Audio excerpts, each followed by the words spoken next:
The primordial 5 continents, located at the center of Trichiliakasm, welcomed a new dawn. The golden crow rose from the east as the stars faded into the vault of heaven. Soon after the creation of the primordial world, the great dragon Phoenix War erupted. The abode of the immortals disappeared from sight, and only magnificent songs from above the heavens remained audible. Overcoming one's tribulations, helping others with their tribulations, and together crossing the river of troubles, laughing at humans, laughing at the gods, and preventing disasters. On the peaks, people sat in a lotus position, breathing in sync with the rhythm of the world. Some were even floating in the sky. It appeared like a picture of an immortal mountain. Meanwhile, in the current era of cultivators, a fast-moving cloud flew over a mansion, leaving nothing but a line of light. From the cloud, a conversation could be heard. The voice of an old man was telling someone called Ling that, according to the legends, after the ancient Great Magi Demon War, humans won the favor of the heavenly Dao. This enabled human key refiners to gradually occupy most places apart from the north continent of Atara Kuru. They are spread out across the Trichiliakasm and can be found in many of the worlds. However, the south continent of Jambudvipa is where humans' destiny lies, and thus they are prohibited from entering there. The old man informed Ling that they are currently on the east continent, which is one of the best places for cultivation in the 3 realms. While riding a cloud towards their sect, the old man asked the female child beside him, Ling, to look at the mountains in front of them. They both appreciated how magnificent the mountains are. The old man informed Ling that being able to occupy a spirit vein close to the middle continent proves that their sect is indeed very powerful. Ling asked the old man why they didn't occupy a spirit vein in the middle continent instead. The old man explained to Ling that there are too many powerful beings in the middle continent. They would face numerous troubles if they went there, so they chose to stay at a spirit vein close to the middle continent where there's peace and tranquility. Then he told Ling that once she enters the sect, she must not slack off and should focus on her cultivation, and that she must aim to succeed in her cultivation and go down the path to become an immortal. Curious, Ling innocently asked the old man, her master, if he had become an immortal. The old man cleared his throat before telling her that he had made some mistakes in his cultivation several years ago. But he assured Ling that it was only a matter of 1 or 2 more decades before he would be able to ascend. He then pointed out to Ling that she must remember that the name of their sect is Immortal Du Sect, and their ancestor who created the sect is the famous perfected Dao from West Kunlun. The Dao that they inherited is the single key heaven regulation Dao, a complex but exceptional cultivation technique for achieving immortality. After getting down from the cloud and while climbing the stairs, the old man informed Ling that their line of succession, including Ling and himself, only has 3 people. Even so, they have their own mountain in the sect. Since there were only 2 of them at that time, it was inevitable for Ling to ask her master who the 3rd person was. The old man placed his hand across his face, then he told Ling that she has a senior brother above her who could be considered a talented cultivator, responsible for his own cultivation. When Ling noticed the weirdness of his actions, the old man explained to her that her eldest senior brother has some unorthodox and controversial opinions. He told Ling that she can ask her senior brother to help her with her cultivation, but she must never listen to his morals on how to act like a human. Ling innocently agreed, saying that she understood. Moments later, they stopped in front of a Nipa house. After hearing from her master that it was their little Kiong Peak, Ling observed the trees and mountain peaks behind the Nipa house. She couldn't help but acknowledge the beauty of their little Kiong Peak. The old man knocked on the Nipa house's front door and asked someone named Changshou why he wasn't coming out to greet his junior sister. After not getting a response, the old man opened the door, thinking that Changshou was hiding in the house because he was shy.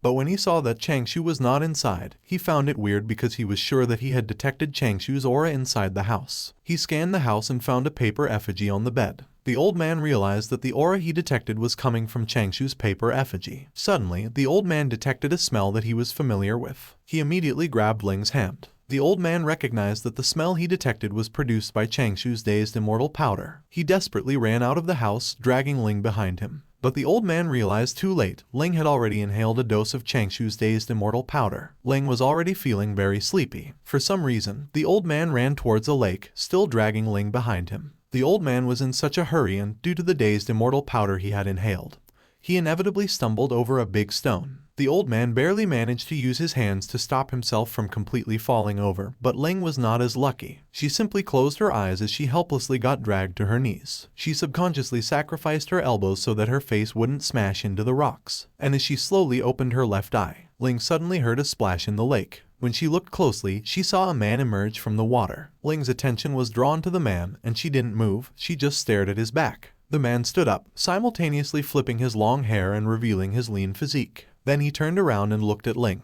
Ling, who was still lying on her belly, just stared at the man, awestruck that he resembled the man in her imagination. She was convinced that the man in front of her was the valiant senior brother of her dreams. After entering the house and placing Ling on the bed, the old man immediately scolded Changshou for daring to scheme against him. He furiously asked Changshou if he was rebelling just because he had grown up. Changshou asked his master to calm down and explained that he was just being careful. He further explained that since he was planning on leaving to practice his water escape technique, he had set up that trap to guard against burglars. A crisp sound echoed inside the house as the old man's stick hit Changshou's head. While a lump was growing on top of Changshou's head, the old man continued to nag him, asking about the burglars he was talking about when their Little Qiang Peak could almost change its name to Little Poor Peak. Changshou told his master that what he was saying was not true and that there could still be dangers within the sect mountains. He reasoned that their Little Qiang Peak was weak and they didn't have a backer, yet they had that mountain for themselves, so someone might decide to plot against them. But he wasn't able to convince his master. The old man reminded Changshou that their sect had its rules, so such a thing couldn't possibly happen.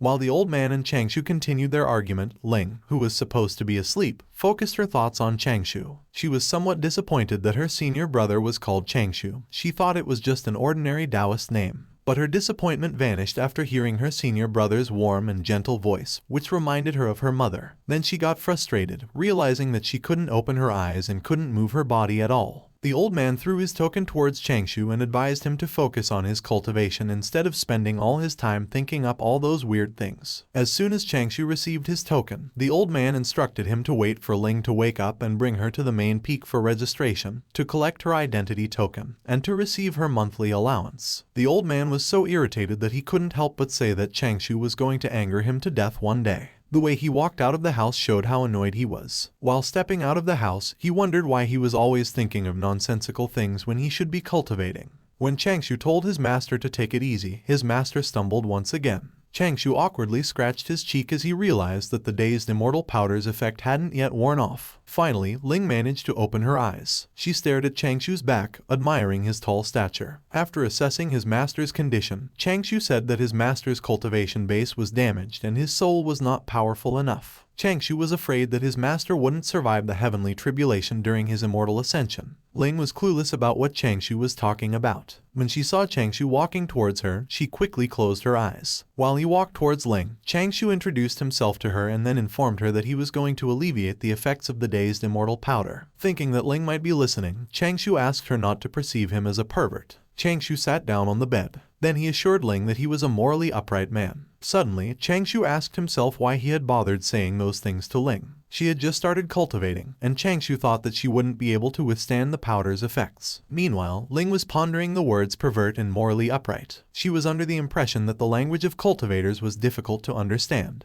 Ling's admiration for Changshou grew deeper as she considered him worthy of being a key refinement cultivator. Changshou raised his hand, emitting blue light from his palm. Then he moved closer to Ling and placed his palm on her forehead. With her eyes closed, Ling couldn't see what Changshou was doing. She only felt that Changshou was healing her. While he was alleviating the effects of the dazed Immortal powder, Changshou thought that he should use the opportunity to examine Ling's soul. Changshou expressed his satisfaction. He found that Ling's soul was perfectly compatible with her body, and he didn't find anything unusual inside her. Therefore, it was unlikely that Ling had been possessed. Changshou also discovered that Ling had good aptitude. She had a close affinity with the water and wood elements. However, Changshou didn't know what Ling's personality would be like. He could only judge from Ling's appearance that she would grow up to be a beautiful woman. Since ancient times, beautiful women have often been the cause of conflicts, so Changshou decided to avoid such karma. Changshou removed the blanket that had been covering Ling's body. He also wanted to check if she was harboring a demon seedling or anything of that sort. He was determined to thoroughly examine Ling to prevent future complications. Changshou caressed Ling from her head to her chest. Ling couldn't help but blush. She was starting to feel uncomfortable. Ling was mentally shocked when Changshou started flipping her skirt and then touched her legs. However, she couldn't do anything to stop Changshou. She just screamed in resistance in her mind.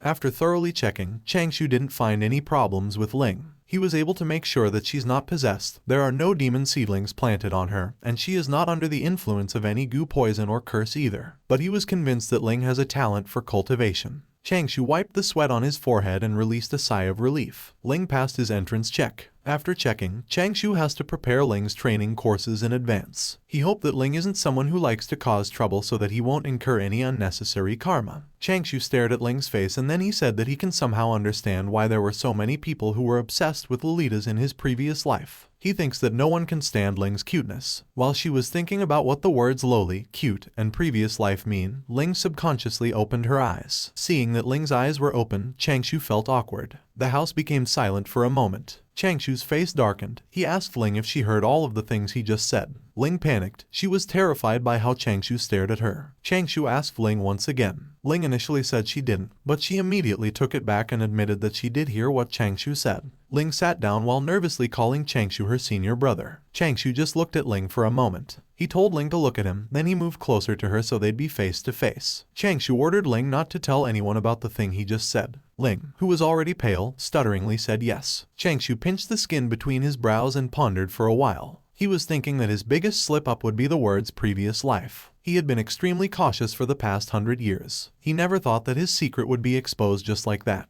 Changshou couldn't help but curse aloud. He thought that he had kept the secret in his heart for too long, which is why he wasn't able to resist the urge to talk about it. But he quickly regained his composure, thinking that he still had the best solution. Changshou bit his lower lip, then he called Ling. He just needed to kill the witness, kill Ling, to shut her up. When she answered Changshou's call, Ling seemed to be having problems with her oxygen levels in her bloodstream. The skin on her face was turning bluish as she looked at Changshou staring at her dangerously. Changshou sighed and put his hand on his forehead. He seemed to have changed his mind. He simply told Ling not to tell anyone about it. Ling immediately promised that she would remember not to tell anyone. Ling willingly agreed when Changshou pointed out to her that she must not mention it to anyone, including their master. Changshou expressed his satisfaction, then he ordered Ling to make an oath in the name of the heavenly Dao. The clueless Ling asked Changshou what an oath in the name of the heavenly Dao was. Moments later, under the gentle sunlight, with the guidance, or rather, supervision of Lai Changshou, Ling began reciting the 1,000-long-word verse, which included various possible situations and various preconditions. The Dao Oath. After reciting the Dao Oath, Ling wondered to herself if the Dao Oath is really meant for keeping secrets. Changshou and Ling came out of the house. Ling inevitably felt dizzy after reciting a 1,000-long-word verse. She was massaging her head with her little hand when Changshou suddenly handed her a pill. Changshou told Ling that it was a key condensation pill. He assured her that the pill did not contain any poison and that its medical effects were very gentle. Therefore, those who had not started their cultivation could use it to restore their energy. Ling thanked Changshou and immediately put the pill into her mouth. While Ling was enjoying the taste and effect of the pill, Changshou patted her head while thinking to himself that Ling was indeed very cute. Changshou told Ling that in the future, once she became a member of the Little Qiang Peak, he would bring her around to familiarize her with the environment.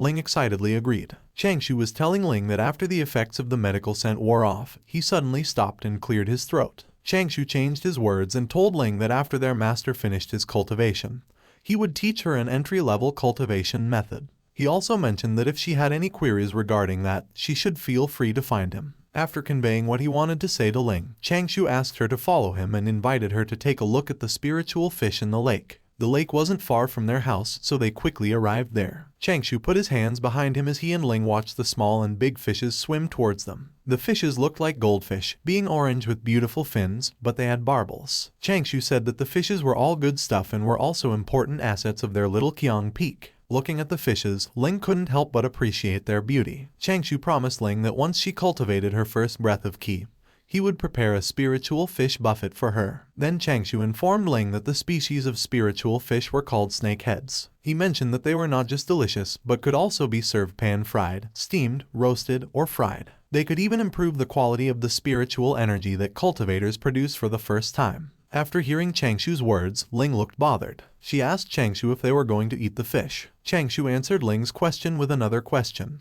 plainly asking her why else would he breed the fishes. He took out a folded paper and opened it. The paper actually contained fish food. Changshou took a small amount of fish food from the paper and tossed it into the lake. Then, he told the fish to eat up. Ling smiled and enjoyed watching the fish expose their heads out of the water, seemingly excited to eat the fish food. Changshou handed the fish food to Ling and told her that if she liked it, he would leave feeding the fish to her. Ling excitedly received the fish food, agreeing to Changshou's offer and even thanking him. Ling eagerly tossed the fish food into the lake, alternating back and forth. Changshou couldn't help but smile. With Ling feeding the fish for him, he would have fewer chores to do. He could spend more time on cultivation. His plan was successful. After feeding the fishes, Changshou brought Ling to register as a new disciple and claim the relevant items. Ling thanked Changshou for accompanying her. Changshou told Ling that there is no need for her to thank him because that is what a senior brother should be doing. He pointed out that from that moment onwards, she's a disciple of Little Qiang Peak. Ling smiled cheerfully. After taking care of Ling's things, they immediately went back to their Little Qiang Peak. As soon as they got back, Changshou started cultivating. He stood on the water's surface. Changshou focused on his cultivation while his master was giving Ling a lecture. The two were walking by the lake when the old man explained to Ling that qi is the arteries and veins of heaven and earth. It is the breath of all living things. All cultivation methods start from qi. Ling wasn't listening to what her master was saying. She focused her attention on Changshou, who was still standing on the water's surface, wondering what her senior brother was doing. Ling stared at Changshou in admiration, but Changshou seemed to have closed all of his senses. He just stood on the water's surface, eyes closed, and focused on cultivating. Moments later, Changshou suddenly disappeared. Ling, whose eyes were focused on Changshou, immediately informed their master that Changshou disappeared. Their master calmly told her that Changshou is just practicing his water escape technique. The old man told Ling that Changshou is interested in all kinds of escaping techniques, and the water escaping technique should be the sixth escape technique that Changshou has mastered. Ling was shocked. She put her hands on her cheeks and said that her senior brother is so cool. But her master thinks otherwise. The old man thinks that if only Changshou could devote half of his efforts to the practice of dharmic spells, he would be much more assured. Ling and her master headed towards their house. The old man didn't want Ling to get influenced by Changshou, so he decided to teach her how to cultivate properly inside the house. Later that day, when Changshou was done cultivating, he succeeded in the water escape. But he was not satisfied because the speed was a little slow. Changshou opened the door of their house and entered. As soon as he entered, his master immediately told him that he arrived just in time. His master entrusted him with guiding Ling in the future. The old man stood up and said that he needed to focus on his cultivation for a while. While the old man was slowly dissipating, he told Ling that if she faced any troubles, she could ask her senior brother. While Ling was amazed and wondering if her master had just used the smoke escape technique, Changshou extended his right arm, asking his master to wait. But his master was already gone. Then Changshou suddenly realized that it might not actually be a bad thing for him to teach Ling personally. Changshou had a weird smile on his face while he was thinking that he could teach Ling how to keep a low profile, so he wouldn't have to worry about her getting tangled up in some kind of trouble. A few days later, while they were cultivating beside each other, Changshou suddenly called Ling. When Ling responded, Changshou told her that he had a question for her. Changshou said that hypothetically, Ling's cultivation had reached the 9th stage of the soul formation realm. One day, she noticed a cultivator who was at the 6th stage of the soul formation realm harassing a female cultivator at the key refinement realm. Changshou then asked Ling what she would do in response to the situation. He gave Ling 3 options. Option A, go forward, bash the harasser, and be the incarnation of justice. Option B, throw a dharma treasure from far away and leave right away. By doing so, she would ruin the mood of the harasser. Option C, pretend that she saw nothing and simply walk away. Changshou told Ling that there was only one correct answer and that she would have to make her choice. Ling thought for a moment, then she chose option A. Changshou asked her how she could be sure that the harasser hadn't concealed his cultivation level. Changshou told Ling that those who do such things are despicable and shameless, so she shouldn't trust them to be honest with their cultivation levels. When Ling asked Changshou if the correct answer was option B, Changshou reminded Ling that she was also a female cultivator. He told her that the beast would become even more brutish when he saw a beauty like her. Then he asked Ling if she wanted to be targeted as well. Realizing that Changshou's words made sense, Ling exclaimed and immediately covered herself while blushing in embarrassment. Changshou told Ling that he would give her another chance to say the answer out loud, happily and firmly. So in a loud voice, Ling chose C. She would pretend that she did not see anything and left quietly. 10 years later, a girl with attractive features called her senior brother. Seeing that Changshou didn't respond and was still lying on the grass, the girl wondered if her senior brother was still asleep. Changshou slowly opened his eyes. Then, he exclaimed after seeing who was in front of him. He immediately asked the fairy who she was. The beautiful girl asked Changshou if he had turned silly from sleeping. Then she told him that she was Ling. She informed Changshou that people had started gathering at the main peak, and that if they didn't head over quickly, they would be late. The Immortal Du Sect's main peak, the Heaven-Breaking Peak. This peak is located at the center of the Immortal Du Sect. It is the most majestic and grandiose peak in the entire sect. The entire mountain itself looks like a sword piercing through the sky, parting all the clouds around it. At the top of the peak is the residence of the sect leader and elders. Normally, flying is prohibited near the top, and disciples are not allowed to enter either. Buildings jut out of the side of the mountain halfway up. On that day, a lot of people gathered in front of the sect's administrative office, which is responsible for the sect's daily activities. The area was too noisy. Disciples have to come there once a month to report on their cultivation progress, as well as collect their monthly allowance. The text 100 Mortal Hall is written on the signboard of the sect's administrative office. Ling felt uncomfortable as she walked through the crowd because the people around her immediately recognized who she was and the level of cultivation she had achieved. They stared at Ling's face and commented that she was becoming more and more beautiful. A man from the crowd claimed to have heard about Ling's exceptional aptitude. He informed the crowd that she had joined their sect only 10 years ago but had already reached the 8th stage of key refinement. The man speculated that, based on her progress, Ling was on the verge of breaking through to the soul formation realm soon. However, the most shocking revelation for the crowd was when the man mentioned that even the Grand Elder was interested in taking Ling as a disciple. A female cultivator noticed Changshou, who was standing next to Ling, and asked the man beside her who Changshou was. The man explained that Changshou should be Ling's senior brother and mentioned that he ranked among the top 300 disciples in the sect. Apart from that, he didn't have much of an impression of Changshou. Ling attempted to approach Changshou but stopped when he raised 3 fingers, indicating their rules. Rule number 1 was to maintain a 3-foot distance between them in front of outsiders. Rule number 2 was to refrain from unnecessary conversation in front of others unless it was important, and so on. As cranes flew above the administrative office, rays of light suddenly filled the area. Changshou looked up and gazed at the source of the light. The onlookers saw a giant wing and heard a man from that direction explain that it was the priming meet organized by the Immortal Du sect for their disciples every 5 years. The man expressed his hope that the disciples would seize the opportunity to explore the outside world and deepen their comprehension of the Tao. Gradually, the people began to discern a man with a lotus beside him. Continuing his announcement, he revealed that there were 12 destinations to choose from for disciples at various stages. He also mentioned the 4 main realms one had to traverse before becoming an immortal: key refinement, soul formation, void return, and Dao Requital. Finally, the people could see a man with a lotus on both sides, sitting cross-legged on the back of a majestic giant crane. The man was actually the vice sect leader, Exalted Zhang Yu. He told the disciples that he hoped they would do their best in the priming meet. Zhang Yu glanced at the man on his right, Elder Ji. He instructed Elder Ji to begin the priming meet. Elder Ji executed a fist and palm salute, then respectfully acknowledged Zhang Yu's instructions. Elder Ji faced the disciples. He pointed out to the disciples that all of them should remember the sect rules as they go out and not do anything that would bring shame to the sect. Then he informed them that recently there have been reports of demon attacks on the coast of the East Ocean. Elder Ji said that he wished the disciples could defeat those demons and protect their fellow humans. Elder Ji instructed the disciples who were heading to the coast of the East Ocean to kill the demons to stand on the far left. He specifically stated that they were required to be at least at the 6th stage of key refinement and that they would be rewarded based on the number of demons they kill. Changshou told Ling that her cultivation is quite low, so she should stick with the crowd.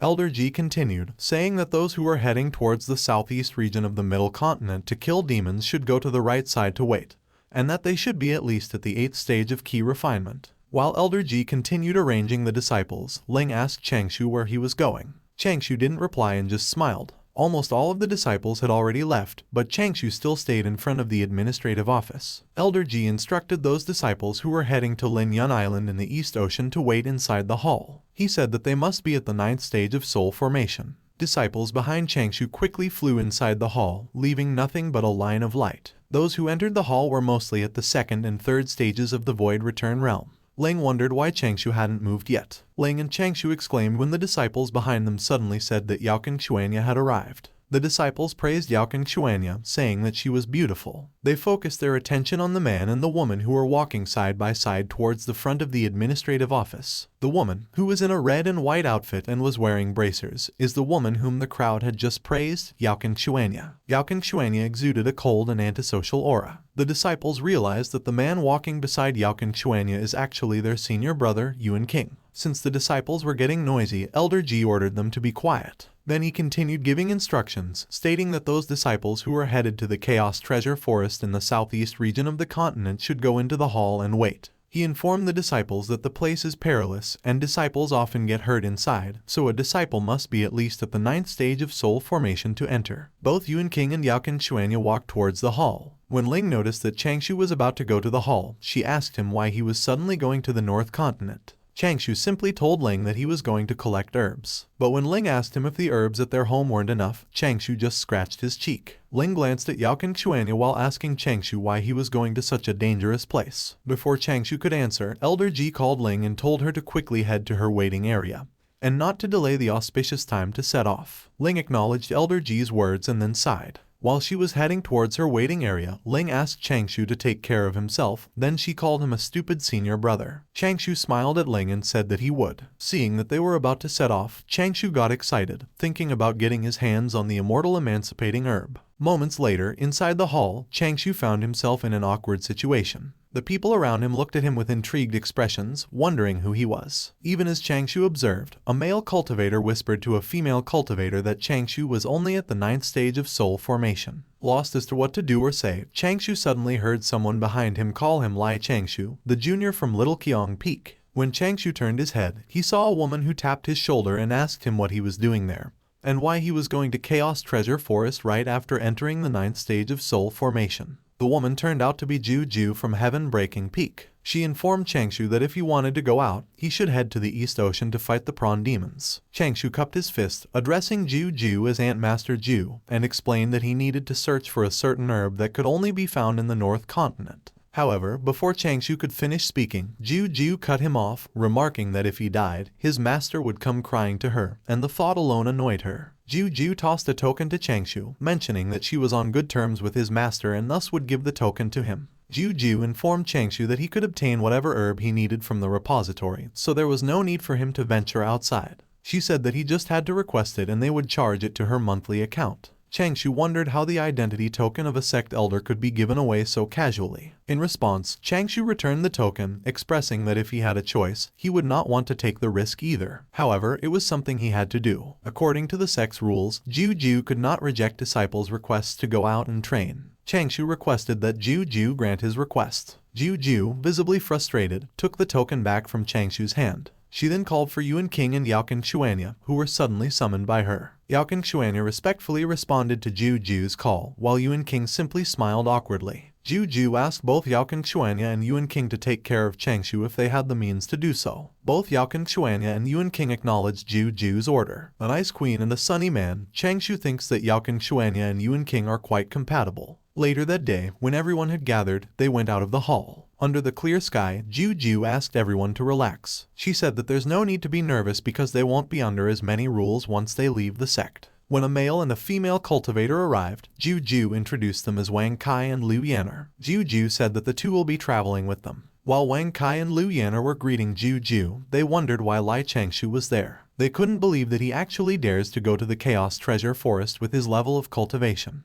Changshou noticed Wang Kai and Liu Yanner's stares. He couldn't help but wonder if he's that unlikable. When everyone was ready, Juju performed some hand signs. Then, the gourd that was tied to her waist floated into the air and started shaking. The gourd grew bigger, and when it got big enough, Changshou and the rest immediately climbed their way on top of it. As soon as everyone got on board, the gourd immediately flew away, leaving a trail of golden light. On top of the gourd, the disciples sat comfortably, while Juju sat near the gourd's opening, drinking alcohol from another gourd. Youqin was the first one to speak. He told Youqin Xuanya that he will help her find the fire-loathing enlightenment herb. While drinking, Juju listened closely to Youqin and Youqin Xuanya's conversation. Youqin Xuanya replied to Youqin, telling him that he doesn't have to worry about her because it concerns her own cultivation, so she doesn't need others to interfere. But Youqin insisted, saying that having an additional person searching would increase their chances of finding it. Mentally, Juju spat. Witnessing another good show of unrequited love annoyed her. The fact that they just took off, yet the monkeys behind her had already begun flirting, pissed Juju off. Out of frustration, Juju suddenly asked Wang Kai to sing a song for her. Afraid of his Ant Master Ju, Wang Kai timidly told Juju that he does not know how to sing. With no one else to direct her frustration to, Juju asked Changshou if he could sing. Changshou had a cold sweat. He was about to say something, but he stopped talking when he noticed something behind him. Changshou immediately used voice transmission to inform Juju that there seemed to be someone tailing them. Through voice transmission, Juju replied. She told Changshou that in the vastness of the 5 continents, there were many cultivators who knew how to fly, so there was no need to make a big deal out of nothing. Juju was confident, thinking that no one would dare do something to them since they were not far from their sect. Moments later, in a loud voice, Juju said she wondered what her fellow Taoist was seeking, for him to follow them for such a long time. a man who was carrying a double-headed battle axe on his back suddenly appeared. The man flew towards the flying gourd. He stood in front of everyone, then he immediately introduced himself as General Yuan. He said that he was a front guard from the East Continent's Honglin country. Yuan claimed that he had come specifically to protect Her Highness, the 6th princess. He then asked for forgiveness for the offense he had made. Changshou wondered who the 6th princess the man was referring to. Yuan had a cold sweat when he saw that Youqin Xuanya just closed her eyes and didn't seem to have the plan to respond. Meanwhile, Changshou, who was sitting cross-legged, was still trying to figure out who the 6th princess is. Yuan King seemed to have said something to Youqin Xuanya, causing her to open her eyes. It was seen from Changshou's expression that he had figured out something when he noticed Yuan King and Youqin Xuanya's movements. Moments later, Yuan King looked shocked when Youqin Xuanya suddenly stood up. Youqin Xuanya walked towards Yuan, who was still cupping his fist. But for some reason, she stopped. Then she went back and sat beside Yuan King. After taking a gulp of her alcohol, Ju told Yuan that he can sit at the back of the gourd with Changshou. As soon as he sat down, Yuan immediately thanked Ju. Changshou stared at the man beside him. He was quite sure that Yuan was there to cause trouble. He decided to do what he could so he could stay away from Yuan. Changshou asked Ju if he could sit beside her. He wanted to sit closer to Ju because she has the highest cultivation level. Changshou thinks that it's safer to stay close to his aunt master. Ju asked Changshou why he's still afraid of death even though he's already more than 100 years old. But before Changshou could answer, Ju laughed. She told Changshou that she's just making fun of him and that they're still far from there, so nothing could possibly go wrong. Changshou put his fingers on his forehead. He wished that he could find an excuse to travel alone. The sun soon headed west, as if it was being pushed away by the river of stars. Changshou had his eyes closed when Ju suddenly offered him the alcohol. Changshou opened his eyes. He thanked Ju, but he slightly pushed the gourd away. He told Ju that he doesn't like drinking. Ju told Changshou that he's a boring person. Then she asked him if his master is about to ascend. In response to Ju's question, Changshou said that his master's tribulation should be about 3 to 5 years away. Ju sighed. She told Changshou that back then, she got along quite well with his master. She said that Changshou's master's potential was not bad. But after he was injured, his Dao base suffered, and he is still having difficulties making up for it. Ju asked Changshou not to despise his master just because he hadn't ascended to immortality yet. Ju told Changshou that his master's understanding of the Immortal Dusek's Dao techniques was not worse than that of the 1,000-year-old Immortal. Changshou told Ju that she was worried for nothing. He said that his master had always been giving his best to teach him and his junior sister. To them, their master was like their parent. Ju suddenly realized that many years had already passed. But Changshou still hadn't broken through to the Void Return realm. She remembered Changshou's potential being pretty good. She extended her hand towards Changshou to take a look at his cultivation base. Changshou quickly moved away from Ju. He told her that men and women should not get too close because it's inappropriate. While she was trying to touch Changshou, Ju claimed to have never heard of the saying that men and women should not get too close. While he was desperately moving away from Ju's grasp, Changshou said that he found out a few years ago that he would convulse all over whenever he came into contact with females. Instead of stopping, Ju started throwing blows at Changshou. She thought that Changshou was just spouting nonsense. Changshou managed to barely dodge Ju's swings and kicks. Ju couldn't help but notice something. She found Changshou's footwork very familiar. When Changshou positioned himself behind Youqin Xuanya, Ju stopped giving chase. Ju praised Changshou for mastering the dragon swimming across the clouds, which she deemed a difficult footwork. Ju shared with Changshou that his master had told her that Changshou was only interested in escape techniques. She expressed her concern that maybe Changshou had been spending the past 100 years on the dragon swimming across the clouds footwork. With an awkward smile, Changshou assured Ju that he had always been working hard on cultivating. Changshou was about to say that he had never been lazy, but his words got cut off when he suddenly felt something.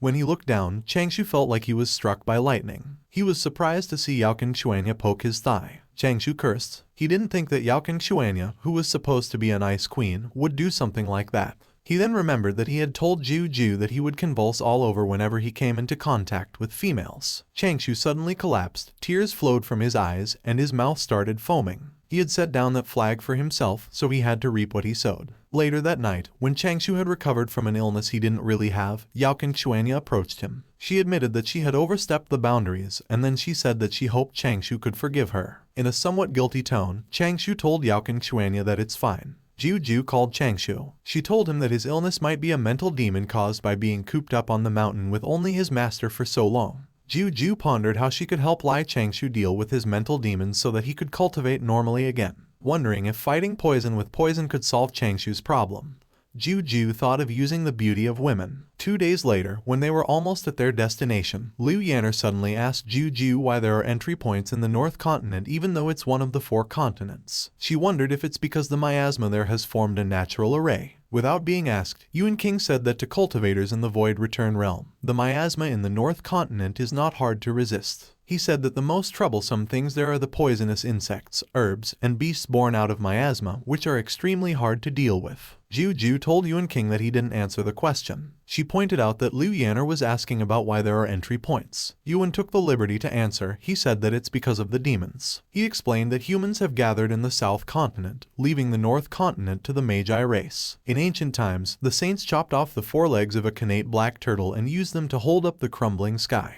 Yuan said that the legs are known as the heavenly pillars. The black turtle felt deeply resentful. Hence, it used its huge body and powerful spells to create the miasma in the North Continent, which cannot be dissipated to this day. The miasma gave birth to many different poisonous insects and herbs. It has also become a breeding ground for many strange flowers and ferocious beasts. Even heaven immortals don't dare to go in too deep. After the Great Magi Demon War, the remnants of the Magi race escaped there and went to the extreme north of the North Continent. They tried hard to survive, but they are now on the verge of extinction. The demons, who harbored a deep-seated hatred towards the Magi race, as well as the demons that had been chased away by human cultivators, have all gathered on the North Continent. After a while, that place became the territory of many powerful demons. While listening to Yuan's words, Youqin, Youqin Xuanya, Wang Kai, and Liu Yanner inevitably got scared. Juju asked everyone to look at the mountains around them. She told them that no one knows how many old demons are hiding in there, waiting for an opportunity to devour young cultivators like them.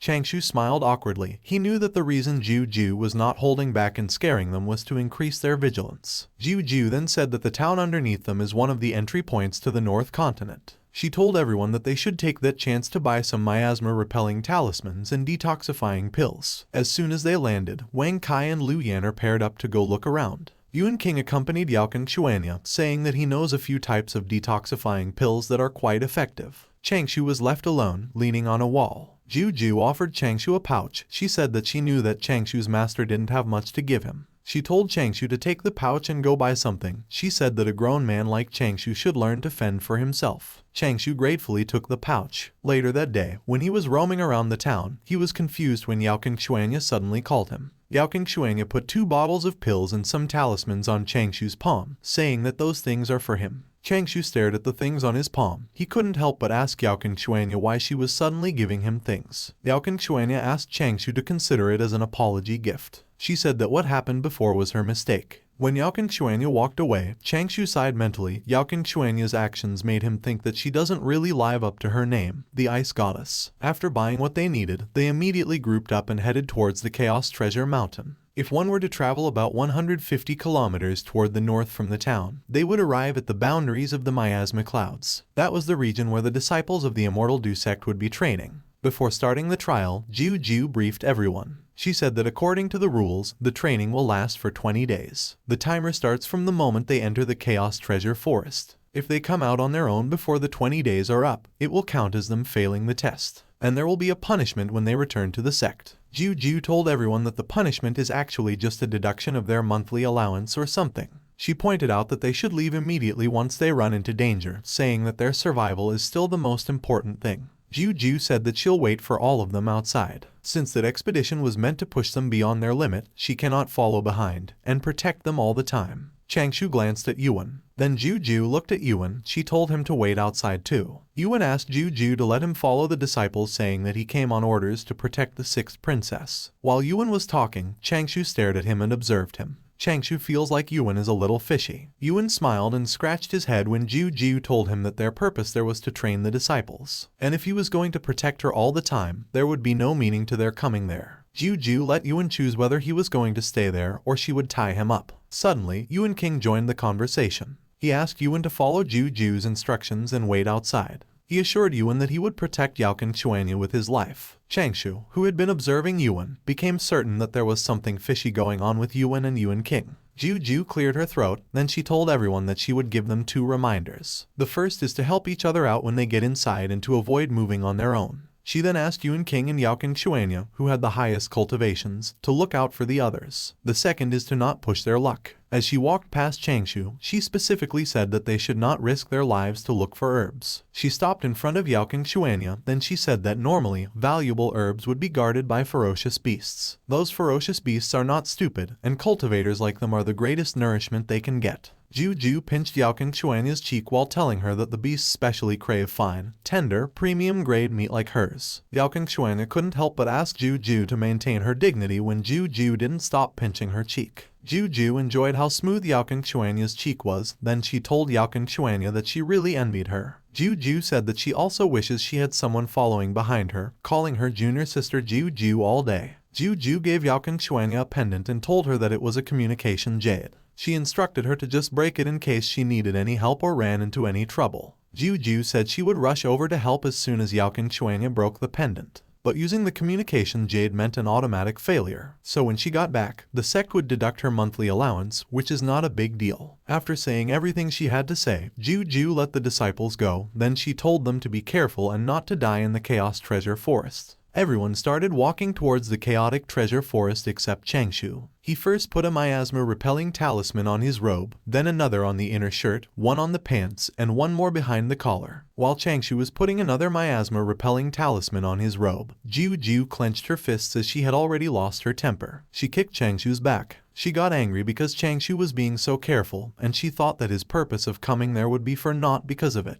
She reminded Changshou to follow the rest closely. Changshou excused himself, then he told Juju to take care. Changshou walked towards the chaotic treasure forest while easing the pain in his back, and when he got further away, he whispered something. He actually sent a voice transmission to Juju, telling her that Yuan's intentions are unknown, so she shouldn't trust him easily. Moments later, inside the chaotic treasure forest, Wang Kai told Changshou that he could come with him, saying that he was just there to try his luck and that he wasn't looking for anything in particular. He said that they should not disturb Youqin and the others. Changshou casually agreed. While walking, Changshou was thinking to himself that the danger level of the chaotic treasure forest is on the low side, but the herbs have also almost been wiped clean because of that. And the herb that he's looking for is not even found in that forest.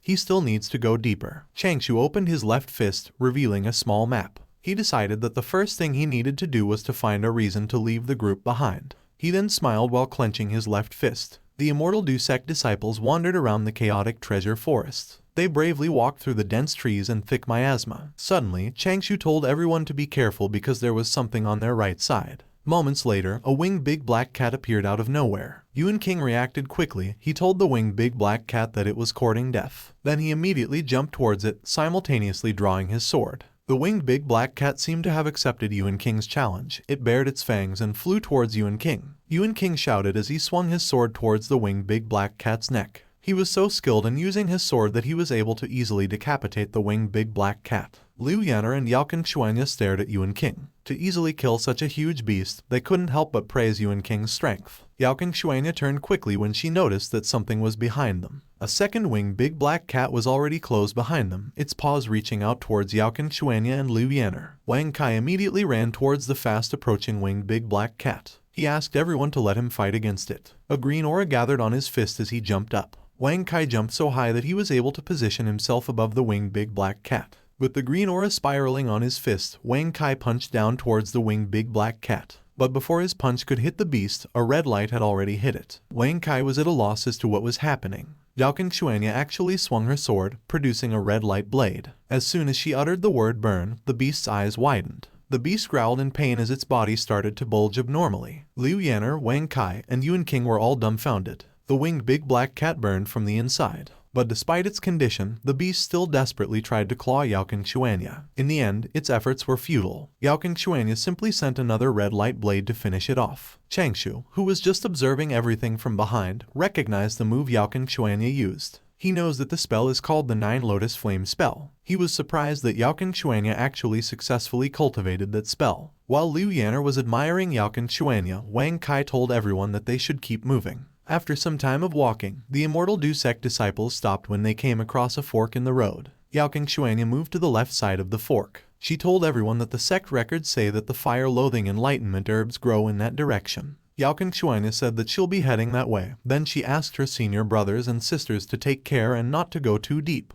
King told Youqin Xuanya that he'll go with her, saying that he promised Yuan that he'd look after her. Youqin Xuanya readily agreed. For some reason, Liu Yanner chose to go to the right side of the fork. Wang Kai immediately told Liu Yanner that a young lady like her shouldn't travel alone. Then he said that he'll go with her, emphasizing that he's only there for the experience. Liu Yanner didn't have a reason to refuse. Everyone was ready to go their separate ways when Youqin Xuanya expressed that she feels like they're forgetting something. Simultaneously, the 4 immortal disciples of the Du sect remembered their senior brother, Changshou. Changshou couldn't help but stare awkwardly at his junior brothers and sisters. Then he pointed in a certain direction, stating that he would go that way. Seemingly wanting to help, Youqin Xuanya asked Changshou what herb he was looking for, but Changshou simply told her that it wasn't convenient for him to say. King then asked Changshou why he wouldn't go with Liu Yanner. Changshou walked away without turning around. He waved his hand and assured everyone that they didn't have to worry about him. Liu Yanner expressed her frustration, thinking that Changshou was taking their good intentions for granted. Meanwhile, atop a cloud hovering above the Chaos Treasure Forest, Jiu murmured in annoyance, unable to understand why Changshou chose to go on his own when he could have just followed someone. The disciples who entered the Chaos Treasure Forest were all immortal seedlings of the sect, so nothing could happen to them. However, Jiu still couldn't accept that they chose to go in different directions. While she was removing the cap of her gourd, Jiu couldn't help but sigh, thinking that a newborn calf is indeed not afraid of a tiger. Without taking a sip, Jiu sealed her gourd and decided to endure 20 days without drinking.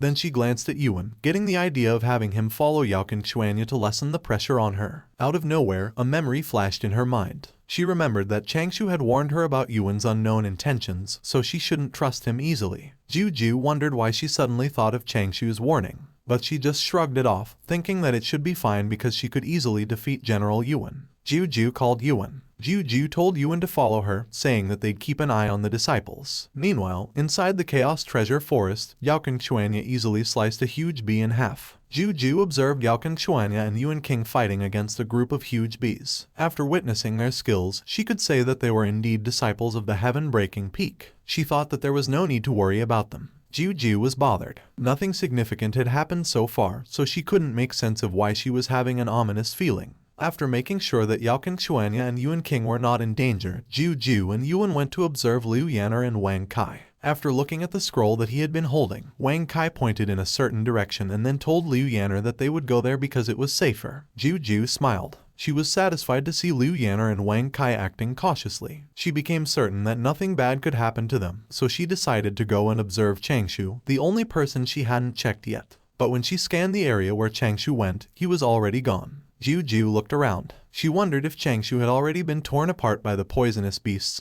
or had been swallowed whole by a demon. When she looked behind her, she saw a line of light. She ground her teeth. Changshou was a soul formation cultivator in the 9th stage, yet he flew towards the deeper regions of the Chaos Treasure Forest. Jiu couldn't help but think that Changshou had a death wish. She decided that once she caught Changshou, she would tie him up and let Wang Kai monitor him. Meanwhile, Changshou happily flew his way towards the deeper regions of the Chaos Treasure Forest. But moments later, he landed and started running instead. There was a small container tied to his waist that was producing a scent. Jiu slowed down her pace when she noticed that Changshou did not risk flying. Instead, he used his dragon swimming across the clouds to travel. He was even able to maximize all of his cultivation. And then suddenly, Jiu smelled something. Her eyes widened when she realized that it was the saliva of the poisonous Crimson Yang Dragon. The saliva of a poisonous Crimson Yang Dragon isn't rare, but it's still quite expensive. Jiu wondered where Changshou got it. The Crimson Yang Dragons originally lived in the North Sea. They loved eating demons, poisonous beasts, and ordinary living beings. However, they were too violent and conducted massacres everywhere, so the dragon race purged them. With the saliva on Changshou, most poisonous beasts and insects would not dare to go near him.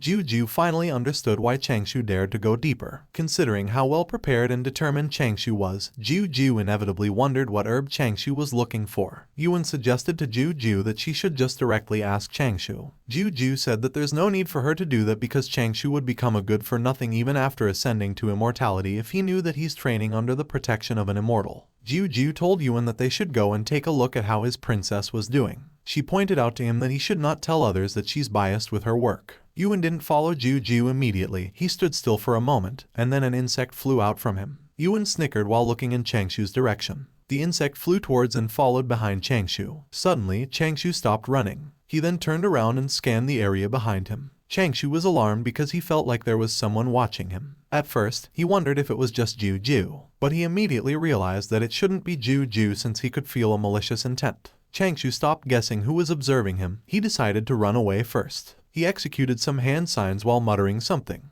Changshou then extended his right arm with 2 of his fingers pointing downwards. After using the 5 elements technique, Earth Escape, a circular golden glow appeared on the ground that he was pointing at. Changshou immediately jumped on the circular golden glow. Changshou's foot seemed to have been swallowed by it. It looked like he was stepping on sinking sand. He scanned his surroundings before he got completely swallowed by the circular golden glow. Somewhere in the Chaos Treasure Forest, a circular golden glow appeared beneath a group of huge bees. Moments later, Changshou's head emerged from it. When half of his body had come out of the circular golden glow, he looked around. After making sure that the feeling of being watched had disappeared, Changshou stepped out of the circular golden glow. Based on his experience, he became certain that their group would definitely encounter an incident. Changshou continued running towards the deeper regions of the Chaos Treasure Forest. His whole body was covered with a thin layer of golden glow, and he seemed to be running slightly faster than before.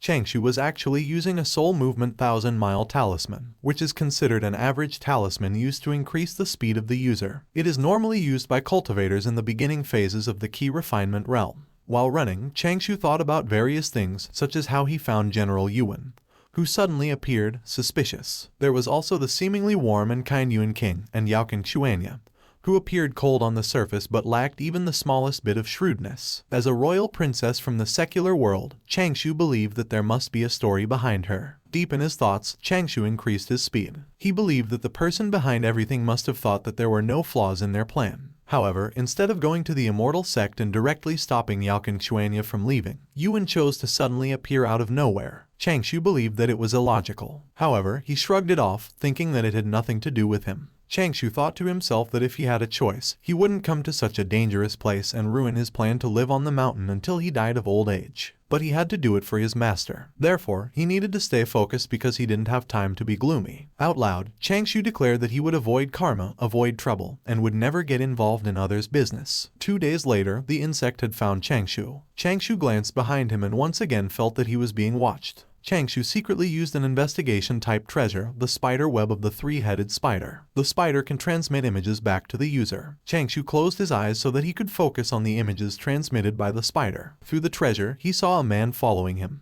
Changshou thought that the other party should be in the 6th or 7th stage of Void Return but could also be hiding his true cultivation level. The man wasn't flying, so Changshou believed that the chances of him being an immortal should be low, and that it should be safe to consider him a Dao Requital 6th stage cultivator. Changshou then searched for a suitable place to confront the man. Moments later, he found an open area and immediately chanted a spell, saying, "The 5 elements cycle, there is value in metamorphosis. In muddiness, there are no obstacles. The earth remains the center." After chanting the spell, he quickly took out 2 paper cutouts in the shape of a man. As the paper cutouts glowed, Changshou used the Earth Escape technique to go underground and move in a certain direction. The man tailing him smiled and referred to Changshou as Little Worm, claiming that Changshou wouldn't be able to escape from him because he could sense his aura. As soon as Changshou burst out of the ground, the man who had been tailing him couldn't help but grin, thinking that Changshou had lowered his guard because he believed he had escaped. The man concluded that Changshou was naive and quickly swung his sword, sending a light blade toward Changshou. When Changshou looked behind him, it was already too late for him to dodge the light blade. Unable to offer any resistance, Changshou was easily beheaded by the man's surprise attack. As Changshou's body fell to the ground, the man revealed himself. Since it didn't take him any effort to kill Changshou, the man was convinced that Changshou was indeed only in the soul formation realm.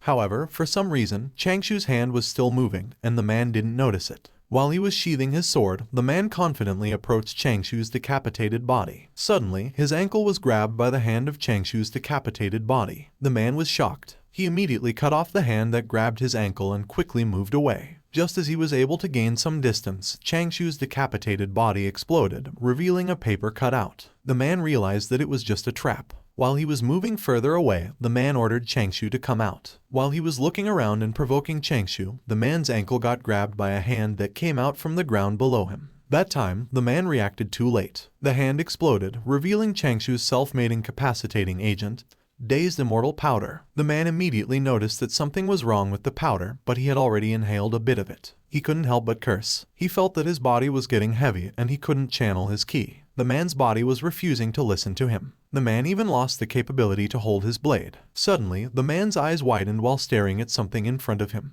Changshou had revealed himself. He was holding an umbrella with ribbons on the sides. The umbrella had meticulous designs and some gems embedded on it. Changshou used his self-made Dharma treasure, the heaven-changing treasure umbrella. Changshou put the shaft of the umbrella between his palms. He then rubbed his hands, which turned the umbrella, and then he released it. The umbrella was turning so fast that it shot up into the sky, producing some golden ring lights along the way. With the heaven-changing treasure umbrella activated, with the umbrella as the center, the place they were at would be isolated from the outside world. Changshou smiled as if he was appreciating the beautiful umbrella and the golden ring lights it was producing. Returning his focus to the fight, Changshou then used a dharmic spell called Man-Forming Paper Effigy. While the 3 paper effigies were still forming, Changshou immediately ordered them to attack. He took out a crossbow and fired it towards the man. The arrow and his clones threateningly approached the man who had been tailing him. The man's head was pushed back when the arrow hit his forehead, leaving every part of his body open to attack. By the time he had regained a bit of his balance, Changshou's clones had already closed the distance on him. From different angles, Changshou's 3 clones simultaneously threw pins towards the man. The pins were coated with a golden aura that gave off a feeling that they could puncture anything.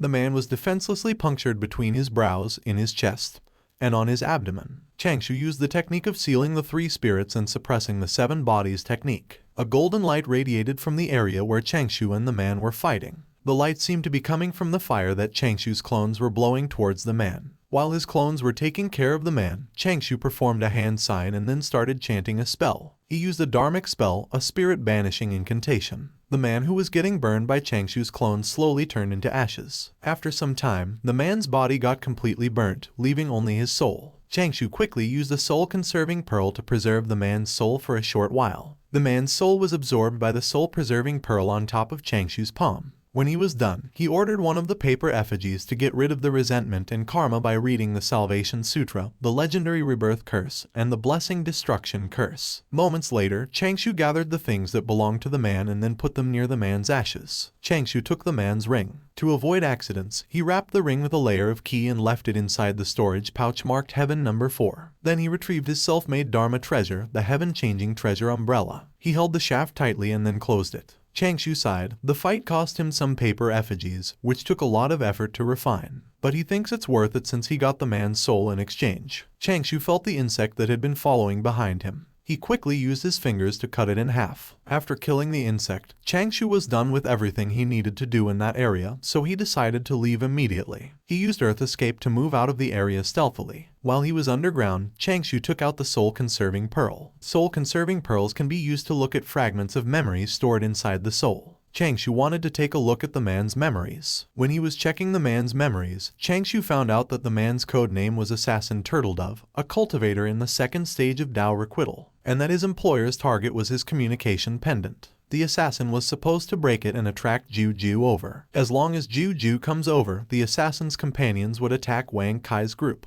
Then they'll use them as bait and trap Juju inside the formation array. Changshou thinks that the real target must be Youqin Xuanya, the 6th princess. But they're not aiming to kill her, which means that there's a bigger plot behind everything. Changshou imagined Youqin Xuanya about to get grabbed by multiple hands. Then he wondered who's behind all of it. Changshou was still checking the assassin's memories when his eyes suddenly widened. He remembered that Yuan King is from a noble family that's vying for the crown in the same country as Youqin Xuanya. Changshou thinks that the person who planned everything should be Yuan King or some force behind him. Meanwhile, in the southeast region of the Middle Continent, by the sea, Immortal sect disciples fought against the demons that infested that area. 2 male disciples seemed to be having a hard time dealing with 2 demons that looked like lobsters. Ling, who was part of the group, blew the powder on her hand towards the 2 demons. The 2 demons were dazed as soon as they inhaled the powder Ling had spread. While unsheathing her sword, Ling snickered. She was amazed by the effect of the poisonous powder that Changshou created. While she was effortlessly killing the 2 dazed demons, Ling wondered if Changshou was safe. The North Continent is so dangerous. It is said that even a single insect could kill an immortal. Ling was annoyed. Changshou always tells others to play it safe, but he goes and takes risks himself. The 2 demons screamed in pain as soon as they came back to their senses after receiving Ling's attack. The 2 male cultivators who saw Ling's techniques blushed as they stared at her admiringly. As she turned her back on the dead demons, Ling complained that Changshou didn't even bring his smart and brave junior sister along. While she was walking away, the male disciple hurriedly told Ling that there was danger behind her. When she looked back, she couldn't help but exclaim when she saw 6 lobster-like demons jump towards her. Ling's eyes widened. It looked like she didn't know what to do in that situation. The lobster-like demons were already near her, but her strength alone wasn't enough to deal with 6 of them simultaneously. The 2 male Du sect disciples who were with her were all busy defending themselves against the lobster-like demon. The only thing they could do at that time was shout Ling's name. Ling suddenly thought of Changshou. She remembered that Changshou had given her a bottle, saying that if she ever found herself surrounded by enemies, she should take the bottle and throw it at them. Ling didn't think twice. She quickly took out the bottle Changshou had given her and threw it towards the 6 lobster-like demons above her. When the bottle hit a lobster-like demon, it immediately exploded, releasing smoke that covered all 6 lobster-like demons. As soon as they inhaled the smoke, the lobster-like demons' eyes turned white. Moments later, their bodies started to melt, turning into droplets. When the droplets were exposed to the sun's light, a rainbow appeared.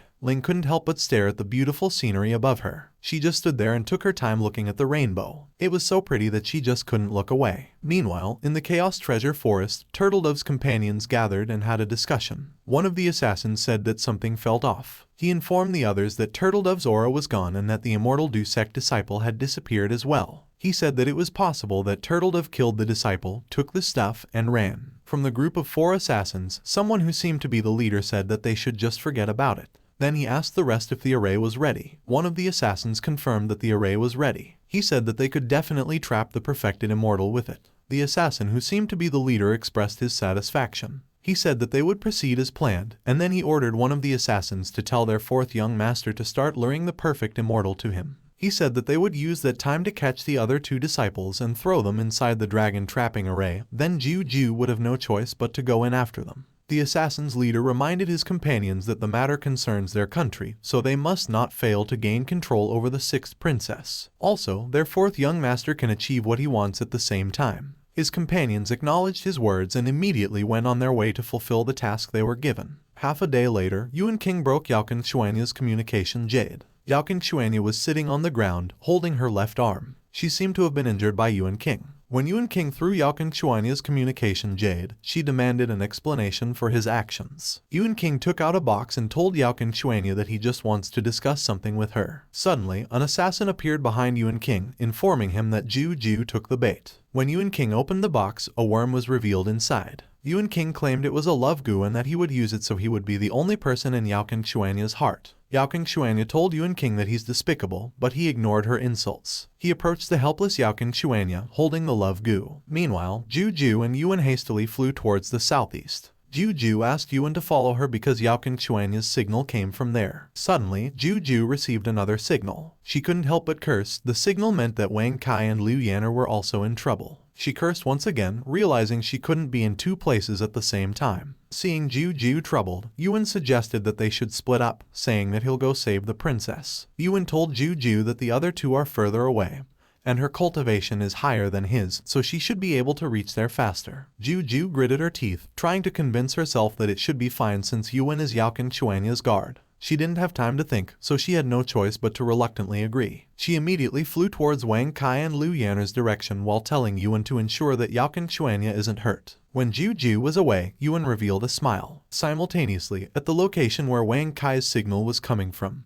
both Wang Kai and Liu Yan'er lay flat on the ground. While they were walking away, one of the assassins was complaining about how stubborn the 2 were. Then he asked his companions why they weren't killing Wang Kai and Liu Yan'er. The assassin in front said that if they killed the 2, Juju might go into a rage, and that they should just go and meet up with Yuan first. In the sky of the Chaos Treasure Forest, a cloud that was flying very fast was seen. When Juju saw Wang Kai and Liu Yan'er's bodies, she immediately maneuvered the cloud so it would fly down toward the 2. She called their names, seemingly seeking a response to know if they were alive or not. When Wang Kai and Liu Yan'er didn't respond, Juju's anxiety increased. She jumped off the cloud so that she could immediately land on the ground. Then she immediately checked if Liu Yan'er was still breathing. She was relieved when she found out that the 2 were just unconscious. Juju picked up Wang Kai and Liu Yan'er. She was glad that she had let Yuan go check on Youqin and Youqin Xuanya. She then decided to take the 2 to a safe place first, not minding the thick miasma on the ground. Juju walked for some time while carrying Wang Kai and Liu Yan'er. Moments later, she suddenly felt like she was walking in circles. Juju cursed. She realized that she had fallen into an illusion array. For not thinking of it sooner, she inevitably felt frustrated. It finally came to her that Yuan had been aiming to lure her away from the start. Juju was under the impression that the real target was Youqin Xuanya and Youqin. She screamed at the top of her lungs, saying that if they had what it takes, they should come and fight her, and that they shouldn't call themselves cultivators if all they could do was use those evil tricks. Because of Juju's scream, the insects around the area got disturbed, and a large group of insects furiously flew towards Juju's location. Meanwhile, somewhere deep within the Chaos Treasure Forest, Changshou stared at the small map. He was having a hard time finding the immortal emancipating herb. Suddenly, some sort of liquid dropped onto the small map. When Changshou saw that the part of the map where the liquid dropped was slowly burning, he realized that there was an acid rain. Changshou immediately covered himself with a green aura and started running away. He couldn't help but ask the herb to stop playing hide and seek with him. Changshou was complaining to the herb because he almost got melted by the acid rain because of it. He then jumped off a cliff and blasted the mountainside to open a cave. He immediately went inside to hide. But before he closed off the cave, he decided to use the spider web of the three-headed spider to scout the surroundings first. When the image outside the cave was transferred to him, he was intrigued by what he saw. Changshou pinched his fingers to predict his luck before leaving the cave. He wanted to take a look at the disturbance that had been transferred to him by the spiderweb of the three-headed spider. Outside the cave, a beam of light highlighted a seemingly unconscious woman falling from the sky. Changshou arrived at the scene before the woman could crash into the ground. He was shocked to see that it was actually Youqin Xuanya. Changshou watched Youqin Xuanya's hair flutter as she descended from the sky. But instead of catching Youqin Xuanya, Changshou turned around and acted as if he couldn't see anything due to the strength of the rain. Youqin Xuanya crashed into the ground unimpeded. While Changshou was walking away, Youqin Xuanya called out to him. The impact seemed to have woken her up from unconsciousness. While she struggled to get up, she told Changshou that he needed to leave the place quickly. She was about to say something more, but she once again lost consciousness. Changshou regarded Youqin Xuanya with a pitiful look, then he released a sigh of resignation. Since Youqin Xuanya had a kind heart, Changshou decided to help her just a little. As he picked her up, Changshou thought to himself that he wouldn't care afterward and that he would leave the rest to Youqin Xuanya's luck. After some time, inside the cave Changshou had created, Youqin Xuanya coughed as she slowly opened her eyes. Not knowing where she was and what had happened after losing consciousness, Youqin Xuanya quickly shot up and gasped for air. As soon as she recovered from her initial shock, Youqin Xuanya checked her body. She couldn't believe she had survived. She tried to recall what had happened, but the only thing she could remember was when Changshou had picked her up.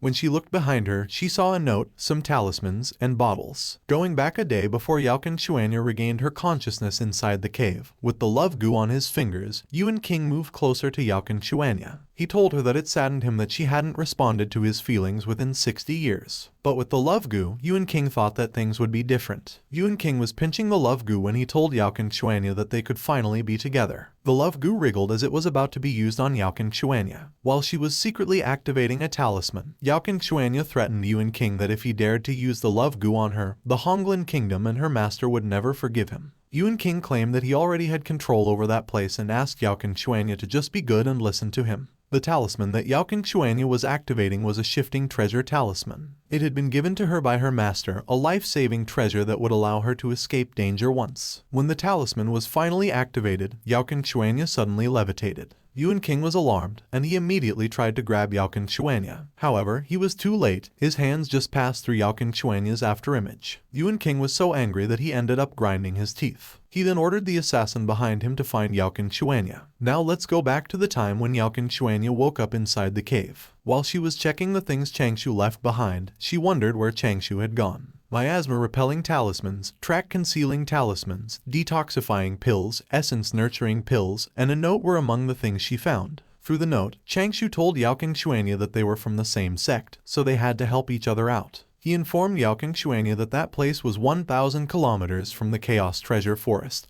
and that he had left some pills, talismans, and a map so she could take a detour to leave that place. He also emphasized that she should prioritize her survival. Changshou even wrote to tell Youqin Xuanya that one should not easily trust others because it's impossible to know what's in a person's heart. He advised her to take good care of herself because the road ahead was dangerous. Youqin Xuanya read aloud the final sentence on the note, which stated that it had been written by a person who did not want to reveal their identity. Youqin Xuanya couldn't help but smile. Then she remembered that her wounds, even her inner thighs, her belly, and the other important places, had been wrapped up. Suddenly, Youqin Xuanya's face flushed red when she realized something. She slapped her cheeks, then reminded herself that not only had Changshou saved her, but he had also treated her wounds, so she had no right to doubt his intentions. Youqin Xuanya also believed that Changshou had a disease that caused him to convulse in pain as soon as he touched a woman. She thought that Changshou had endured the pain to treat her and wrap her wounds. As she hugged the note Changshou had left behind, Youqin Xuanya thought to herself that if she had the opportunity to repay Changshou in the future, she would not hesitate. Meanwhile, outside the cave, Changshou sighed and said that meeting Youqin Xuanya was really a stroke of bad luck. The route he had mapped out for her was to the southwest, while he was going to the northwest. In a sarcastic tone, Changshou remarked that it was too bad they were heading in different directions. Changshou continued on his way towards the northwest, not wanting to meet Youqin Xuanya again. A few days later, Youqin Xuanya used 9 spirits return origin. She opened the Lin Fire Sword case to destroy the boulder that blocked the cave exit.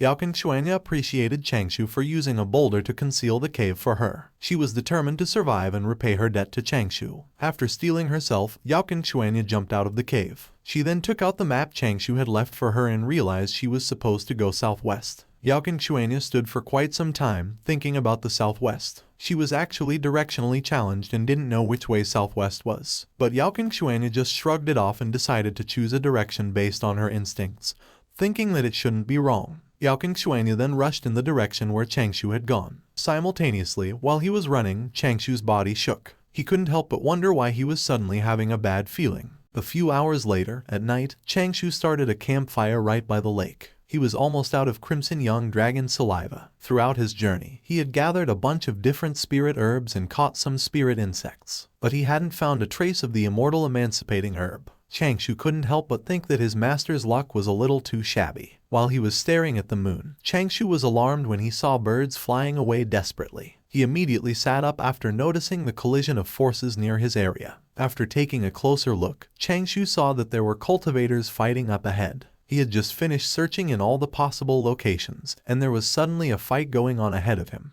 Changshou wondered if it was a sign for him to leave. He recalled the saying that says one must not stand under a falling wall. Changshou decided to just think of another way to help his master. But when he was about to leave, he noticed that on the cliffside, there was an immortal emancipating herb. Knowing that there was an immortal emancipating herb there, Changshou could no longer leave. He was starting to think that his master's rotten luck was going to get him killed. Near the immortal emancipating herb, a ginormous reptile was slithering on a pile of human bones. Changshou exclaimed after seeing the reptile, which was a 3-eyed wave serpent. Changshou found himself in a troublesome situation. He thought that the serpent should be close to becoming immortal, so it would alert even if he traveled underground. And if he fought it head-on, he might be able to beat it, but there were too many variables. Changshou didn't want to take a risk, thus he decided to just think of a steadier plan. Changshou then thought of taking advantage of the cultivators who were fighting up ahead. But when he observed the fight, he found out that it was actually Youqin Xuanya fighting against the 4 assassins. Changshou was bewildered why he came across Youqin Xuanya once again.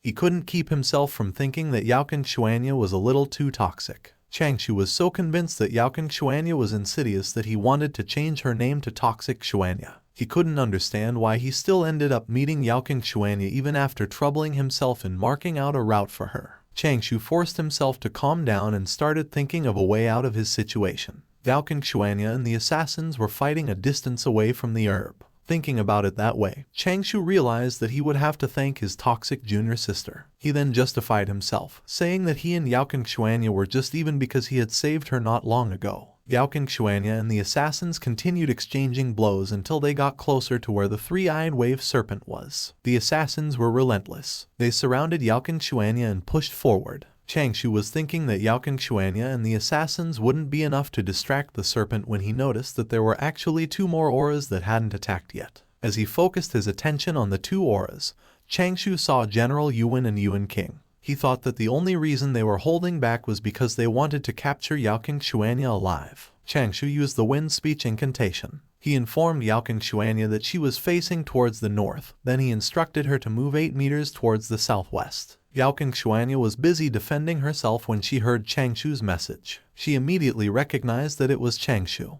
but she wondered why he was there. Changshou guided Youqin Xuanya, telling her to keep going for another 2 meters. Youqin Xuanya didn't question Changshou, she just followed his instructions obediently. Changshou continued giving Youqin Xuanya instructions, telling her to pay extra attention to counterattack.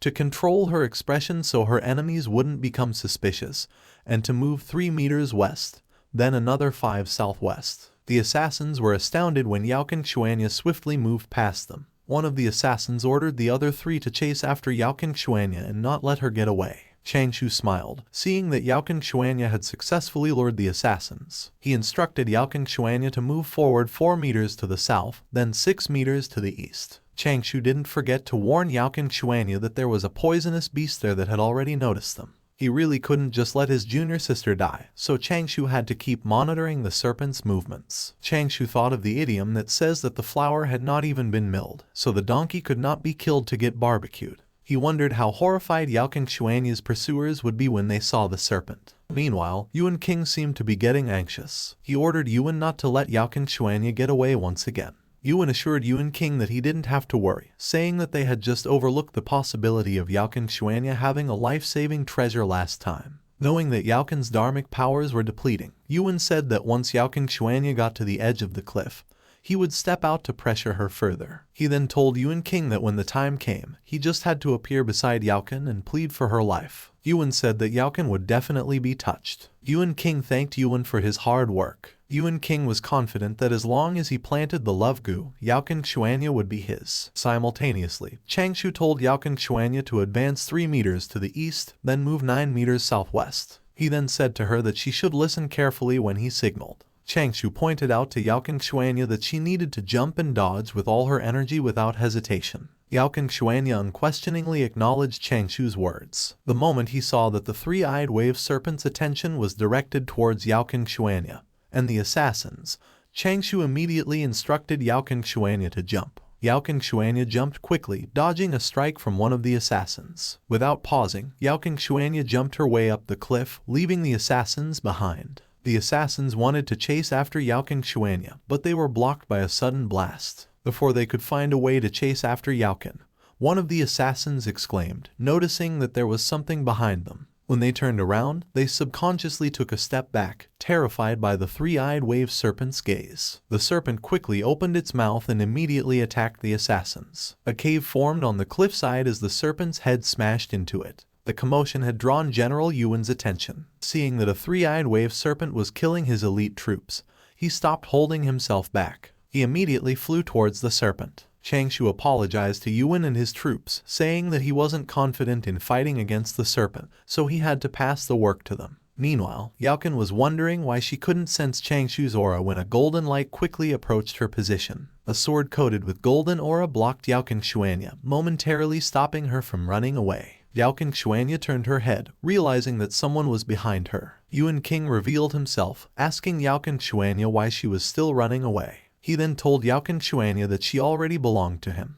General Yuan yelled at the 3-eyed wave serpent as he swung his battle axe. He then threw it towards the 3-eyed wave serpent's head. Only 2 of the assassins survived. They became hopeful, seeing that their general had come to save them. Changshou, who was waiting for both sides to be exhausted, prepared 3 paper effigies. The serpent hissed in pain as it was hit by Yuan's battle axe directly on its head. It was angered, and it swung its head backwards, sending the battle axe back to Yuan. Yuan caught the battle axe, causing him to smash on the side of the ledge. After recovering, Yuan stared at the serpent dangerously. The rocks were crushed to pieces as Yuan jumped towards the serpent. When he got closer to the serpent's neck, Yuan positioned his battle axe on his side. He screamed as he swung his battle axe with all his might. The serpent took the blow directly. It was too ginormous and slow to evade Yuan's attack. At first, Yuan's attack didn't look like it would be able to pierce through the serpent's defenses. But the moment he added more of his power into it, the serpent's head separated from its body as Yuan's battle axe managed to cut it clean off. Changshou thanked General Yuan for his hard work. He then took out his self-made medicine,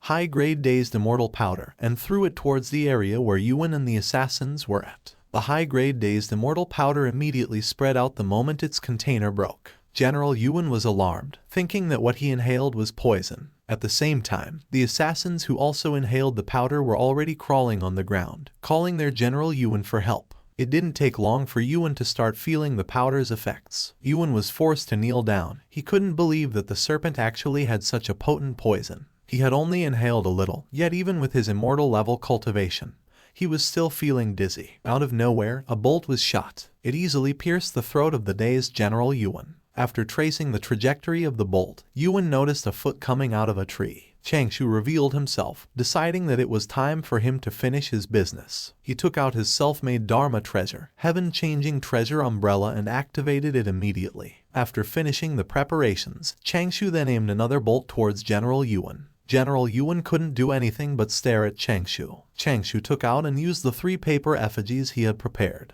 He then ordered his paper effigies to attack General Youqin. Changshou decided to fire another bolt. The defenseless General Youqin could only scream in pain as another bolt pierced the side of his neck. When they got closer to Youqin, each of Changshou's paper effigies took out a bottle of his self-made poison, corpse-burning poison. They threw the bottle towards Youqin, covering him with the corpse-burning poison. It was clear from General Yuan's expression that he was trying his best not to inhale the poison. But he couldn't help but cough when he could no longer hold his breath, and inevitably inhaled the corpse-burning poison. Burning patches started to appear on General Yuan's arm. As if he were desperate to do something about his dire situation, Youqin tried to cut down a paper effigy but failed. The effigy managed to quickly jump away, causing Yuan's efforts to be in vain. Changshou jumped down from the cliff and aimed another bolt towards General Youqin. The arrow that he fired easily planted itself on Yuan's chest. Youqin could only grit his teeth to ease the pain that he was feeling. The eyes of Changshou's effigies turned red as they breathed fire towards General Youqin.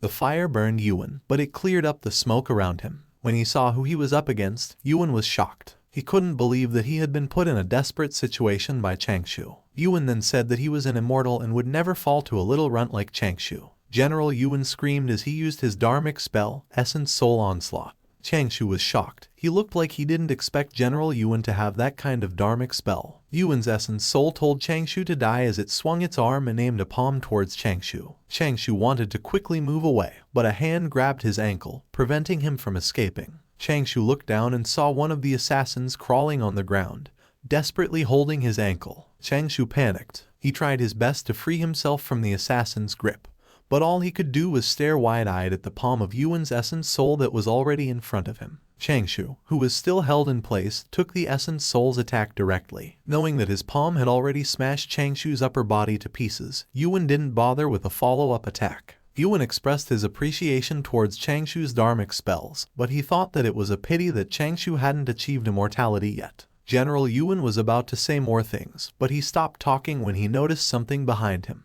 When he turned around, he saw nails flying towards him. Seemingly out of shock and confusion, Youqin was unable to react, allowing one of the nails to pierce his forehead. The nails had already pierced his essence soul when Youqin tried to step away. Simultaneously, Changshou's lower body exploded. Youqin was shocked to see that it was actually just a paper effigy. He quickly turned to check his body's condition. Youqin saw that his body was still being burned by Changshou's paper effigies. After being bathed with underworld soul fire for so long, what was left of General Yuan's body were his bones. Moments later, the real Changshou poked out of a tree. He walked towards the corpses and then used the soul-conserving pearl to collect the souls of Youqin and the assassins. It took some time before Changshou finished gathering all the souls and burning all the corpses. He then stored the 3 paper effigies that were still usable. He only lost 1 paper effigy throughout the fight. Changshou felt disappointed that he only got an axe and a dharmic treasure pouch. He couldn't help but wonder why Youqin was so poor despite being an immortal. But his disappointment got quickly washed away after finally acquiring the immortal emancipating herb that he had been looking for. Changshou then collected the corpse of the serpent. He was thinking of making some poison from it that his junior sister could use to protect herself. While he was staring at the pouch, Changshou smiled. He felt pretty upbeat and happy since he was already done with what he needed to do. Meanwhile, a bird was just flying peacefully when a sword suddenly flew past in front of it.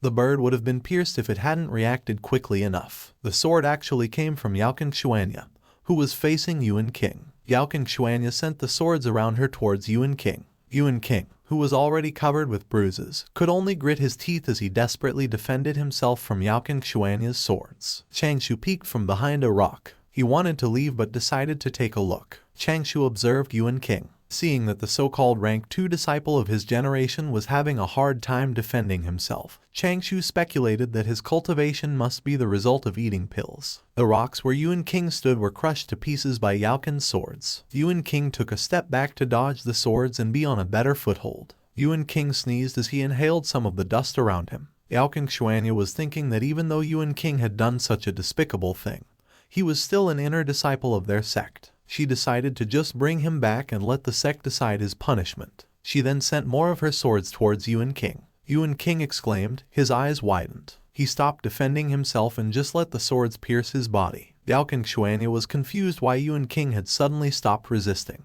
Youqin fell to the ground as Youqin Xuanya's swords took the life out of him. Youqin Xuanya took a moment to stare at Youqin's corpse. Even though he might have been evil at heart, she assumed that Youqin still had a tint of remorse in his heart. Youqin Xuanya wondered if Youqin had also been forced by someone. Knowing that Youqin had the ability to come up with comforting words for herself, Changshou couldn't help but think that his toxic junior sister indeed lived up to her name of being toxic. Jokes aside, instead of leaving after killing her opponent, Youqin Xuanya stayed to be sentimental about the situation. With that, Changshou could tell that she had not suffered the cruel reality of the primordial world. Youqin Xuanya came back to her senses, wondering how Changshou was doing. She decided to bring Youqin's body over and have a look. Suddenly, Youqin Xuanya got a whiff of something. She then felt dizzy before she collapsed to the ground. Changshou wanted to get away from that place first. He pulled Youqin Xuanya's hair, thinking that it was fine since the physical body of a cultivator tremendously exceeded that of a mortal. Changshou was sure that it was impossible for Youqin Xuanya to go bald just because he was pulling on her hair. Although it was a little impolite, Changshou believed that it was the most convenient place to grab so he wouldn't create any unnecessary misunderstandings. Meanwhile, in a valley, cultivators could be seen riding giant cranes heading towards the Chaos Treasure Forest. At the outskirts of the Chaos Treasure Forest, Liu Yanner affectionately asked Wang Kai if he was still hurt. Wang Kai told Liu Yanner that he was fine.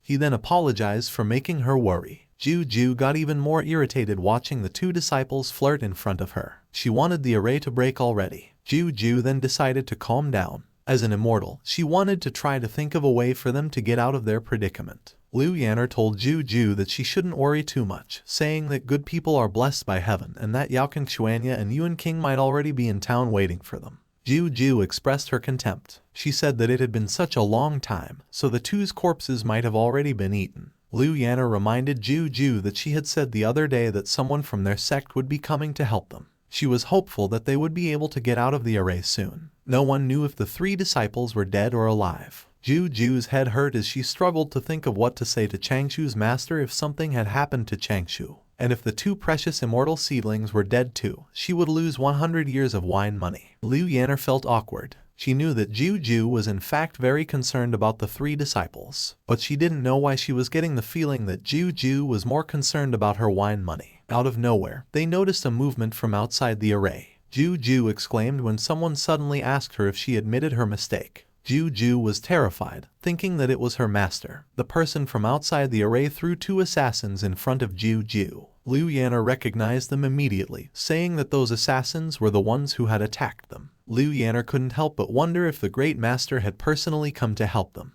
When the array started to break, Ju knelt and called her master. She admitted that she had been tricked and had lost contact with the three young disciples. She said that she was willing to accept all reprimands and punishments. Ju then asked her master to quickly find the three disciples to see if they could still be saved. When the array was completely broken, it was revealed that the person Ju was confessing to and beseeching was the exalted Wang King's fifth disciple, Ju Wu. Riley, Ju Wu informed Ju that their master hadn't come. Ju Wu was about to tell Ju that it had been his handsome and chic fifth senior brother who had come, but he stopped talking when he suddenly felt a killing intent. A snot involuntarily came out of Ju Wu's nose as his cheek got smacked by Ju.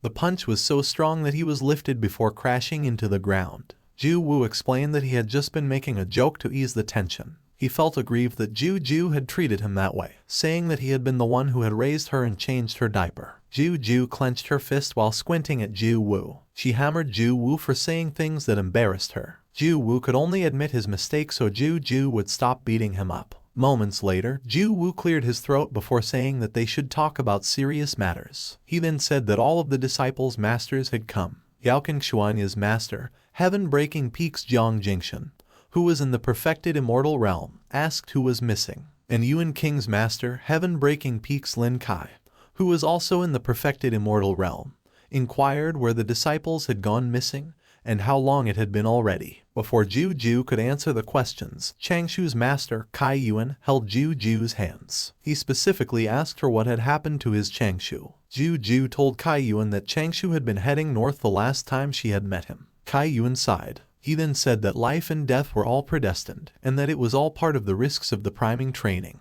He had yet to ascend to become an immortal, so he was unable to move freely in the North Continent. Kai Yuan begged everyone to help him search for his disciple. He promised that if they helped him, the little Qiang Peak would be forever grateful. Ju Wu told Kai Yuan that he didn't need to be polite because they were family. He assured Kai Yuan that they would help him find Changshou. Ju informed Jiang Jingxin and Lin Kai that Yuan King and Youqin Xuanya were heading towards the northwest with a general from Xuanya's family whose name was Yuan. She then expressed her realization that Yuan might have been scheming against Xuanya. Jiang Jingxin suggested that they should split up. She said that someone should go search outside, another to the northwest, and that the last party should head north to look for Changshou. Lin Kai asked Ju Wu to look for Changshou, saying that he and Jiang Jingxin could take care of the other two areas. Later that night, when the moon's radiance was at full, a campfire was the only source of light in the dark space inside the cave. Youqin Xuanya, who had already regained consciousness, was sitting near the campfire. She felt that her injuries had mostly healed, but she couldn't understand why her scalp hurt.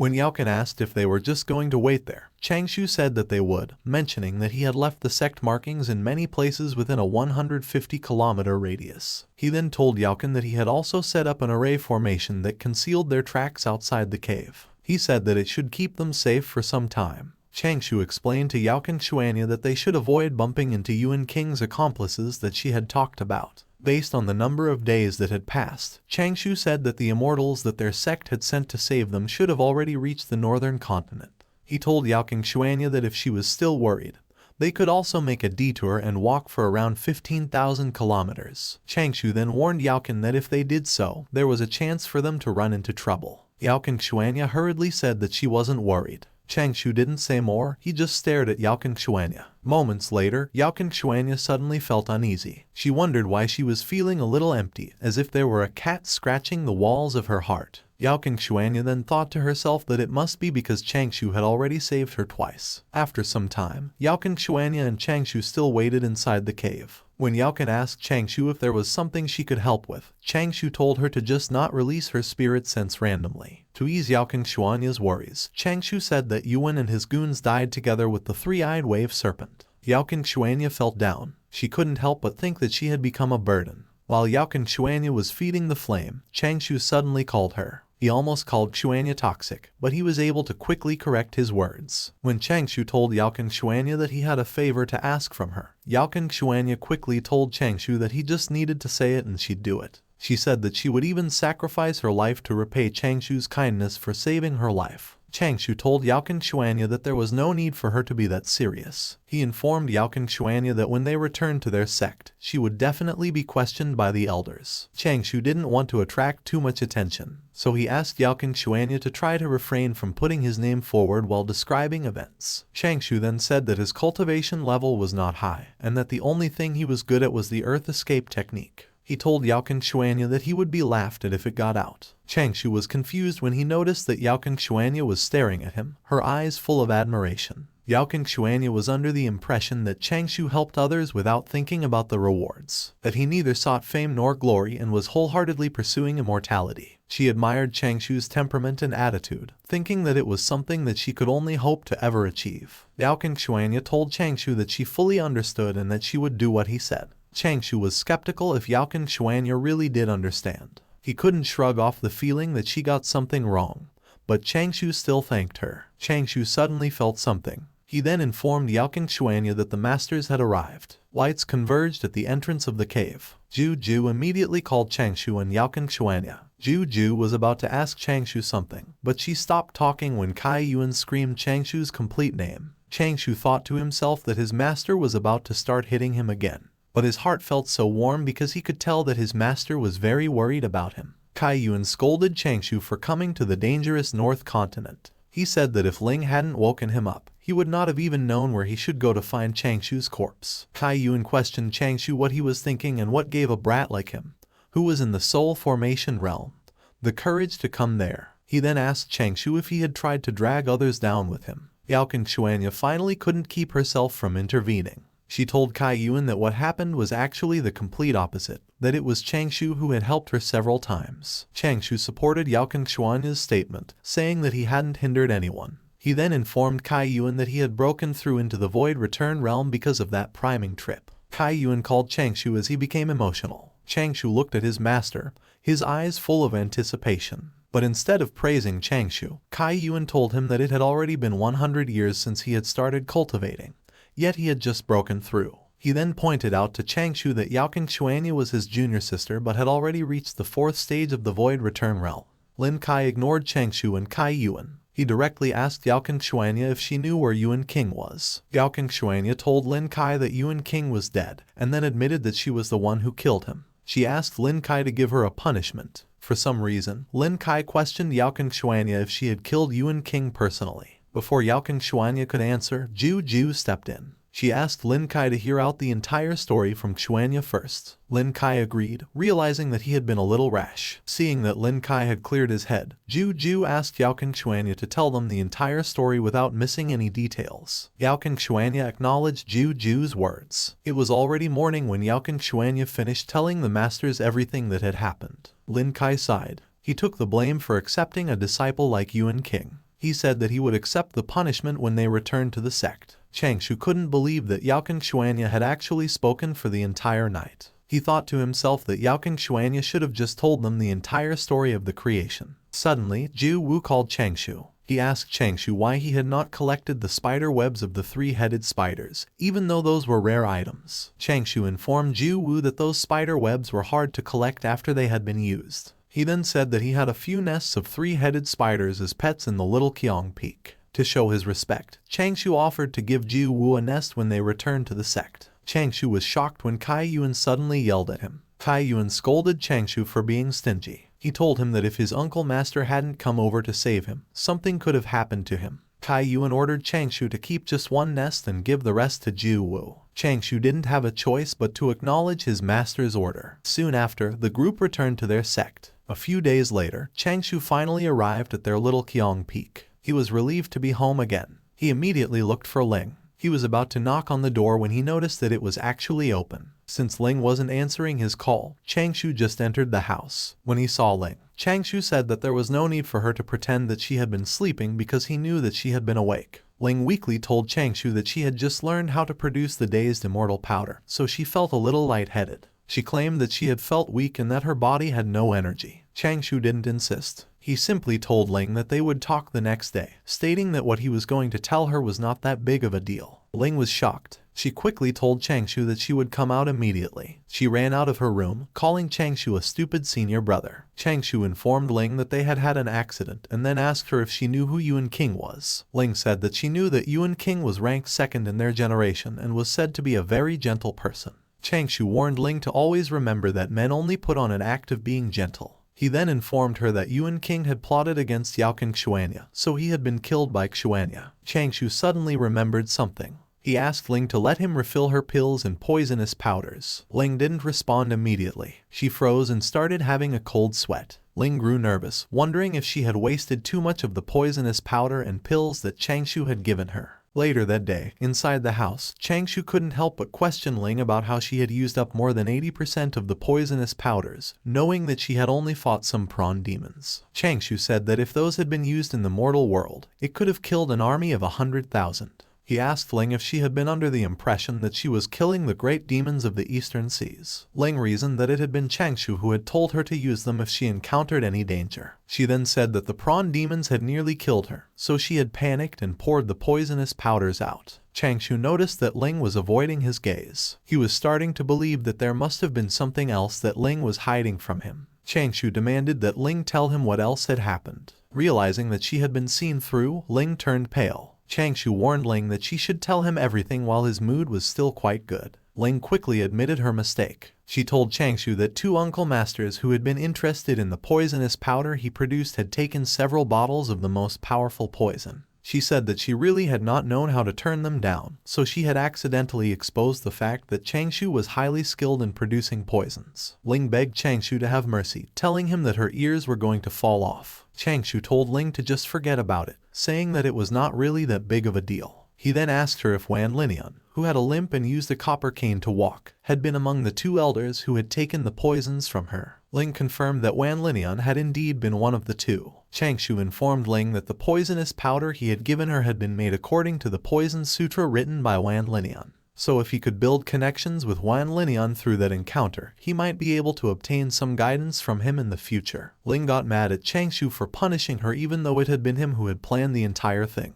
But she quickly got shut down after being reminded about the poisonous powder she had wasted. To punish her so she wouldn't forget that lesson, Changshou ordered Ling to chop down the trees in their back mountains the next day. He pointed out that she wasn't allowed to use her cultivation. When Ling asked him why they had to chop down the trees, Changshou said that he wanted to make space for a pill chamber. The next day, while she was cutting down the trees, Ling complained about Changshou not letting her use her dharmic powers. As a girl, Ling was worried that bulging muscles might grow on her legs and arms. To vent her anger, she imagined that the tree she was cutting was Changshou. She said that she would uproot Changshou, break his trunk, snap his branches, and cut off his roots. Ju appeared out of nowhere and greeted Ling. Without bowing her head, Ling quickly greeted her back. When Ju looked for Changshou, Ling told Ju that Changshou should be cultivating inside his hut. Before leaving, Ju inquired inquisitively about Ling's purpose for logging. Ling told Ju that it had something to do with Changshou. She told her to just ask Changshou later when she met him. Moments later, inside Changshou's hut, Changshou asked Ju to confirm if she had really gotten a wine ban for 3 years. Ju told Changshou that she had. She then said that the sect might as well tie her to the thunder platform for 3 years. Changshou bargained with Ju. He asked her to help him build an array in exchange for his help in brewing 3 premium kinds of wine that had already ceased to exist. Ju thought that Changshou was just trying to bluff her into doing work for him for free. She even made it clear to Changshou that she wasn't good at array formations. But when she took a sip of the liquid that Changshou offered, her eyes widened out of shock. Ju drowned herself in the intoxicating feeling, which almost made her feel as if she were floating.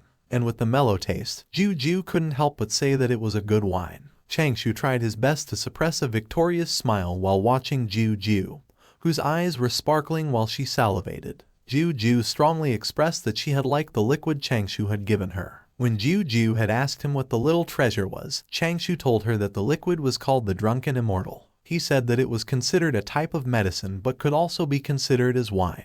Other than making a person feel a little drunk, it had no other effects. Ju said that with just the Drunken Immortal, she had already been willing to help Changshou, but she had been reluctant to accept the deal, saying that she really didn't know anything about formation arrays. Changshou told Ju that she didn't have to worry because all she had to do was provide immortal powers for the formation arrays. Ju stopped thinking twice and quickly accepted the deal. Thus, 2 years later, Ju stood at the doors of Little Qiang Peak's pill chamber. She informed Changshou that she had finished the life gate on the new array. Changshou didn't respond. He was focused on observing the huge cauldron in front of him. Ju urged Changshou to give her that month's Drunken Immortal. Changshou gave Ju the Drunken Immortal. He then informed her that in 20 days, he would be refining a more difficult immortal pill. He asked Ju to help him and to keep that matter a secret. Since Changshou was being secretive, Ju couldn't help but ask what pill he was planning to refine. Changshou told Ju that he was going to refine a poisonous immortal melting pill. Ju was greatly shocked. She had heard that the poisonous immortal melting pill could kill a perfected immortal. She demanded Changshou to tell her why he would want to make it. Changshou asked Ju to calm down, saying that he wouldn't do anything bad with the pill. He explained that poison was also a type of medicine. It could be used to kill, but it could also be used to save people. Meanwhile, at the outskirts of the Little Qiang Peak, Ju and Jushi sneaked in. Ju expressed his reluctance to sneak in, but Jushi just told him that if they were unhappy with them, they would just have to beat them up. Ju immediately went to the Little Qiang Peak as soon as she woke up, but they had never seen her work that hard before, so Jushi believed that there must be something wrong going on there. Jushi is exalted Wang King's 4th disciple, and Ju is Jushi's Dao companion. Ju asked his dear wife why they hadn't approached them openly instead. Jushi told Ju that they would find nothing if Ju knew that they were there. She then said that they had to be stealthy and catch them in the act. Jushi was about to walk forward, but Ju quickly stopped her. Ju Wu noticed the formation array. He said that although those were simple array formations, they had been formed into a chain array. Ju Wu could tell that the one who had created it was quite smart and creative. He then touched a glowing symbol with his finger. Ju Wu asked Ju Shi to let him take care of the array since his attainment was in the Tao of arrays, while Ju Shi specialized in forging treasures. 2 hours later, Ju Shi told Ju Wu that she thought that they had returned to where they started. Ju Wu got depressed. He started to think that the comprehension of array formations that he had been all fake. Ju Shi tried to console Ju Wu, telling him that at worst, they could just blow up the array formation. But Ju Wu didn't listen to Ju Shi. His self-doubt grew even deeper, wondering if he had been on the wrong Tao all his life, and if his cultivation of the Inaction Sutra was wrong as well. Ju Wu became so depressed that he started to doubt his qualification to be Ju Shi's husband as well. Ju Shi got scared when Ju Wu started saying that he wasn't good enough since he couldn't break the array. Moments later, golden smoke crawled under Ju Shi's feet. They both exclaimed as they were surrounded by the golden smoke. Ju Shi then noticed that the space around them was actually starting to distort. It didn't take long before Changshou's pill chamber was revealed.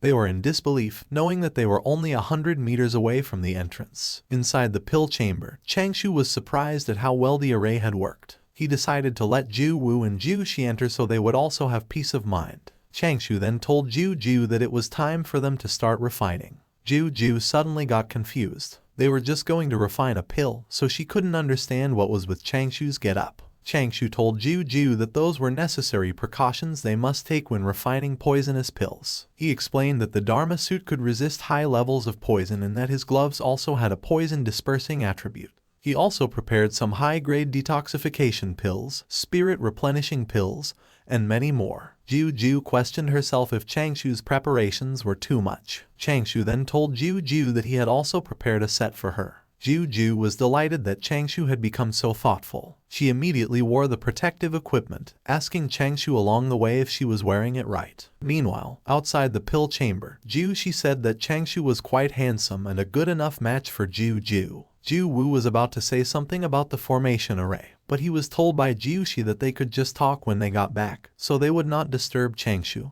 and Ju Ju. Ju Shi thought to herself that Changshou looked quite reliable too. Changshou was just in the void return realm, but she thought that that wasn't a problem. Later that day, Ju Ju went back to her place. After giving him the spider he wanted, Ju Ju scolded Ju Wu, telling him to stop killing the spiders Changshou had given. Ju Ju couldn't keep herself from asking Ju Wu if he didn't feel embarrassed asking her little Shu for things all the time. Hearing Ju Ju call Changshou little Shu, Ju Wu was shocked. He then said that they were not worried because Changshou could be considered a talented and reliable person from the younger generation. But he told Ju Ju that it would be better if she dressed up more and put on some makeup. He even said that Ju Ju could ask her senior sister in choosing some dresses and refining some perfume.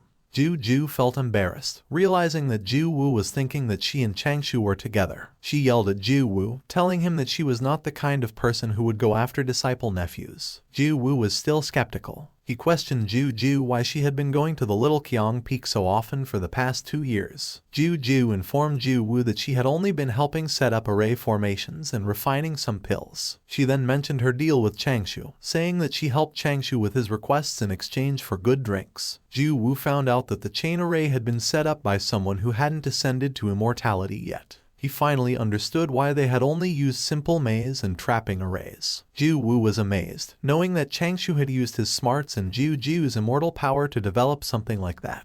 While Lai Changshou's talent couldn't be considered top tier, he was still able to break through into the void return realm only after 100 years. Ju Wu thinks that becoming an immortal shouldn't be a problem for Changshou. Out of nowhere, Ju Ju asked Ju Wu to give her the 3 jade slips that he had always carried with him. Those talismans were Ju Wu's cultivation insights, so he didn't agree. But Ju Ju still took the talismans, not caring if Ju Wu agreed or not. She then gave Ju Wu some of the poisonous pills Changshou had refined as a form of exchange. Ju Wu yelled at Ju Ju, telling her that the talismans were considered secret treasures of their line and could not be given to just anyone. Ju Ju accused Ju Wu of being stingy, saying that it was just a little bit of insight. When Ju Ju was already gone, Ju Wu looked at the bottles in his palm. His eyes bulged, seeing that the 2 bottles actually contained bone-rotting pills and soul-transforming killing pills. He then noticed some words below the labels, saying that it was rare to find some peace on the road to immortality, and to refrain from worldly riches and make a gentleman's agreement.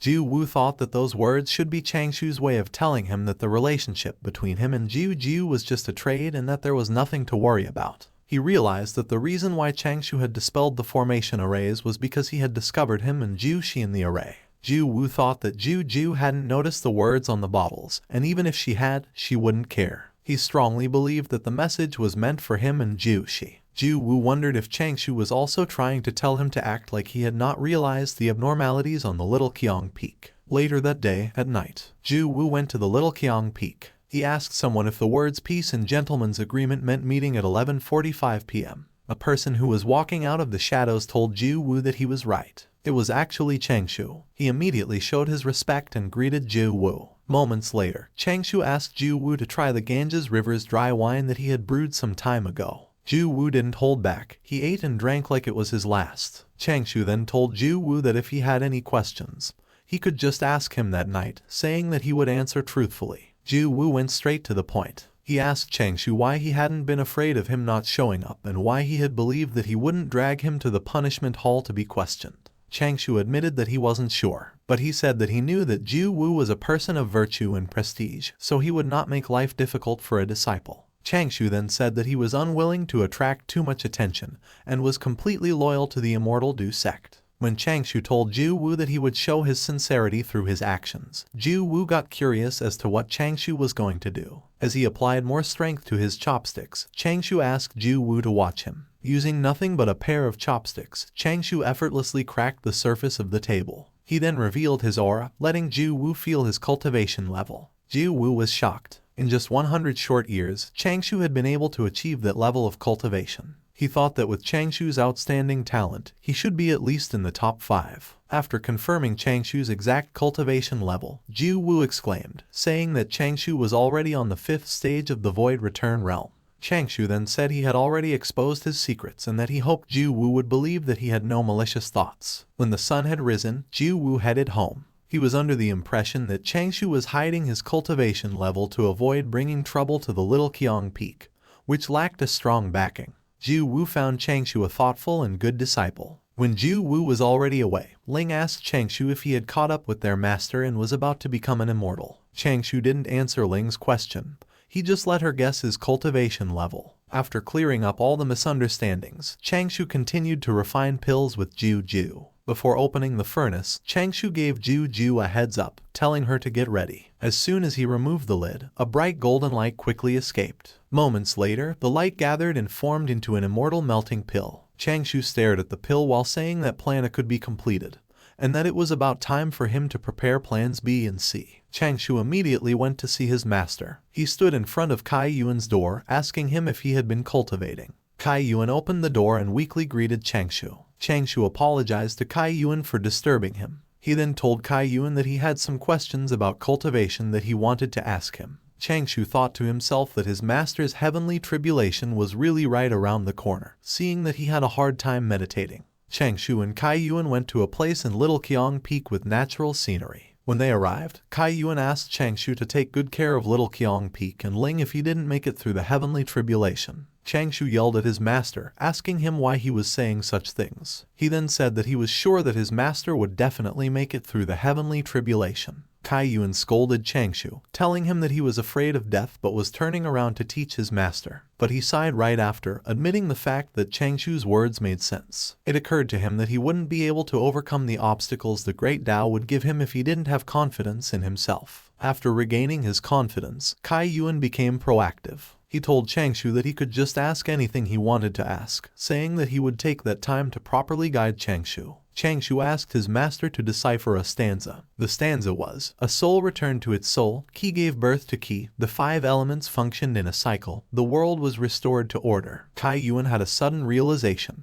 He repeatedly recited the stanza, seemingly trying to verify if his understanding was right. Seeing that his master had some enlightenment, Changshu smiled. But he thought that it was a pity that he couldn't give Kai Yuan a portion of the epiphanies he had every once in a while. Changshu took out some precious materials. He wanted to build a 2x lightning diverting rod. It could help his master divert some of the lightning tribulations away, increasing his master's chances of survival. All the precious materials he took out were materials that were used in lightning elemental array formations. Changshou suddenly told someone to stop hiding and to come out and help him. Ling slowly revealed herself, asking Changshou how she could help him. Later that day, a girl named Ling said that she had been trapped inside a metal net, and that she had also been surrounded by 36 lightning-conducting logs. Ling was inside her stinky senior brother's so-called Faraday cage. While she was complaining about being used as a testing dummy again, Ling was warned by Changshou not to touch the metal cage. When Changshou said that he was going to start, Ling was startled, seeing that Changshou took out a lot of lightning talismans. Lightning struck the cage as soon as Changshou activated the talismans. Inside the cage, Ling looked so helpless. All she could do was scream and cower in fear. The lightning strikes, as well as Ling's screaming, continued for quite some time. Suddenly, Ling noticed something that amazed her. She found that Changshou's Faraday cage had really been able to protect her from the lightning.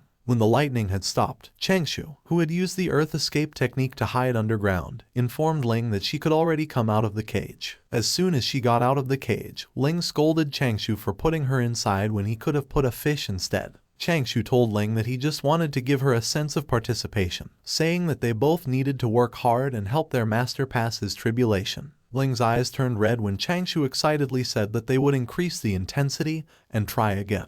Changshou told Ling to relax, telling her that they would be using a fish instead of her. They immediately resumed their experiment, increasing the intensity of the lightning each time. 3 days later, Changshou expressed his surprise after seeing that their master had already come out. While he was addressing Ling and Changshou, Kaiyuan looked like he was having a hard time believing what he was seeing.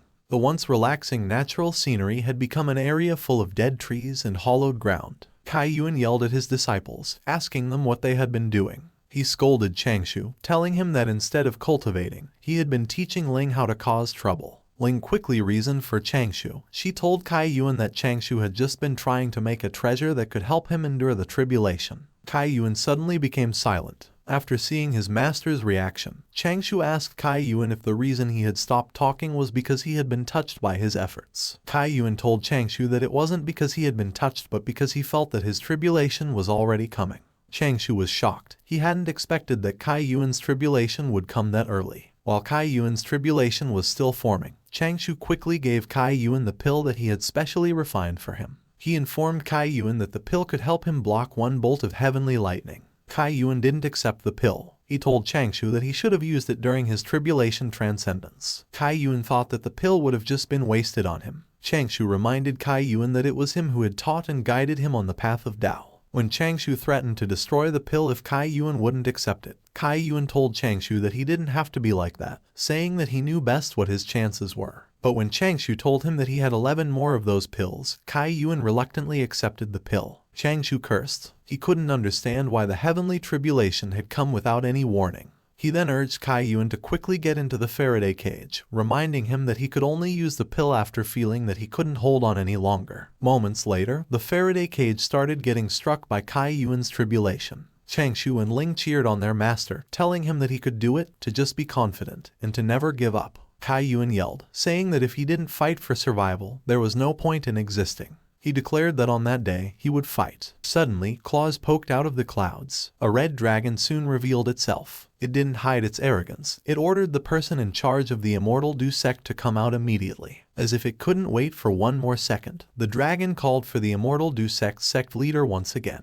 At the Little Qiong Peak, Ling asked Changshou to confirm if the clouds in the sky were their master's tribulation clouds. Changshou told Ling that their master had made a mistake. Kaiyuan had thoroughly embarrassed himself by thinking that the clouds formed by the dragon race were his tribulation clouds. Simultaneously, the dragon was still ordering the Du sect leader to show himself. The master of the 9 Jiu Immortals and the Immortal Du sect's Heaven Immortal, exalted Wang King, asked the dragon what business it had with their sect. The dragon asked Wang King and the old woman if they were the ones in charge of matters within the Immortal Du sect. Wang King told the dragon that he could not make decisions for the Immortal Du sect. He then said that he just thought that the little dragon seemed a little rude, so he came to teach it a lesson. The dragon felt offended. It yelled and charged towards Wang King. Wang King sighed. He told the dragon that it was still wet behind the ears. Wang King expressed his contempt. As it extended its claws towards Wang King, the dragon blamed the Immortal Du sect, saying that they had brought it on themselves. In the face of the dragon's dominating presence, Wang King just stood still. When its claws got too close to him, Wang King extended his arm, pointing two of his fingers forward.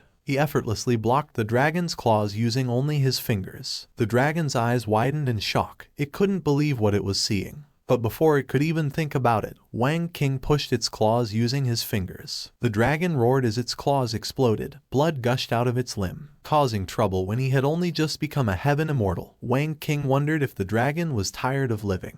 While the dragon was screaming in pain, Wang King said that it was a rare occurrence to see the dragon palace behave so boldly. He asked the dragon why it had gone overboard and tried to establish its authority on their immortal Dao sect. The dragon claimed that it was a special envoy from the East Ocean Dragon Palace and a general of the Dragon Palace water troops. It then said that it would definitely report that matter to the Dragon King. The dragon threatened Wang King, saying that they would prepare troops and tread down his little mountain. Wang King told the dragon that the immortal Dao sect belonged to the human school, so the luck of the human schools protected them. He asked the dragon if it, a mere frontline warrior, was trying to spark a war between human cultivators and the dragon race. The dragon couldn't talk back. The dragon told Wang King that some days ago, the immortal Dao sect had come to destroy the demons at the East Ocean, and that by accident, the Dao sect disciples had hurt the soldiers that the dragon race had been developing.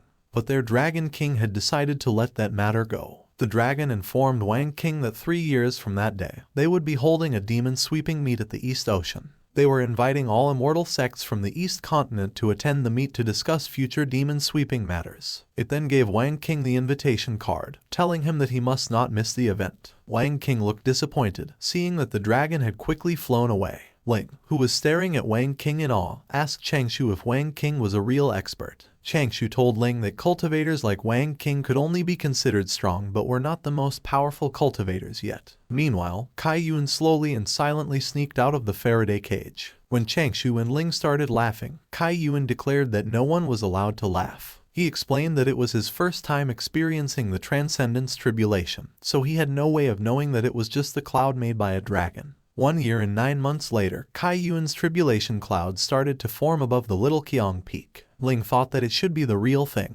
Changshou observed that Yuqin's tribulation clouds took such a long time to appear, but instantly flew over. Meanwhile, Yuqin focused on his coming tribulation. He was dedicated to surviving through it and becoming an immortal. Moments later, Yuqin's tribulation had completely formed. Changshou noticed that Yuqin's tribulation had started. It was rare for him to have been able to observe the entire process up close. For that reason, he had decided to record everything down so he could analyze it later. Changshou sent Yuqin a voice transmission. He informed him that, based on the surface area and thickness of the tribulation cloud, he could guess that it would be a common heavenly tribulation with 5 bolts of lightning. Changshou told Yuqin that he had to hold on. Yuqin sent back a voice transmission, acknowledging Changshou's words. Soon after, golden light started pouring onto Yuqin. From afar, the beam of light looked like a golden pillar that stood tall between the stormy clouds. A violet bolt of lightning struck the Faraday cage. As if it were losing its power, the lightning slowly dissipated. Yuqin survived the first bolt. Ling pointed at the Faraday cage, asking Changshou to take a look. When the dust started to settle, it was revealed that the Faraday cage hadn't been destroyed. But Changshou noticed that something was happening on the Faraday cage's metal net. The heavenly Dao was actually attacking the cage, and it didn't take long for the heavenly Dao to tear the Faraday cage apart. Changshou was able to confirm that the heavenly Dao didn't allow petty tricks, but he thought that it should still be effective for 1 strike. While he was preparing to receive the second strike, Yuqin thought to himself that heaven and earth followed the order of the great Dao's cycle. Everything was part of his fate, so he thought that it shouldn't matter if he died. But he couldn't die lying beaten and battered on the ground. His disciples were watching him, so even if he was useless, even if he couldn't give them the protection that disciples of other peaks had, Yuqin thought that he still had to die standing, that he still needed to maintain the pride of a master for Changshou and Ling. Yuqin steeled himself and challenged the heavenly tribulation. The second bolt of lightning struck Yuqin. Yuqin screamed in pain as he took the strike directly. As if to make sure that Yuqin would die, the lightning lingered a little longer before finally dissipating. Moments later, Yuqin coughed as he regained consciousness. Seeing his disciples' worried faces, Yuqin refused to give up. He took out the pill Changshou had given him, and with it, he gained confidence that he would definitely survive the heavenly tribulation. But something unexpected happened after he swallowed the pill. Yuqin panicked, realizing that he had started to melt. He couldn't help but wonder what his wretched disciple had fed him. Yuan's tribulation disappeared as he slowly lost all of his flesh and bones. He turned into a puddle of blood. The spectators from various peaks were puzzled as to why the heavenly tribulation suddenly disappeared. Moments later, Du sect cultivators gathered at the Little Qiang Peak. As soon as they saw the puddle of blood, they immediately knew that it was Yuan. They realized that it was the deliverance by execution, that Yuan had turned into a turbid immortal. They couldn't believe that there was actually someone who would still use an immortal melting pill. 3 immortal lights shone into the heavens, while spiritual Kai converged on the ground. Yuan's body started to reconstruct. He was delivered by execution under the heavenly tribulation and became a turbid immortal. Yuan was thinking that from that moment, he could no longer raise his head in the sect again. He couldn't help but wonder if his disciples would also be scornful of him. As soon as the process ended, Ling immediately embraced Yuan, telling him that she was so scared. And with a warm smile, Changshou congratulated Yuan. Yuan was touched. As their master, he kept thinking about the ideals of dying in the heavenly tribulation that he almost neglected the efforts of his disciples. Yuan knew that Changshou must have endured a lot of hardships to make the pill. He felt content that he was able to survive, thinking that he could at least protect his 2 good disciples. Yuan realized that the road ahead of him was not sealed. A while later, more Du sect cultivators gathered at the Little Qiang Peak. Each of them expressed their congratulatory greetings for Yuan. Yuan yelled, saying that turbid immortals were immortals as well, so he would live happily for 10,000 years. Changshou sent Yuan a voice transmission, telling him that if someone asked him about the pill he had eaten to employ deliverance by execution, he should just say that it was an immortal melting pill, and that the recipe was in the second last bookshelf of the Dao Sutra Outer Hall. Changshou then informed Yuan that he could only give out a maximum of 3 pills if someone asked him for any spare immortal melting pills. Yuan acknowledged Changshou's instructions. Changshou asked Ling to wait there, telling her that if their master invited people in for tea, she should remember to serve people well. He then said that he was going to rest for a while and wait for Yuan to finish what he had to do. Later that day, at the pill chamber, Changshou sat comfortably on a chair with 4 golden lotuses floating in front of him. Suddenly, he opened his eyes as he felt that someone was coming.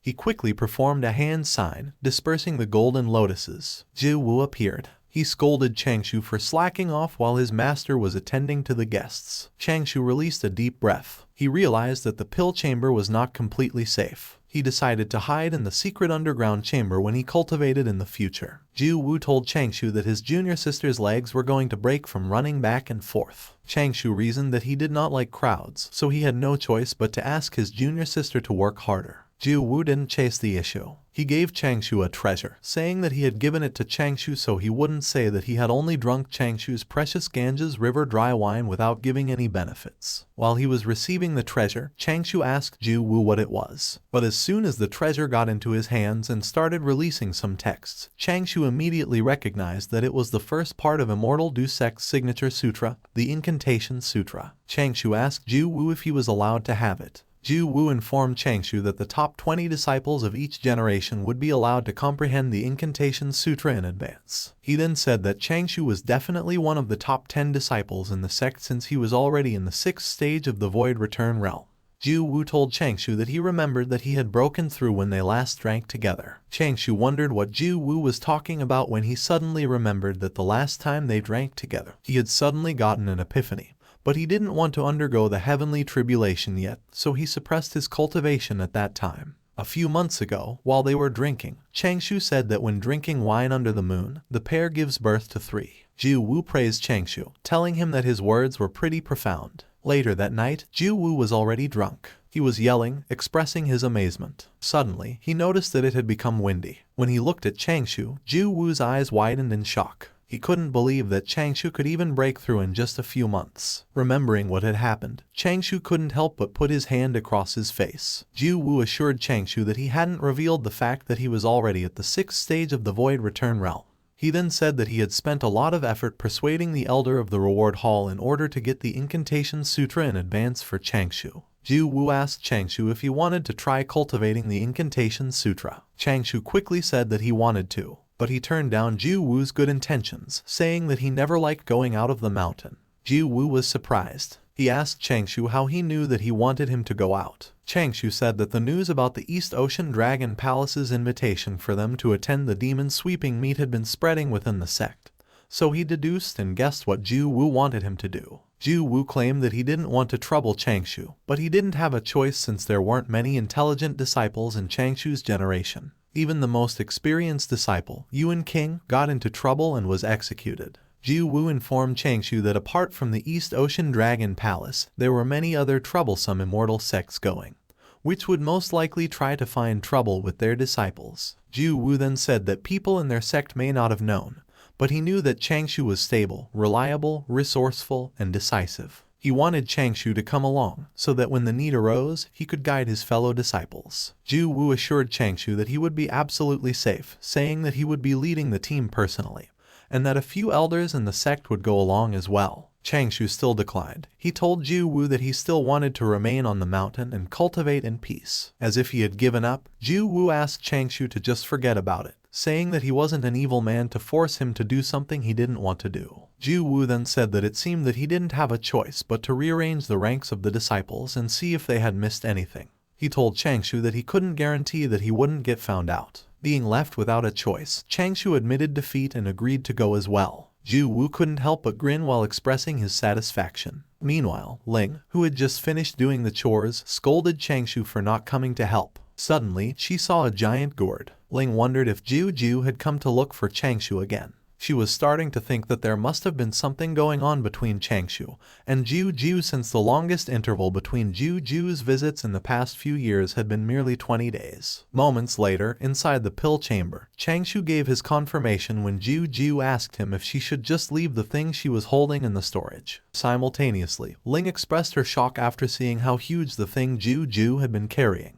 It made her think that Changshou preferred bigger ones. Ling immediately told herself that it was better not to compare herself with others. After all, she was still growing up. Ling was still depressed when a woman suddenly called for her attention. Ling was alarmed. She quickly turned around, wondering who the woman was. Spikes protruded from her knuckles, as if she were preparing to immediately attack the woman. The woman was actually Youqin Xuanya. Xuanya asked Ling if Changshou lived there. Ling froze out of shock. She didn't expect to see Youqin Xuanya. She couldn't help but wonder if there was something going on between Changshou and Youqin Xuanya as well. At the same time, Youqin Xuanya was staring at Ling's knuckles, wondering what she was doing. Later that day, inside a room, Ling still thought about why they were all looking for her senior brother. Changshou had only been to the North Continent once, yet 2 female cultivators had already had their eyes on him. Ling thought that if Changshou went to the upcoming priming meet 1 year later, she would run out of chairs in her house. When she couldn't take it any longer, Ling asked Youqin Xuanya what had brought her to their little Qiang Peak. Youqin Xuanya told Ling that she had come to thank Changshou. Xuanya explained that after coming back to their sect, she had been punished and made to stay in seclusion on the heaven-breaking peak to reflect on her actions. She then said that her punishment had ended a few days ago, so she had come to thank Changshou for helping her. She informed Ling that Changshou had saved her life twice. After seeing Youqin Xuanya's expression, Ling felt even more threatened. She had seen that same look on her face when she had looked at the copper mirror while thinking about Changshou. Ju suddenly woke up. She expressed her surprise after seeing Youqin Xuanya. On the other hand, Ling was thinking that she had to win over her senior brother as soon as possible, or else she wouldn't be able to sleep at night. Ju asked Ling if the array formation had opened already. Ling informed Ju that it hadn't yet. She then said that Changshou seemed to be refining pills or cultivating since he hadn't replied to the voice transmission she had sent him. Ju expressed that she was glad that Youqin Xuanya was there. She then asked Ling to play Road to Immortality with her. Road to Immortality was a simple board game made by Changshou. It was also known by the names of Immortal Life Simulation and Immortal Monopoly. Knowing that it was Changshou's work, Youqin Xuanya asked Ju to let her play as well. Ju agreed and then said that she would go first. Ling wanted things to be fair, so she suggested playing rock, paper, scissors to decide who went first. As if she were trying to act mature, Ju gave way, saying that the younger generation didn't know how to respect their elders anymore. The 3 women immediately proceeded to play rock, paper, scissors. Youqin Xuanya used scissors, while the other 2 used paper, so Youqin Xuanya won the game. Since she won, Youqin Xuanya got to throw the die first. The die rolled and turned as it was tossed by Youqin Xuanya on the board. Youqin Xuanya rolled 5. She took her piece and placed it on the board. She then moved her piece from circle to circle, 1 step at a time. And when she finally stopped at the 5th circle, she triggered a reward. The reward, which was titled Cleaning the Sect Ground, said that Youqin Xuanya performed exceedingly well when cleaning up the sect, so the elders of the sect rewarded her with 20 spirit stones. Ling informed Youqin Xuanya that with the rewards she triggered, she could add 20 to her number of spirit stones. Youqin Xuanya just thought about it, and her number of spiritual stones quickly changed from 300 to 320. After Youqin Xuanya, it was Juju's turn to roll the dice. Juju was shouting as she tossed the die, asking it to roll 6. Juju only rolled 3, but she triggered a special event square. She asked Ling to quickly pass her the purple treasure chest. Juju's eyes twinkled as she excitedly picked a card. She couldn't keep herself from grinning after seeing what card she got. The card she picked was titled Me Too. At the end of the round, the person with that card could choose to receive the same rewards as the other players. Ling rolled the die as she declared that it was her turn. Juju wanted Ling to have a huge golden pill so she could have some too. But to their disappointment, Ling rolled 2 and didn't trigger any effects. Ling couldn't believe how unlucky she was. At the end of the round, Juju got the same reward as Youqin Xuanya. She was disappointed since she only received 20 spirit stones after getting a rare card. Juju's number of spiritual stones also increased to 320. The game continued. Youqin Xuanya rolled 4, letting her pick a card. The card she got was titled Destined Lovers. It said that Xuanya found a Dao companion who would spend the rest of his life with her. Xuanya held a wedding banquet, so other players would give her 100 spirit stones each as a gift. Ling and Juju didn't expect that Youqin Xuanya would have such extremely good luck. The game paused when Youqin Xuanya suddenly asked Ling and Juju if she could take a look at all the cards. Ability, Fortune, Bad Luck, and Treasure are the 4 types of cards, each with 12 varieties. An example of an ability card is the I'm Too Distressed card. It says that the player met with many difficulties on her cultivation journey and was overcome by sorrow, so the other players would give 50 spirit stones each in order to comfort the player. One of the fortune cards was the Enlightenment. It allowed a player to move 1 space forward. The distracted card belonged to Bad Luck. The player was burdened with chores. This delayed her cultivation journey, so the player lost the next 2 turns. The huge scam card belonged to Treasure. The player successfully cheated on a victim of choice. The player could choose either 200 spirit stones or any treasure of choice from other players. While Juju was telling Xuanya to play first and to just look at the cards later, Ling informed Xuanya that all of those had been made by Changshou. Youqin Xuanya found Changshou's ideas interesting. Later that day, at night, after getting the distracted card again, Youqin Xuanya couldn't help but say that she had been really unlucky. Moments later, a victorious laugh escaped from the house as Juju got another Me Too card. At the same time, outside the hut, Changshou wondered why Xuanya was there too. Noticing that the atmosphere inside the hut was pretty good, Changshou decided not to bother the women inside. It was already deep into the night, but the hut was still noisy. When the sun came up, the shouting turned into snores. Soon after, Changshou came to check on the women. He couldn't help but blush after seeing what was inside the hut. Youqin Xuanya, Ling, and Juju were all fast asleep. Changshou was shocked after seeing the 3 women who had been sleeping on the ground with cups and jars beside them. He immediately went out, denying what he had just seen. Suddenly, a small blade flew towards Changshou. Changshou caught the blade with his fingers. A message then sounded from the blade, telling Changshou to go to the 100 Mortal Hall as soon as possible. Later that day, inside the 100 Mortal Hall, Elder Ji informed the disciples that the Immortal Du sect had been invited to attend the demon sweeping meet that the Dragon Palace was organizing at the coast of the East Ocean. The meet would take place in 7 days, and in 4 days, the Immortal Du sect would head towards the East Ocean together with the other immortal sects. Elder Ji announced that their sect master had given orders for Exalted Wang King to lead the disciples, and that other elders who had reached the Heaven Immortal stage would also be following along.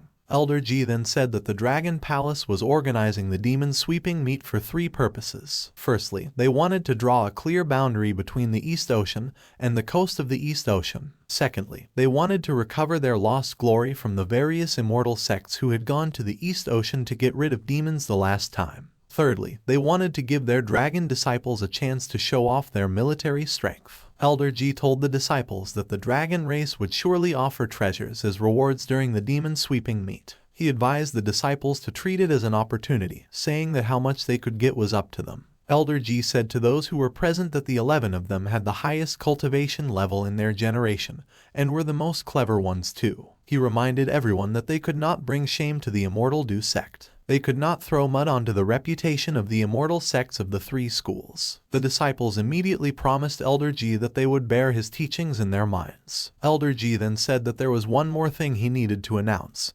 stating that Exalted Wang King personally appointed it. After learning that Changshou was the chosen one, Elder Ji informed him that all the disciples had to listen to his instructions during the expedition since he would be the leader of the younger team. Changshou was shocked. He couldn't believe that he had been chosen to be a leader. He then thought to himself that Jiu Wu must have done it on purpose. Jiu Wu was trying to force him to expose his trump cards. Being the leader of the younger team would be akin to becoming the shepherd of the younger generation. It was a very significant role, and it would definitely thrust Changshou into the center of attention. Changshou begged Elder Ji to retract his orders. Seemingly offended, Elder Ji asked Changshou if he was unsatisfied with Exalted Wang King's decision. Changshou immediately asked for forgiveness for being impolite, but he clarified himself, saying that he must ask whether Exalted Wang King had given those orders himself or if Jiu Wu had simply passed them down. Elder Ji answered Changshou's question, telling him that the orders had simply been passed down by Jiu Wu. Changshou thought to himself that since Jiu Wu had tried to set him up, he shouldn't blame him for returning the favor. At the same time, somewhere in the Immortal Du sect, Jiu Wu sneezed. Changshou told Elder Ji that he wouldn't hide it from him that in recent years, he had gotten into the habit of enjoying wine together with Jiu Wu. He then said that they had been drunk once when Jiu Wu joked that he would make a mediocre disciple like him famous in the sect. Changshou expressed that he hadn't thought that Jiu Wu had been serious at that time.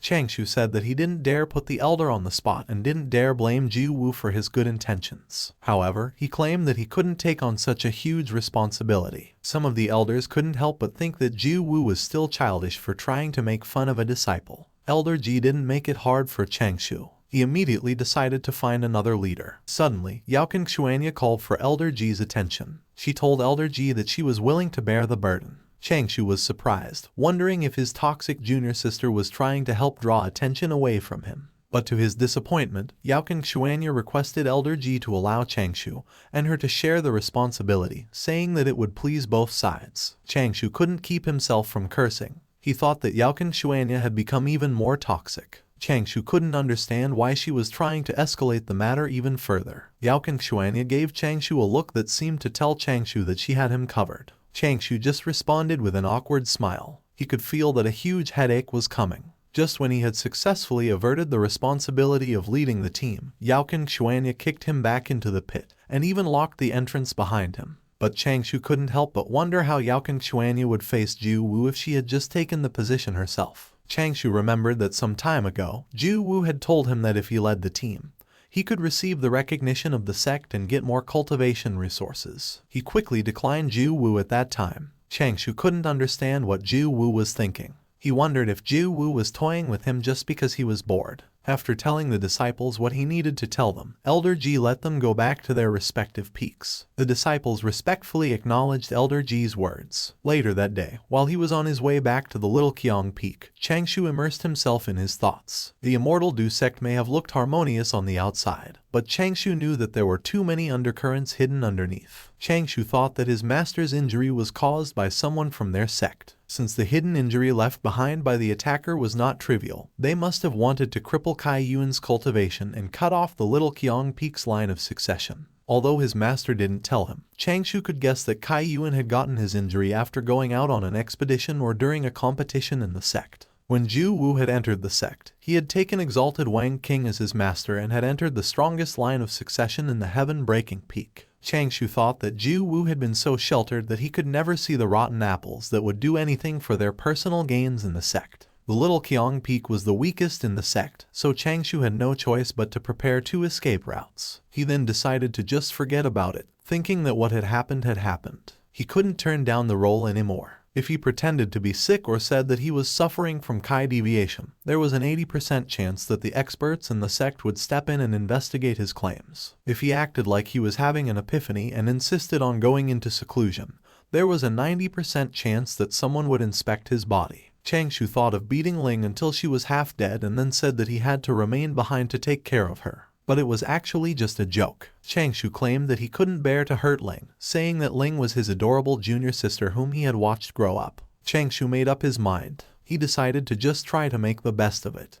He thought that as long as he didn't speak unnecessarily and allowed Youqin Xuanya to become the true and indisputable leader of the younger team, he could still remain inconspicuous. Changshou arrived at the Little Qiang Peak. He wanted to prepare a portable version of Faraday's cage first, just in case something happened. He could also make time to study the Incantation Sutra and make his foundation stronger. Changshou thought that as long as he could comprehend it, once he broke through the 9th stage of the Dao Requital, he was 95% sure that he could smoothly endure the heavenly tribulation. Changshou suddenly remembered that he also had his notes about the etiquette to adhere to when enduring the heavenly tribulation. The heavenly tribulation is the heavenly Dao's training for cultivators. Although the heavenly Dao is completely impartial, Changshou speculated that the Dao ancestor probably gave the heavenly tribulation a hint of humanity when they formed it. Changshou decided that he would first give the heavenly tribulation a Dao salute. Then he tried to decide if he should start thanking the heavenly Dao. But he suddenly thought of the possibility that the heavenly Dao would deliver the first bolt of lightning while he was too busy thanking it. Changshou swept aside his thoughts. While working on Faraday's cage, he told himself that he shouldn't overthink those things, reminding himself that he just had to be steady. 4 days later, the Immortal Du sect disciples and elders sat comfortably on clouds and went on their way towards the East Ocean.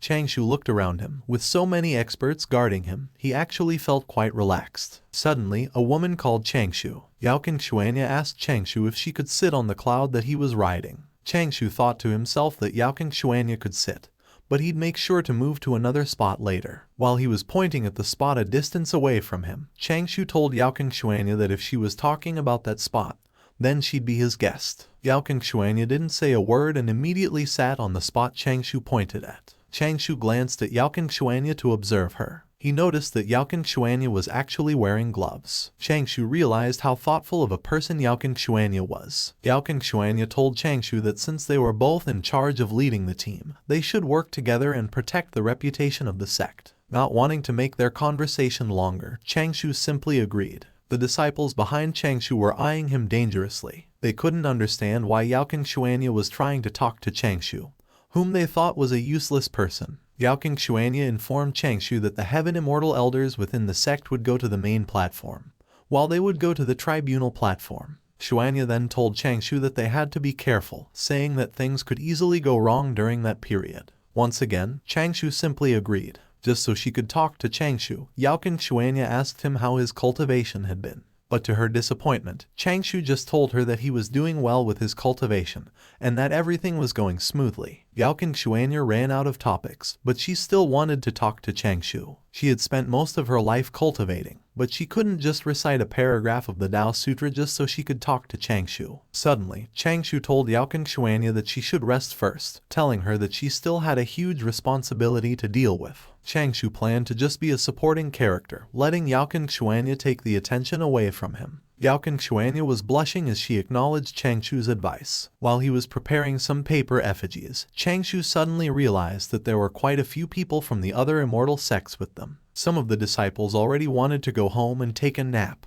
but they had to bear with it since they must give the Dragon Palace some face. An elder pointed out the importance of the meat. He then instructed the disciples to put their personal grudges aside so they wouldn't make a fool out of themselves in front of the dragon race. The disciples quickly and respectfully acknowledged the elder's words. A disciple wanted to know why the sect agreed to only send disciples who were under 150 years old, but no one could give him an answer. Changshou thought that the reason was obviously because a dragon egg had to be incubated for at least 150 years before it would hatch, so the young dragon could be said to have been cultivating in the dragon egg during that time. The young dragons of the Dragon Palace possessed extraordinary powers and became immortals after cultivating for another 100 years. And if they were of the bloodline of the Dragon King, they had even more formidable mystical abilities. Based on the previous experiences of the meeting, the Dragon Palace let the young dragons show off their strength. They used the chance to mock the human cultivators. If the disciples who were younger than 150 years old won against the young dragons, it naturally showed how skilled they were. And even if they lost, they wouldn't lose their dignity. After some time, when the immortal sects got closer to the Dragon Palace, golden fog suddenly covered the space in front of them.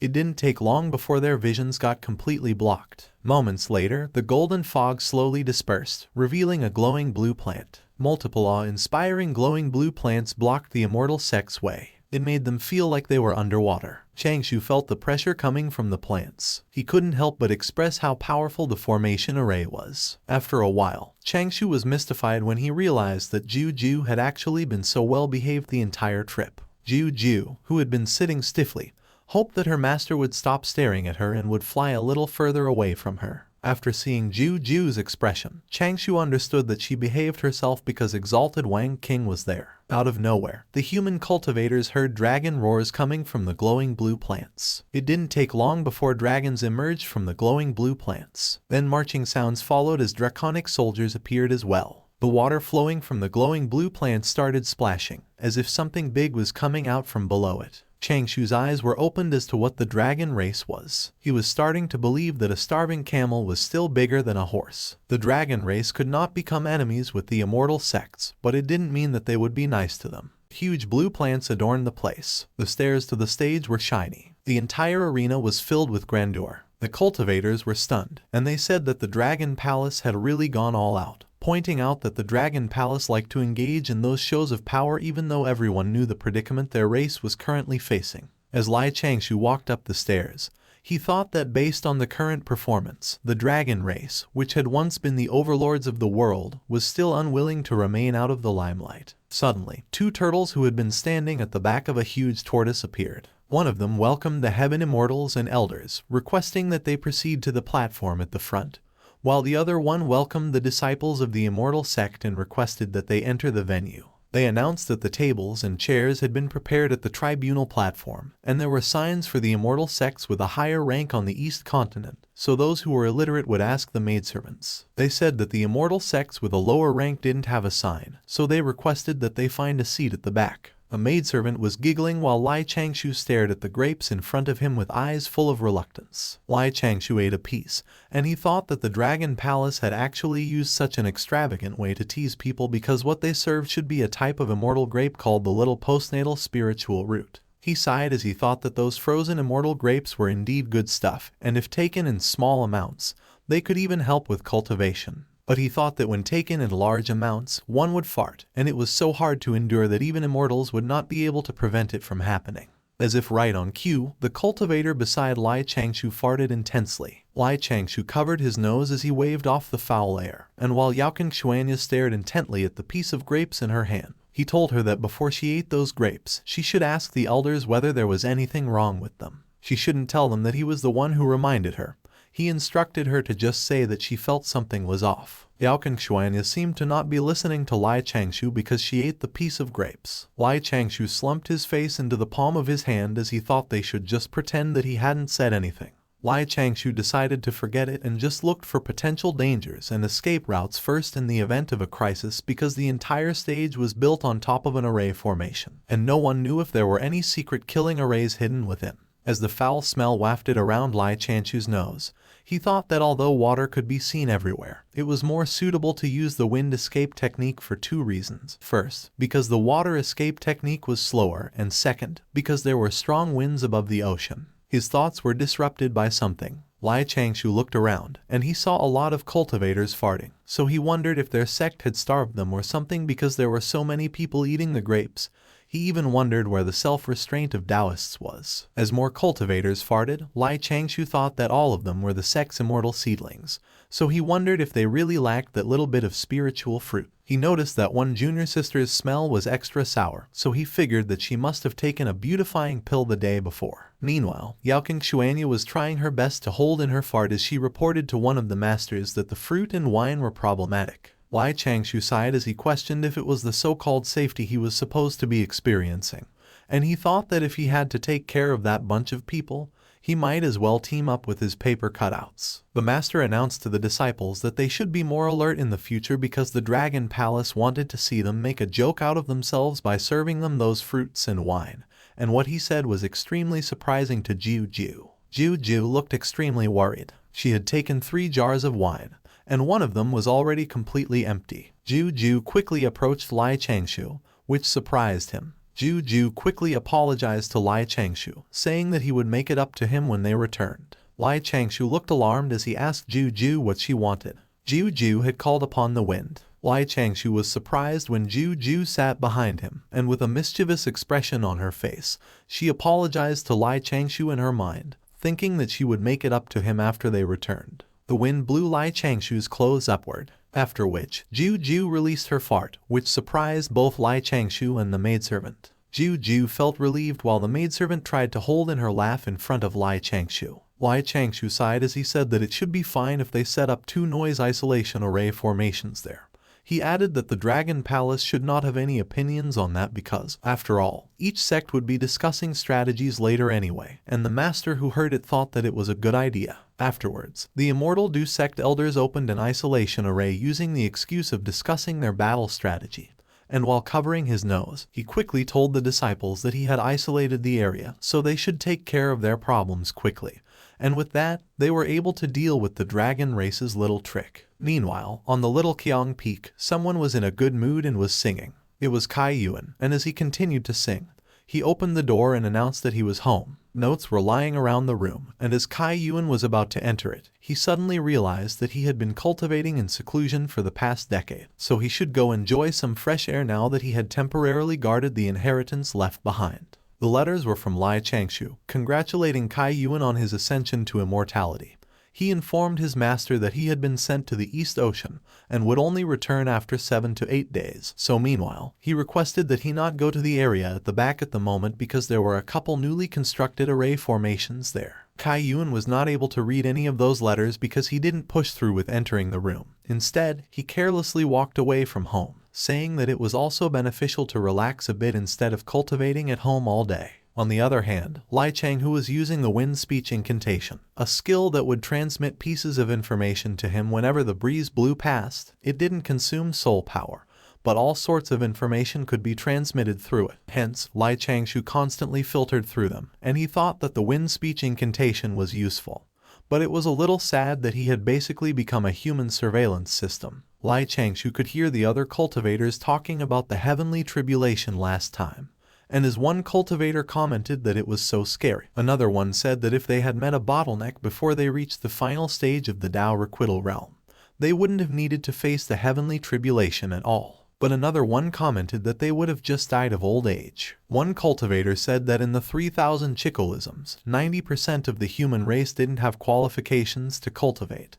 And among those that did, only 1% could survive the tribulation and attain immortality. But another cultivator pointed out that still, the number of human cultivators far exceeded the number of magis and demon cultivators during their heyday, and the other cultivator said that they couldn't have done anything about it because humans reproduce too quickly. Lai Changshou was extremely startled when Ju appeared behind him, loudly asking if he had brought anything fun over. Lai Changshou said that he hadn't because those things were reserved items for the Little Qiang Peak, so they couldn't be bought out of there. Ju looked skeptical, and she asked Lai Changshou if he had really not brought anything. Ju's eyes widened when Lai Changshou handed her a Rubik's Cube. Her eyes twinkled as she said that the Rubik's Cube looked interesting, and Lai Changshou reminded her that she couldn't lend it to anyone. The opening of the demon sweeping meet would last a few more days. The clam maidservants played the zither while the mermaids sang softly. The flood dragons played the bamboo flutes while the turtle immortals played the brass instruments. And while there were performances and shows, the younger cultivators quickly got impatient. However, with the elders watching them, they couldn't leave even if they had wanted to. On the second day, the cultivators were still paying attention to the performance on stage. But on the third day, everyone was already sleeping. Meanwhile, Youqin Xuanya approached Lai Changshou, but he apologized to her, saying that he wanted to rest alone. Ju popped out of nowhere, telling Youqin Xuanya to come and take a look at the melody she had recently written, to which she agreed. Youqin Xuanya's eyes were filled with worry as she glanced at Lai Changshou, wondering if he was not feeling well. Unbeknownst to her, the cultivator beside Lai Changshou was gritting his teeth, and Lai Changshou looked uncomfortable, thinking that when Youqin Xuanya got up, he sensed many of the surrounding gazes gathering towards her.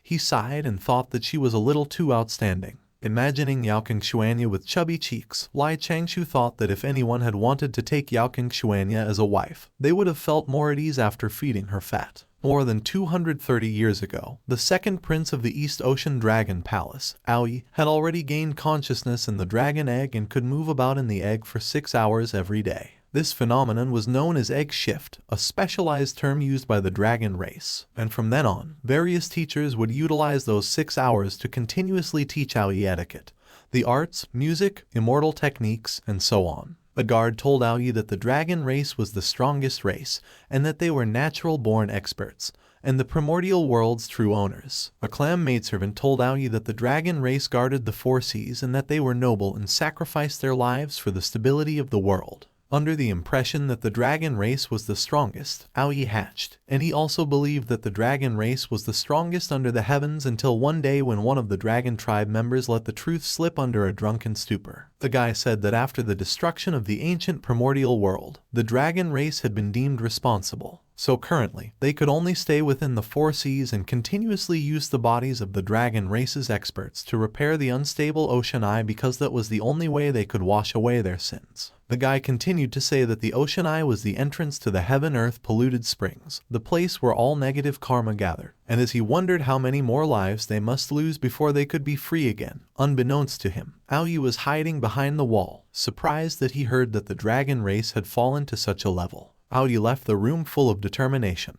and he thought that he was the Dragon King's son and the successor to the ancestral dragon's bloodline, so he had to save his race. But gradually, Aoi discovered the pitiful truth that the majority of the dragon race still believed that they were the strongest race. Unfortunately, Aoi was powerless against them. He even got forced into participating in the demon sweeping meet, so to put it bluntly, he would be nothing more than a vessel for the dragon race to fight for and gain some pride back. Aoi thought that it was the day that he would wake the dragon race up. To make the dragon race realize this, he believed that he must definitely lose to the weakest person from the Immortal Du sect. He had been determined to show the dragon race that the bloodline they were so proud of amounted to very little. He was going to make them relinquish their stubbornness and arrogance. One of the turtles approached Aoi, asking him what he had been doing there when it had been almost his turn to go on stage. However, Aoi simply told him that he had known. Aoi came up on stage, and he was introduced as a pure bloodline descendant of the ancient dragons, the second prince of the East Ocean Dragon Palace, Aoi. Suddenly, someone let out a sigh of relief that Aoi had finally left where he had been standing earlier. It had been Changshou, and he had wondered why Aoi had been staring at him and if there had been even a trace of killing intent. Changshou had wondered if his cultivation had been seen through by Aoi.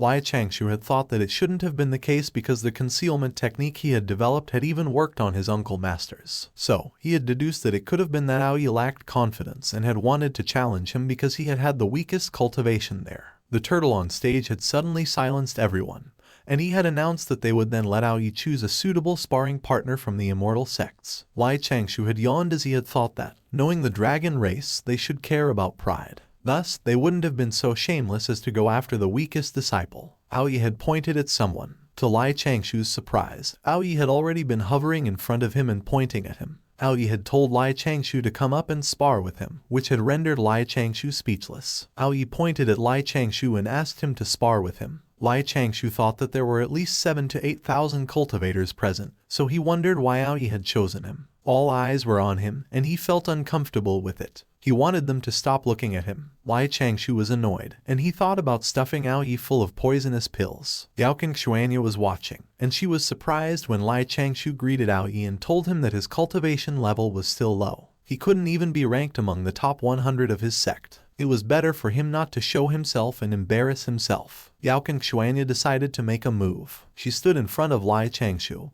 and she was determined to protect him. The turtle suggested that Aoi choose Youqin Xuanya because she was already in the 8th stage of the Void Return realm.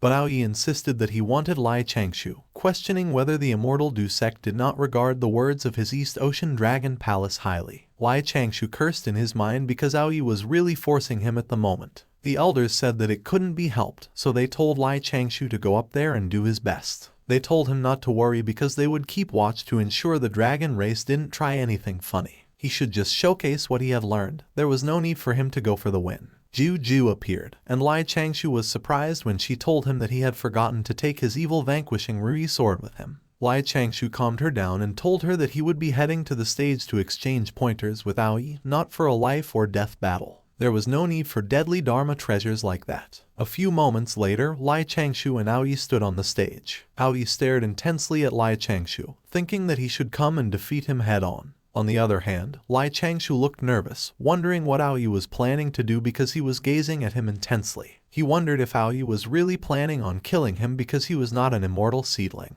Aoyi might think that the Immortal Du sect would not start an all-out war even if he died. Aoyi charged at Changshou, and in his mind, he was urging him to come at him using his full strength to cast a Dharma spell, kick, or punch because he would definitely vomit blood like a fountain. Changshou used his turtle breath calming mantra as he thought that he needed to calm down and be more cautious. Aoyi quickly stopped in his tracks when Changshou had stopped him and told him to wait. Changshou said that since they were exchanging pointers, they needed to set some ground rules first. He said that they should create a boundary where they couldn't step out of and that there should be a referee to determine the results. Without any rules in place, it didn't seem to fit into the Dragon Palace's way of treating matters seriously and fairly. Aoyi looked horrified, and he wondered why Changshou had been so troublesome. Aoyi told Changshou that the match would take place within the circle, so one would lose the moment they stepped out of it. They would also have the Turtle Minister act as a referee. He asked Changshou if it was enough, and Changshou agreed and thanked him for honoring his request. Aoyi summoned sharp crystals, and he told Changshou that they should get started while thinking that he needed to attack fiercely so that his defeat would be even more tragic. Changshou smiled nervously and suggested to Aoyi that they should battle with their wits instead.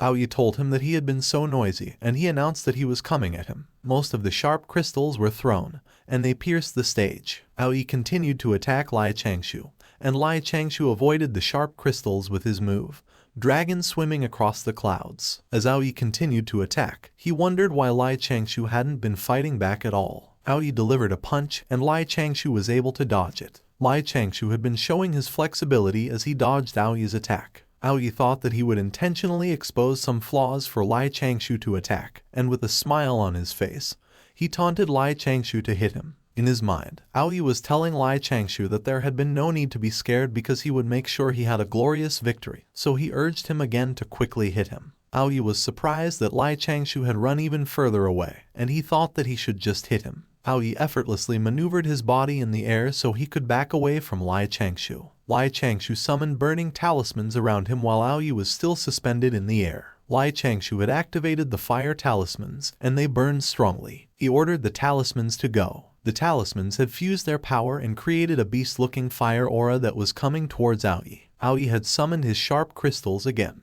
The fire was fast approaching Aoyi, and with the power of his crystals, he had quickly frozen the fire that was coming towards him. Changshou was surprised, and the fire talismans around him had already burned. They started to dissipate into thin air. Aoyi and Changshou had stood face to face with each other. Aoyi had charged towards Changshou. Aoyi had delivered a soft punch to Changshou, and Changshou had wondered why Aoyi's fist felt like it lacked power. On the other hand, Aoyi had been agitated, and in his mind, he had continued to urge Changshou to just hit him because he would offer him the glory of beating the second prince of the East Ocean Dragon Palace on a silver platter. Changshou had summoned another set of fire talismans. As they had clashed with each other, Aoyi had thought that although talisman techniques were not strong, they were quite flashy, plus he had already suffered from numerous fire spells. Aoyi had been planning that, in a while, he could perform the dragon exploding technique. Changshou had used his move, the Daybreak 5 Thunder spell. He had used it to block Aoyi's punch that was coming towards him.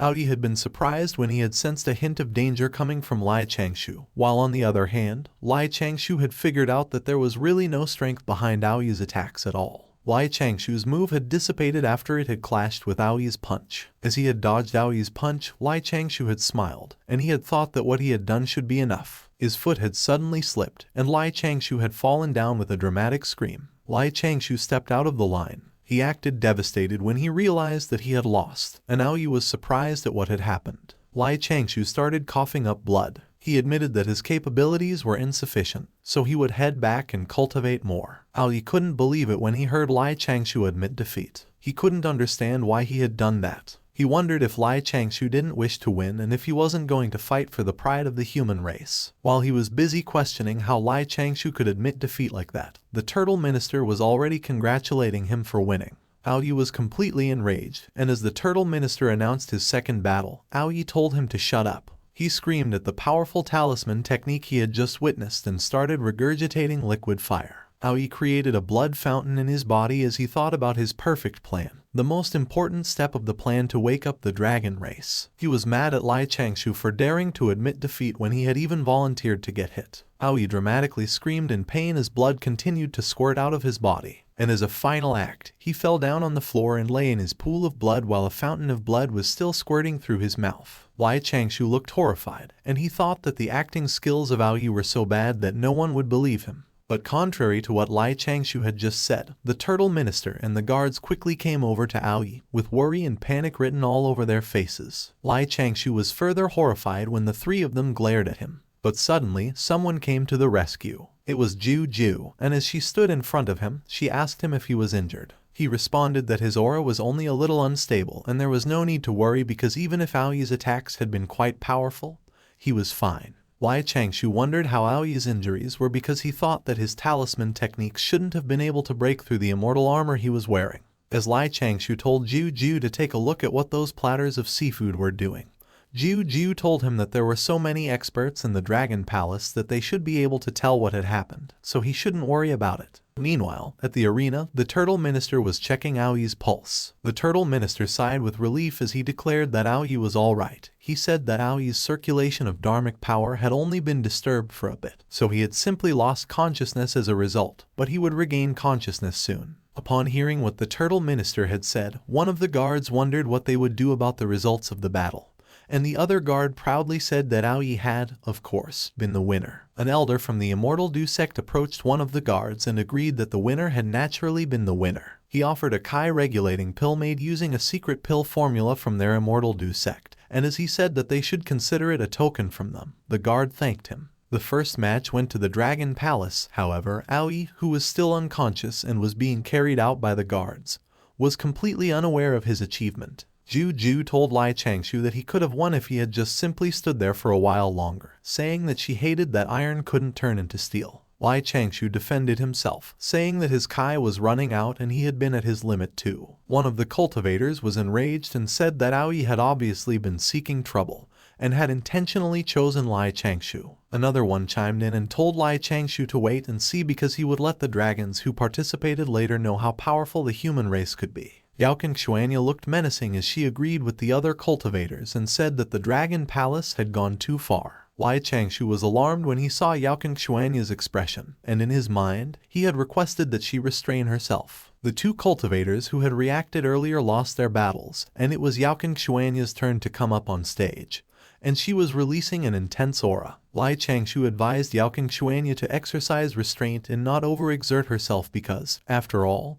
they were in the Dragon Palace. It was not good to clash with them directly. Youqin Xuanya did not respond, and she simply smiled. The Dragon Palace took out 12 immortal Dharma treasures to serve as the final prize of the battles between disciples. If someone could remain on stage and defeat the warriors the Dragon Palace sent out 9 times in a row, they could take an immortal treasure away. The final combatants were some young dragons, with the strength equivalent to that of an average first or second stage Dao Requital cultivator. Youqin Xuanya started to step up onto the stage. The first battle began, and Youqin Xuanya quickly summoned a lot of swords, which startled her opponent. With a cold look in her eyes, she directed her swords towards her enemy without hesitation. Her opponent started to cry in panic as he did his best to dodge Youqin Xuanya's attacks. He fell to the ground, and with menacing eyes, Youqin Xuanya stood over him. On that day, Youqin Xuanya from the Immortal Du sect shocked everyone present in the Dragon Palace as she defeated another Dragon Palace combatant.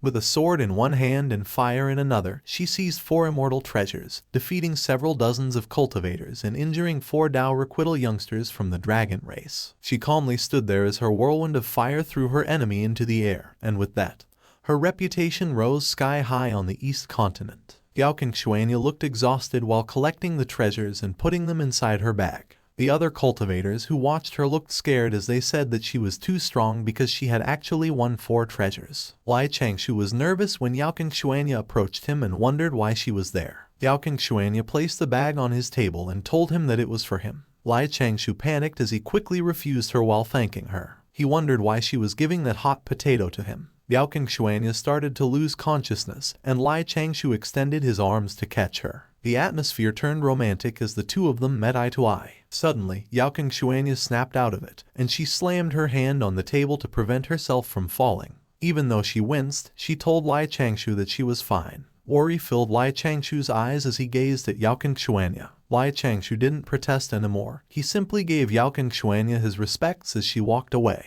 Meanwhile, on the other side of the Dragon Palace, Aoi had already regained his consciousness. He quickly sat up and immediately confirmed with the maid that had been taking care of him whether he had lost. The maid was startled, and she told Aoi not to worry because he had won. Aoi's face flushed as he could not believe what he had just heard and didn't know how it had been possible. The maid panicked and cried for help as Aoi passed out again. 3 days after Changshou's intense battle with Aoi, the demon sweeping meet ended successfully. Similar to the scene when the cultivators first arrived at the East Ocean, giant clouds carrying people slowly drifted away from the sea. One cultivator's eyes twinkled as he praised Youqin Xuanya's strength, saying that she had actually beaten 4 opponents at the second level of Dao Requital realm with her 8th-stage void return cultivation. Cultivators flocked to her, mentioning the moment when she had put down the immortal treasures in front of the person that the dragon race had bullied. They thought it was so cool because she had really shown them that disciples of the Immortal Du sect were not easily bullied, so she had helped them regain their pride. As the cultivators swarmed around Youqin Xuanya, praising her, Changshou stood on the side, looking so pleased. He thought that the feeling of being ignored was the best. Meanwhile, back when Youqin Xuanya won the 4 immortal treasures, those cultivators were mad at Changshou. They questioned why she had given those precious treasures to him. One of them even threatened that if Changshou dared to try anything funny with Youqin Xuanya, he would chop him up. Another one added that he didn't even know why Youqin Xuanya was so close to Changshou, and he wondered if there was something going on between them. Changshou stared at the bag in his hand and thought that Youqin Xuanya was really toxic indeed. Changshou turned to Ju, telling her that he understood Youqin Xuanya's good intentions. She wanted to get revenge for him and win back the pride of the sect, but he was not worthy of those treasures. So he hoped that she could help him pass them on to Youqin Xuanya's master, to which Ju reluctantly agreed. As the cultivators overheard what Changshou had just said, they talked amongst themselves about how Youqin Xuanya was just fighting for the pride of the sect. Changshou let out a sigh of relief, and in his mind, he was requesting that Youqin Xuanya stop adding to his problems. Back in the present, Wang Qin told Ju that Changshou had done very well in dealing with Aoi's provocation. So at that time, Ju Wu's decision to let Changshou lead the team was indeed correct. He told her to give the jade slip to Changshou, to which Ju agreed. Changshou saw what Ju was doing, and he thought that she was so well behaved in front of Wang Qin. Suddenly, Ju came to him excitedly and told him that Wang Qin had praised him and even given him a reward. Ju said that she found it odd because it had seemed like Wang Qin was more fond of him than Youqin Xuanya, which had made Changshou nervous. Even though he had denied it, in his mind, he had wondered if Wang Qin had seen through him. He had figured that if Wang Qin had really seen through his cultivation, he wouldn't have been praising him but questioning why he had not fought for the glory of the sect. Ju added that Aoi had been full of evil tricks because he must have planned to let Changshou beat him up with serious injuries and lose to him on purpose. This way, they could have started a war with their sect. Wang Qin said that if Changshou hadn't seen through Aoi in time and admitted defeat first, as he had, they might not have been able to return to their sect mountains. Changshou had been surprised that there had been such a scheme. But Changshou had been thinking that, based on his analysis, Aoi should have wanted to dishonor the Dragon Palace and shake the hearts of the stubborn old dragons. Changshou had realized that his cultivation had been too shallow, so his perspective might not have been wide enough. No one would have thought that there had actually been such a vicious scheme behind that fight. He had realized that he needed to analyze things more deeply in the future. Changshou had praised Wang Qin in his mind, saying that he had been so smart, thoughtful, and very good. It had been no wonder why he had been a heaven immortal because the world he had seen had been different from what he could see. Tossing the jade slip, Ju had told Changshou to take it because that had been the reward Wang Qin had prepared for him. Changshou had been extremely surprised when he had seen that it had been the true Heaven Yang Thunder mantra. Changshou had said that he couldn't accept it and had asked if he could exchange it for the true Samadhi flames instead. This had made Ju mad that he had still been complaining about his reward, and had threatened to hit him to death. However, Wang Qin hadn't minded, and he hadn't even taken back the jade slip. Instead, he had given away both techniques to Changshou, and Ju had told Changshou that since Wang Qin had given him those slips, he must practice diligently. With the essence flame, spirit flame, Kai flame, and now the samadhi true flames in his hands. Lai Changshu's eyes had glimmered as he had thought that with those, he had been even more confident in surviving the tribulation. Lai Changshu was determined, and he declared that once he returned to the sect,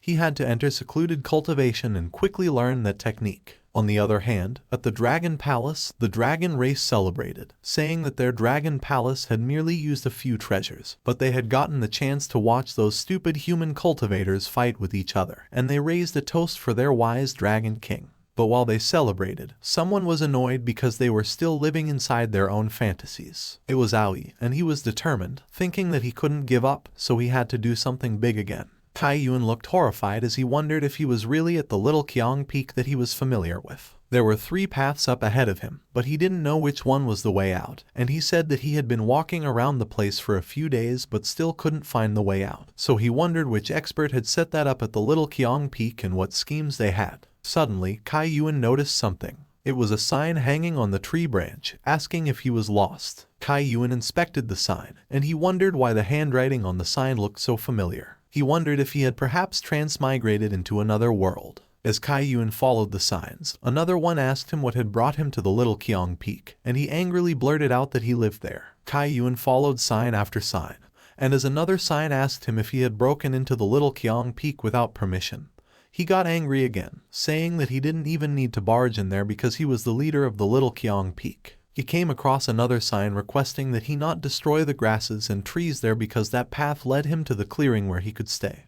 And Kai Yuan wondered if it was the exit left by the owner of the array formation. A sign told Kai Yuan that he had arrived and requested that he move forward by 3 steps. Kai Yuan followed the sign's instructions. He arrived at a clearing with water being provided, and he wondered what that place was. Kai Yuan saw another sign on the ground. The person who wrote the sign was requesting him to wait there, and if he couldn't rush over in time, he should be in seclusion or at a crucial period in alchemy. So if he was unable to wait, he could use his immortal powers to call someone over to save him. It also said that the little Qiang peak sincerely welcomed his arrival, but he had to visit directly next time, and said that he, the little Qiang peak's leader, Kai Yuan, greeted him. Upon reading the last part of the sign, Kai Yuan was surprised and horrified that he had written that sign. Kai Yuan wondered if he had been possessed, but he figured that it was not right. So he concluded that it might be a memory lapse caused by his impure turbid immortal cultivation, because turbid immortals were easily contaminated by the earth Kai, and their Dao heart would easily merge with evil spirits. Kai Yuan continued to think about the passage of time, turbid immortals, and mental demons repeatedly. Kai Yuan speculated that he had been just a mental demon and not the true Kai Yuan. But he had said that it was impossible because he hadn't been a mental demon but Kai Yuan. Kai Yuan knelt on the ground, and he declared that he was Kai Yuan and Kai Yuan was him. So he deduced that he must have accidentally stepped through the river of time then. Kai Yuan continued to kneel, and he yelled in despair, unable to accept the things that his mind was telling him. Suddenly, Ling saw him and called him out with confusion in her voice. Kai Yuan was surprised when he saw Ling, who asked him if he had gotten trapped in the array formation. Tears filled Kai Yuan's eyes as he wondered if he was really talking to Ling. He was filled with despair when he thought that Ling might also have been a mental demon. Ling was concerned because it seemed that Lai Changshu had successfully broken their master at that time. Ling was alarmed, and she quickly told Kai Yuan not to move because there were a lot of array formations there made by Lai Changshu, so he should wait because she would go in to save him quickly. Kai Yuan was so surprised when he heard Ling say that Lai Changshu had set up that place that he had to ask and confirm with her if he had heard her correctly. Ling wasn't able to answer him as she screamed and complained about why Lai Changshu had set so many traps. Kai Yuan asked Ling again if Lai Changshu had set up that place, and Ling told him that Lai Changshu had designed the arrays, but it was Ju from the heaven-breaking peak who had helped them set it up. Kai Yuan was surprised that Lai Changshu had designed the array formation, and Ling proudly told him that Lai Changshu was the one instructing Ju where to place all those things. Ling asked Kai Yuan if he hadn't realized something, but Kai Yuan didn't know what she was talking about, so he asked her if she was talking about how she liked Lai Changshu. Ling was embarrassed as she told Kai Yuan that it was not what she was talking about, and she clarified that what she meant was that Lai Changshu had actually been much more competent than he thought he was. Ling released an aura and told Kai Yuan to look at her cultivation at the moment, and Kai Yuan guessed that she was at the 9th stage of the Kai refinement realm. Lan Ling, Ling's complete name, released a huge amount of aura, and as she asked Kai Yuan to guess again, Kai Yuan was surprised that she was at the 5th stage of the soul formation realm, and he asked her when she had attained that level. Lanling told Kai Yuan that it was the Kai calming turtle breath mantra that Lai Changshou had taught her, and she explained that she could change the appearance of her cultivation level as long as she didn't come in contact with any perfected immortals. Kai Yuan was surprised that there was such a mantra, and he wondered how much Lai Changshou had been hiding from him. Kai Yuan didn't know what he should do, so he asked Lanling if he should reward Lai Changshou when he returned. But with an evil look on her face, Lanling told Kai Yuan that he had better take it as if she hadn't said anything that day. So when Lai Changshou came in to release them in a moment, he could punish him by whacking his butt with his horsetail whisk. Kai Yuan agreed with what Lanling had said, and he said that he would play along with her. A few moments later, wrapping his horsetail whisk around Lai Changshou, Kai Yuan told him that he deserved to be punished because he had actually dared to deceive him for so many years. Lai Changshou looked helpless, and he was confused about what Kai Yuan was doing. Lai Changshou lay helplessly on the ground as he was wrapped in the horsetail whisk, and he was alarmed when Lanling approached him in a menacing manner. Lanling laughed mischievously as she thought that it was her chance because Lai Changshou couldn't resist at all. Lanling touched Lai Changshou, but contrary to what she was expecting, Lai Changshou sighed and told her that a woman had to restrain herself because drooling over a man's body was unsightly. He said that it was not like he couldn't understand her because, after all, she was at that age. However, as a cultivator, she still had to restrain the urge because there was a chance that she would give rise to mental demons. Lanling was flustered, and she quickly retracted her hands, saying that she wasn't thinking of anything. Lanling started to explain, but she realized that Lai Changshou had been bullying her. Lanling bit him, which made Lai Changshou scream in pain while saying that a gentleman takes action instead of reasoning things, and he asked Lanling why she had resorted to violence, but Ling didn't care that she had bitten him. Lai Changshou called to Kai Yuan for help, questioning how Lanling would get married in the future if he didn't take good care of her. He also added that Lanling's zodiac sign was the rabbit, so her bite was no joke. Lanling got even angrier at what Lai Changshou had just said, and she told him that it was none of his business because he would die of old age on the Little Qiang Peak. Kai Yuan suddenly turned his back on them and told them that he was going to start his seclusion to be enlightened about the Dao cultivation of a turbid immortal. He told Lai Changshou that he was in charge of taking care of everything at their Little Qiang Peak, and he could find him to discuss anything at any time. With melancholy in his eyes, Kai Yuan told Lanling that she still had to take note of her actions because she had to respect Lai Changshou. Lanling was surprised at what Kai Yuan had told her, but she still agreed, while Lai Changshou was also surprised, and he thought that their master was behaving differently. Lai Changshou quickly asked Lanling if she had told Kai Yuan, which made her panic, and she stuttered as she told Lai Changshou that she had told Kai Yuan just a little. Lai Changshou looked skeptical, and he asked Lanling again if it had been just a little or a lot. Lanling said that it had definitely been just a little, and Lai Changshou told her to get in the house. Lai Changshou asked her what she had told Kai Yuan, but instead of answering, she told him that Kai Yuan had forced her to tell him. A few moments later, someone grabbed a cushion and knelt on it. It was Lanling, and she was crying as she told Lai Changshou that she hadn't said anything important. She said that she had only told Kai Yuan about the array formations and that they had been hiding their cultivation. Lai Changshou felt uncomfortable about Lanling's crying, so he told her to forget it, so she should stop crying and go punish herself. Lai Changshou remembered that Kai Yuan was getting old, so he wondered if he should find a wife to take care of him in his old age. He also thought that the things Ling told Kai Yuan weren't too important, and it was also good that he didn't have to hide them from him anymore. Lai Changshou let out a sigh as he realized that the things Ling knew were also limited, so she wasn't much of a threat. A few hours later, as the evening arrived at the Little Qiang Peak, someone pondered the great God conferment tribulation, and they came to the realization that although they had already found out that reaching the Zenith Heaven Golden Immortal Realm would be their best bet of navigating through it peacefully,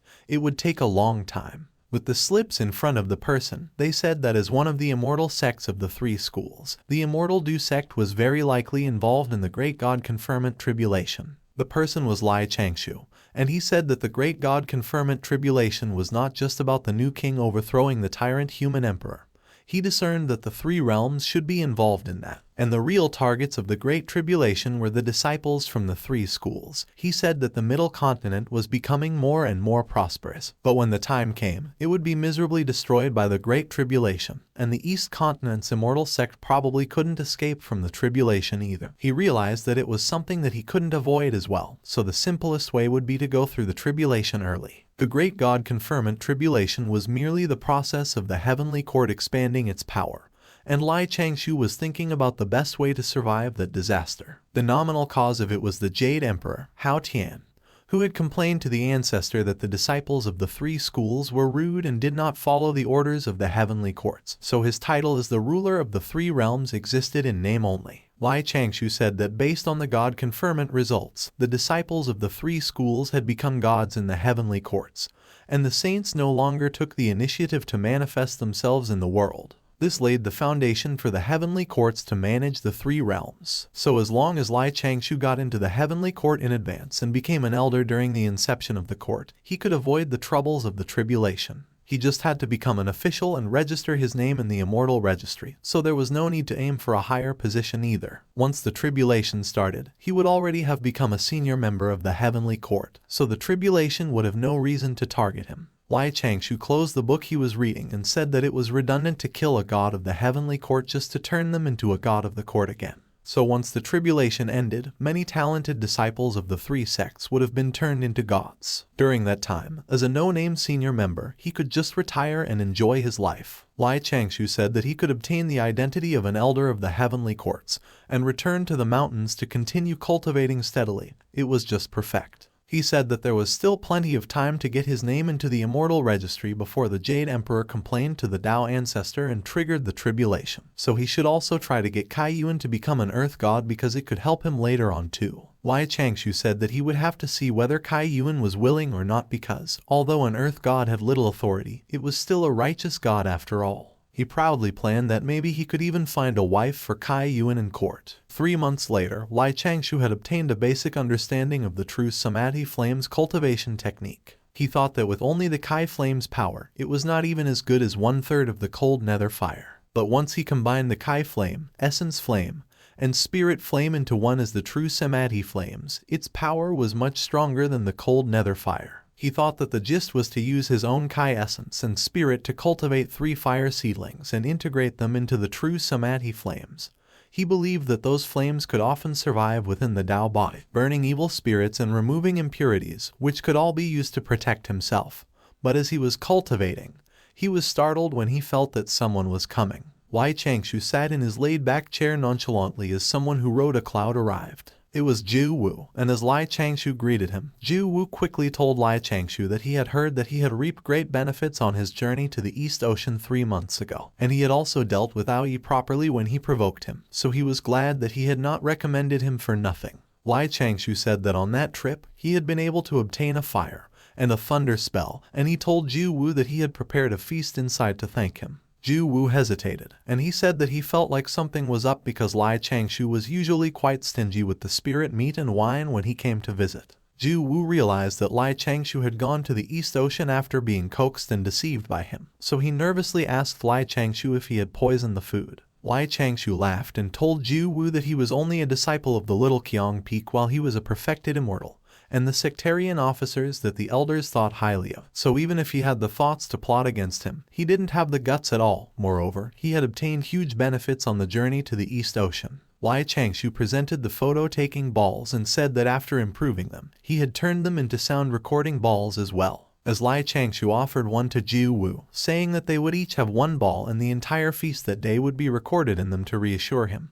Zhu Wu's eyes twinkled with excitement as he saw those balls as good stuff. With the ball in his hand, Zhu Wu laughed, and he told Lai Changshou that even without it, he would have wanted to see what kind of tricks he had prepared anyway. Lai Changshou smiled, and he had this dark, scheming look as he told Zhu Wu to come in. Lai Changshou activated the sound and video recording balls. Zhu Wu said that he had wondered if Lai Changshou had placed some kind of harmless medicine inside each of those dishes and if they would be an incapacitating toxin when mixed together. As Zhu Wu continued to doubt that Lai Changshou had genuinely treated him to wine, Lai Changshou ate happily, thinking that Lan Ling's culinary skills had improved again. Lai Changshou laughed, and he asked Zhu Wu if he had experienced something outside that had made him so skeptical of his good intentions because, after all, he was not an evil person. Zhu Wu laughed, and he said that he had been just joking because he was a perfected immortal, so there was nothing to be scared of. The two of them raised a toast. After a while, Zhu Wu was sad that his jar was already empty. Lai Changshou took out a different jar, and he told Zhu Wu that it was the bone-strengthening poisonous dragon wine and that it was a thank-you gift from him. Ju Wu looked apprehensive, as he thought that it must definitely have been Lai Changshu's secret weapon. Ju Wu controlled his chopstick with Kai. He directed it towards the jar and punctured its cover. With a bit of wine at the tip of the chopstick, Ju Wu recalled the chopstick and caught it with his hand. He tasted the tip of the chopstick. Ju Wu's eyes widened as he was delighted by the taste of good wine. Lai Changshu proudly said that it had been brewed with 36 kinds of poisonous herbs and 12 kinds of poisonous insects, accompanied by the Ganges River's dry wine, and after soaking them for 3 months, their toxicity had been neutralized so it could replenish the spirit, strengthen bones, and raise a man's vigor. The two of them had mischievous smiles on their faces as Lai Changshu told Ju Wu that he didn't know if he would be able to bear the intensity of the medicinal effects because the wine had rather strong medicinal effects, and Ju Wu told him that he knew. Ju Wu said that there was nothing he couldn't bear because he was a person with a Dao companion. Lai Changshu said that it was the reason why he had brewed the medicinal wine, and as he offered for Ju Wu to try it, Ju Wu eagerly gave his cup to try it.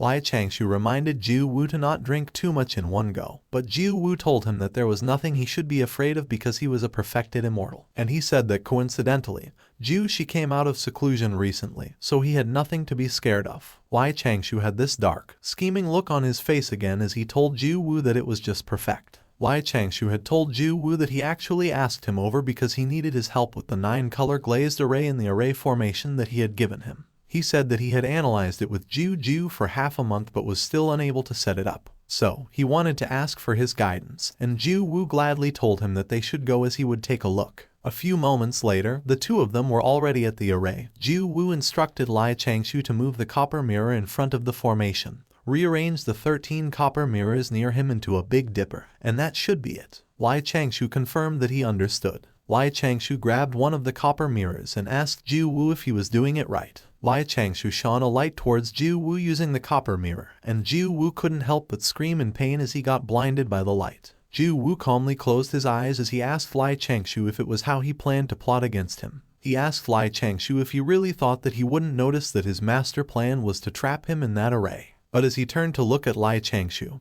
Ju Wu was so surprised that he blurted out, asking Lai Changshu why he was on fire while, in his mind, he recognized that it was the spirit flame of the true Samadhi flames. As he reached out to Ju Wu, Lai Changshu acted like he was worried about Ju Wu, asking him why he had just done it, and his acting was so good that he could be an Oscar nominee. After acting, Lai Changshu cast the recording ball aside. Ju Wu realized that Lai Changshu was actually using the sound recording ball to clear his name. Lai Changshu smiled coyly as he waved at Ju Wu. Lai Changshu disappeared, turning into a paper cutout, and Ju Wu recognized that it was the man forming paper cutouts from the 36 ways of the Big Dipper. While he was enclosed in the array, Ju Wu told Lai Changshu that he was still too inexperienced because, even with the sound and video recording balls, there were no crimes he could convict him of. So he laughed and said that he had overestimated him. Ju Wu smiled, questioning Lai Changshu if he really thought that he couldn't find where the life gate was when he was the one who invented the array formation. An hour later, Ju Wu was still walking around.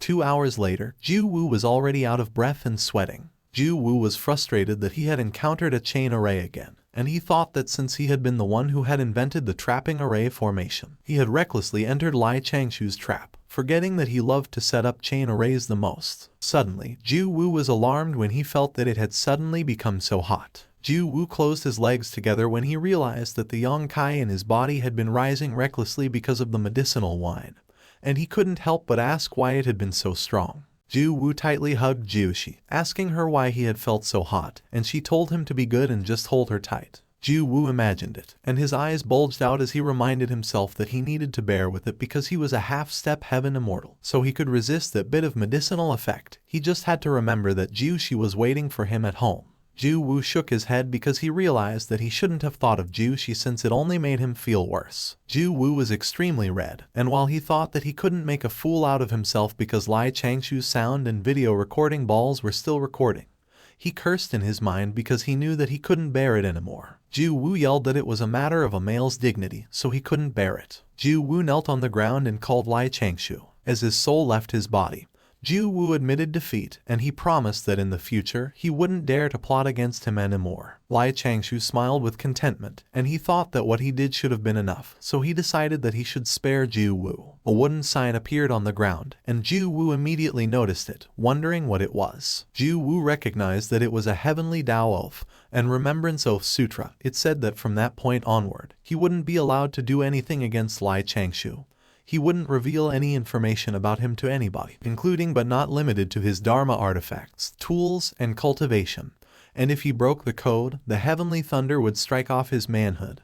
And upon reading it, Ju Wu couldn't help but wonder if Lai Changshou had been that ruthless. Ju Wu complained that it had just a few hundred conditions, but he still read it. After Ju Wu finished swearing the oath, purple lightning and a soft rumbling of thunder manifested above the little Qiang peak. Lai Changshou watched as Ju Wu swiftly went home, pleading that she must not enter seclusion. Lai Changshou grabbed the wooden sign on the ground from earlier, and he smiled, saying that it should have been fine at the moment. 2 months later, in the pill furnace room, Ju asked Lai Changshou if he still had the medicinal wine he gave to Ju Wu because she told her that she wanted to use a few Dharma spell books to exchange the recipe for the medicinal wine, and Lai Changshou told her that it was in the jar she was currently playing with. Lai Changshou turned to tell Ju that she should remind Shi that the medicinal wine wasn't suitable for a woman to drink, otherwise, something bad would happen. The wooden ladle with the wine fell to the ground. Ju already drank the medicinal wine, and she was panicking as she asked Lai Changshou what would happen if a woman drank it. Lai Changshou looked disappointed at Ju, and he told her that the woman would grow a beard or something like that. Ju's eyes widened when she heard about growing a beard.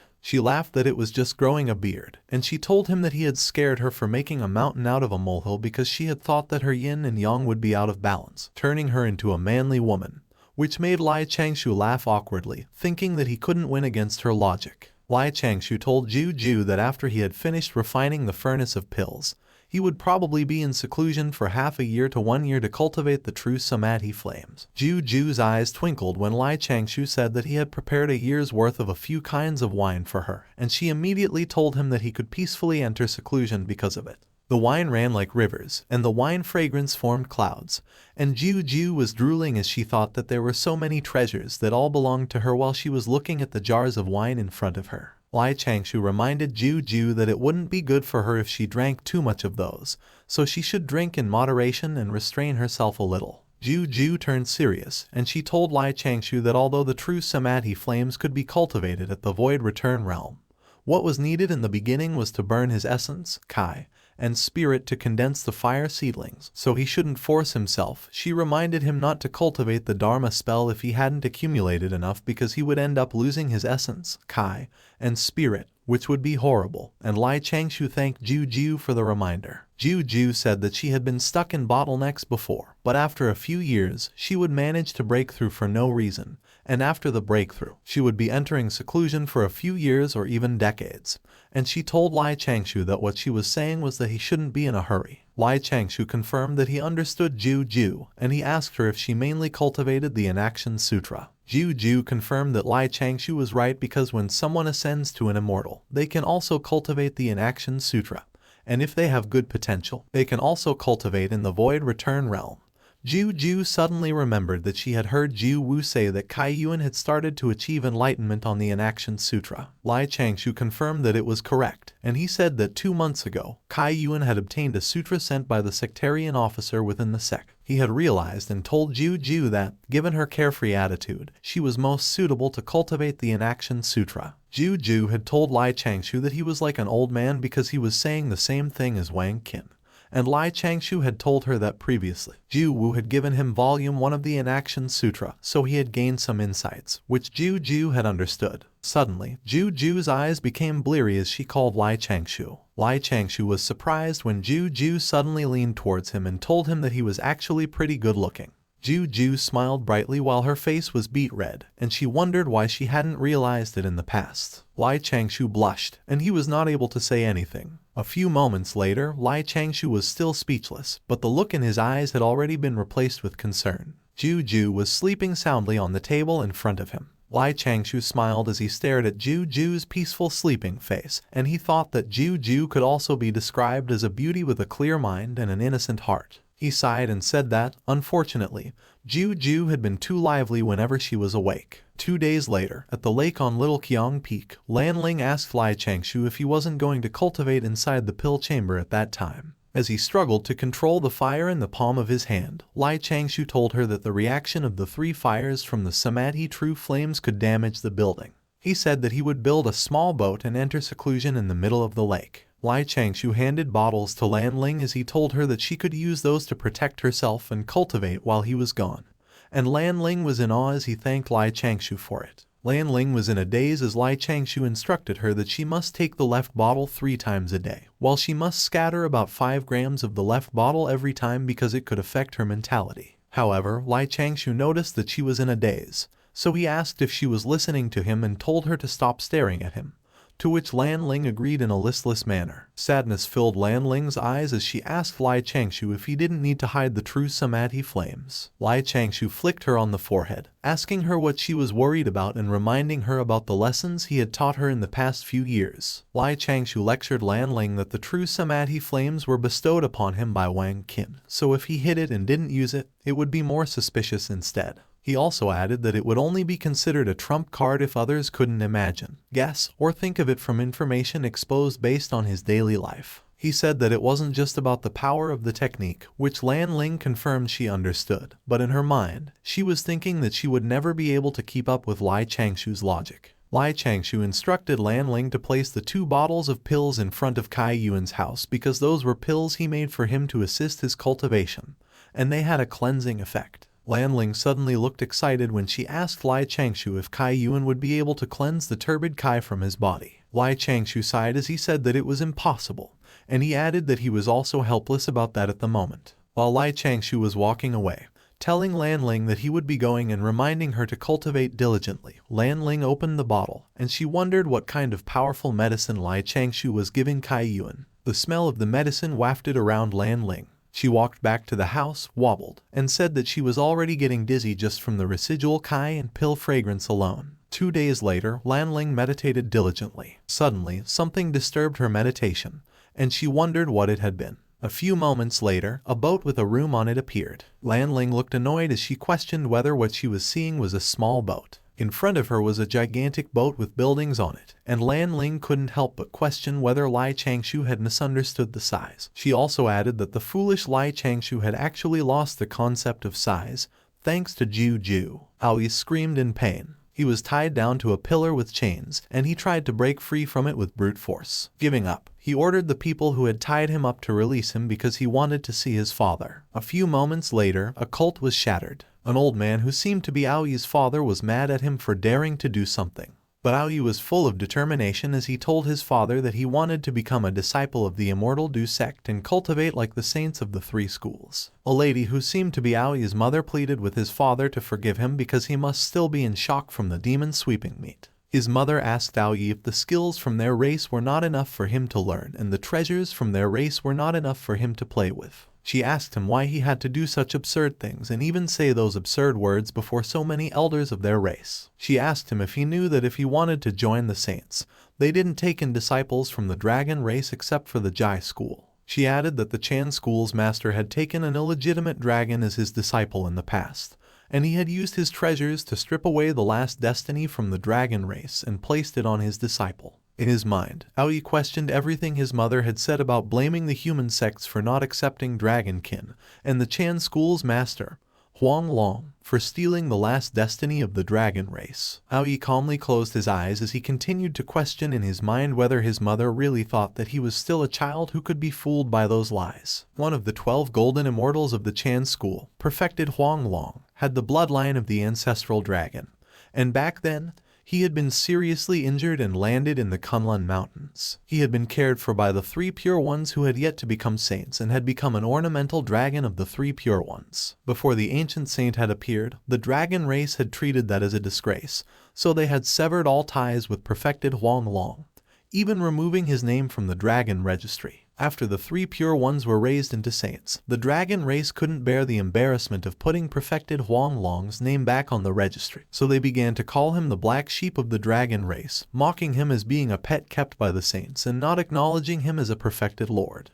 Aoi could not accept that they were telling him that what he had been doing was absurd, as what they had done was more absurd because, after the 3 pure ones had become saints, a group of experts from the dragon race had brought the young dragon to become a disciple at the Golden Turtle Island and had been very respectful to the saints. However, when they heard that the Grand Master of Heaven, who had the lowest standard for accepting disciples, would only allow the most outstanding young dragons of the dragon race to become second-generation disciples, the experts of the dragon race turned back and felt that the saints were humiliating them, and they said that the saints had actually dared to look down on his dragon race, thinking that they were pushovers. The expert pridefully declared that the dragon race didn't need the help of the saints anyway. Back when Aoi first said that he wanted to become a disciple of the Immortal Dao sect, his father was enraged, lecturing him for daring to spout nonsense and disgracing the prestige of their race, and he dared Aoi to say what he had said again. Without hesitation, Aoi declared that he wanted to go to the Immortal Dao sect and learn the Dao, and what he said extremely surprised the other members of the dragon race who had heard him.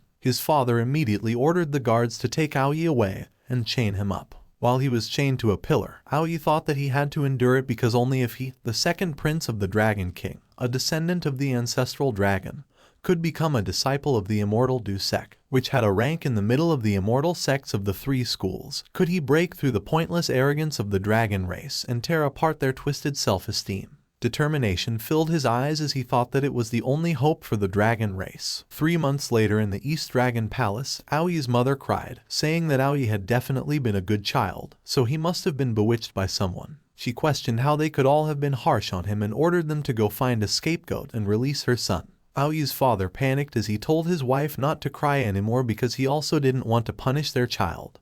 But he had no choice, so he agreed that they should find a scapegoat so the matter could be settled. Their eyes twinkled as both of them looked at the fish that was playing a flute and thought about the scapegoat. Tears filled the fish's eyes as the king asked what the punishment for tricking a member of loyalty was, and the queen said that it was death by 1,000 cuts, adding that she was also in the mood for some sashimi. After a series of matters, the young dragon rebelling, his mother pleading for him, and his father ordering a thorough investigation, a fish spirit, who was a musician teaching Aoi in the ocean, became a scapegoat. The fish spirit was cut into pieces on the spot and put between scallions, ginger, vinegar, and garlic. It was unfortunate and lamentable that during the primordial world, there was no wasabi, so the way of enjoying sashimi had yet to be perfected. After some time, in the present, Aoi was tied to a huge immortal cowrie ship, which sped to the border between the South Ocean and the East Ocean. A turtle elder asked Aoi why he would go to the tiny Immortal Dao sect, questioning what capabilities they had and saying that even if the king let him become a disciple there, they would not dare to take him in either. The elder told Aoi that he had to think of the king too because he was currently holding his ground amid the opinions of the masses and was suppressing all the voices so that he could go and become a disciple of a saint. The elder informed Aoi that currently, he would be taken to become a disciple under the great immortal of the 3 saints of the Dao sect, the Black Cloud Immortal. He said that although the Great Immortal didn't have a high reputation, he was ranked first among the 7 Great Immortals in the Jai school. While Aoi was still chained, the turtle elder told him that it could also be considered fulfilling his wishes, so he requested that he not create any more trouble. As Aoi asked the elder if the Great Immortal had any methods to become a saint, the elder answered with certainty that he did. The turtle elder had told Aoi that he could see what he was trying to do. However, it was not as simple as he had thought. He would not obtain a good outcome by just tormenting himself. The elder advised that Aoi had to empathize with the king because he was the person sitting at the highest seat in the dragon race. He couldn't do anything easily, otherwise the palace would be in danger. Aoi let out a sigh, and he agreed with the turtle elder. Aoi smiled as he thought that he could now roam around the huge primordial world at will outside the dragon palace. But in the end, to become a disciple of the Great Immortal, he still had to rely on his status as the Prince of the Dragon Palace. He was not content with it because what he needed to search for was the way out for the entire dragon race, not just the way out for himself. On the other hand, on the heaven-breaking peak of the Immortal Dao sect, Ju was bored. She had still been lying in bed, saying that it had only been 3 months since Changshou had entered seclusion. So she wondered why she felt that it seemed like more than 3 years. She complained that she had nobody to play with. She sulked and said that after her big senior sister and second senior brother, her fourth senior sister and fifth senior brother, her sixth senior sister, and her seventh senior brother had gone out together, she had expected that it should be time for the eighth senior brother to be with the ninth junior sister. But she hadn't expected that the 8th senior brother would also leave the heaven-breaking peak. Ju sighed, saying that as the 9th junior sister, her life had been so bitter. She said that just because she was the 9th, she had been so lonely without anyone accompanying her because Wang Qin had said that he wouldn't be accepting a 10th disciple anymore. She complained that her life had been so hard. Suddenly, she opened her window and called her little 9. Ju immediately perked up as she heard her senior sister. She was surprised, and she asked what was wrong when Ju quickly ran towards her, asking her to accompany her to the Little Qiang Peak. Ju was sobbing as she told Jushi that she wanted to play fight with the great god and that she wanted to play Immortal Life Simulation because she had been so bored. Jushi was so confused when Ju mentioned fighting the great gods and immortal life, as she didn't know what those were. She called Ju a foolish junior sister, asking her how she could have gone to the Little Qiang Peak. With a smile on her face, she asked Ju if she wouldn't have felt embarrassed if she had gone there. Ju was confused, as she didn't know what she should have been embarrassed about. When realization hit her, Ju immediately told Jushi that she had misunderstood something because she had only had an aunt-nephew relationship with Changshou. Jushi was not convinced, so she asked Ju if martial aunts and disciple nephews had performed alchemy and set up array formations with each other every day, saying that it had been quite intimate. But Ju said that it hadn't been intimate because Changshou had been sick. Ju said that Changshou couldn't have been touched by any woman besides Lan Ling. Otherwise,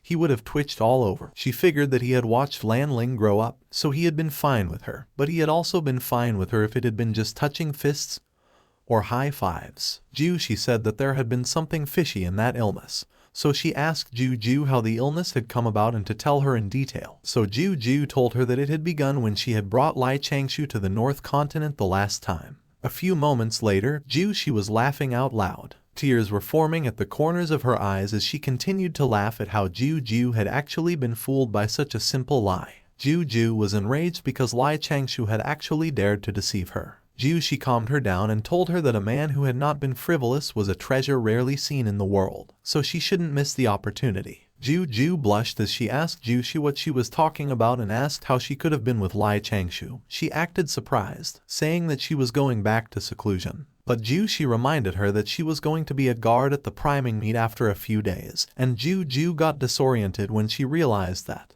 and she wondered if she could enter seclusion for a few days. She invited herself in through the window and told Ju that she didn't have to be shy in front of her because she would teach her how to dress and apply makeup first.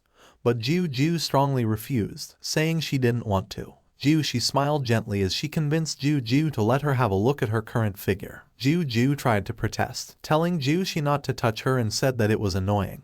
But Jushi did not listen, and she quickly removed Ju's clothes. For the next few months, Ju contemplated Jushi's words slowly. While bringing the disciples to the North Continent, Youqin Xuanya asked Ju if they were not going, as she was in a daze, thinking about her and Changshou. When the priming event ended, she still continued to ponder about her and Changshou. And finally, when she was enlightened, she couldn't believe that her heart was really moved by a disciple nephew who was only around 100 years old. A paper crane flew inside a window. It was a message carrier paper crane, and it informed Ju that Changshou had asked her to come over to refine pills. Ju blushed as she said that she would be heading over immediately, but she had a sudden realization. She blushed, and her eyes widened. She asked herself if her heart could have really been moved by a disciple who was only around 100 years old. With Jushi's words about how there were some things she would only know after asking running through her mind, Ju decided to go and just do it, wondering what she had been afraid of when she had just needed to go and ask Changshou. A few moments later, at the Little Qiang Peak pill chamber, Ju was muttering as she asked Changshou if he liked something. And when Changshou asked her what it was she was asking about, she quickly asked him if he liked refining pills. Changshou told her that he liked refining pills and asked her why she was asking. She turned her head and said it was nothing, but in her head, she was flustered, thinking why it had been so hard to ask when it had been just one sentence. She thought that she just needed to clear things up because she was not some kind of old cow that wanted to eat fresh grass. 4 hours later, while Changshou was refining pills in the furnace, Ju approached him again. And in her thoughts, she was chanting that she just needed to say what she needed to say. She looked extremely nervous as she asked Lai Changshou what he thought of her, but midway, she changed her question and asked Lai Changshou what he thought of her performance in refining pills. Lai Changshou couldn't hear her properly while he was wearing his armor, and all he could hear were bits and pieces of what Ju said regarding performance and refining pills. Getting the gist of the question, Lai Changshou told Ju she was doing well as usual, and that her immortal powers were very helpful. But Ju was disappointed because she didn't want to ask about that. While trembling and fiddling with her clothes, Ju gathered the courage to ask Lai Changshou what he thought of her. But what Lai Changshou heard was the part where she asked him what he thought. Without hearing the full question, Lai Changshou responded that it had been very stable, and it had been even rarer and purer without impurities, so he had wished that he could also have it. Ju was heart-stricken when she heard what Lai Changshou had said. She got flustered and started throwing things his way, questioning him about how he could have said such things out loud. Lai Changshou was confused as he dodged the things that Ju had thrown at him. He wondered if he had said anything wrong because he also wanted the same immortal powers. Lai Changshou approached Ju, asking her if he had said something wrong. Ju was surprised when he asked that because, as she recalled what Lai Changshou had just said, she wondered if there was someone who was that straightforward. Lai Changshou gazed at Ju, observing her. Ju was flustered, and she started stuttering. She told Lai Changshou that she still had something to do, so she would see him next time, and she quickly ran out of the room. Lai Changshou told her to wait, but she left him flabbergasted, wondering why she had left without even taking her wine with her. Lai Changshou thought that Ju's immortal powers were indeed very stable, powerful,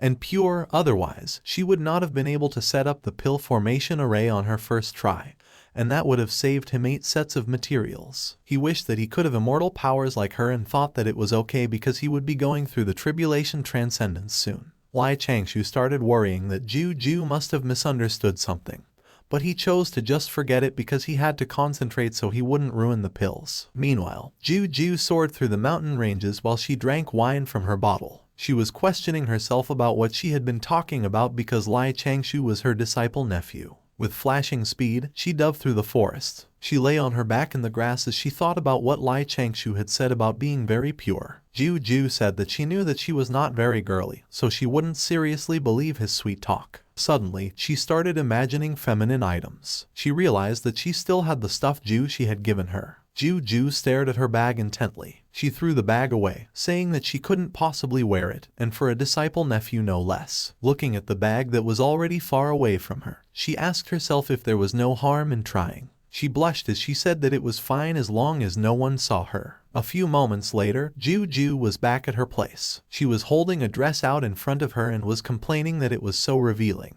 Checking out another dress, she complained that it was just adding 2 pieces of cloth behind another piece of cloth, which made her worry about what people would think if she wore it outside. She saw another dress and said that it was even more revealing because the most important place was not even covered up. She wondered if she had really worn that outfit before, but she realized that something was not right and thought that she had to wear both pieces together. After an entire day of back and forth, Ju finally decided to come out of her hut, and she thought to herself that she was just taking a stroll. As she stepped out of her hut, she tried to convince herself that she was just having a quick walk. The people around were awestruck, as they thought they had seen a fairy, but they blushed and started drooling when they realized that it was Ju. Feeling a bit shy, Ju said that it was no big deal because she had just worn a different robe, and it was not as if she had broken the sex rules or anything. Ju sat down, and she wondered what the dress she wore was made of because it was so light and thin, which made her feel so embarrassed. She soared through the mountains, wearing her new outfit. Suddenly, Ju noticed Ju,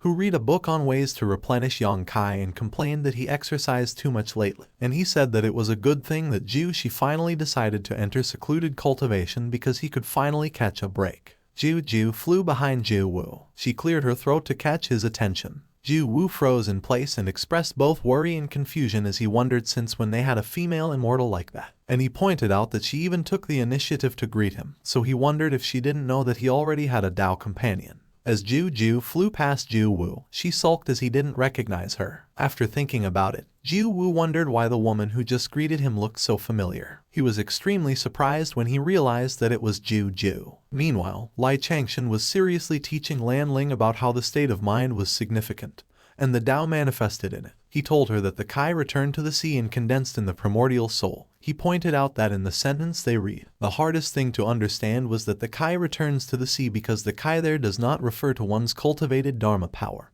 clear Kai or turbid Kai. It referred to the little Kanate essence Kai in one's body, and it was a treasure from the mother's womb, which was very important for cultivators. Suddenly, Juju burst through the door and greeted them merrily. She proudly inquired whether they were surprised. A moment of awkward silence ensued, which was disrupted when Changshou and Lan Ling bid her a good afternoon. Juju grew angry, and she questioned them if they could not have been a little more surprised. Lan Ling acted surprised, remarking that Juju had become a great beauty and now, having dressed herself up, looked like an immortal fairy. Lan Ling asked Juju why she had suddenly begun wearing a dress, and as Juju proudly asked what was wrong with her wearing it, Lan Ling thought there must be something fishy because Juju had suddenly changed her outfit. Juju blushed as she eagerly asked Changshou for his thoughts. With a straight and serious face, Changshou stated that it was nice, but he was slightly unaccustomed to it. Juju's self-esteem was crushed by Changshou's words, and she looked crestfallen as she accepted them.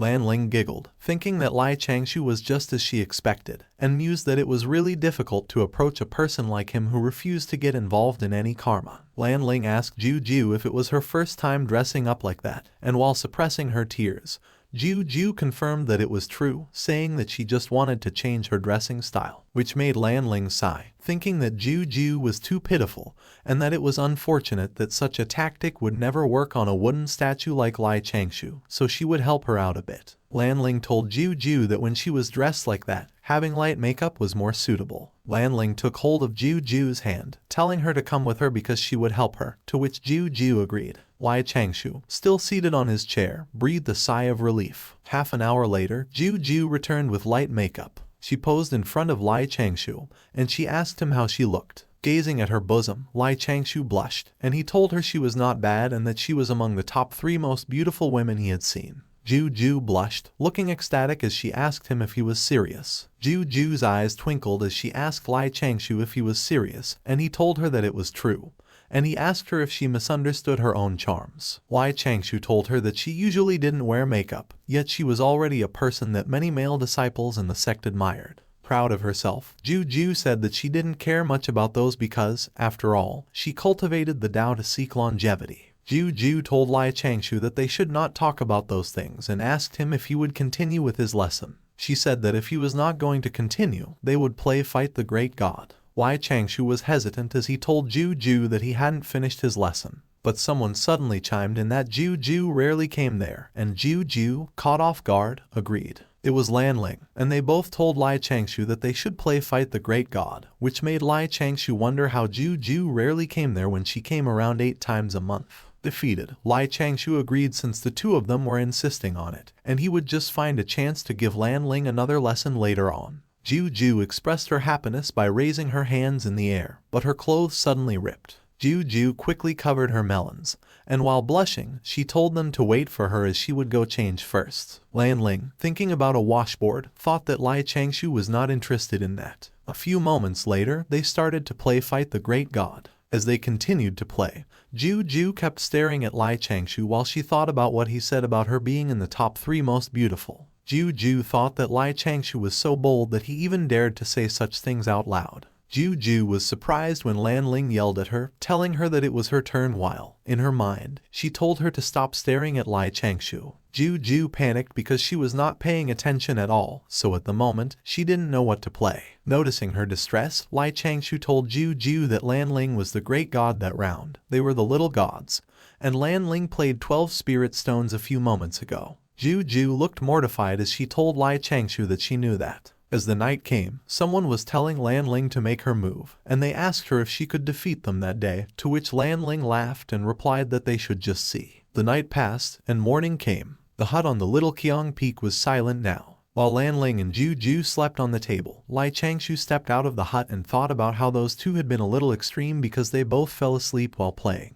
Changshou walked away, and he mentioned that it was good too because he needed to go cultivate in the pill chamber anyway. After a while, at the pill chamber, Changshou opened a door as he felt that a breakthrough was imminent and he couldn't suppress it much longer. He opened a door that had stairs leading underground, and he thought that he might even break through to the 9th stage of the Dao Requital realm at that moment. He thought that he needed to finish his preparations quickly because it was long decided that he would face his tribulation transcendence outside. So first, he must not reveal his cultivation level even to the people of the sect.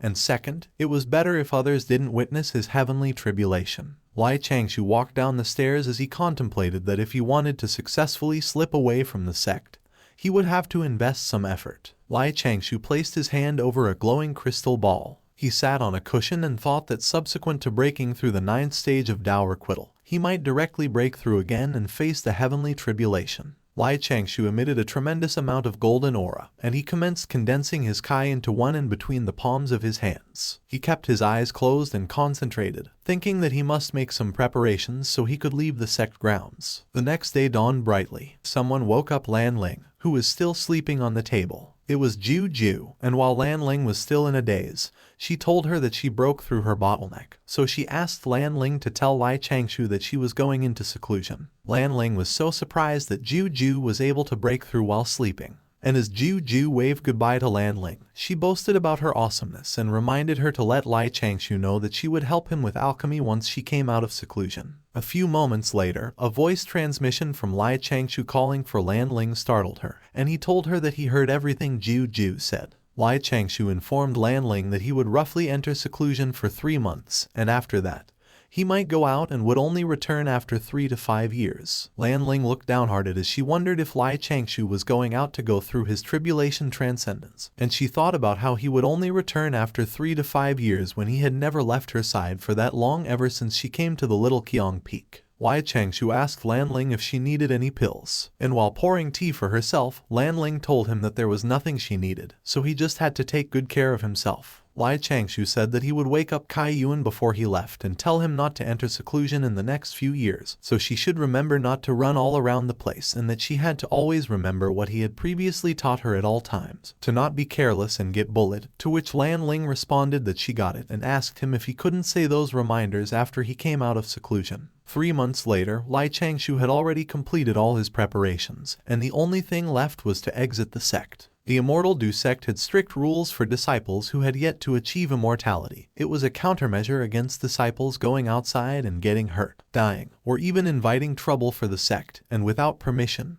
much less the sect grounds, they were not even allowed to leave the main protection array. Changshou said that it made it safe in the sect but also made it harder for him to sneak out, so he guessed he could only use one thing as an excuse to go out. He smiled and thought that it was a good thing that there were still a few fish. A few moments later, Changshou hurriedly approached Elder Y, who was surprised by his arrival. Elder Y recognized Changshou and asked him why he was looking for him again, to which Changshou immediately replied he would like to leave the sect to pay respect to his parents' grave. Elder Y told him his parents had already passed away for 18 years, so he asked why he would leave at that time. While faking his tears and extending a spirit fish in his hand, Changshou told Elder Y he had only recently found out his Dao heart hadn't severed all his connections with the mortal world, which is why he would like to pay his respects to his parents one last time. Elder Y got excited when he saw Changshou had brought another spirit fish. Hiding the spirit fish in his sleeve, Elder Y cleared his throat and said since Changshou was so filial,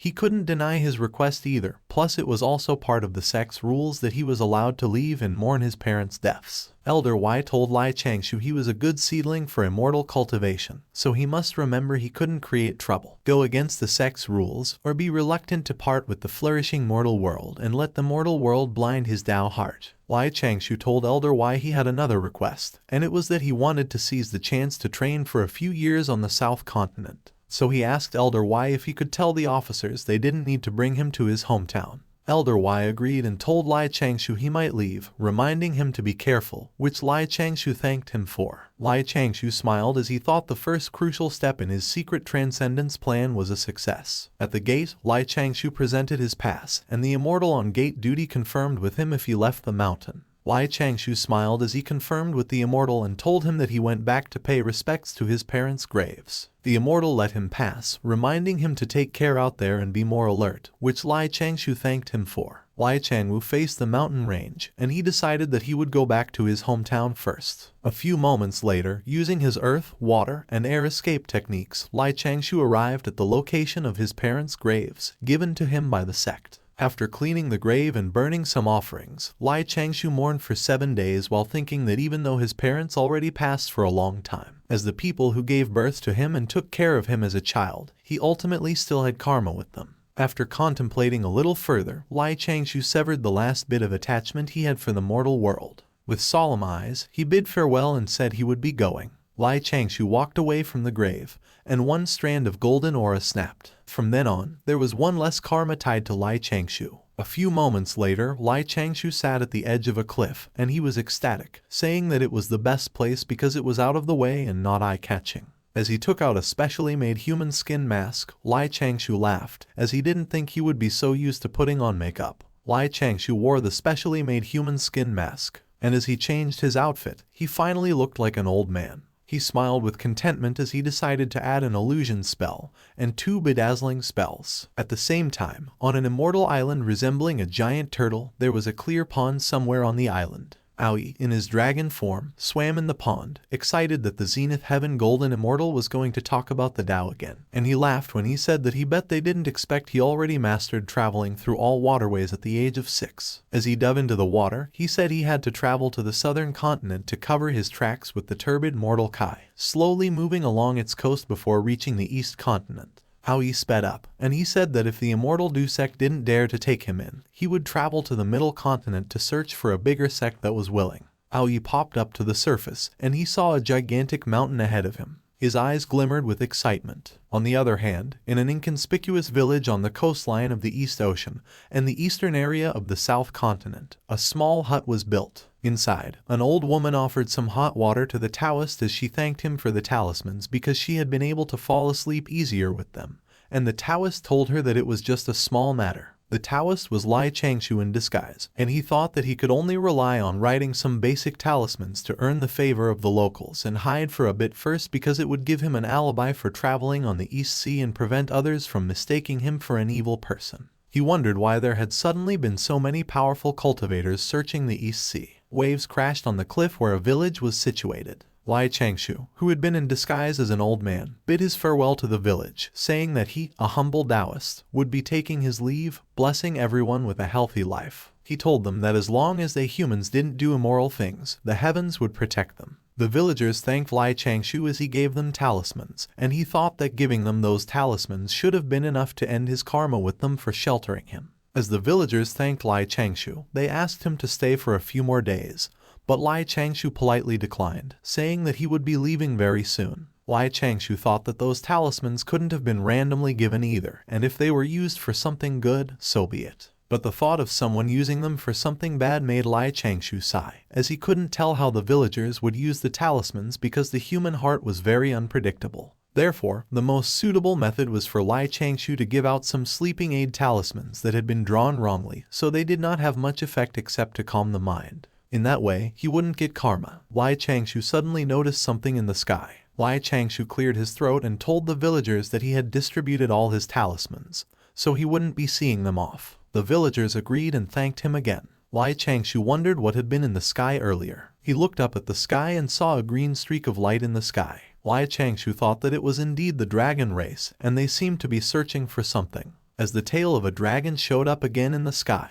Changshou wondered who or what was capable of instigating so many dragons to search for them. Changshou concentrated and thought that even though he couldn't see the figures of the experts from the dragon race, they didn't even bother hiding their auras, so he could tell where they were coming from without even trying. He transformed into a fish, deciding to forget it because it was none of his business, and he just needed to get out of there. Changshou jumped into the sea. A few moments later, Changshou discovered an island. He grinned as he said that the island seemed like a good place. There was a twinkle in his eyes as he remembered to go closer and investigate the island first. Changshou maintained a distance of 5 kilometers from the island as he circled through it to investigate, but he felt like he was getting a bit too close to it. Suddenly, he discovered a vortex in the area. He followed the vortex and discovered that there was an underwater cave there, so he decided to take a look inside. Changshou entered the cave and transformed back into his human form. Changshou was still wearing his disguise, and as he observed that the cave was pretty narrow and sloped upwards,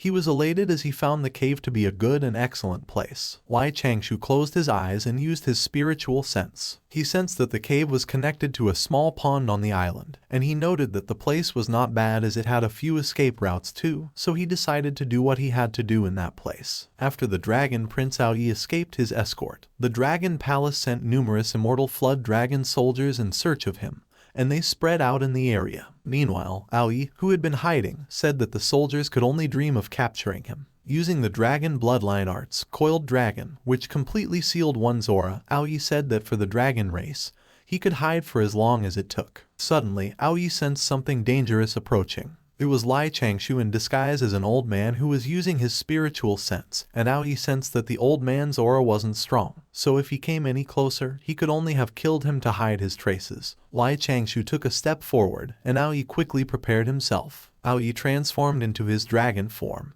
and he thought that being kind to the enemy would be hurtful to oneself, so he would finish the old man with one hit. Aoi charged forward. His long dragon body swiftly glided through the narrow cave. A portion of his body hit the cave wall as he made his way through it. As Aoi approached Changshou, he immediately used his move, innate bloodline skill, Devour. Changshou was extremely surprised by Aoi's attack. He quickly summoned 2 bottles in his hand. Changshou tried to run away, but Aoi was determined not to let him leave. Aoi chased after Changshou. Aoi bit Changshou's arm, and he thought that the old man's reaction speed was not bad. Changshou screamed in pain. On the other hand, Aoi winced when he realized that he had been drugged. Aoi loomed over Changshou, and he told him that he couldn't escape. But Aoi's eyes were bleary, and he thought that he had been drugged with a powerful incapacitating agent because he had just swallowed it a few moments ago. But he could already feel the effects. He noticed that the pill bottles he had devoured were still spreading even more incapacitating agents. Suddenly, the hand he had devoured, which was holding the pill bottles, turned into a paper effigy, and Aoi thought that the old fart was so sly. The pills from the bottle continued to leak out, and Aoi thought that the effects of the incapacitating agents were so strong that even with his dragon physique, he felt like he was about to faint. Aoi closed his eyes, and as he used his cleansing core, he thought that he must take the opportunity while the effects of the medicine had not been completely activated. He was determined to kill the old fart, who was Changshou. Aoi glided through the cave. He gritted his teeth as he fought with the effects of the incapacitating agents. Suddenly, Aoi was surprised when he noticed something. Changshou hovered in front of him, and Aoi was surprised that he hadn't tried to escape. While Aoi thought that the arm he had devoured was indeed a fake one and wondered if it had been his real body, Changshou was pouring high-concentration dazed immortal powder into the water. Changshou whispered and called for his man-forming paper cutouts. Multiple copies of Changshou appeared. Changshou continued to pour the high-concentration dazed immortal powder into the water, and Aoi winced and cursed as the medicinal effects were too strong. Aoi summoned sharp crystal shards to attack Changshou's copies. As one of Aoi's sharp crystal shards charged towards one of Changshou's copies, the copy managed to dodge the attack. Other copies of Changshou were also able to dodge Aoi's barrage of sharp crystal shards. Aoi looked around, and he thought that he needed to end the fight quickly because he was starting to lose consciousness. Suddenly, Changshou and his copies formed an array above Aoi. Each of Changshou's copies held a talisman in their hands. They used their move, Talismanic Array, Water Element Earth Shaking Seal. Changshou directed his attack at Aoi. With rage in his eyes, Aoi declared that he would learn the Dao and save the dragon race, so he wouldn't be thwarted there. Aoi crashed into the Talismanic Array. He used his move, Azure Dragon Roar, Seal Crash. The sea seemed calm, but a giant wave appeared out of nowhere. Aoi was still facing Changshou's Talismanic Array. But suddenly, the Talismanic Array broke into pieces. Aoi's consciousness had already left him at that time. He started sinking into the water. Meanwhile, in a small cave 300 meters away from Aoi, Changshou was hiding, and he thought that his paper cutouts had already defeated the little dragon. Seeing Aoi sinking into the water from a distance, Changshou observed that even though the talisman array had been completely spent, there wasn't a single scratch on Aoi's dragon body. Changshou wondered if the bodies of all the young dragons who aren't immortal yet were so resilient, and as he pondered it, he decided that he would need to improve his dazed immortal powder then. Changshou started to summon something, and he thought that he should test out the true Samadhi flames then. Changshou summoned multiple swords. He directed the swords away from him, with the hilt of those swords facing away from him. Changshou was transmitting the swords toward his paper effigies. One of the swords started to enlarge as Changshou pulled it towards him. Lai Changshou extended his hand, and the sword kept on enlarging until he was able to grab it in his hand.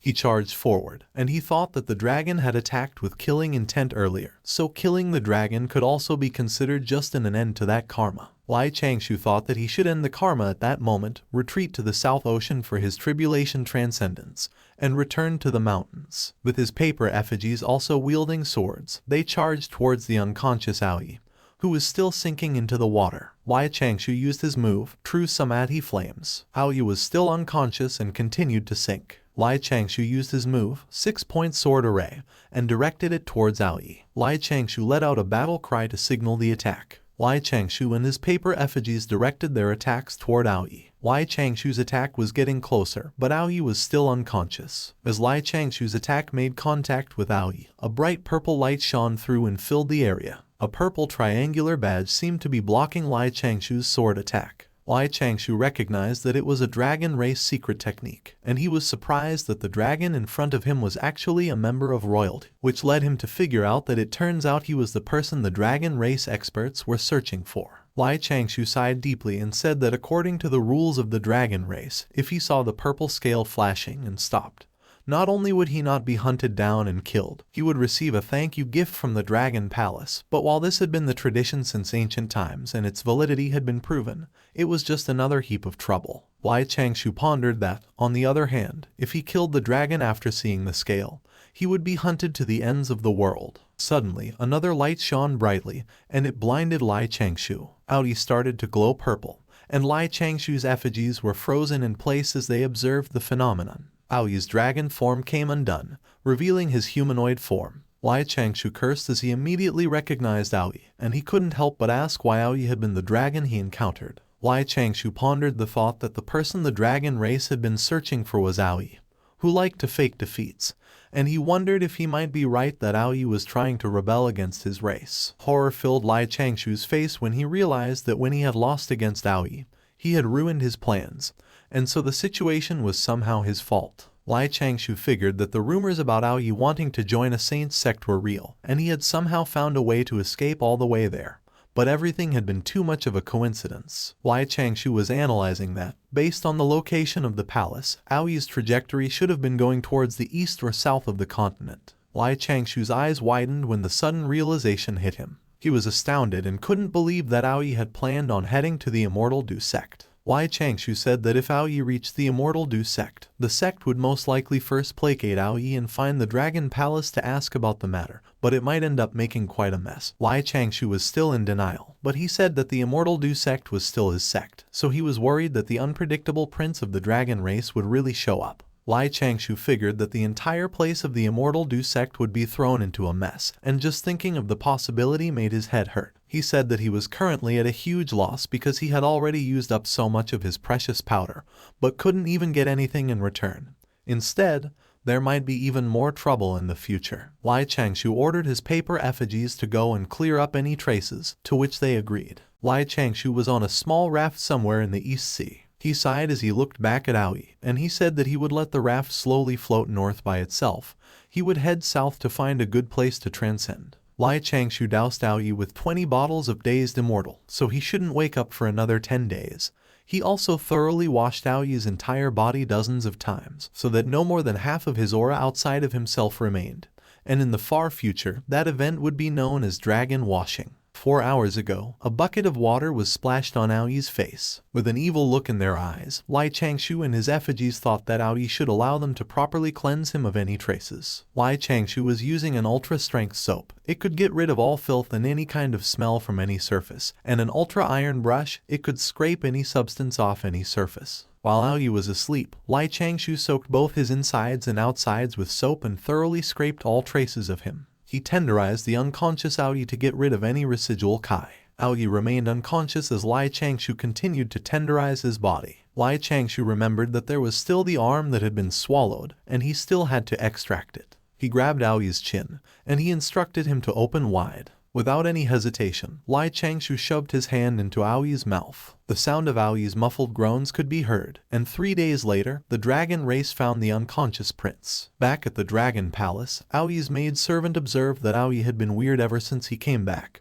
and it was as if he was terrified of something. Gritting his teeth, Aoyi thought about how he had been able to endure the torture of being tied to an ice pillar for 3 months in order to go learn from a saint. However, at that moment, as he chugged the drink into his hand, he thought about how he was trembling naturally, and he couldn't control it at all. Aoyi was lying in his bed, and he regurgitated the drink he had just drunk. His mother was worried about him, and she asked him what was going on with him, but Aoyi told her to leave him alone and not come any closer. Aoyi's mother directed her attention towards the turtle elder, and as she demanded to know what had happened to her son, the turtle elder told her that Aoyi had just lost consciousness. Meanwhile, Aoyi recalled the incapacitating agent, the seal that had come crashing down, and how he had fainted after all that. Terror filled his eyes as he thought that there was an unerasable fear ingrained in his innards and bones. The corners of his mouth bled as Aoyi bit them, and he wondered if it was how all the human race fought. Aoyi thought that the old Taoist priest he had encountered was not a human but a terrifying dragon-eating, ferocious beast. He kept on having the feeling that the old Taoist priest had been preparing as if he were cooking a piece of meat,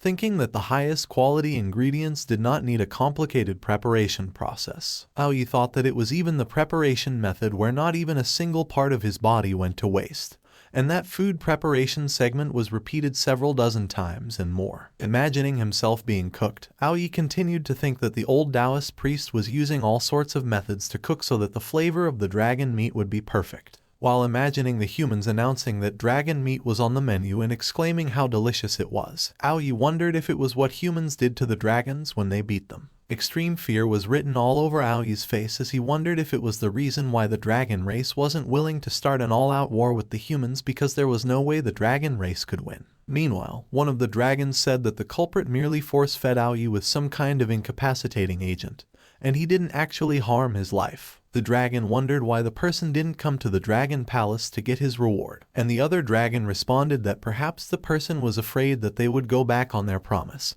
He sighed and said that according to the rules, they needed to thank the person. Hearing what the older dragon said, Aoyi was filled with terror, and in his mind, he questioned if they even needed to thank the old Taoist priest, which was Changshou in disguise. Aoyi questioned in his mind if the dragon palace needed to thank that dragon-eating ferocious human, and he wondered if it was also part of Changshou's plan. Thinking about those scenarios, Aoyi couldn't help but think that the primordial world was really too scary. At the same time, in the South Ocean, on a coral island near the South Continent, a flow of golden aura enveloped the area. Changshou breathed rhythmically as he concentrated. He meditated, becoming one with the earth and heavens, forgetting the physical self. Birds flew towards the island where Changshou's aura was emanating. A lot of fish also swam towards the island, seemingly attracted by Changshou's aura. The fish and the birds made noises as they approached the island. Meanwhile, Changshou continued to meditate, and a light started to glow on his forehead. Changshou opened his eyes. He jumped off the island while thinking that the heavenly tribulation was fickle, so he didn't know if it would come quickly or take its time, whether it would be swift and fierce or gentle and mellow. The fish started to swim away as Changshou emitted a burst of slashing energy. As the clouds started to gather, Changshou thought that his heavenly tribulation should have 7 or 8 strikes. The Immortal Ascension Heavenly Tribulation was also known as the Dao Completion Tribulation, and since a long time ago, Changshou had contemplated why it involved Dao completion. But that day, he got his answer. The Immortal Ascension Heavenly Tribulation was the test implemented by the Heavenly Dao for the Cultivator's Dao to see if their Dao was qualified to become immortal. At the same time, the Heavenly Tribulation was a tribulation to help cultivators leave their mortality so that they could attain greater heights using their own Dao. Thus, refinement, soul formation, void return, and Dao Requital were all part of the process of learning and imitating nature for cultivators. Through this process, they could realize their Dao, which would become the foundation of their path to becoming immortals. Changshou summoned his Faraday cages and used his move, My Dao is Steady. Changshou looked up at the gloomy sky filled with lightning. He let out a deep breath. Changshou greeted his heavenly tribulation, saying that the Dao sect's disciple wished to inform heaven that day that he sincerely accepted the Dao completion tribulation that heaven was about to give him. He wished to establish his own Dao and become a worry-free immortal. He added that should the heavenly tribulation come and he couldn't withstand it, resulting in his death, it would be because his Dao was not qualified to share its lifespan with heaven and earth. Thus, he would have no grievances if that occurred. He proceeded to thank the heavenly Dao for giving him the opportunity to ascend to immortality. After finishing what he said, Changshou was struck by the first strike of the heavenly tribulation. Changshou observed that the power of the first lightning bolt was equivalent to the third lightning strike of Kai Yuan's tribulation transcendence, so he realized that the heavenly tribulation should not be underestimated. After the first strike, Changshou could feel the immortal Kai condensed on his body. As the second strike struck him, Changshou thought that the feeling was a little itchy and numbing, but it was unexpectedly comfortable. So he wondered why Kai Yuan and everybody else's tribulation was so painful, and he thought that it might be because he thanked the tribulation before he had started. The third strike struck Changshou, and he thought that his earlier conclusion was wrong because the heavenly Tao was fair. So it was just that his foundation was solid and the first two strikes couldn't damage him. So the comfortable sensation must have been the result of the great Tao coming into contact with his own Tao. As a tear in space appeared, Changshou wondered if it could be the key to completing the ascension. Suddenly, the clouds grew thicker, and they formed into the face of a ferocious beast while Changshou continued to get struck by bolts of aura. Changshou shifted his stance, preparing for the next hit. He pleaded with determination in his eyes. The fourth strike hit him. The village near the island saw the great lightning ahead, and they immediately recognized that it was a heavenly tribulation. The villagers started to pray when they realized that there was an immortal there. Everyone bowed down to the ground and requested that the great God grant them their blessing. On the other hand, two cultivators saw the heavenly tribulation, and as the master pointed out that it was a powerful tribulation cloud, his disciple said that it was the most frightening tribulation cloud she had ever seen. As the disciple wondered who would come to such a place for their tribulation, the master wondered if what they were witnessing could be that legendary 8-strike Great Tribulation. Changshou was struck by the 5th strike. Changshou's forehead started to light up, and a strong ray of colorful light suddenly burst out from it. His clothes began to get torn apart. His disguise was also destroyed as a strong ray of colorful light started to ooze out of his entire body. Changshou's clothes started to get torn into shreds, and the 6th strike hit him. Meanwhile, at a distance, someone recognized that it was the 4th strongest type of heavenly tribulation. It was the Master Cultivator, and he recognized that it was the 32 beasts, 8 extremes, 8 desolate immortal tribulation. Suddenly, his disciple noticed his expression and asked him what was wrong, but he told her that it was nothing. But the disciple didn't buy what he said. And while copying the expression he had earlier, she told him that he was making such a serious face a while ago, just like that. The master sighed, and he said that a cultivating genius was about to meet their demise because of their heavenly tribulation. The master said that that kind of heavenly tribulation was impossible to survive. He patted his disciple's head and told her that sometimes it was not a good thing to be too talented either. The master reminded his disciple, Han Zhai, that with a superior class immortal cultivation aptitude like hers, he would also need to be extra meticulous when dealing with the heavenly tribulations she would be facing. And she agreed with a bright smile on her face. Meanwhile, Changshou was already hit by the 7th strike, and he thought that his heavenly tribulation was unexpectedly weak. Changshou was extremely puzzled and wondered if the heavens miscalculated. Dissatisfaction filled his face as he thought that his heavenly tribulation was a little too gentle. But after a while, Changshou calmed and steadied himself because there was still the 8th strike. He closed his eyes and thought that all the hardships he endured, all his constant effort, struggle, and sleepless nights, all of it would finally pay off there. Changshou thought about how he had suppressed his cultivation repeatedly, bitterly cultivating step by step for 100 years, and thanks to that, his Tao body was like a dharmic treasure. His essence soul was pure and flawless. He raised his hands up in the air as he thought that he could feel that after that day, he would be at one with heaven and earth and have a complete transformation. Changshou declared that that day he had been given an opportunity by the heavens to become immortal and to form his Tao. And with a smile on his face, Changshou requested his tribulation to offer him the best. Beasts began to form into the tribulation cloud, and it was the 32 beast manifestation strike. The final strike hit Changshou. Changshou glowed as he floated in the air. He continued to glow while the final strike was still hitting him. His eyes turned black, and they glimmered as he continued to glow. After a while, the tribulation cloud started retreating. A golden ray shone over Changshou as he marveled at what it felt like to become immortal. Suddenly, panic filled Changshou's face as he noticed that something was wrong. Only his body, from the head to his chest, had immortal Kai and had transformed into an immortal body. His hands, arms, and the rest of his body below his chest remained the same. Changshou had no idea what was happening, as there were no records of that ever happening before. He wondered if his foundation was too solid to the extent that the 8 lightnings of heavenly tribulation could not affect it. He panicked, not knowing what he was supposed to do. He wondered if he should cut off his limbs and let his upper body ascend. But he realized that his lower body was very important as well. His mind raced as Changshou realized that even if his essence soul was in a half-immortal state, there was no way he could bisect his soul. He wondered if he should just give up on the immortal Kai and try again. But he realized that he didn't know how he would do that because the immortal Kai was not something he could toss aside just because he didn't want it. Changshou felt as if he had finally climbed through the doors of immortality, but because his foundation was too steady, he got stuck at the door. Changshou was determined, and he couldn't accept that he would become an incomplete immortal. Changshou asked the tribulation clouds that were retreating to hold on. But to his surprise, instead of listening to him, the tribulation clouds dispersed more quickly. Changshou panicked when the tribulation clouds ran away. Suddenly, something glowed beneath his feet. He cursed in his mind when he realized that he had been careless and had even tried to order the heavenly tribulation around.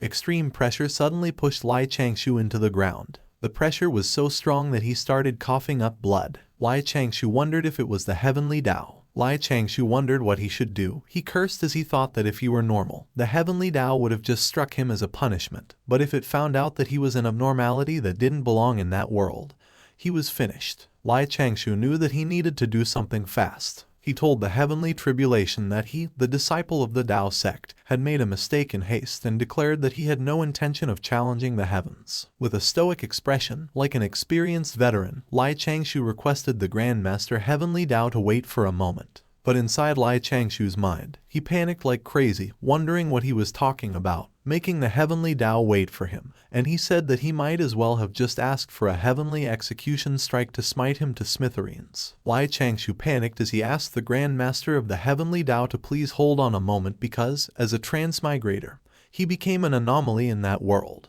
To protect himself from the calculations of the heavenly Dao, he gathered numerous treasures to conceal himself. However, due to those treasures, the heavenly Dao miscalculated the strength of the heavenly tribulation required to test his Dao. Changshou began removing those treasures from his body, which included the nameless jade fragment that prevented others from predicting the wearer's future, the cloth rope stained with the aura of the human saint, granting its bearer the protection of a saint's aura, the ancient Magi talisman used by the Magi race to evade disasters, a box of assorted talismans, and a box of assorted beast skin scrolls. Still in a panic, Changshou asked the Grand Master of the heavenly Dao to wait as he had more to reveal. After a while, he tossed the original human coin, the first coin crafted by humans, blessed by the luck of the human race and protecting the user from predictions and disasters. Changshou thought that even though there were still a few more treasures, he had already revealed most of them. He hadn't expected that the heavenly Dao would miscalculate their tribulation because of these items. Changshou noticed something. He felt that the pressure from the heavenly Dao was disappearing, leading him to conclude that the earlier suppression was merely a warning and not an attempt to investigate the matter. Changshou straightened up and announced that, as a disciple of the Dao sect, he wanted to inform the heavens that day. He bowed and explained that what happened during the tribulation transcendence was unintentional on his part. The methods he used were for self-preservation. The current foundation of his Dao was built upon the Dao sect manuals he had obtained. These were based on the teachings of the Dao sect's founder and the hard work he had put into cultivating. Changshou requested the Grand Master of the heavenly Dao to send down another lightning tribulation, emphasizing the effort he had invested in reaching his current level of cultivation. He also asked to change the location to avoid implicating others. The clouds of tribulation began to gather once again.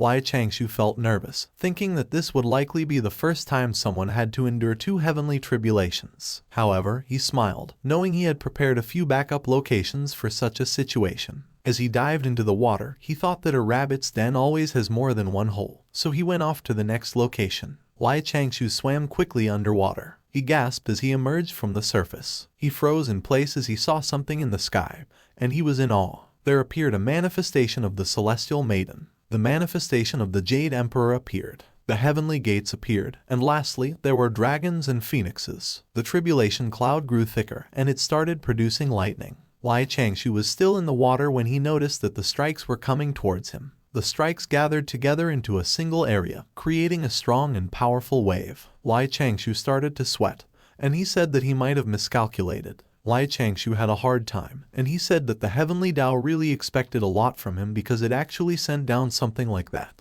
Lai Changshou swam away in a panic as the powerful wave chased behind him, and he told it to wait and let him complete his preparations. Meanwhile, the master cultivator from earlier saw that there was another tribulation, and as he wondered if someone else ascended to immortality that day, Han Jai asked him why they weren't leaving. Suddenly, Han Jai noticed the tribulation, and she was so surprised that she asked what kind of heavenly tribulation that was. The master was shocked as he saw that there was a heaven palace above, a dragon and phoenix in the middle, and godfiends below. He speculated that it could be the 9th heaven godfiend tribulation, which was ranked 2nd place, and he wondered what was up with the South Ocean that day, asking if those cultivation geniuses met up to transcend their tribulations. As dark clouds covered 1,000 miles and lightning strikes slowly pooled to form a giant bolt, Lai Changshou stood on a rock and declared his preparations were complete. Lai Changshou wore a Taoist robe. He also carried a wooden sword and a carving knife in each of his hands. As Lai Changshou shifted into a fighting stance,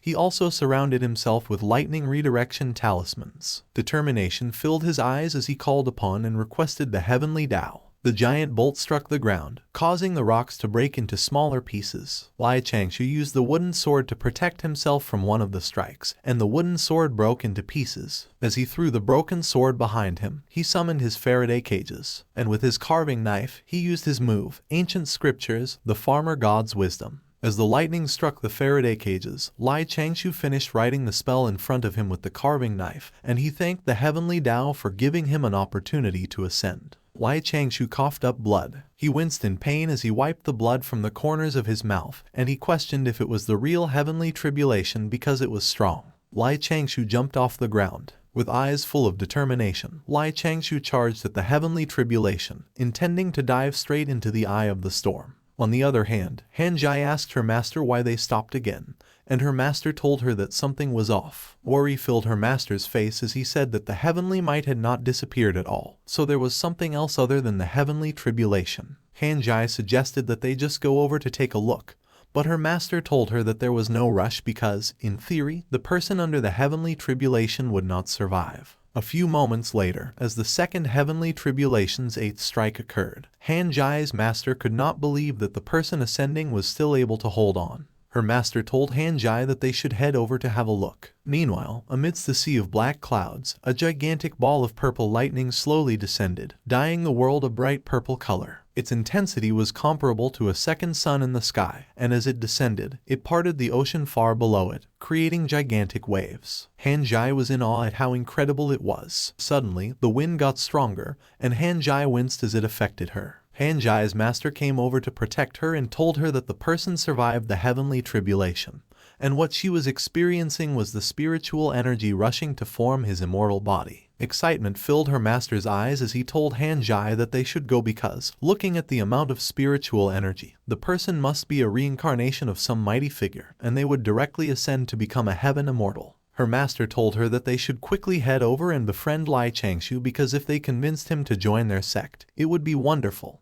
But suddenly, another strike came into the ground. Han Jai's master was so surprised that he cursed in his mind, wondering why there was a heavenly execution strike hidden in the tribulation, and he thought that it was too much. Han Jai's master wondered what had happened with him. When he had just said that the person wouldn't survive, they did, and when he said that they succeeded, they got struck down by a punishment bolt. Han Jai was surprised at what she had seen, and she asked her master what that purple-white lightning bolt had been earlier. Her master told her that it was a heavenly punishment, a true heavenly execution, a bold strike. He said that the heavenly Tao had felt that Lai Changshou was an abnormality, so even if he passed the tribulation, the heavens would not allow him to exist. And as he was about to declare that Lai Changshou was dead for sure, Han Jai interrupted him midway. Han Jai placed her hand over her master's mouth and suggested that they should just go take a look instead. The final strike started to dissipate, leaving a hole in the ocean. Meanwhile, Lai Changshou was basking in the surge of spiritual energy that had resulted from his tribulation. A golden light shone from the 9th heaven and enveloped him.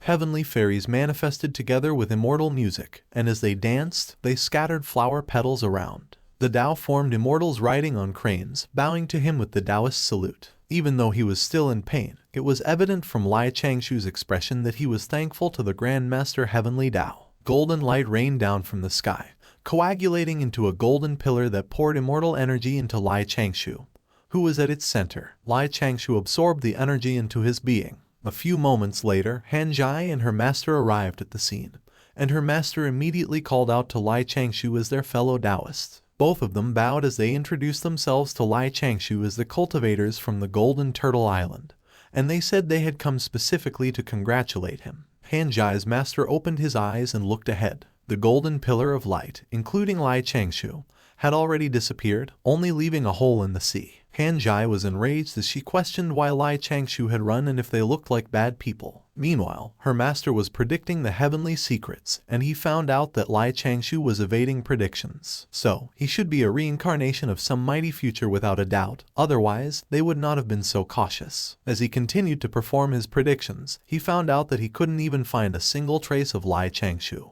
Hanjai's master pointed out that Changshou had cultivated in ancient times, so he knew the dangers of the cultivation world. He told Hanjai that they should go take a closer look. As they arrived at the scene, Hanjai was taken aback, and she questioned if what she was seeing wasn't too exaggerated.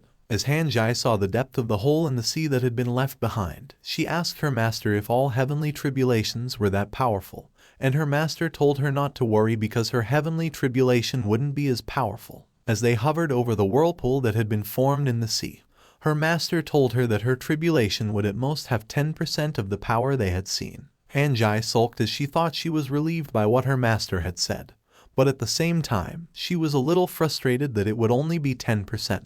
Suddenly, Hanjai's master noticed something. It was Changshou's clothes, and he said that Changshou had been in a hurry to leave and that they left that item behind. Hanjai's master burned the clothes, and he said that destroying them could be considered good karma with the figure. He continued to burn the cloth mid-air until no fragments of the clothes were left. Hanjai's master told her they should go as he was sure other influential figures were already coming over to take a look, to which she agreed. Meanwhile, in the middle of the ocean, far away from his previous location, Changshou stopped using his water escape technique, and he wondered if those two cultivators had found the bloodied shirt he had left behind. That bloodied shirt had been taken from a mortal soldier's dead body when he had been in the mortal world, and the soldier was already dead when Changshou found him, so he personally chanted a few sutras to help the soldier quickly enter the cycle of reincarnation. Looking at his damaged chest, Changshou said that his Dao body was better than it looked.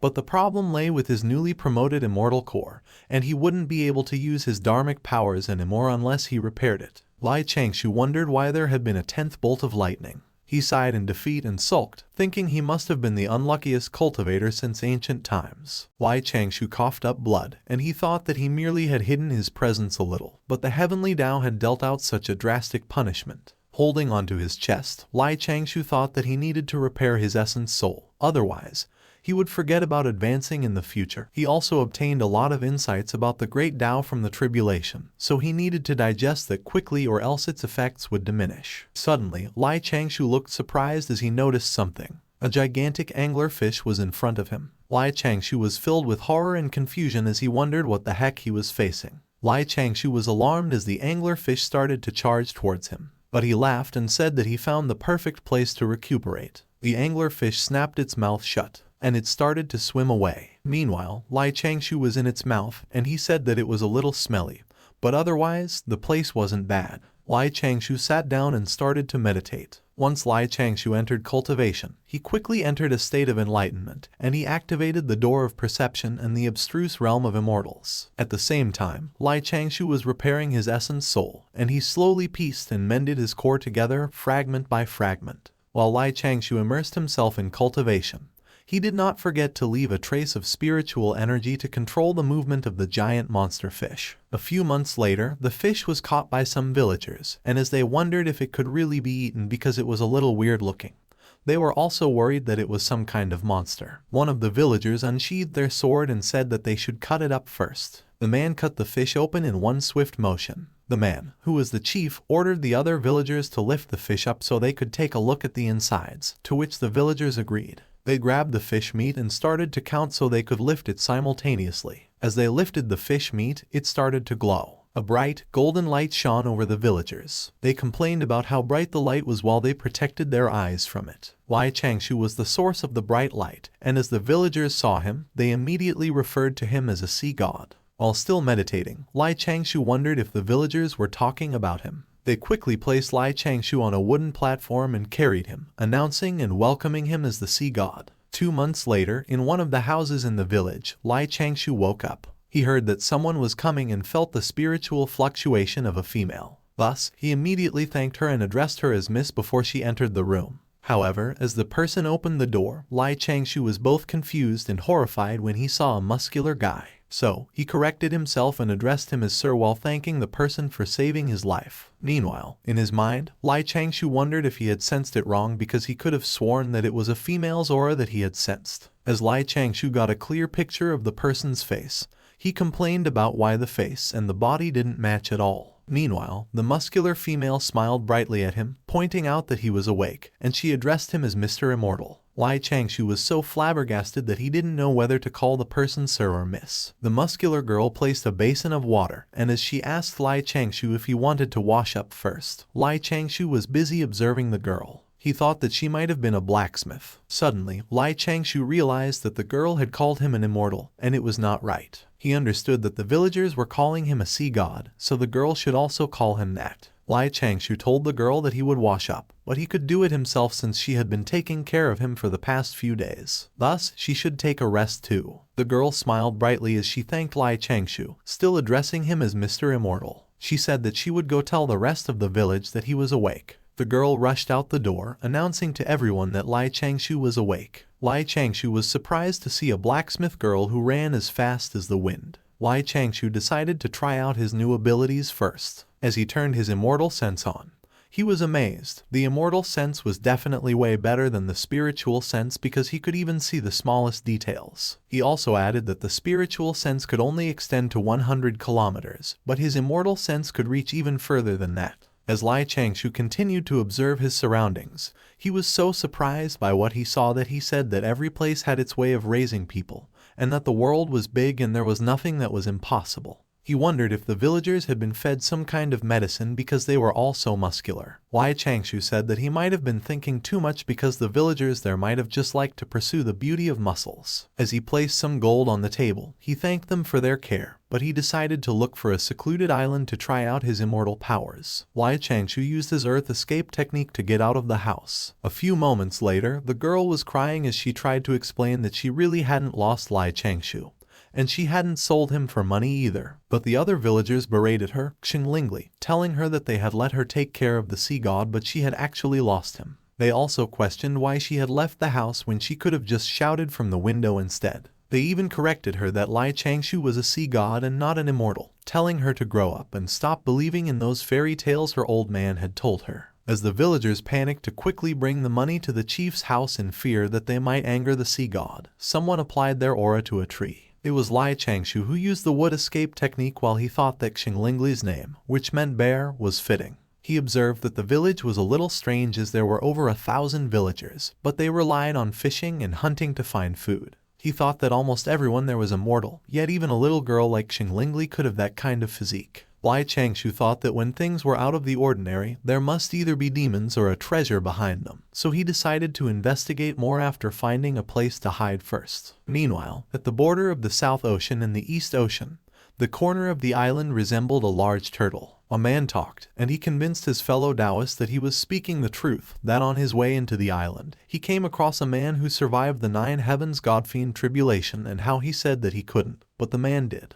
It was Hanjai's master, and he added that the heavenly punishment even struck the man after his tribulation transcendence, and how he felt again that the man definitely would not make it, but he exclaimed that the man survived. The reactions of his fellow Taoists were mixed. Some laughed and called his bluff, saying that in all their years, they had never heard of anyone who could possibly survive 9 strikes and a heavenly execution, while others said that the primordial world hid many secrets, so nothing was impossible. Looking behind him, Hanjai's master changed the topic and asked his fellow Taoist if the little dragon wouldn't escape again. One of the Taoists told him to relax as they placed restrictions on the water channels below, so the little dragon wouldn't be able to run away anymore. He also added that as long as they treated the Dragon Palace's prince well, he would appreciate their kindness and cultivate at ease there. They talked about Aoyi and Hanjai's master, who said that he didn't know what exactly Aoyi found bad about their golden turtle island that he actually escaped. The other Taoist laughed, saying that it was not unusual for children to not want to listen to an old man.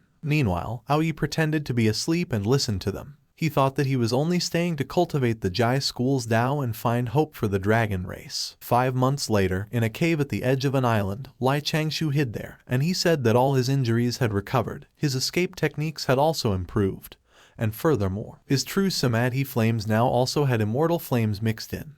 He also added that the third version of the Kai calming turtle breathing mantra was also a phenomenal success, so he would pass the second version to Lanling when he got back. Changshou let out a sigh as he thought that the only abnormality in the village was a 7-colored light that came from Xinglingli, so he figured that there was definitely something hidden there. Changshou created a person from his paper effigy. When the man smiled at him and gave him a thumbs up, Changshou was amazed that even his man-forming cutouts had improved, and he wondered if it now had an AI. Changshou gave the man some bags and instructed him to take those and go visit the Xing village. Changshou smiled brightly as he told the man that if he could find any treasures, he should just get them, so he should go help him dig up some treasures. A few moments later, at a village, there was a spectating crowd, and as some of them wondered if the people they were watching were the ocean's protectors, some of them said that they were just mental. On a great stage, 2 men stood beside a big golden image of an elderly cultivator, and they threw out talismans, telling the villagers to respect and honor the Great Protector, and their village would be blessed by the Great Protector. The 2 men introduced themselves as the guardians of the people sent by the heavens to open the spiritual wisdom, and they encouraged the villagers to join them in their noble quest as they spread the blessings of the 48 venerables to the ends of the world. Meanwhile, Changshou's paper effigy observed what was happening from a tree branch, and he wondered what the people were doing over there. His eyes widened as he wondered if some sect was preaching their Tao over there. And as if right on cue, the 2 men said that with great aspirations to validate the supreme Tao, they brought the enlightenment of the West. Hearing what they said, Changshou's paper effigy cursed as he realized that it was the Western sect. In a flash, he quickly left the village, saying that he needed to leave because if he caused any karma with the Western sect, he would regret it his entire life. Meanwhile, in a cave 50 kilometers away, Changshou freaked out, and as he packed everything up, he wondered why the Western school was collecting incense offerings there when the southern continent was under the Tao sect and it was very far from the Aparagodania continent too. As he jumped off the cliff, Changshou thought that the 2 saints of the West had loved to send people westward, and many of the unnecessary conflicts between the Tao sects before and after the God-conferment tribulation were plotted by those 2 saints. Changshou transformed midair and thought that after the God-conferment, Lao Zai had single-handedly turned the Western school into the Mahayana Buddhist sect. It was a religious propaganda war, and 5 saints were involved. Changshou turned into a fish and dove into the ocean, thinking that even Zenith Heaven golden immortals had been just pawns, let alone a small immortal like him who has just passed through tribulation transcendence, which is why he couldn't get involved and needed to run immediately. A few moments later, while swimming in the ocean, Changshou noticed something. It was a really thick negative karma. Changshou thought that removing such thick negative karma would earn him a lot of merit, and if he could accumulate enough merit, he could build a golden body of merit. He drooled as he thought that whoever dared to break a golden body of merit would incur the wrath of the heavens. So it was basically a life guarantee, and with it, even saints would hesitate to kill him, lest the heavens retaliate against them. As for karma against the demon clan, the demon clan and human clans were irreconcilable enemies to begin with. Changshou summoned multiple paper effigies, and they all had different looks and genders. As one of the paper effigies charged through the thick negative karma, it pointed out that the negative karma on that demon had been so thick, so it must have caused a lot of calamities before. A huge demon beast swam over the paper effigies' heads, and as the huge demon beast asked them who they were, a female paper effigy told it that it didn't need to know that while firing an array towards it. The array mark was visible on the surface of the water. A huge explosion occurred, causing the water to get pumped up into the air. Changshou's paper effigies surrounded the array formation. The demon beast had been sealed under the array formation, and it was being surrounded by the paper effigies. It fired a lightning-like aura to try escaping from its enclosure. One of the paper effigies, who seemed to be Changshou in disguise, used the highest grade dazed immortal powder. It was directed towards the demon beast. The dazed immortal powder shrouded the demon beast, and it started to get dizzy. Losing its consciousness, the demon beast was wrapped in a fiery streak of aura that was released by Changshou. He summoned a sword and directed it towards the demon beast. and he charged through the demon beast, burning it with his flames. The demon beast was burned helplessly. A few moments later, the fires fully consumed the demon beast, only leaving a few particles of it.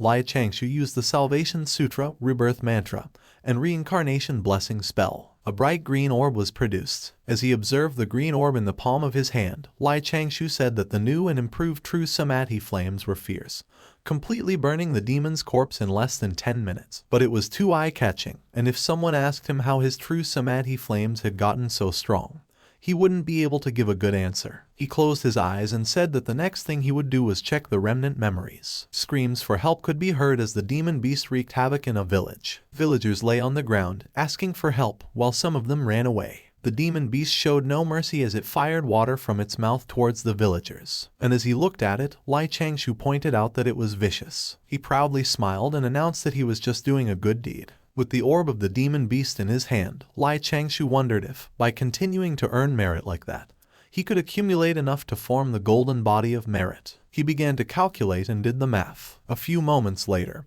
his eyes bulged out in surprise as he realized that he needed to kill tens of millions of demon beasts like that. Changshou started to sulk, and he thought that he should just forget it and cultivate quietly in the sect, as it was steadier to cultivate honestly. Suddenly, Changshou noticed the orb projecting the image of the two men earlier, and he quickly recognized them as the Taoists from the Western school. He realized that they were in cahoots with the demon. Those Taoists from the Western school let the beast wreak havoc, drove it away, but Changshou pointed out that he just killed the demon. Their scheme was that after they drove away the demon beast, the villages they saved would worship the Western sect as saviors, giving them plenty of incense offerings to boot, and Changshou found that kind of scheme extremely contemptible. But Changshou unsummoned his paper effigies, and he bid farewell to the Western sect, saying that they should never meet again. For Changshou, it was steadier to leave rather than incur karma with the Western sect. A few moments later, at the village, one of the men wondered why their boss hadn't arrived yet,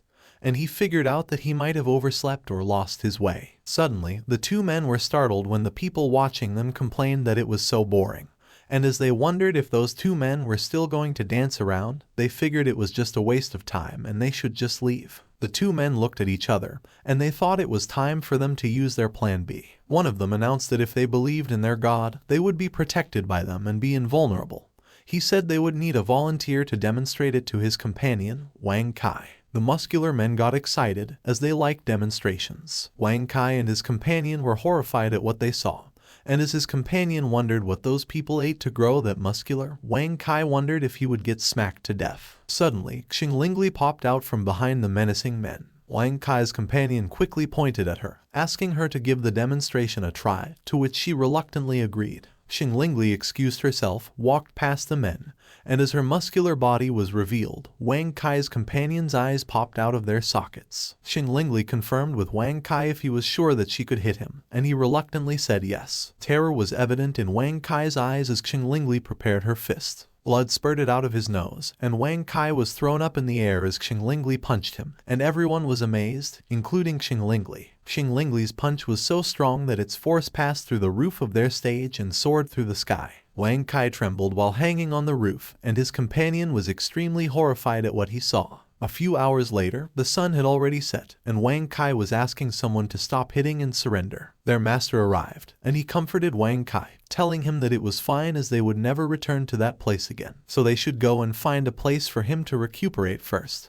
But Wang Kai spurted out blood, and his master's immediate concern was his new robe. The three of them flew up into the clouds, and the villagers looked up at them. The villagers were so surprised when they saw that those men could fly, which made them realize that they were truly envoys of God. A few months later, near a grass field, an intense fire came out of a cave. Changshou was sweating, and he found out that it was harder than he had thought to control the strength of the true samadhi flames because he needed to steady his essence and use his kai to control the fluctuations of the flame. Changshou continued to meditate as he shrouded himself in the true samadhi flames. The villagers chased the Taoists from the Western school, calling them God's envoys and asking for them not to leave them. They were in haste as they decided that they needed to bring the envoys back. With terrifying expressions on their faces, the villagers asked the Taoists from the Western school not to go and come back. And as they asked the Taoists from the Western school to stay with them, Wang Kai and his companion hugged each other, trembling in fear. The three of them decided to run,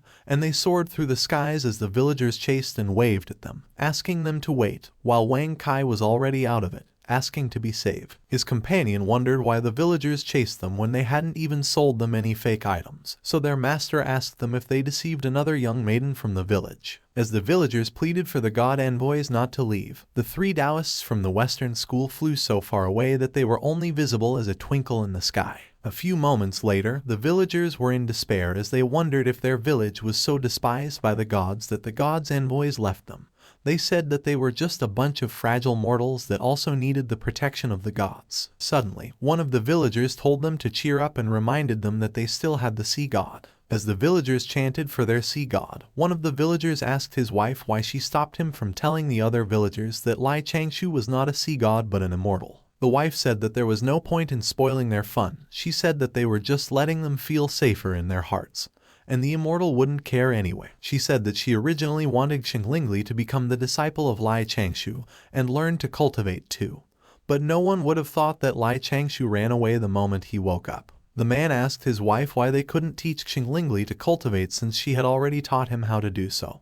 And the wife told him that what she knew was basic and crude cultivation, and that she wanted only the best for their daughter. The wife confessed that she had always wanted to send Xinglingli into a sect to learn how to cultivate, but the middle continent was too far from there, and she would feel lonely without Xinglingli. The wife let out an expression of surprise as she felt that she was moving upward. Her husband raised her up in the air, and as she requested for him to put her down since what he was doing was embarrassing, the husband suggested that they make a second one so that once they had a younger one, they could let Xinglingli travel out as she pleased. The wife told him that he was stupid, but in a loving manner. On the other hand, an explosion suddenly occurred in a cave. It was Changshou's true samadhi flames, and he groaned in pain. He winced as he thought that it was still too difficult for him to control the power of the true samadhi flames. A few moments later, Changshou noticed an orb of light floating around him. He wondered what they were, as he had already gotten rid of his flames. He recognized that it was the light from incense offering merits.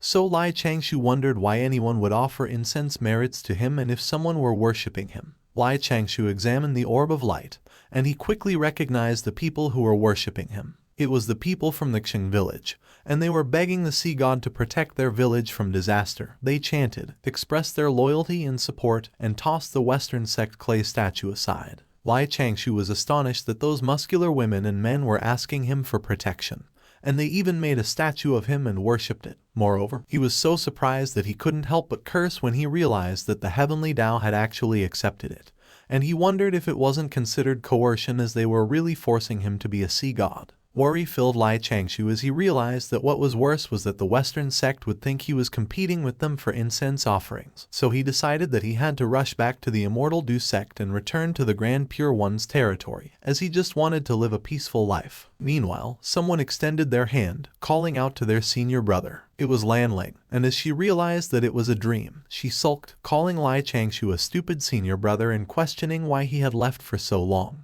The wind was gentle, and it rang the bells on the trees. Langling's expression immediately changed when she noticed that someone had entered the little Qiang Peak. As Lanling observed the area, she saw that it was Liu Yanner, the senior sister, who had gone with Changshou to the northern continent, and she wondered why she was there. As Lanling revealed herself, Liu Yanner immediately asked her if Changshou was present. Liu Yanner leaned in toward Lanling and told her that she wanted Changshou to act as her witness. However, Lanling informed her that Changshou wasn't there and suggested that she look for Youqin Xuanya. People surged towards their location, calling for Liu Yanner. She informed Lanling that Youqin Xuanya was in closed-door cultivation, and time was limited. This caused Lanling to panic, leading her to ask Liu Yanner to explain the situation first. A few moments later, Liu Yanner explained that the person on the right was Wang Kai. They had decided to officially register themselves as Dao companions after falling in love 7 years ago at the priming event. She stated that the person on the left was Liu Sij,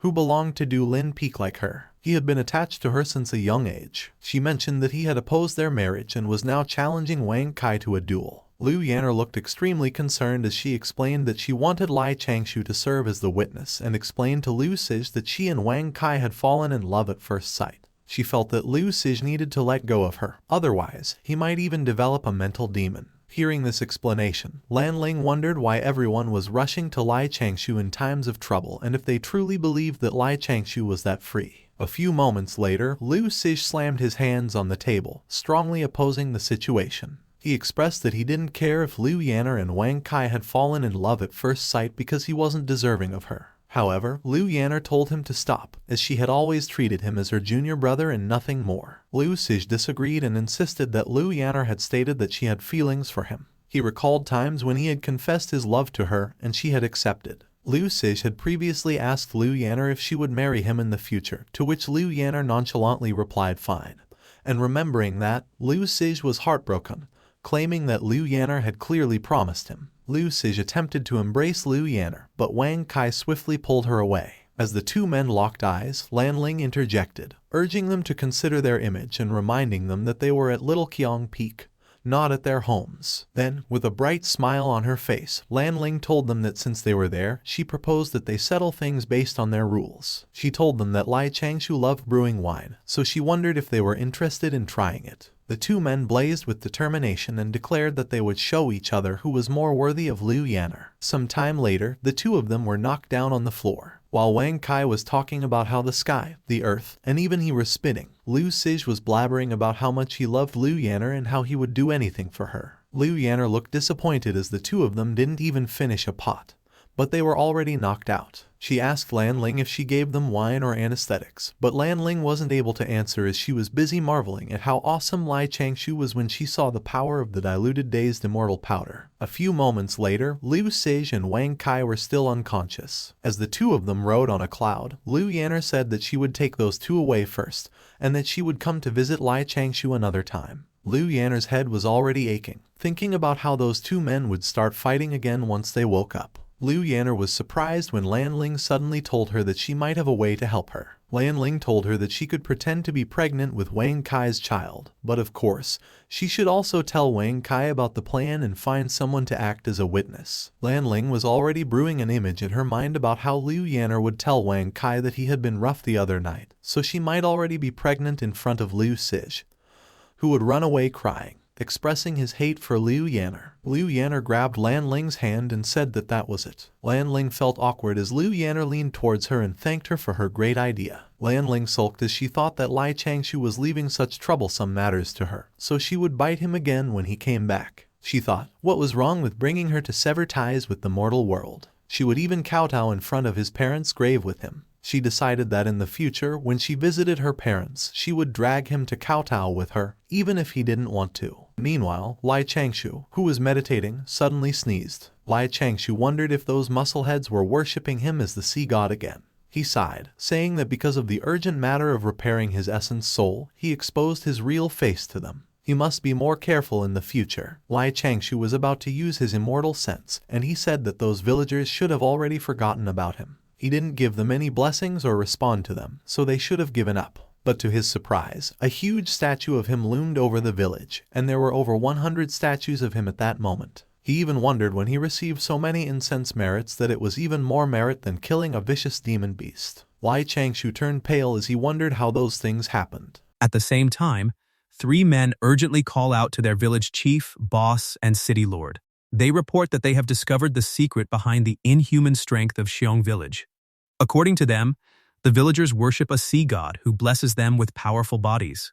On top of that, the villagers receive plentiful returns from fishing and protection from bad weather.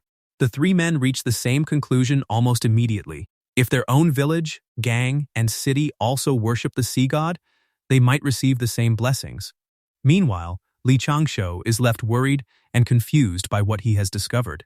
Even he is surprised that these methods actually work, and he wonders whether the Western sect would believe him if he claimed he truly is not competing with them. Li Changshou paces back and forth, searching for a way to escape the 2 Western saints. In the end, he decides to return to his sect immediately. There has to be a way, and he refuses to sit around waiting for trouble to find him. To avoid disaster, Li Changshou goes all out. On the way back, he frantically considers ways to strengthen the formations on Little Qiong Peak.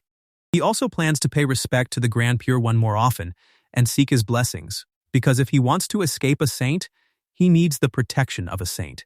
After some time, Li Changshou finally returns to Little Cheong Peak. The moment Lan Ling hears that he is back, her face brightens. She quickly jumps toward him and complains that he has been gone for too long, even worrying that he no longer wanted her around. Li Changshou comforts her, but he soon notices something is wrong. After being away for 3 years, he can immediately tell that something has happened. Before he can finish questioning her, panic takes over Lan Ling as she realizes he may have discovered that she caused trouble again. Without letting him continue, Lan Ling quickly confesses her mistake. She admits that she should not have meddled in someone else's affairs and caused the duel between Lu Xizhe and Wang Qi. However, Li Changshou had only been about to bring up whether she properly took care of the spiritual fish in the pond. The atmosphere instantly turns heavy. Li Changshou's expression darkens as he demands clarification, and Lan Ling knows that everything is over. A few moments later, Li Changshou sits on a chair with a dark expression while drinking from his cup. He orders Lan Ling to honestly explain what happened. Lan Ling meekly explains that 1 year ago, she helped Lu Yaner come up with a plan. The idea was to make Lu Xizhe believe Lu Yaner was pregnant, hoping he would completely give up on interfering in her relationship with Wang Qi. Unfortunately, neither of them expected Lu Xizhe to directly attack Wang Qi. Wang Qi becomes irritated and retaliates, leading to a private duel between them. During the battle, neither side suffers serious injuries since the two are considered evenly matched. However, both of them still receive punishment for fighting privately. Lu Xizhe is punished with 20 years of seclusion and is forbidden from stepping outside Dulin Peak. Wang Qi has his monthly allowance suspended for 3 years, but he is allowed to become Dao companions with Lu Yaner and cultivate at Little Ling Peak. Lan Ling lowers her mood and admits that she was wrong. She understands that she should not have interfered in other people's affairs. Li Changshou then breaks down the problem clearly. One person has secretly loved Lu Yaner for 100 years, while the other has only known her for a few years. If Lu Yaner truly wanted to reject Lu Xizhe harshly, she had ways to do it.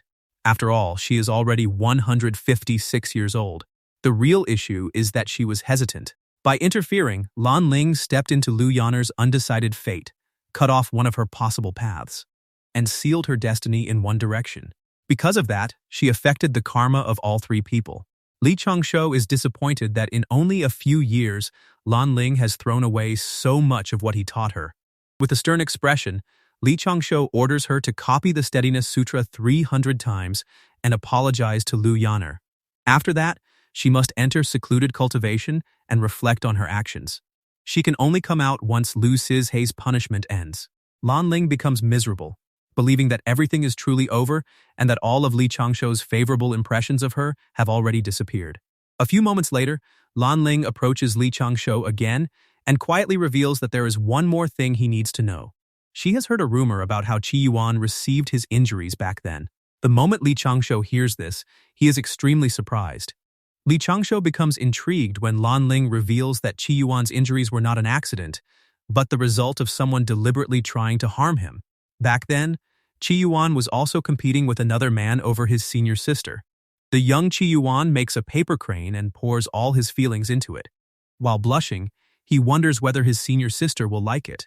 Suddenly, voices come from afar. One person is pressing another to choose who they like more, that person or Qi Yuan. The answer is uncertain at first, but it eventually leans toward the person speaking. Qi Yuan immediately turns toward the voices because he recognizes his senior sister's voice beside another man. The moment he sees his beloved senior sister with someone else behind the bushes, Qi Yuan freezes. After loving her for so long, the sight shakes his Dao heart completely. He clenches his fist and crushes the paper crane in his hand, then begins coughing up blood. His senior sister and the man beside her notice the noise and turn toward his direction. Right after that, Qi Yuan digs his feet into the ground and launches forward, preparing to attack the man with aura gathered around his fist. With a downhearted expression, Lan Ling explains that the details of the duel are unclear, but the other person uses the opportunity to leave a hidden injury behind. In other words, Qi Yuan's love rival was vicious from the very beginning. Because Qi Yuan's Dao heart is unstable, he loses the duel and nearly has his cultivation base completely destroyed. Although he manages to protect it in the end, the hidden injuries remain, making it impossible for him to break through ever again.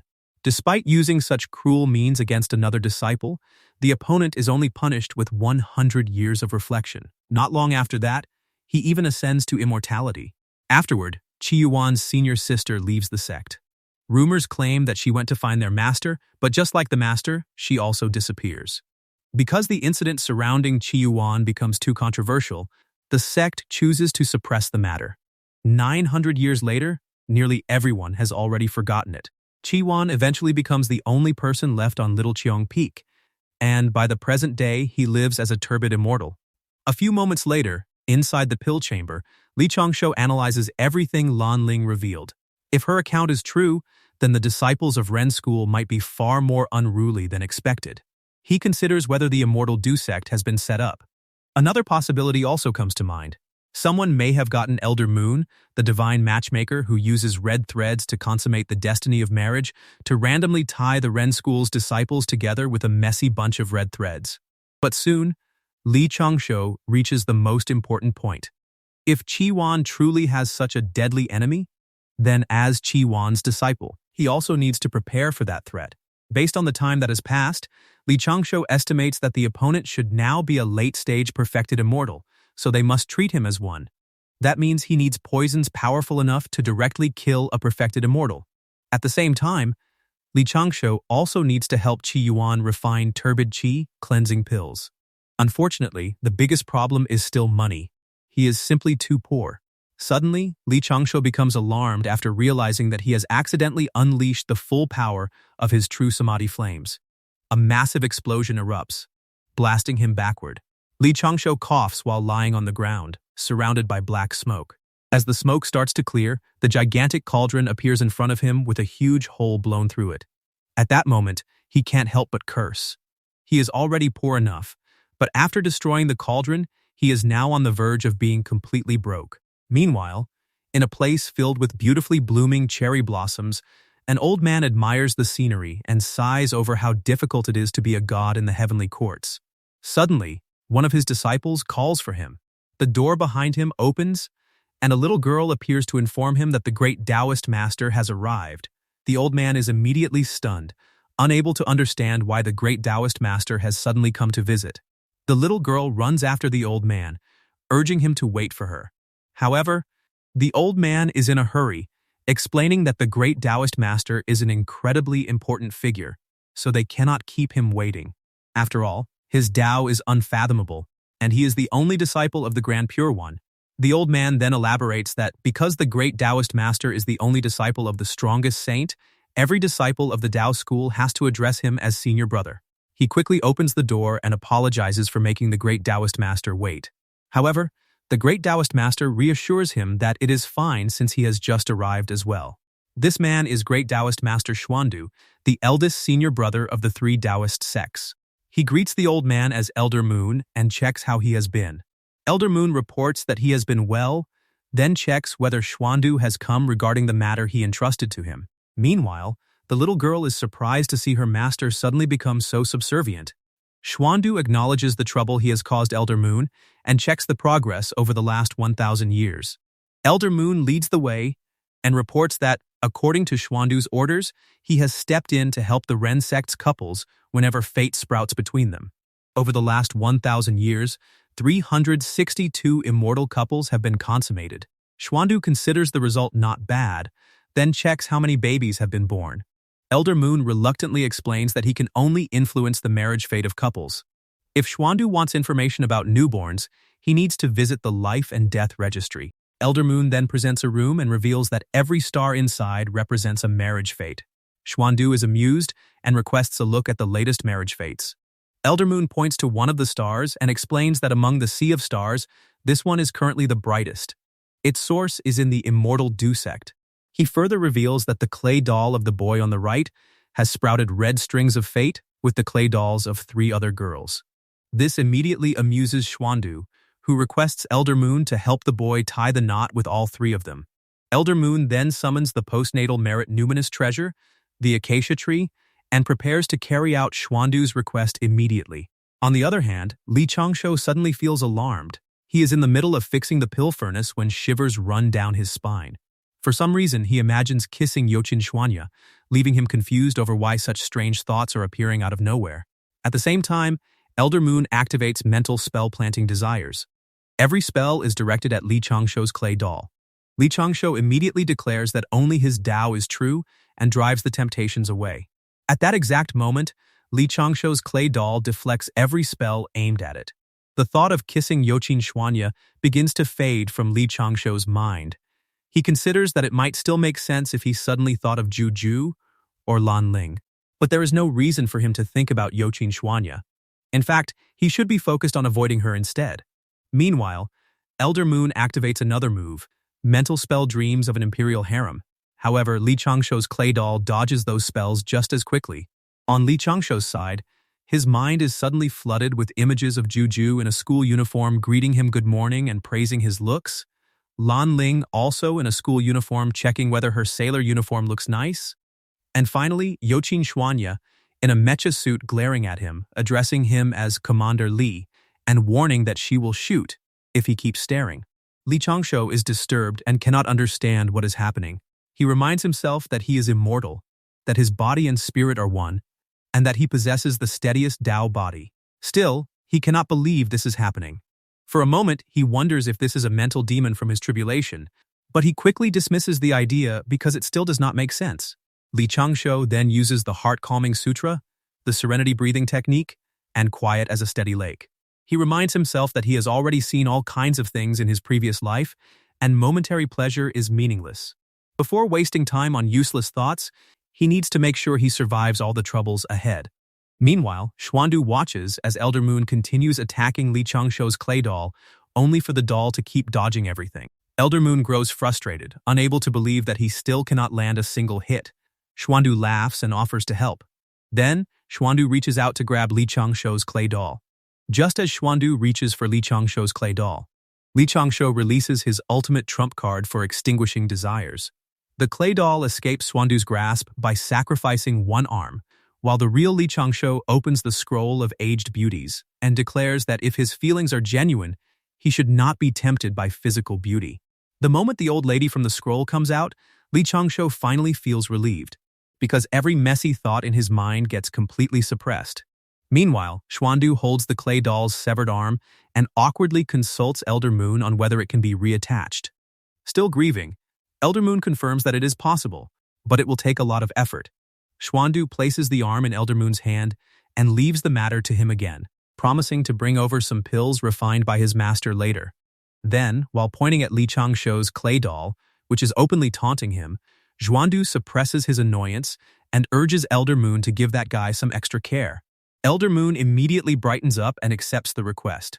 Half a month later, the pill furnace is already burning again. However, it is only a small furnace, and Li Changshou looks disappointed as he focuses on his left arm. Ever since those messy thoughts appeared, his arm has been feeling strangely itchy, making him question whether his foundation is not solid enough or whether some flaw exists in his Dao body. At that moment, Lan Lingyi arrives and reports that she has already apologized to Lu Yaner. Then she notices what Li Changshou is doing and wonders why he is roasting his hand. Li Changshou sulks and corrects her, explaining that he is refining a pill. Lan Ling is surprised by his reaction and brings up the huge pill furnace, only for Li Changshou to reveal that it exploded half a month ago. He quickly pulls himself together and realizes that he does not only need to refine pills for himself, he also needs to help Qi Yuan cleanse his turbid qi, which means he has to find an opportunity to obtain a new pill furnace. A few moments later, a visitor brings up whether Li Changshou needs to inspect one of the formations again. There is delicious food on the table, and a bunny is already eating. The visitor is Juwu, who has come to see Li Changshou. Li Changshou is left speechless when Juwu reveals that he brought a food-testing rabbit and even prepared 2 video recording balls. Li Changshou explains that he did not lace the food with anything and directs Juwu's attention to the rabbit. To Juwu's surprise, the rabbit is already lying on the table, completely full from all the food it has eaten. With that settled, Li Changshou moves straight into business and brings up Juwu's real reason for coming, the chain arrays. Juwu is shocked that Li Changshou already knows about it, especially since he has not mentioned it to anyone. Li Changshou places a scroll on the table and explains that it contains a summary of his findings on chain arrays gathered from ancient books. He leaves it with Juwu, but what Juwu does not know is that the scroll only contains a theoretical framework for building chain arrays. The actual structures are still hidden by Li Changshou. Juwu's eyes widen as he admits that he thought he would have to give Li Changshou an arm just to make him contribute to the sect. His judgment of Li Changshou was clearly not wrong. Li Changshou responds that the sect is his home, so there is no reason for him to be stingy. Then he confirms that the sect rewards disciples for making contributions. With a smile, he reveals his real goal and hopes Juwu can help him obtain a new pill furnace. Soon after, Li Changshou and Juwu fly into the sky on clouds. Juwu laughs and guarantees that he will get him a new pill furnace. If the sect does not have one Li Changshou likes, he will ask Ju Shi to refine one personally, since her refining skills are not inferior to even the few heaven immortal elders in the sect. Li Changshou is grateful, but while flying through the sky, he notices Youqin Xuanya walking below them. He silently hopes she does not look in their direction, while also wondering why she is here in the first place. Meanwhile, Youqin Xuanya walks through the forest and suddenly notices a signboard hanging from a tree branch. The sign explains that Li Changshou is not around, Lan Ling is being punished and cannot speak, and their senior sister should enter the hut by herself. Youqin Xuanya is left speechless and confused as she stares at the signboard. Lan Ling smiles to herself as she considers Li Changshou's situation. He is currently following Youqin Xuanya, and he absolutely cannot let her find out. On top of that, Lan Ling feels like he has been attracting too many girls lately. First, there was Juju, and now Youqin Xuanya has appeared as well. Since Li Changshou is away and Little Qiang Peak is under her management, Lan Ling decides to chase Youqin Xuanya away herself. She remembers the signboard she prepared and feels like a genius. After all, the person Youqin Xuanya is looking for is not there, and Lan Ling cannot speak either. If Youqin Xuanya has any awareness, she should understand the situation and leave on her own. With an evil look on her face, Lan Ling silently urges Youqin Xuanya to leave again and again. Youqin Xuanya feels uneasy as Lan Ling continues shooing her from behind. She lets out a sigh, wondering why it feels like someone is watching her. Lan Ling instantly perks up, expecting Youqin Xuanya to finally leave. But to her surprise, Youqin Xuanya keeps moving forward and decides that she can only trouble Lan Ling for now.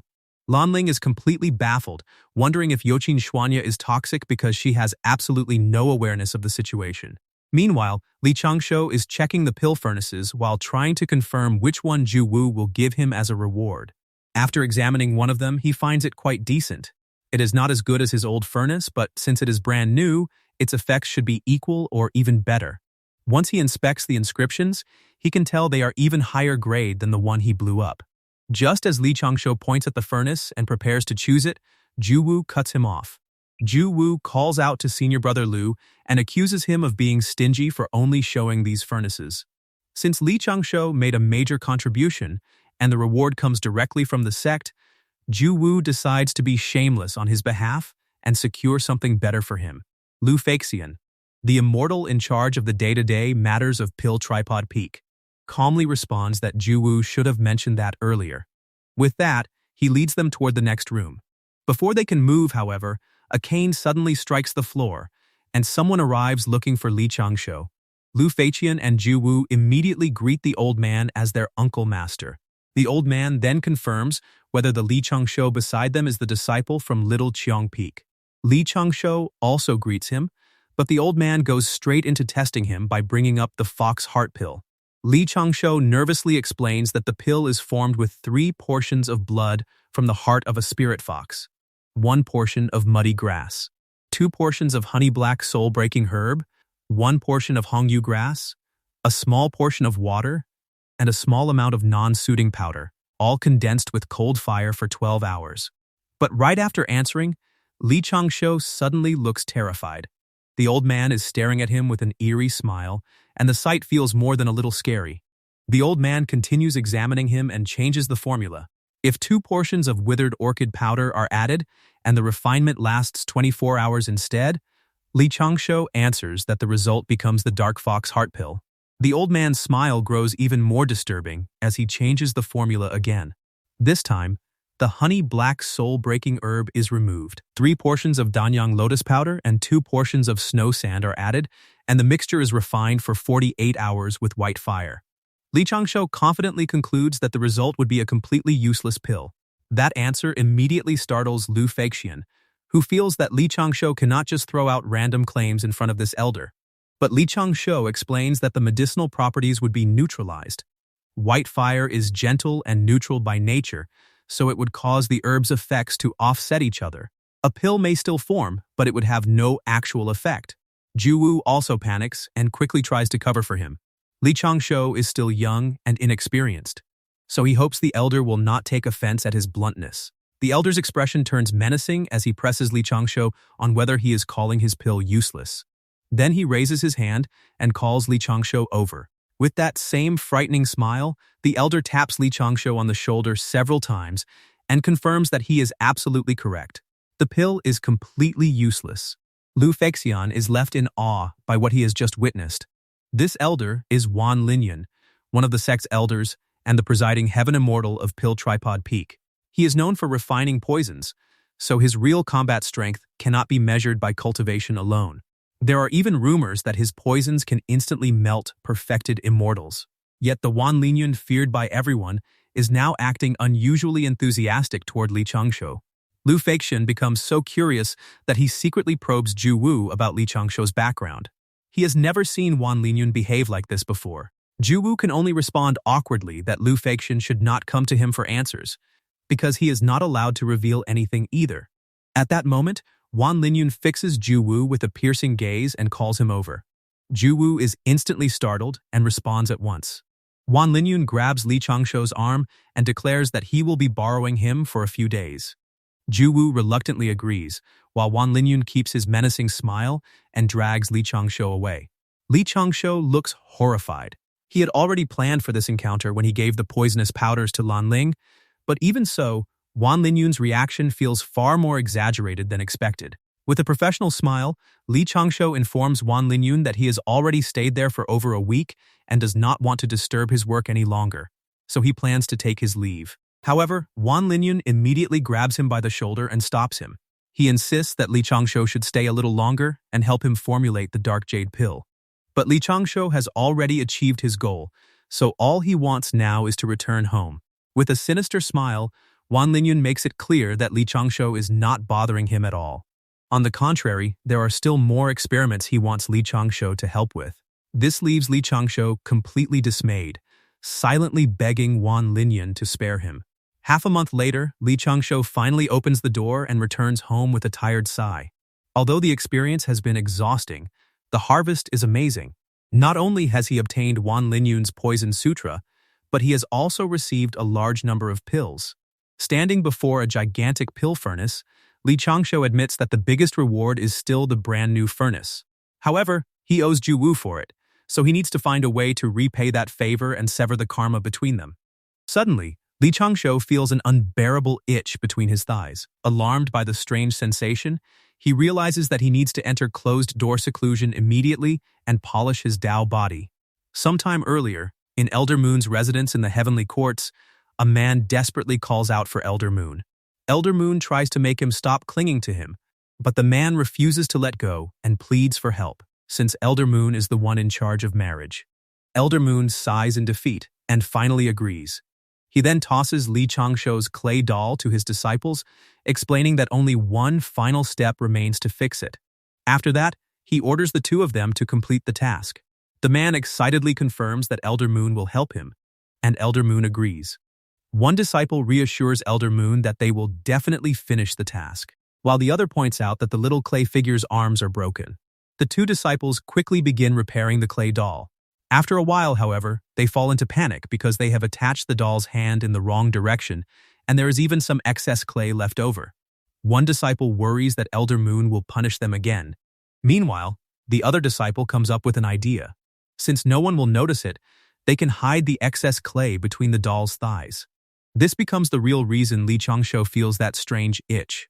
The disciples start squeezing the excess clay here and there, but when nothing works, they finally decide to hide it between the clay doll's legs. A few moments later, Elder Moon returns and checks whether they are finished. One disciple confirms that they have just completed the repair. Elder Moon approves of their work and orders them to go cultivate. The two disciples immediately agree, their eyes twinkling as they leave. Suddenly, Elder Moon notices that the clay doll is completely wrong. The sight terrifies the two disciples, and one of them warns the other not to turn back, not to speak, and to just run. The other immediately agrees. Elder Moon then remembers that Xuandu specifically asked him to take extra care of that fellow. Realizing the trouble this could cause, he becomes distressed, knowing he will be blamed if anything bad happens because of it. After that, Elder Moon diligently repairs the little clay figure. At the same time, Li Changshou's itchiness finally stops. While cooking, Li Changshou points out that he has already inspected his body and Dao body 10 times, and both are complete and flawless. With that confirmed, there should not be any more problems. He also decides to take this opportunity to properly cultivate the Inaction Sutra. After all, it is the sect's signature technique, so as long as he studies it carefully, he should gain something from it. Once that is handled, he still needs to discuss the money-making plan with Qi Yuan. As Li Changshou plates the dish, he notes that even professional chefs are no match for him now. Since he is already bringing food to Wan Linyun, he also prepares a set for Qi Yuan and Lanling along the way. Later, Lanling opens the door and sees the packed lunch waiting for her. With a smile on her face, she realizes that Li Changshou came by and even made her a meal. Feeling satisfied, she reflects on how long it has been since she last tasted his cooking, but her expression quickly changes. The gesture feels far too abnormal, and suspicion immediately takes over. Lanling concludes that this is definitely a test from Li Changshou. He must be checking whether she still remembers his lessons. Without hesitation, she throws the packed lunch into the air and orders it to get lost. Right after that, she uses a fire incantation. The packed lunch explodes in midair. Lanling admits that while her response may not be perfect, it should still be enough for a passing grade. However, as she continues watching the pieces of the packed lunch scatter through the air, she falls silent. Only then does the truth hit her. It was just an ordinary meal Li Changshou made for her, and she blew it up.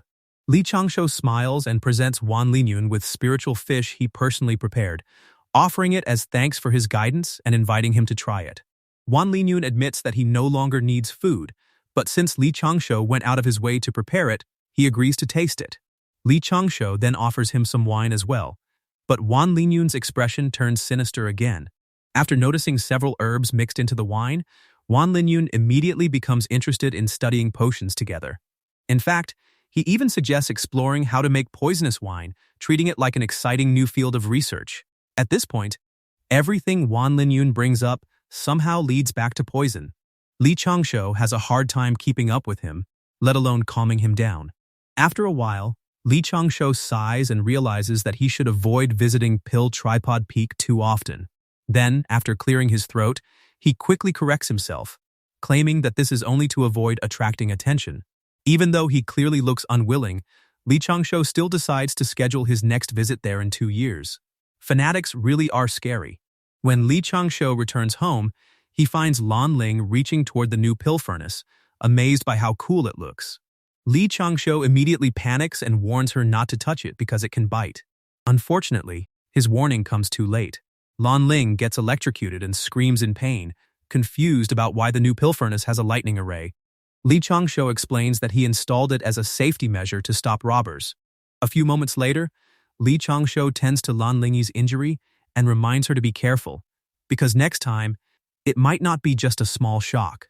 Lanling confirms that she understands. Li Changshou then remembers to check where Qi Yuan is. Lanling explains that Qi Yuan went to attend the peak leader meeting. After thanking Li Changshou, she laughs and points out that Qi Yuan's seniority is low, so he is probably just sitting in a corner and listening. Li Changshou then notes that her recent progress has not been bad. After the previous lesson, she has clearly learned to be more cautious. Lanling smiles and realizes that Li Changshou is actually praising her. Li Changshou clarifies that he is not evil enough to scold her every single day. Lanling counters that he still makes fun of her every day, which catches Li Changshou off guard. She then changes the topic and brings up his current realm. Li Changshou claims that he is at the 4th stage of the Void Return realm, but Lanling does not believe him at all. In her eyes, he must be much stronger than that. Meanwhile, a wooden plank has been placed on the ground. It is the placard held by Elder Moon's disciples. One side states that Elder Moon is not home, while the other prays for the heavenly Dao to protect the place.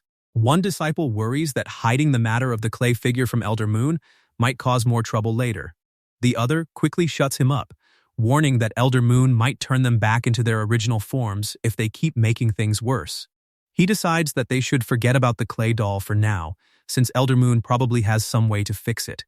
After all, they are only 2 branches of the acacia tree enlightened by Elder Moon, so they should simply do what tree branches do and wait for him to return. On the other hand, Elder Moon carries a large box and sighs over his position.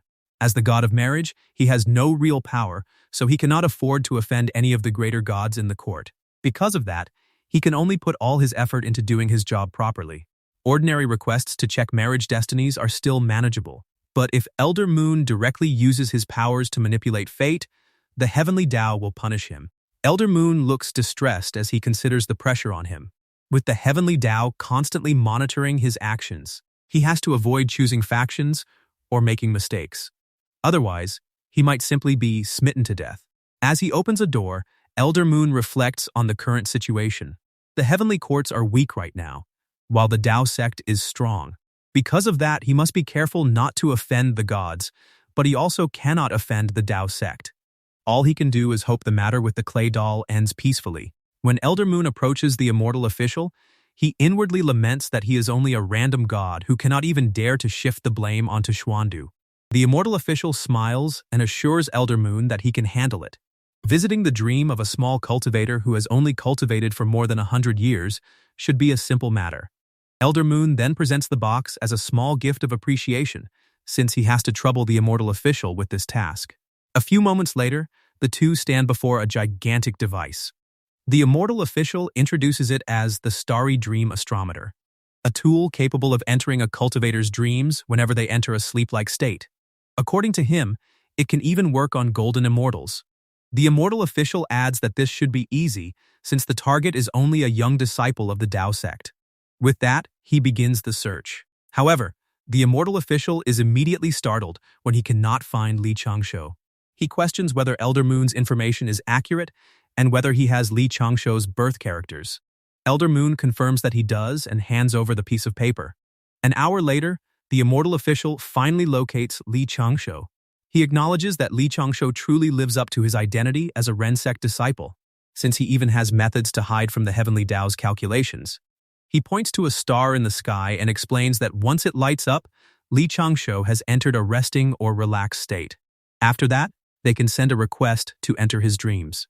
Half a day later, both of them are surprised when the star still has not lit up. 2 days later, the two are still staring aimlessly. At this point, all they can do is keep watching with empty eyes. 2 months later, Elder Moon's eyes are already bloodshot, and he starts wondering whether the treasure is broken. Elder Moon eventually gives up, and just as he is about to suggest that they forget the whole thing, the immortal official refuses. Elder Moon is stunned to see the immortal official filled with determination. As a man of his word, the immortal official insists on seeing this through. He urges Elder Moon to return first while he stays behind and waits. Elder Moon agrees, leaving the matter in his hands. After some time passes, Elder Moon returns and checks whether there is any news. The immortal official gives no response, so Elder Moon approaches him and taps his shoulder, wondering if he is still all right. By now, the immortal official looks completely shriveled.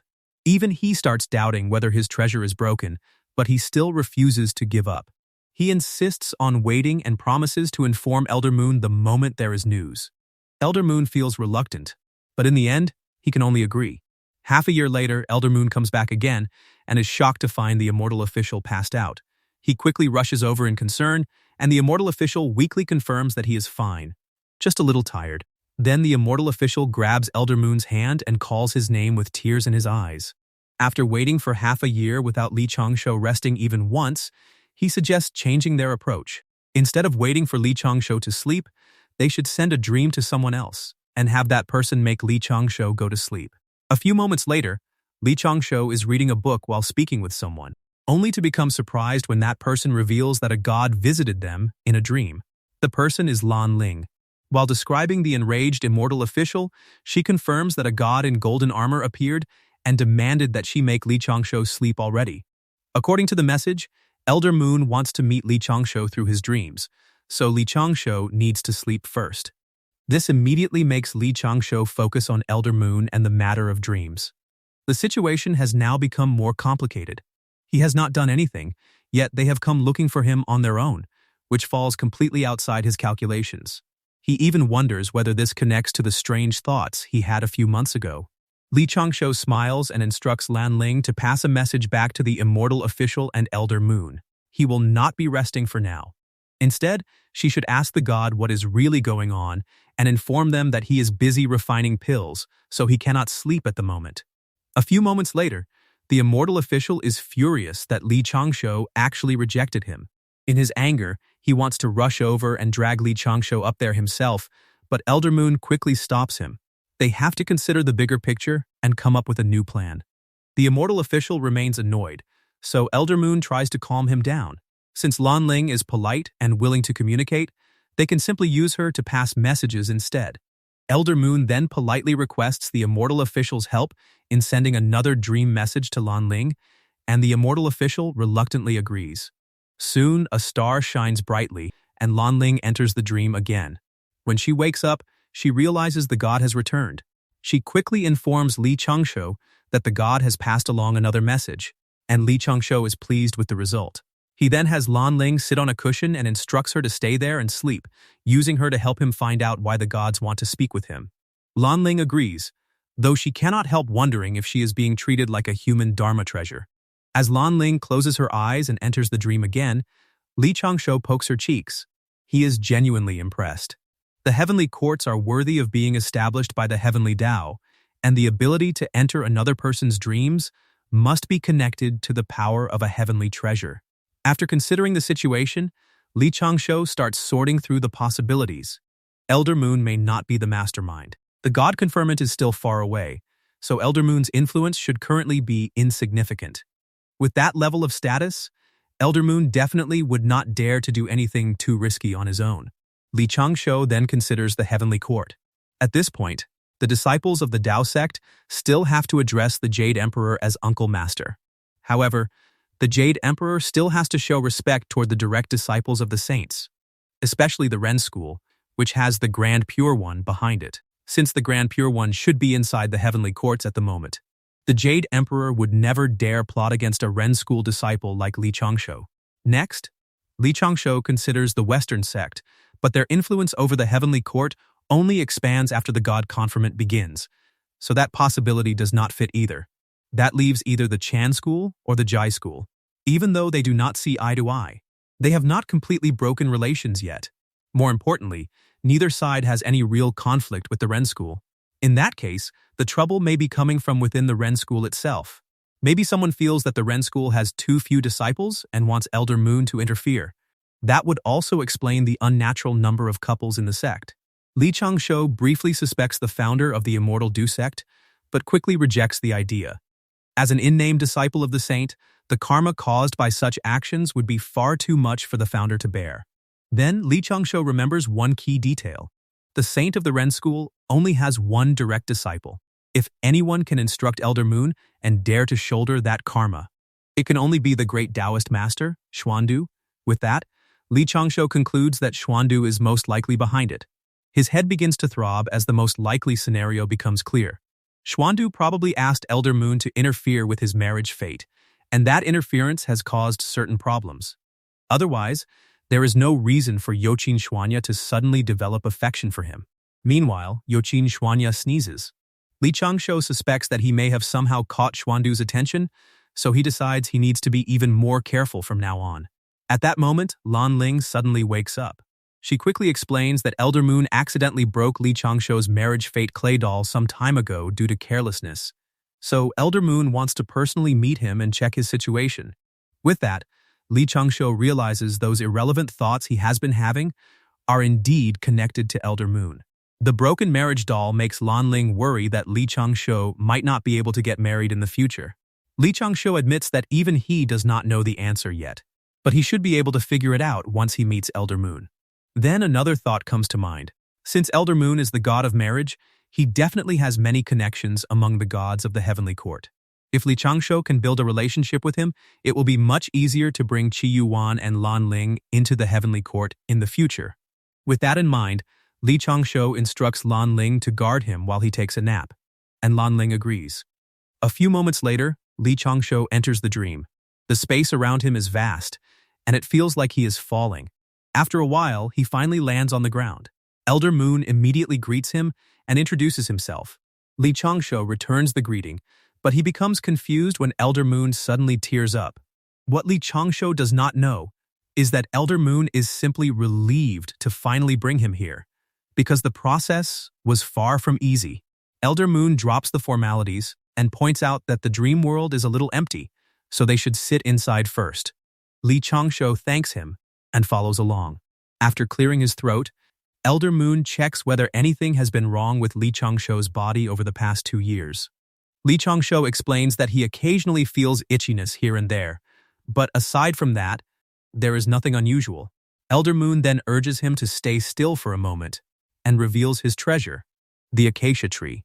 Elder Moon intends to poke him with it and have him confirm whether he feels anything, but Li Changshou is still focused on admiring the treasure. To him, this must be the so-called materializing objects in a dream. Then, a branch of the acacia tree pokes him. In an instant, R18 thoughts flood Li Changshou's mind. After only one light poke, he already feels restless, which makes him realize this tree is likely the culprit behind the R18 thoughts troubling him for the past few months. Elder Moon checks whether he feels anything, and Li Changshou confirms that he does, though not by much. Elder Moon suggests testing it a few more times, but Li Changshou immediately panics. There is no need for that, and he can simply return to recuperate. More importantly, Lan Ling is still beside his body at that very moment.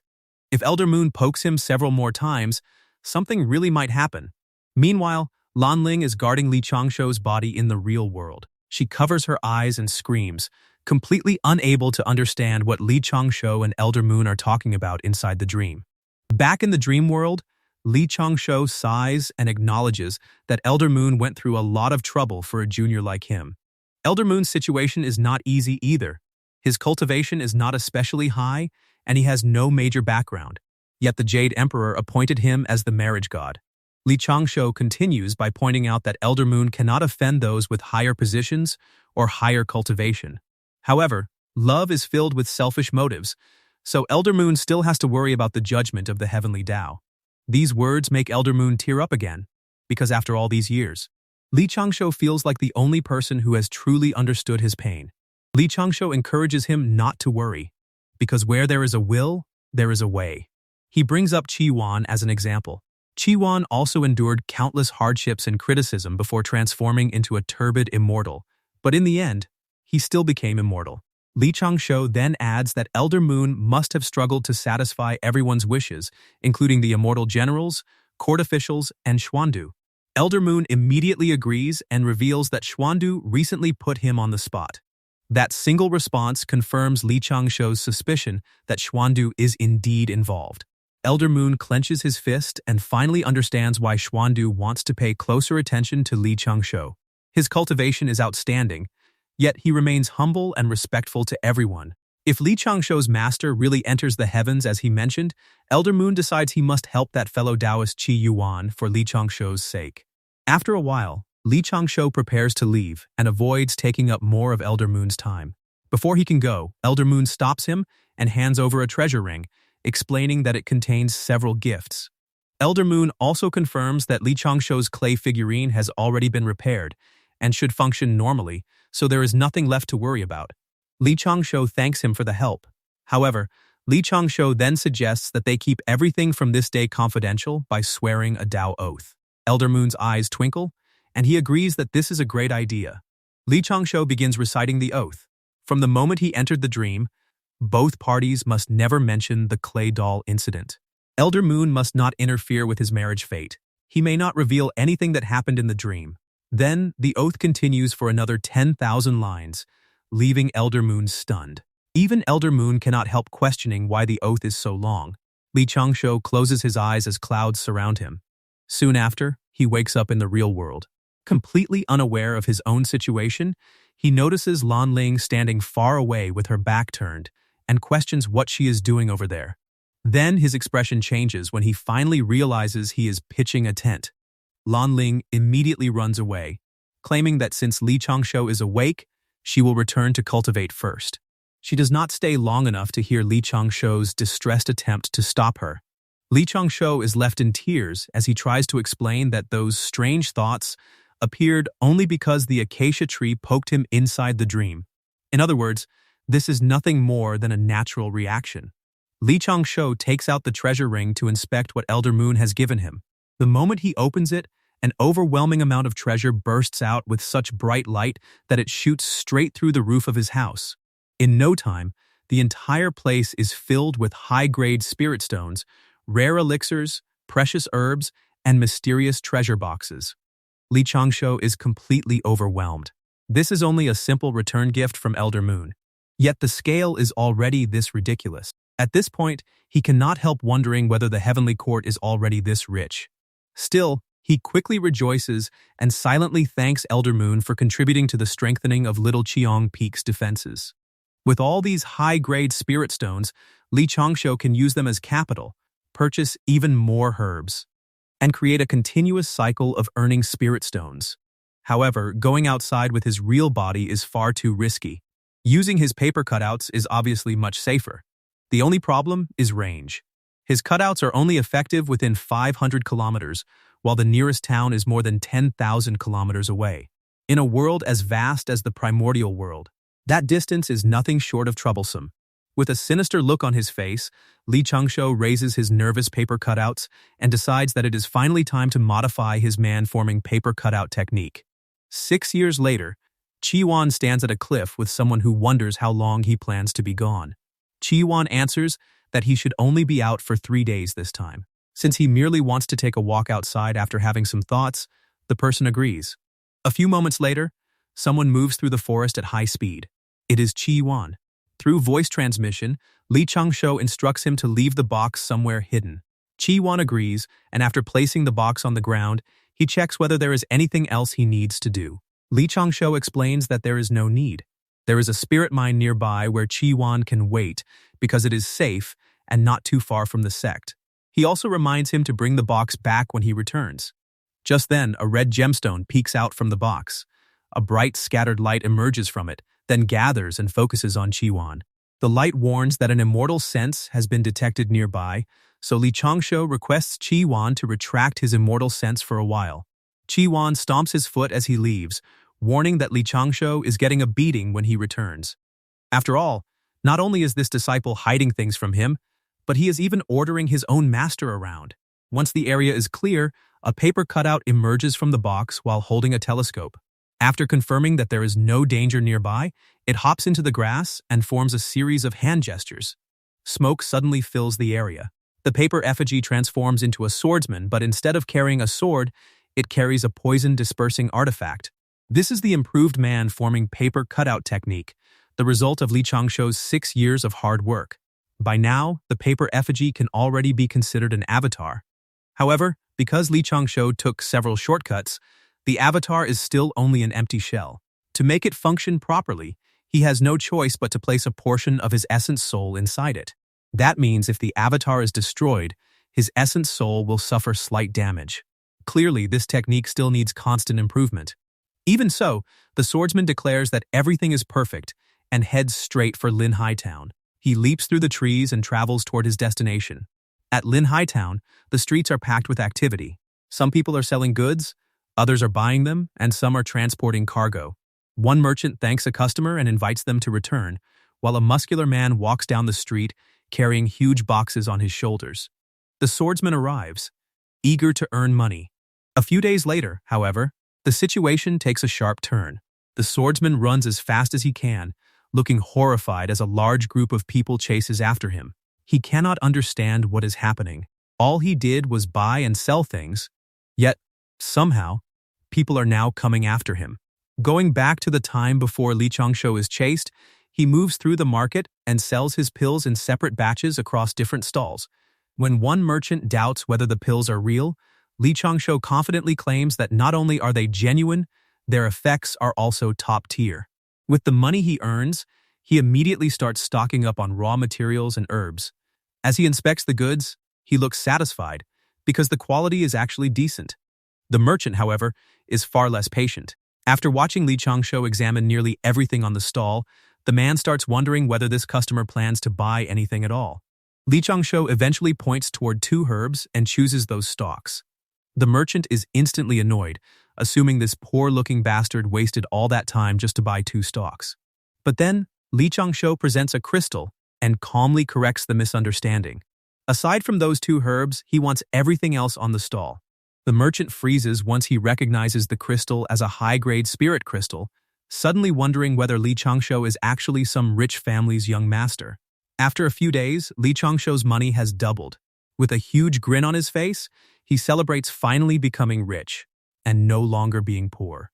Unfortunately, he has no idea that a shadow has already been lurking in the streets and watching him. The man appears to be a bandit, and after spotting Li Changshou, he immediately informs his brothers that they have found a fat sheep. To them, this is the perfect chance to make some money. And with that, the story returns to the present, where Li Changshou is now being chased by those same men.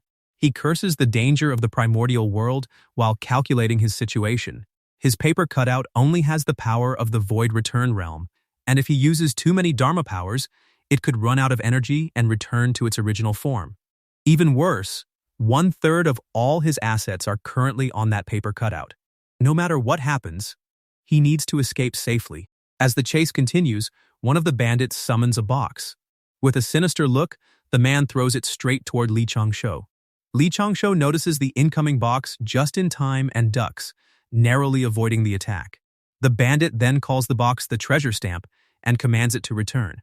In an instant, the treasure stamp flies back into his hand and the chase continues. Li Changshou tries to stop them long enough to negotiate, but the bandits have no intention of listening. Instead, they launch another attack. Li Changshou dodges again, skidding across the ground before grabbing the hilt of his poison-dispersing artifact. He warns them not to force him to use his sword. The bandits immediately laugh at the threat, mocking him for daring to scare them with a sword. To them, this is nothing more than a newborn calf not knowing fear before a tiger. However, the moment poison begins dispersing from Li Changshou's artifact, the situation changes completely. One after another, the bandits start dropping like flies. Even the bandit holding the treasure stamp becomes dizzy and realizes something is wrong. Li Changshou watches them collapse, then smiles coldly as he reminds them that they were already warned. At that moment, he pulls the artifact out of its sheath, but instead of revealing a blade, the weapon releases long, massive cords. Li Changshou unleashes them toward the fallen bandits, making it clear that they should never have forced him to use his so-called sword. Only then do the bandits realize the terrifying problem. That thing was never a sword at all. One of the cords wraps around the bandit's body and instantly slams him into the ground. Before the others can recover, Li Changshou's artifact binds every bandit at once, throws them high into the air, and smashes them back down in a pile. Li Changshou then summons his paper effigies. Smoke spreads through the area as 3 men take shape. One effigy rings a bell, another scatters the dazed Immortal powder, and while 2 of them suppress the bandits, the third snatches their bags and claims every treasure for himself.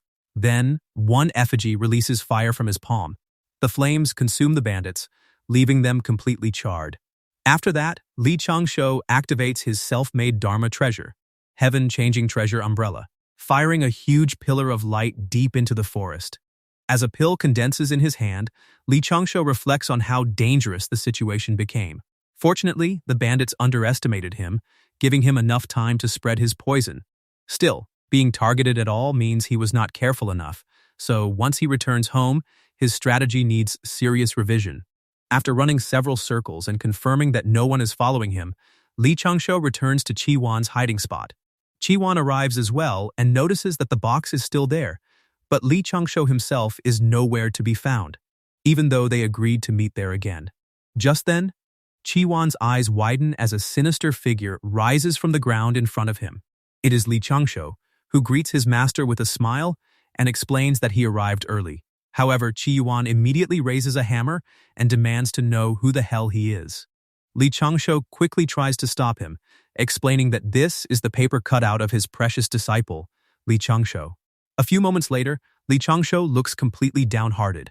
After escaping a group of attackers without a scratch, his paper doll ends up getting damaged by Qiyuan instead. The effigy then transforms back into its paper form. Once inside the box, Changshou instructs Qiyuan to act as if nothing happened and bring the box back to the sect. He also adds that they need a more convincing excuse for their next trip, and Qiyuan agrees. Sometime later, Changshou carefully hangs something on the wall. Many cultivators like placing calligraphy inside their main cultivation spot, both for mental training and personal enjoyment. In the ancient era, words like heaven and earth are popular choices, but in the recent era, cultivators prefer Dao, or Great Dao. Some choose quotes based on personal taste, such as simple yet mysterious, while others even hang the names of their loved ones. Changshou, however, proudly admires the calligraphy he has chosen. It is the word steady. He stares at it with deep satisfaction. Suddenly, Lan Ling appears at his window and reveals that Youqin Xuanya has come looking for him. She has already been waiting for quite a while. Lan Ling looks stressed and admits that she cannot deal with Youqin Xuanya anymore, so Changshou has to handle her himself. The moment Changshou hears that Youqin Xuanya has returned, he looks terrified. To him, Youqin Xuanya is seriously too toxic. Outside, Lan Ling sits at a table with Youqin Xuanya and the others. Soon after, Changshou arrives and apologizes for being late. He had been so focused on refining pills that he completely lost track of time. Youqin Xuanya stands up and reassures him that he can rest if he needs to. She has only recently come out of seclusion and simply wants to visit him. After a brief pause, she seems to hesitate for a moment before bashfully handing him a box. It is a gift she prepared especially for him. Changshou looks uncomfortable, but he quickly decides not to blame her too much. After all, Elder Moon has been meddling behind the scenes, so Youqin Xuanya being fond of him is not entirely her fault. He thanks her for the gift, but inwardly, he knows he has to correct this situation as soon as possible. He cannot allow Youqin Xuanya to invest too much into a relationship that is clearly not going anywhere. Since he came in a rush and prepared nothing in return, Changshou offers her the pink orb in his hand for the time being and hopes she does not mind. Youqin Xuanya accepts it with a content smile and thanks him sincerely.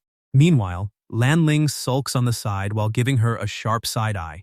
Changshou then brings up their trip to the North Continent. He gained a lot from traveling with Youqin Xuanya, so if she has nothing else to do, she is welcome to visit Little Qiong Peak anytime. Since he and Lan Ling do not have many close friends, he suggests that the two of them should become good friends from this day forward. Lan Ling immediately feels downhearted. On one hand, it is good that Changshou uses the friend card and the good person card to turn Youqin Xuanya down. On the other hand, if even someone like Youqin Xuanya cannot move his heart, Lan Ling cannot help wondering how she is supposed to win him over. But to her surprise, Youqin Xuanya does not look sad at all. Instead, she looks genuinely glad and excited, asking if Changshou truly means it. Her smile becomes so bright that Lan Ling is practically blinded by it. She cannot understand why Youqin Xuanya looks so sincerely happy with only friendship. Changshou, however, looks even more uncomfortable. He is certain he has already conveyed his intentions clearly, so he cannot figure out whether Youqin Xuanya simply failed to understand him. Youqin Xuanya happily accepts his words and declares that she will trouble him more often in the future by visiting Little Qiong Peak. Changshou is completely taken aback by her response. Meanwhile, Lan Lingi begins to wonder if friendship is all Youqin Xuanya actually wanted. If Youqin Xuanya is satisfied with only being friends, then, compared to her, Lan Ling realizes she is much more fortunate since she gets to stay around Changshou all the time. With that thought, Lan Ling immediately pays her respects to Youqin Xuanya and requests her guidance from this day onward. Youqin Xuanya also offers her own guidance in return. As Lan Ling asks her to take care of her, Youqin Xuanya does the same, leaving Changshou wondering what just happened and why Lan Ling suddenly seems so fond of Youqin Xuanya. A few moments later, after everyone leaves, Lan Ling confronts Changshou about the gift. He gave Youqin Xuanya something, but he has nothing for her. Changshou responds casually that Youqin Xuanya gave him a gift first, while Lan Ling did not. Lan Ling immediately throws a tantrum and insists that she does not care. She wants a gift too. Changshou hands one over right away. Inside the pink orb is a cute little animal, a baby 100-year golden beast. Lan Ling is instantly ecstatic, calling it adorable and happily thanking him. Changshou heads into his hut and casually leaves her with the idea that he is satisfied as long as she likes it. Once inside, he opens Youqin Xuanya's gift and is surprised to find an earth attribute spirit pearl.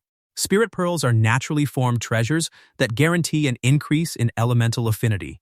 Changshou knows this item is far from cheap. In fact, it is 100 times more precious than an ordinary Dharma treasure. If he can gather all 5 attribute pearls, he can create the 5-element killing array. With that in mind, he decides to keep the pearl safe while searching for the others. Meanwhile, inside a pond, someone wonders when they will be able to hear the saint preach. Yi is also in the pond, reflecting on how much he has matured after listening to those humans. He is no longer the idealistic and naive young dragon he once was. He also understands that no matter how humiliating a blow may be, it still will not be enough to wake the dragon race up. In his eyes, the best way to change the fate of the dragon race is to have a member of dragonkind become the disciple of a saint. Only then will he truly succeed. Yi transforms into his humanoid form and declares that becoming a disciple of the saints is the only way to wake his clansmen from their drinking stupor. To him, this is the true path to redemption and his duty as a prince of the dragon race. However, one problem has appeared ever since he met the old Taoist. His body has stopped growing, and he has no idea why. At the same time, the people near the pond continue chatting. One man brings up whether the other has found a disciple yet. The other sighs and admits that he still has not. He plans to head to the eastern continent to watch some sects compete. Since everyone there will be showing off their disciples, he complains about when he will finally find a promising disciple of his own. Yi hears them mention the eastern continent and immediately connects it to the Immortal sect Dao discussion. Yi suddenly bursts out of the pond, catching the 2 men by surprise. After greeting his fellow Taoists, he explains that he also wants to take a look. Although he has not cultivated there for long, he is still considered a disciple in name. The 2 men laugh and readily agree. With Yi representing them, they believe their sect will finally secure victory. A few days later, Yi declares that his opponent has lost. He achieves a complete victory, forcing every enemy to bow to the ground and admit defeat. During the journey back, someone calls Yi Uncle Master while praising his incredible performance at the competition. It is Hanzi, who marvels at the power of the dragon bloodline. Yi has already broken through to the Essence Immortal realm, but he modestly remarks that she is praising him too much. Since they are passing through Linhai town, Hanzi proposes celebrating their victory there. Her master agrees and checks whether Yi minds joining them. Yi is initially reluctant, but eventually decides not to refuse. At Linhai town, large numbers of cultivators line up outside the entrance while the guards instruct everyone to prepare their identification and entrance fees. Changshou is once again disguised as an old man, and the guard waits for him to pay the entrance fee. However, Changshou suddenly senses a familiar aura. Looking toward a cloud moving through the sky, he quickly recognizes Yi. He wonders why he keeps encountering that troublesome dragon prince. The guard grows irritated and demands to know whether he is paying, since an entire line is waiting behind him. Changshou laughs and explains that he became distracted for a moment before handing over the entrance fee. As long as Yi does not cause trouble for him at Little Qiang Peak, another encounter does not matter. Yi can go wherever he pleases. A few moments later, the cloud carrying Yi and his companions reaches the gates of Linhai town. They also pay the entrance fee before entering. Hanji pulls Yi along and offers to show him around. Should anything catch his attention, she is willing to buy it for him. Suddenly, Hanji notices something unusual and questions, "What is wrong?" With an innocent expression, Yi admits that he has a request. Hanji's master overhears him and encourages him to continue. Golden Turtle Island is one large family, meaning Yi's troubles are also their troubles. Yi politely reveals that he has a personal matter he wants to resolve. During the previous demon-sweeping meet, he lost to an immortal Du disciple named Changshou. Unable to let go of that defeat, Yi now wants to visit Changshou after becoming immortal. He hopes to discuss the Dao with him and finally resolve his obsession. Hanji's master immediately agrees. Golden Turtle Island and the Immortal Du sect are both Taoist sects, so visiting them at any time should not be a problem. Yi gratefully accepts his support. Soon after, a lady approaches Hanzi and praises how cool and imposing his master appears. Hanzi can only sigh and remark that she wishes that were truly the case. Everyone already knows that her master's mouth is a jinx. She urges the lady to prepare a plan because her master's jinxed mouth is even more powerful than a heavenly Dao Dharma treasure. The lady doubts whether that comparison is slightly exaggerated, but Hanji brings up what happened during her tribulation. At the time, Hanji is still enduring the lightning of the heavenly tribulation while her master watches over her. Believing her talent is limited, he predicts that the sixth bolt should be the final strike. The lightning stops after the sixth bolt, seemingly proving his prediction correct. Her master loudly announces that her tribulation only contains 6 strikes and congratulates her on successfully ascending to immortality. Hanji becomes thrilled and can hardly believe she has truly succeeded. However, just as she prepares to celebrate, another bolt of lightning crashes down and strikes her. Hanji reenacts how her master assured her not to worry, because that strike was definitely the last one. Enraged, she complains that an 8th bolt of lightning descended in the end and nearly killed her. Based on her talent, 7 bolts should have already been the limit. The lady tries to console her, pointing out that because of it, she managed to ascend into an extra realm. Suddenly, a huge figure looms behind Hanji, and the lady points it out to her. It is Hanji's master, and he looks furious. After warning her that if she is done playing around, she should shut up and quietly follow him to the Immortal Dusect, Hanji nervously agrees. A few moments later, at Heaven-Breaking Peak, a group waits in front of a massive building. Among them are Aoyi and his companions. He believes this battle will be crucial to his future cultivation, so he must find Li Changshou and clear his obsession before it develops into a heart demon. After a while, someone pours tea into a cup and confirms that the purpose of their visit to the Immortal Dusect is to find Li Changshou. Hanji's master confirms it is a personal matter for Aoyi. After losing to Li Changshou during the demon-sweeping meet, the defeat became an obsession, so they hope the Immortal Dusect can lend a hand. Juwu suddenly enters the room and informs their vice-sect leader that Lanling has just reported Li Changshou is currently in death seclusion. Since this is a crucial period for Li Changshou, Juwu explains that Aoyi may have to return another day. However, Aoyi remains adamant and questions how long Li Changshou will take, since he does not mind waiting for him. Put on the spot, Juwu has no idea how to respond. Then an idea comes to him. Li Changshou's true specialty is array formations, so Juwu suggests that Aoyi try breaking one of his formations as a form of Dao discussion instead. Afterward, Juwu releases a relieved sigh, believing this is the most he can do to help Li Changshou.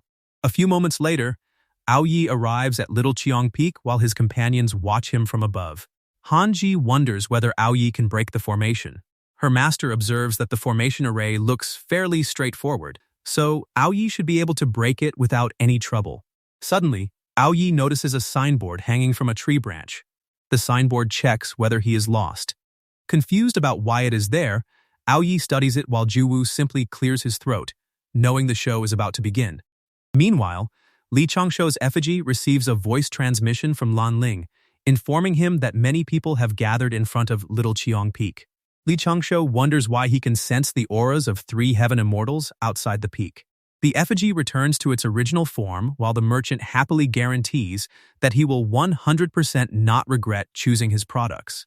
Within the next 10 kilometers, his goods are known for their quality. The merchant turns toward Li Changshou's effigy to offer him some kind of deal. To his surprise, Li Changshou's effigy has already disappeared, leaving him wondering where the old man went. Meanwhile, Li Changshou is stunned by what he discovers. Aoyi and Juwu are running around inside his formation array. Annoyed, Li Changshou questions why people are always causing trouble for him and ruining his master plan to get rich. He summons a paper cutout to pretend he is currently in death seclusion. He also deactivates some of the formations and releases a tiny trace of his aura. As for everything else, he decides to see what happens next. An hour later, Aoyi paces around in confusion. He clearly found the formation's life gate, yet he is still trapped inside. Juwu explains that it is a trap specially designed by Li Changshou. Every time he breaks one life gate, he enters another formation. While relaxing and drinking, Juwu urges Aoyi to take his time. Aoyi smiles confidently and declares that the East Dragon Palace possesses many treasures capable of breaking formations. Because of that, he refuses to believe he cannot break this one. He releases his aura and activates a treasure. After activating the treasure pearl, Aoyi smiles as a new path appears before him. He immediately starts running and declares that he will definitely break the formation that day. However, Juwu laughs internally because he and Jushi have already tried using treasures to break it before. Another hour passes, and Aoyi is shocked to find himself back in the exact same place as before. Aoyi immediately recognizes the place. It is the same area where a signboard hangs from a tree branch, mocking him with the words asking whether he is lost. Furious that he has somehow returned again, he throws the treasure pearl away. Juwu approaches him and suggests ending things for the day, but Aoyi firmly refuses. He picks the treasure pearl back up and declares that he is going in again. Hanji finds the formation quite interesting, so she requests her master's permission to investigate it with her senior sister Ruru. Her master allows them to go, but reminds her not to cause trouble.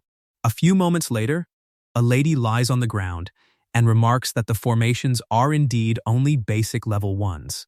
It is Ruru, and Hanji comments that perhaps Aoyi is simply not very skilled in formations, since she cannot imagine any other reason it would take him so long.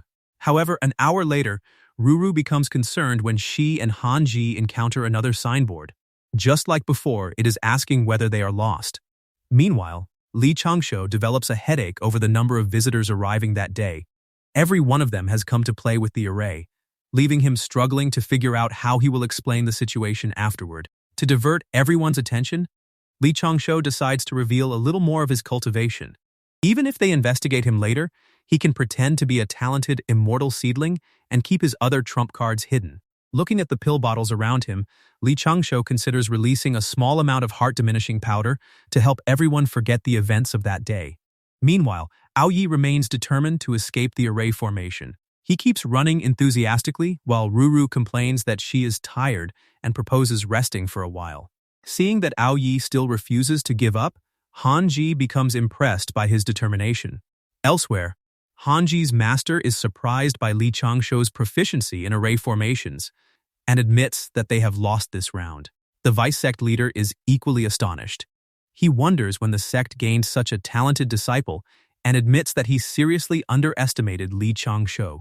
This leaves Hanji's master wondering why the vice sect leader is even more surprised than him when Changshou belongs to their sect. Hanji's master sighs and admits that his companions are hopeless, so he decides to enter the array and bring them out himself. Time passes, and the sun begins to set. Someone now stands on the ground in complete silence. It is Hanji's master, staring at the same signboard asking whether he is lost. Faced with it, he wonders whether he has gotten lost as well. Hanji rests at a table with Ruru and Juwu, then wonders whether her master has come to join them. Her master sighs in defeat. He has also become trapped in the array, leaving him wondering how he will have the face to walk around in the future. Meanwhile, Changshou frowns and declares that he can no longer remain in the Immortal Du sect. Falling into a panic, he prepares to pack everything and take Lanling and Qiwan away. However, he soon regains control and urges himself to calm down and reconsider. After comparing the Immortal Du sect with the other sects, Changshou concludes that it is still the safest place. On top of that, he has already invested far too much into Little Cheng Peak. Filled with determination, Changshou decides to reveal his trump cards. By now, the moon is already hanging in the sky. Someone watches from the clouds and sighs as Aoyi continues refusing to admit defeat, loudly declaring that he will break the formation. It is the vice sect leader. He laughs and remarks that Changshou's talent in formation arrays must be properly nurtured in the future. Through voice transmission, he then commands Changshou to stop cultivating and release everyone trapped inside the array. Smoke suddenly spreads through the forest as a powerful gust of wind sweeps across the area. Juwu and Aoyi shield themselves with their arms while someone appears before them. Juwu opens one eye, but both eyes quickly widen when he discovers that Changshou is no longer concealing his cultivation. Changshou stands before them with a serious expression.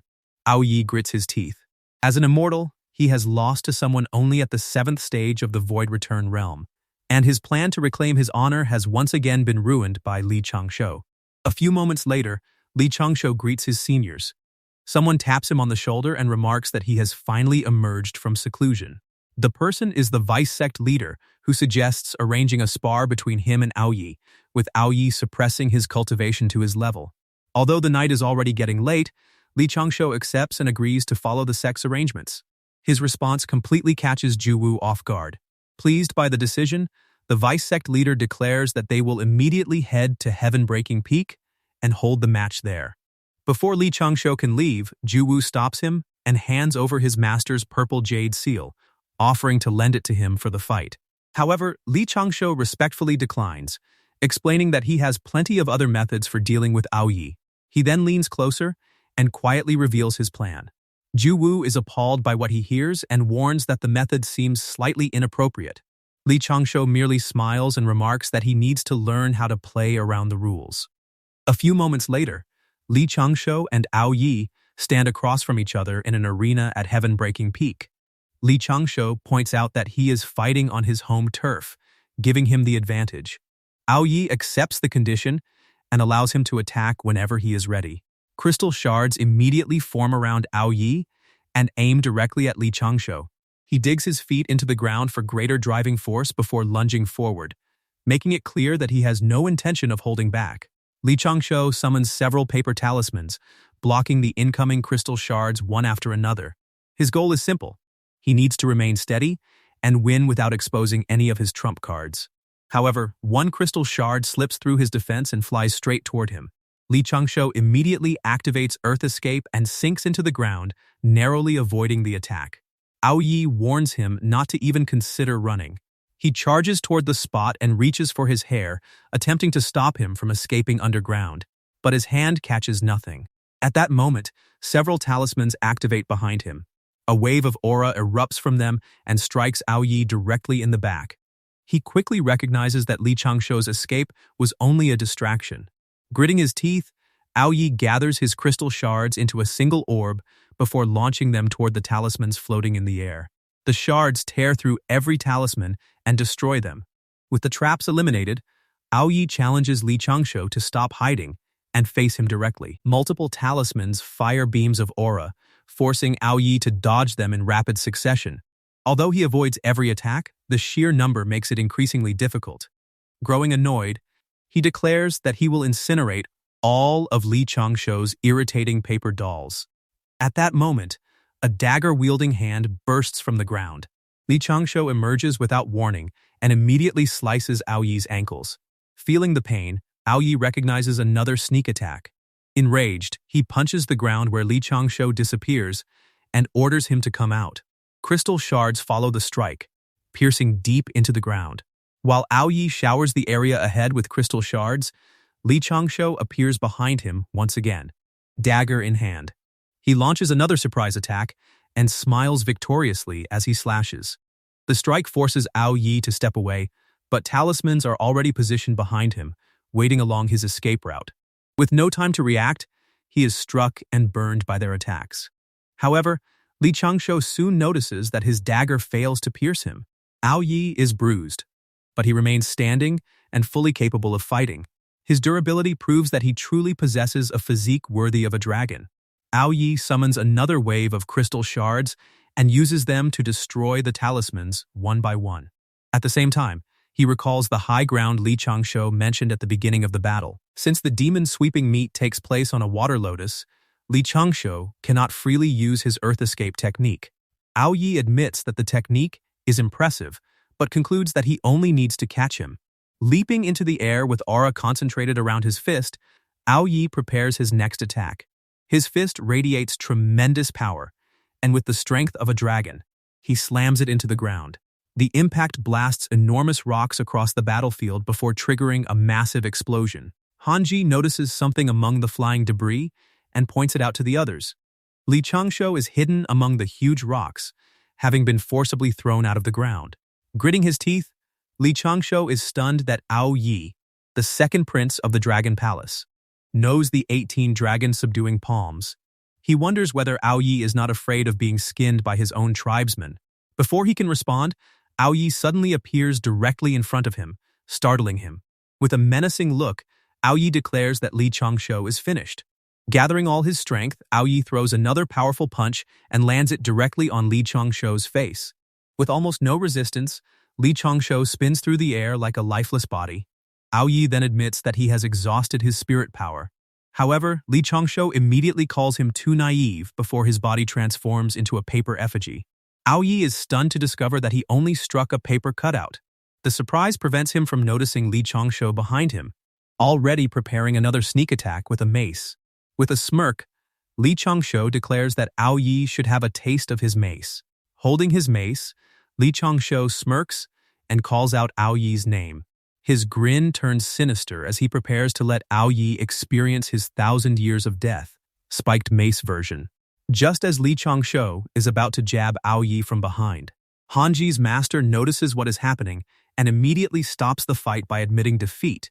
Li Changshou complies without hesitation. Ao Yi stares at him in shock, wondering what he was trying to do earlier. Hanji becomes furious and challenges Li Changshou's dignity as a cultivator. Her master is equally enraged, condemning him for relying only on earth escape and paper talismans. Meanwhile, the vice sect leader simply clears his throat.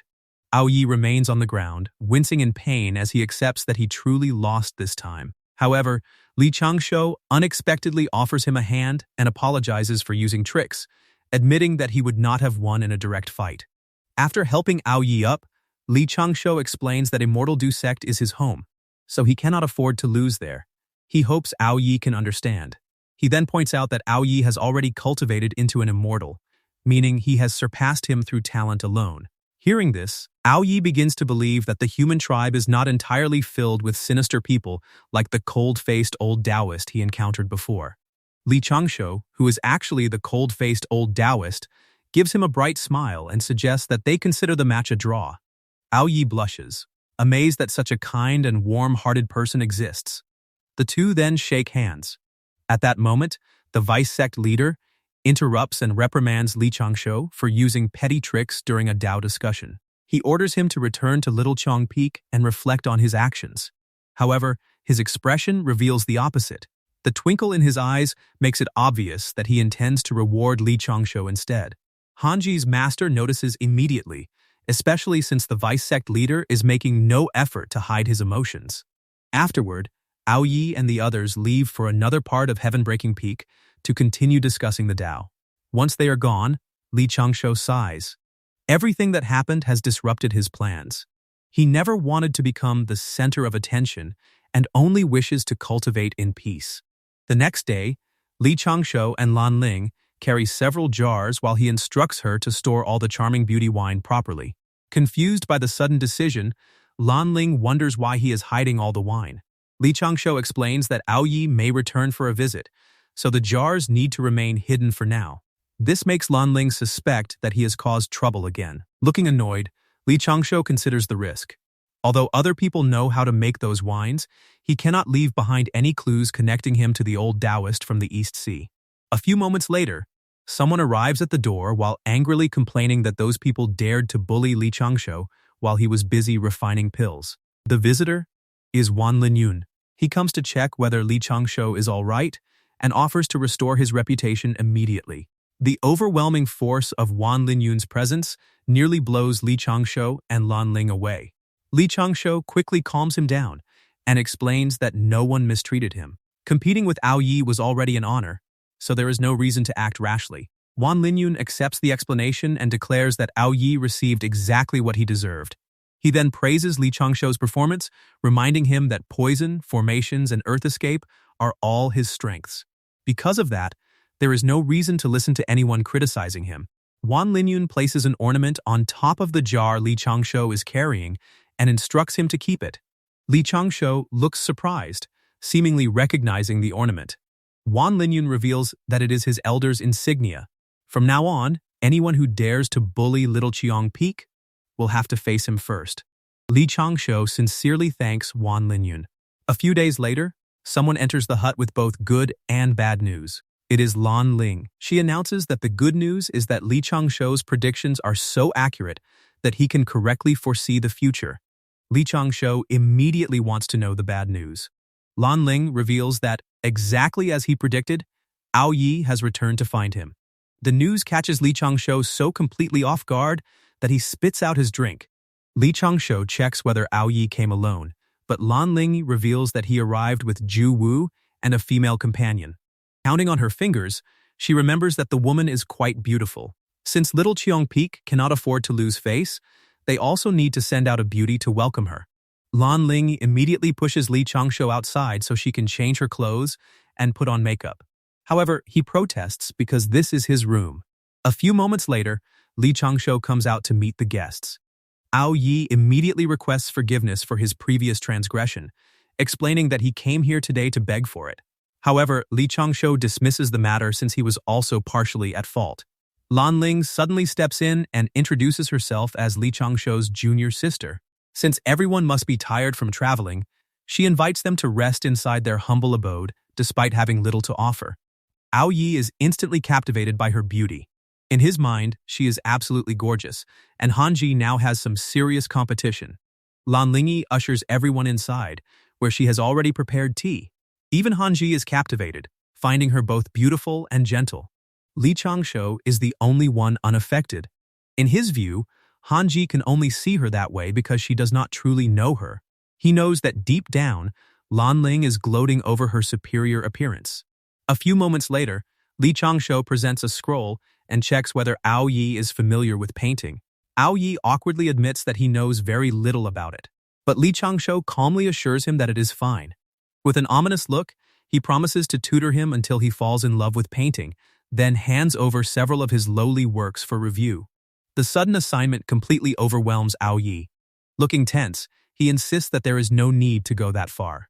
Half a day later, however, Ao Yi stares at one of the paintings and excitedly calls out to Li Changshou. He now finds the art of painting incredibly profound, proving that Li Changshou's brainwashing has succeeded.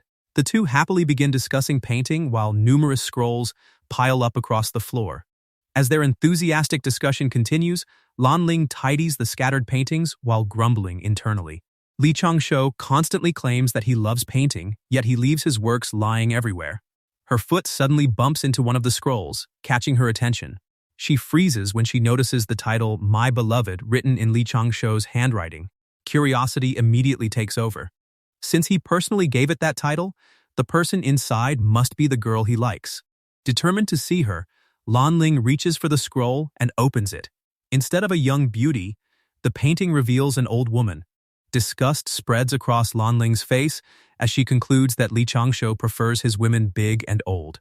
Her soul nearly leaves her body as she wonders what she is supposed to do now. Ao Yi excitedly invites Li Changshou to visit Golden Turtle Island whenever he has free time.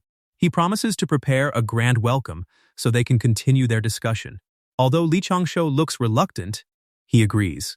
Ao Yi waves goodbye and declares that they will meet again next time.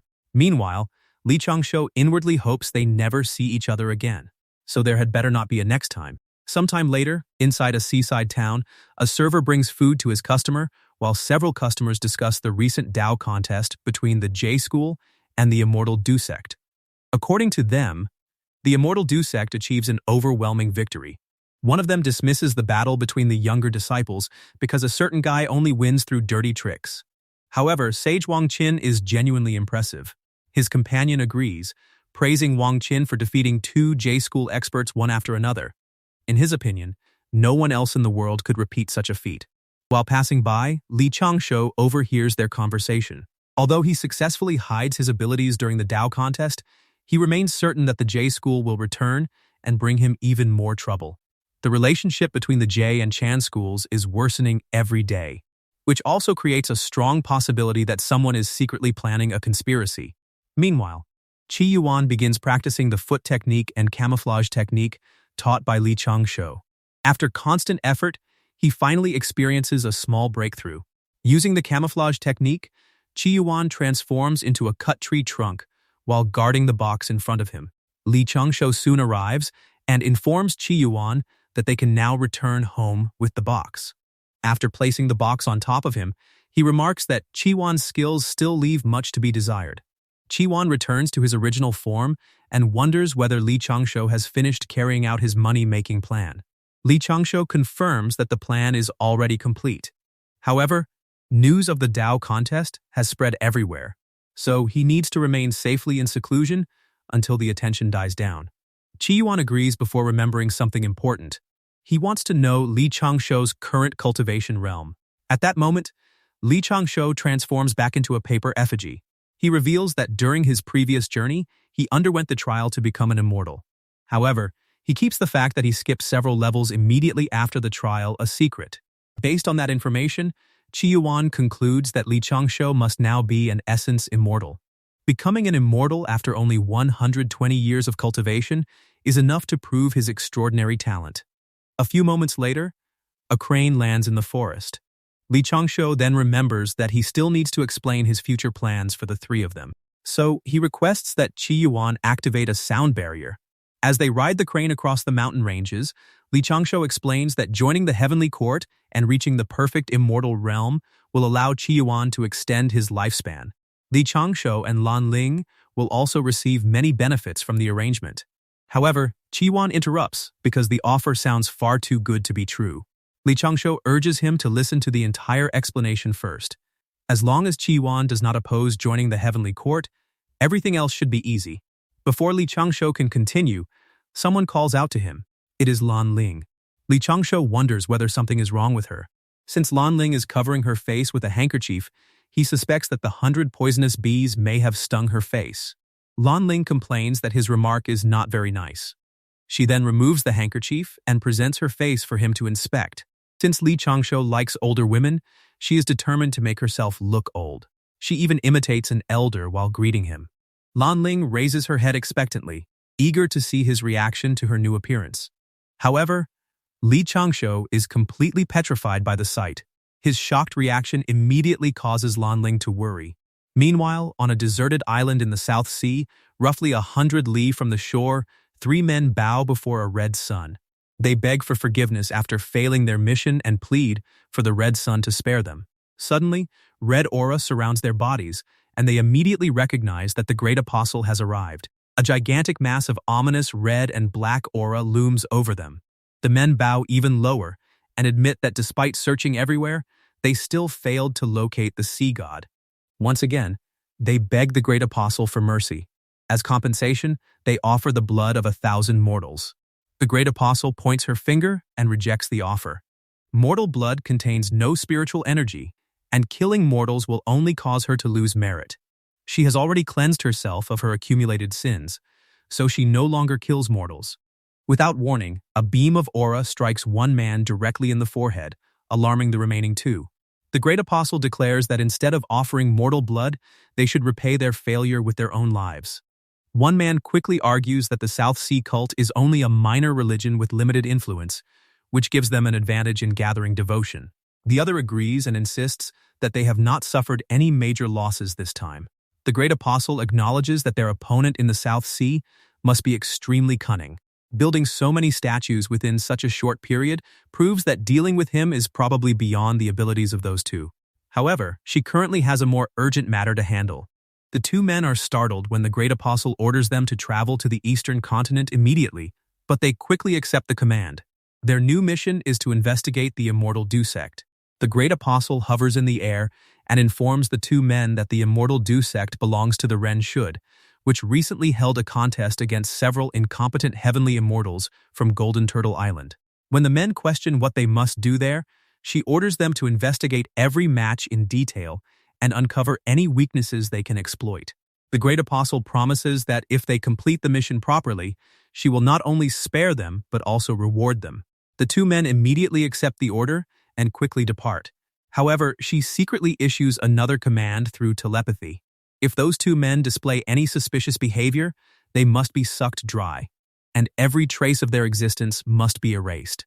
Her command is directed at the insect attached to their necks, and it confirms that it understands. Meanwhile, Li Changshou gives Lan Ling a severe punishment. Until she finishes copying the Sutra of Effortless Action 100 times, she is forbidden from leaving the desk. Lan Ling complains that she would never have embarrassed herself so badly if Li Changshou had written a proper title on the painting. With tears in her eyes, she insists that she never intended to offend him. Li Changshou refuses to be swayed by her attempt to gain sympathy. Internally, he considers himself fortunate that his tolerance for shock is high enough to keep him calm. At that moment, Ju Wu arrives while laughing. After Li Changshou acknowledges him, he challenges Li Changshou to guess what he brought that day. Juwu suddenly notices Lanling crying and questions what happened. Li Changshou clears his throat and explains that she is being punished for her mischief. He then returns to the original topic and questions what Juwu brought for him. Juwu hands him a dagger and reveals that it is a pass granting entry into the inner Dao Sanctum. He had to endure plenty of trouble just to obtain it.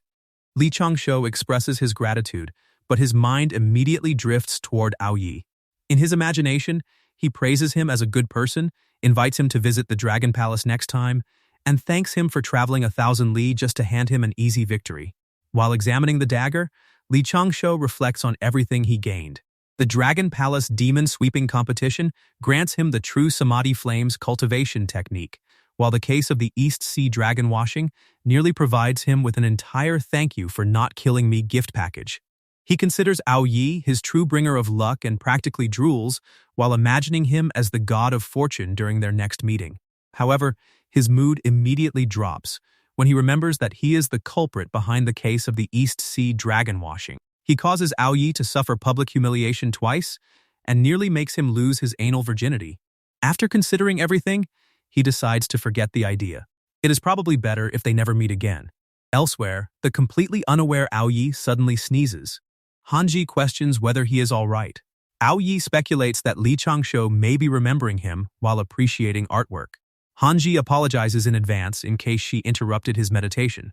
Ao Yi assures her that she caused no disturbance because he was merely lost in thought, allowing her to relax.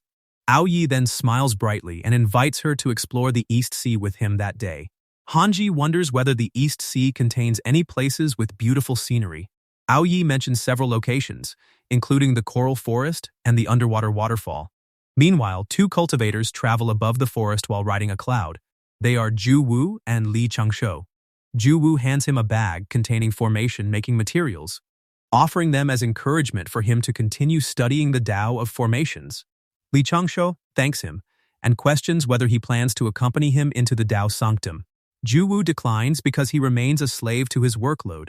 He must leave immediately for a 3-school conference being held in the central continent, where he needs to appear alongside 2 other elders. After waving goodbye, Juwu departs. Li Changshou becomes curious about the 3-school conference and wonders what the hell it is, along with whether it has any connection to the investiture of the gods. A short while later, Li Changshou reaches the Dao Sanctum at Sky-Piercing Peak. As its name suggests, the Dao Sanctum stores knowledge concerning the Dao. Only a small portion of its books are written by cultivators from the Immortal Du sect. The rest originate from outside sources. Generations of heavenly immortals and perfected immortals brought them back after discovering cultivation manuals, scholarly writings, and other miscellaneous books that held no use for them during their travels. Li Changshou continues deeper into the outer sanctum because his current objective lies at its innermost end. Eventually, he reaches a door guarded by the silhouette of a man. Li Changshou introduces himself and respectfully greets Elder Qiling. Elder Qiling is the mysterious hermit guarding the Dao Sanctum. He is one of the sect's experts, yet his cultivation level remains unknown. Li Changshou presents the dagger and requests permission to browse the books inside the inner sanctum. Without hesitation, Elder Qiling grants him entry. Li Changshou stands before the enormous metal doors. As they begin opening on their own, a powerful gust of wind surges outward, forcing him to shield himself with his arm. Excitement rises within him as he finally gains access to the inner sanctum. Li Changshou hovers a glowing orb over his palm and remarks that the inner sanctum is much smaller than the outer sanctum. Even so, every book inside is worth a fortune. Aside from the Sutra of the Effortless Action and the private collections belonging to each peak or elder, the Immortal Trials sect stores its high-ranked techniques here. As he moves through the sanctum, Li Changshou spots another man and figures he is not alone after all. While taking a book, he considers how inappropriate it would look for a disciple only at the 7th void return stage to enter and leave this place too often. Instead, he plans to memorize everything he needs in one visit. The moment he starts reading, Li Changshou declares himself an emotionless magic copying machine. Meanwhile, cultivators gather around a towering pillar of light as perfected immortal Juju's trial causes a massive uproar. The energy of an advanced perfected immortal overwhelms everyone present. Confirming that Juju has successfully passed the trial, she emerges with a mighty presence and prepares to speak, but the cultivators immediately surround her with congratulations. To their surprise, Juju fiercely blurts out that he cannot take it anymore.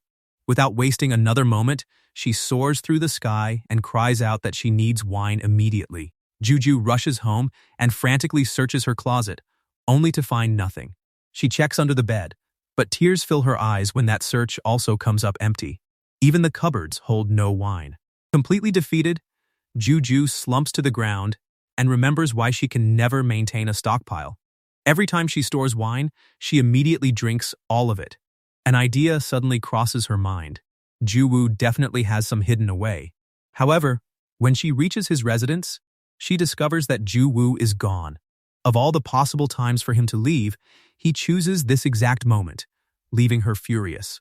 Juju then flies across the mountain ranges, calling for Li Changshou and demanding an advance payment. At the same time, Lanling is cultivating while reciting several lines. Her training abruptly stops when a thunderous crash erupts outside her house. Lanling quickly runs out and finds Juju lying on the ground, prompting her to check whether she is all right. Completely shriveled, Juju urges her to hurry. Lanling becomes alarmed when Juju can only force out the word wine before her soul seemingly leaves her body. A few moments later, Juju is already chugging an entire jar. She slams it onto the table in satisfaction as the wine finally hits the spot. Behind her, Lanling watches in horror, knowing that this is already Juju's 6th jar. Concerned, Lanling warns that her wine addiction is getting out of control, but Juju cannot believe such an accusation. Growing somber, she reflects that everyone follows their own Dao, and hers simply happens to be the Dao of wine. As she looks at her reflection in the wine, Juju insists that quitting would leave her completely useless. She then questions where Li Changshou has gone, and Lanling explains that he probably went to the Dao Sanctum but should return soon. At that moment, Juju notices an incredibly unique fragrance coming from a jar in the corner. Lanling wonders whether she ever placed a wine jar there. Juju immediately scoops out a sample with a ladle and requests permission to taste it. Before Lanling can respond, she has already taken a sip. Juju's eyes widen in surprise. Juju feels dizzy as she praises the excellent wine. Wondering why it is so strong, she begins tipping over, immediately worrying Lanling. She crashes onto the floor, and when Lanling checks the jar's label, she realizes they made a mistake. The wine is the undiluted version. Juju sleeps soundly, completely dead to the world, since the undiluted wine is as effective as a sedative. A few moments later, inside the Dao Sanctum, Juju walks through the hallways while cursing. She is annoyed that Li Changshou has already holed himself up there for half a month, yet he still expects her to come find him. Her mood quickly improves as she remembers how much fun she had playing an Immortal's role-playing game and cosplaying with Lanling. However, she is also completely out of wine, so there is no way she can avoid going cold turkey until Li Changshou returns. Juju calls out to Elder Qiling, who is meditating nearby. Elder Qiling opens his eyes, and she brightly announces that it is her. However, she is startled when Elder Qiling suddenly springs up in excitement. He praises her as the only filial child who still remembers to visit him. Juju awkwardly confesses that she is actually looking for a void-returned disciple named Li Changshou. As a lonely old person, Elder Qiling immediately cries in disappointment. He explains that Li Changshou has an inner sanctum pass, so he let him enter. Juju then declares that she is going inside as well. Elder Qiling becomes even more depressed and dismissively allows her to go. After finding Li Changshou, she wonders why he is hiding in a corner and suspects that he is looking at porn. With a mischievous grin, she decides to approach him stealthily and give him a scare. Juju tiptoes toward Li Changshou while he reads the Diamond Sutra, a Buddhist scripture. Just as she pops out from behind the shelf and prepares to shout, Li Changshou flicks his finger. Before she can call out to him, something flies directly into her mouth. A blue pill lands on her tongue. Her eyes twinkle as she praises its taste and questions what it is. Li Changshou explains that it is a spirit wine pill created by concentrating the essence of 12 spirit herbs. Although it only restores a small amount of energy, it tastes good. He then offers her 60 pills to congratulate her for passing her trial. Juju immediately declares that he is the best. She questions what he is reading, and he identifies it as a book about seals used in item crafting. Bursting with confidence, Li Changshou reveals that he wants to test whether some of those seals can also be used in formations.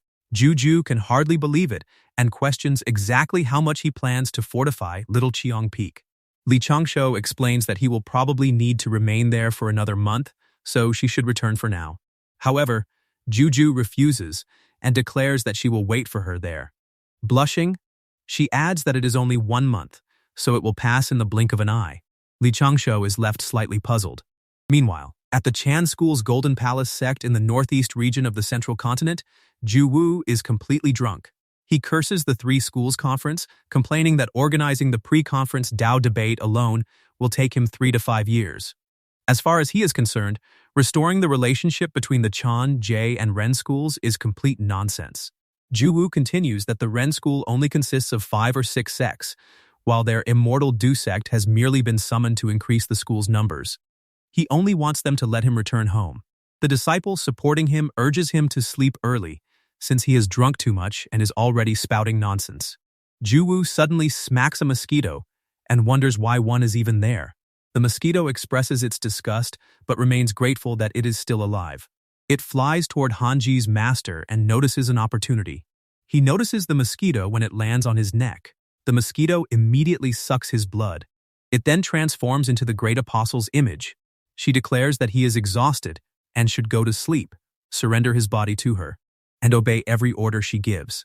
Hanji's master appears to fall into a trance. He addresses the great apostle as his mistress and vows to fulfill her demands, even if it costs him his life. As thanks for everything he has done, Li Changshou gives Ju Wu several poison pills created by Wan Linyun. Ju Wu is stunned. These are powerful pills capable of taking down even heavenly immortals, so he cannot believe Li Changshou is handing them over and remarks that he is being far too kind. Before he leaves, Li Changshou urges Ju Wu to remain alert and protect himself during the trip to the Golden Palace sect. A few moments later, Li Changshou sits on a cushion while Juju and Lan Ling position a device in front of him. Juju checks whether they have found the correct spot, but Lan Ling instructs her to move it 3 more inches toward the Qian position and rotate it until the base faces south. As they lower the device into place, Juju reflects on the several months they have already spent setting up formations and wonders when the work will finally end. She presses Li Changshou about how many formation bases still need to be moved and even demands a pay raise. However, he remains lost in a daze and gives no response.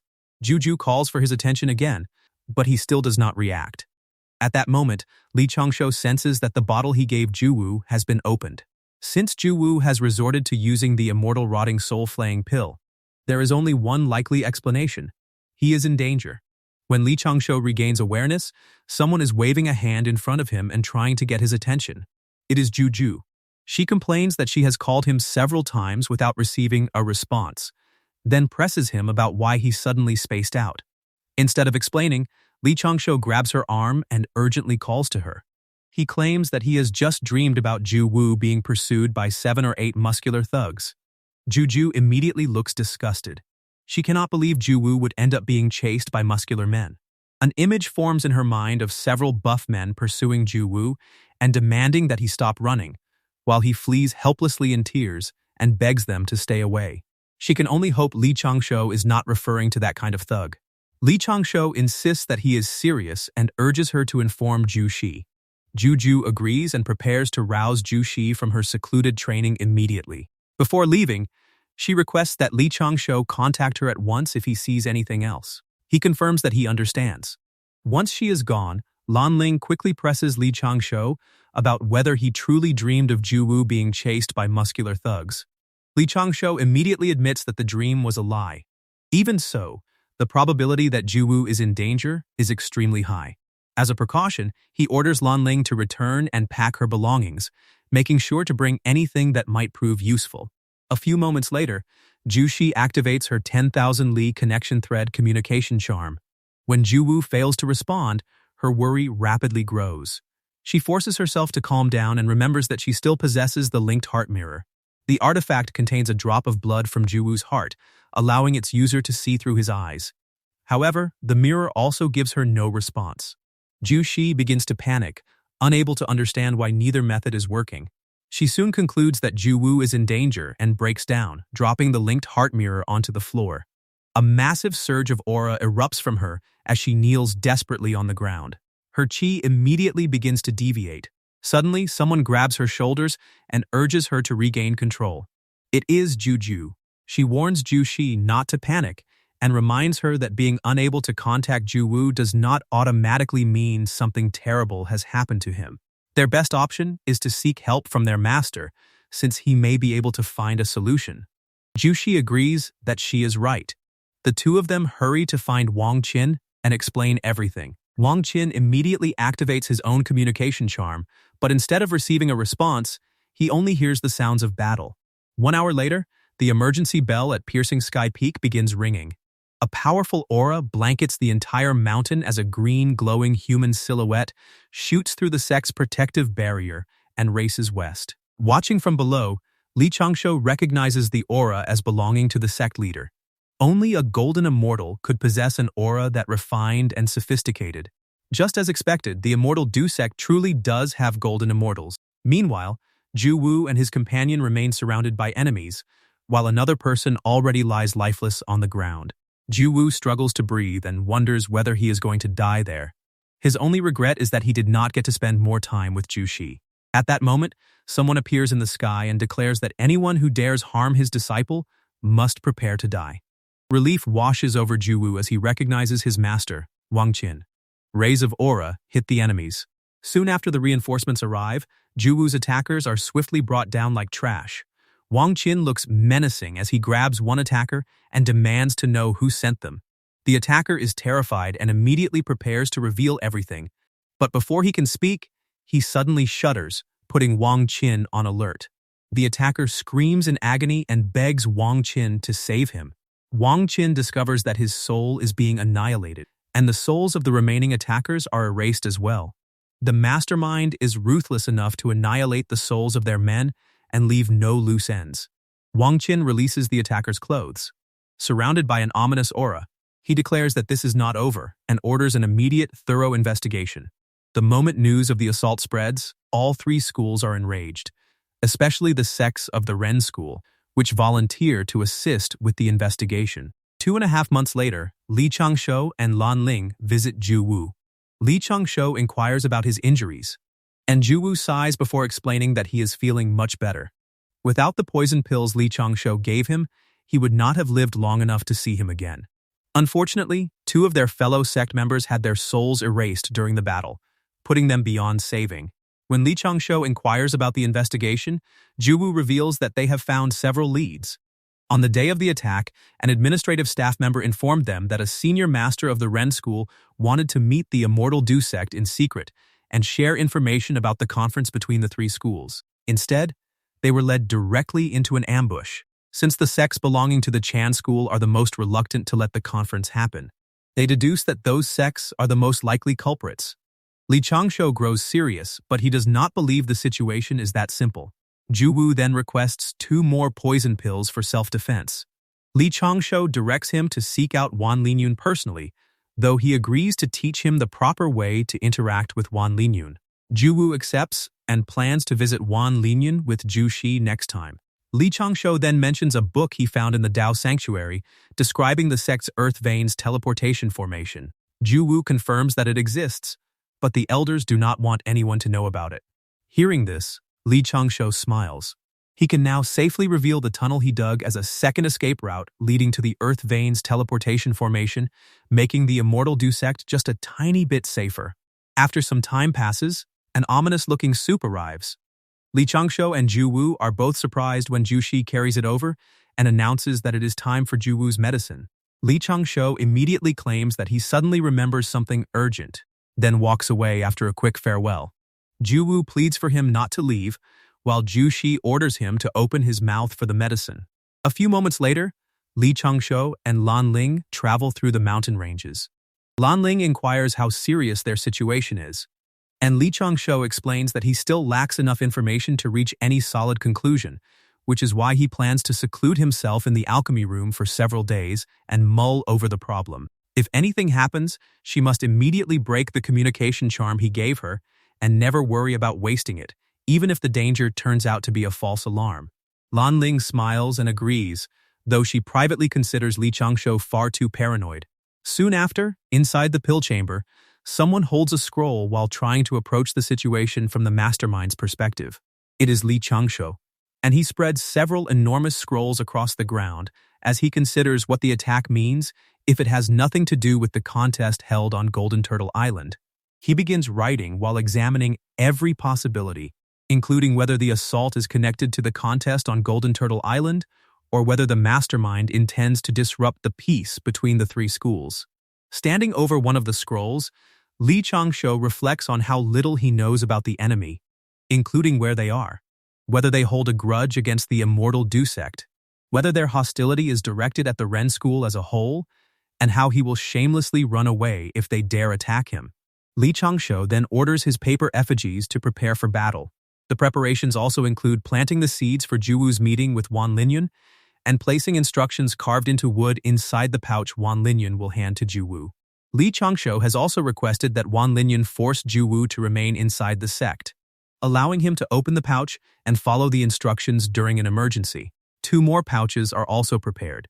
One is meant for Juju after something major happens, while the other is for Qi Yuan and contains instructions to cover for him.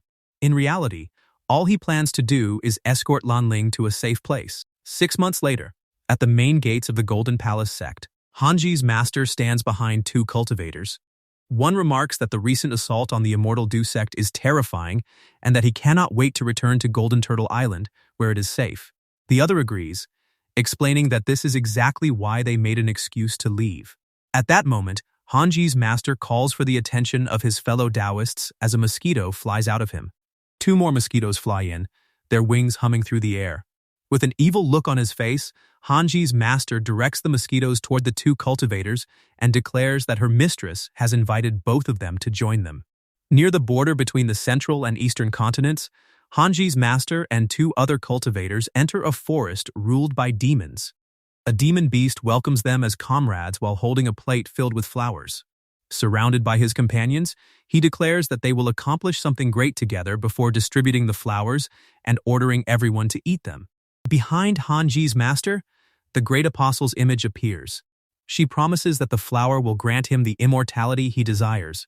The original purpose of the 3 schools conference is for the Chan school to humiliate the J school, so she is offering him a chance to stop them. As he consumes the flower, the great apostle insists that only he can prevent it. Hanji's master and his companion fall into a daze. When the great apostle orders them to destroy the Immortal Du sect, they immediately agree and vow not to fail her this time. Several thousand li away, at the bottom of a valley, the mosquitoes report that all preparations are complete. The great apostle praises their work and begins outlining her plan. The first step is to use the brainwashed G-School cultivators to ambush the Immortal Du sect, placing the G-School in the limelight. The second is to disguise those cultivators as members of the Chan school and have them cooperate with the demons to annihilate the feeble Immortal Du sect. One mosquito questions why she is using such a roundabout method. The great apostle explains that everything is part of her scheme, and the 3 G-School cultivators are merely sacrificial lambs. Once the plan is complete, the relationship between the 3 schools will undoubtedly turn sour, regardless of who wins. By then, she will have already retreated to the Western sect, allowing her to watch everything unfold as nothing more than a spectator. For her, the arrangement is perfect. Elsewhere, Li Changshou focuses on preparing a contingency plan in case of an attack. First, he researches several new poisons and upgrades his paper effigies. Next, he intensifies Qi Yuan and Lan Ling's training so they can at least defend themselves. At the same time, he ensures that Ju Ji, Ju Wu, and his other friends will remain protected. During training, Lan Ling requests his opinion on her water striding. Li Changshou bluntly reminds her that water striding is meant for escaping, not modeling. Finally, he begins the most time-consuming task, upgrading Little Chong Peak's barrier formation. With that finished, the first stage of his battle preparations is complete. For the second stage, Li Changshou needs help from a certain person. Right then, he notices the exact person he needs approaching. Wan Linyun hops off his cloud and announces that he has come to help as promised. Li Changshou expresses his gratitude, but Wan Linyun immediately moves forward to hug him. After hearing that his prophetic dream saved Juwu's life, Wan Linyun proudly considers it exactly what he expects from his favorite disciple. Before he can get closer, Li Changshou stops him and requests that he keep his distance. The current Li Changshou is only a paper clone, while his real body is handling other battle preparations. Since paper clones are fragile, he would appreciate Wan Linyun being less rough with him. Wan Linyun quickly understands and agrees. A few moments later, the two travel through the forest. Li Changshou explains that they are patrolling the exterior of the Immortal Du sect to search for possible weaknesses. Wan Linyun confirms that he understands and proposes beginning from the eastern side. Instead of answering, Li Changshou hands him a spirit detector, describing it as a small trinket he created while bored. Whenever either of them releases spiritual sense, the detector turns pale blue. However, if someone else observes them through spiritual sense, its color darkens. To their surprise, the spirit detector suddenly turns dark. Wan Linyun confirms that this indicates an enemy nearby, while Li Changshou looks disappointed that they have discovered the enemy so easily. Not long afterward, they hide behind the bushes. Wan Linyun confirms that Li Changshou is correct and that several people are spying on the Immortal Du sect. As the enemies arrange their devices, Li Changshou identifies the high-level camouflage and sensory blocking formations they are using. Wan Linyun becomes enraged and prepares to kill them all. But Li Changshou stops him with a reminder that rashness leads to tragedy. Charging in will accomplish nothing if Wan Linyun gets injured or killed. The enemy also holds the numerical advantage, and they have no way of knowing whether this is an attempt to lure them into a trap. Even if they attack, some enemies might escape without a proper plan. Wan Linyun questions whether they are supposed to stand there and watch the enemies spy on them. Li Changshou confirms that they will not. He hands Wan Linyun a telepathy jade, which allows two people to communicate mentally without producing spiritual energy fluctuations or physical vibrations. This greatly reduces the chance of detection, though the two users cannot move too far apart. Through the telepathy jade, Li Changshou requests that Wan Linyun follow his instructions and secretly raise a poison-resistant barrier around them. However, Wan Linyun begins walking away while fuming. Li Changshou grabs him and demands to know where he is going through their telepathic connection. Wan Linyun reveals that he intends to create a giant fog filled with his most potent poisons. Li Changshou immediately rejects the idea because it will certainly alert the enemies. Instead, Wan Linyun must use undetectable, slow-acting poisons, like cooking a frog in warm water. That method offers the best chance of capturing every enemy without allowing anyone to escape. Wan Linyun recognizes that the plan makes sense and admits that he is acting recklessly. From this point forward, Li Changshou will handle the scheming while he will simply follow every instruction. Li Changshou accepts the arrangement, but silently sighs over how mentally exhausting the entire process is. Wan Linyun presents his drunken stupor poison, explaining that even a heavenly immortal becomes dizzy and sluggish after exposure. Since the poison is not particularly harmful, detecting it is extremely difficult. Meanwhile, Li Changshou practically drools over Wan Linyun's inventory.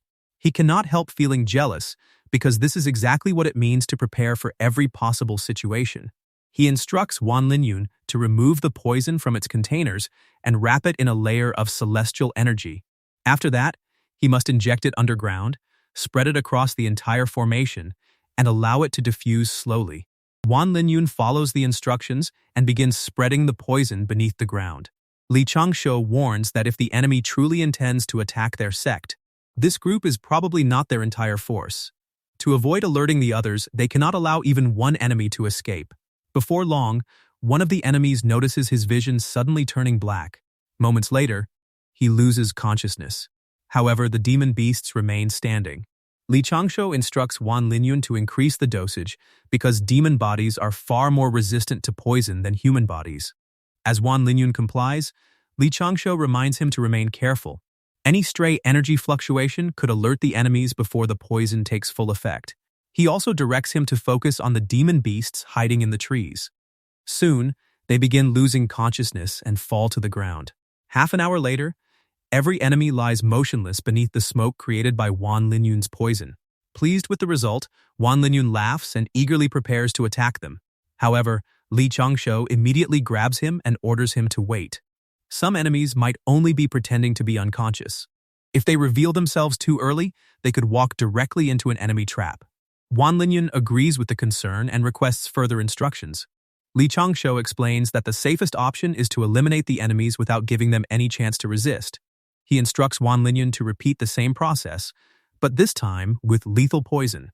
Wan Lingyun readily agrees and prepares to give them a taste of his strongest poison. He drives his cane into the ground and releases it beneath the formation. As the poison spreads, Li Changshou watches in amazement. The poison is powerful enough to dissolve even the souls of demons in the heavenly immortal realm. He then requests that Wan Lingyun burn the corpses from a distance using true flame. Wan Lingyun confirms the order, and flames immediately scorch the bodies covering the ground. While Wan Lingyun manically chants for them to burn, Li Changshou instructs him to provide cover. He intends to enter the area and collect any remaining soul fragments. To complete the task, he prepares the soul-absorbing pearl and disguises himself as a woman. Wan Lingyun is stunned by the transformation and wonders whether such extreme caution is truly necessary. Using the earth escape technique, Li Changshou emerges in the middle of the flames. He brings out the soul-absorbing pearl and commands it to absorb everything that remains. The pearl immediately begins collecting the scattered soul fragments.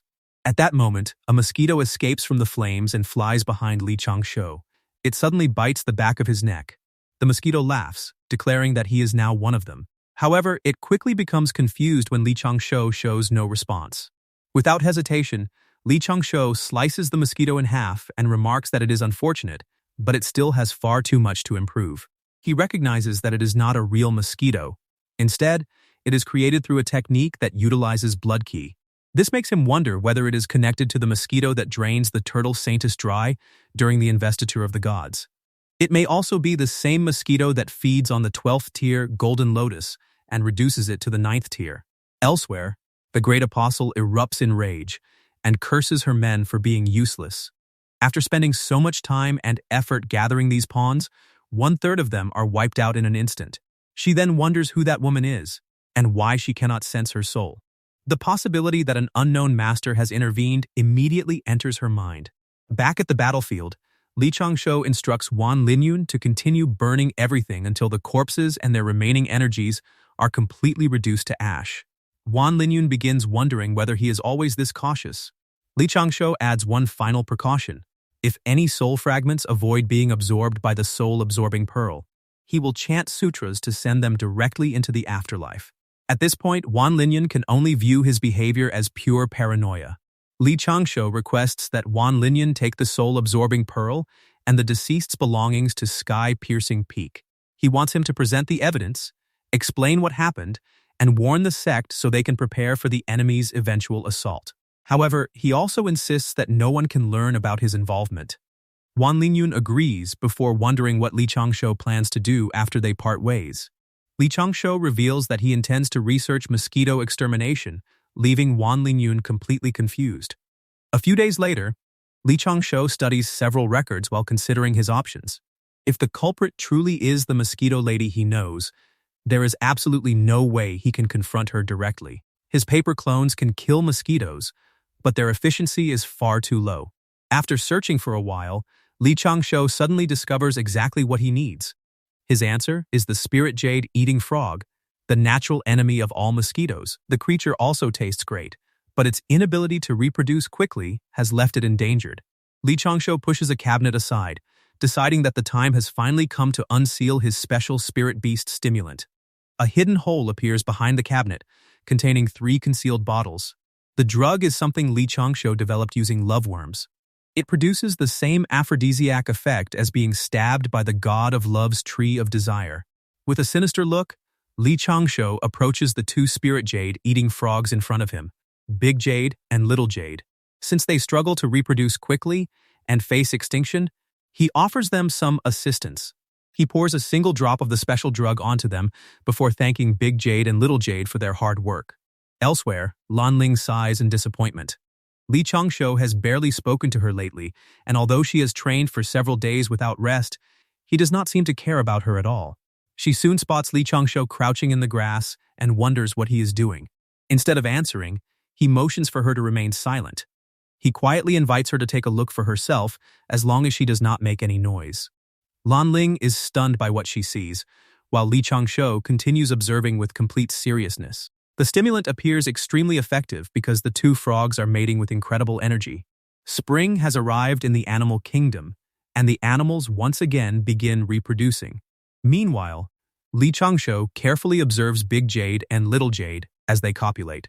Lan Ling pinches his cheeks and complains that although she only has eyes for him, he has gone too far.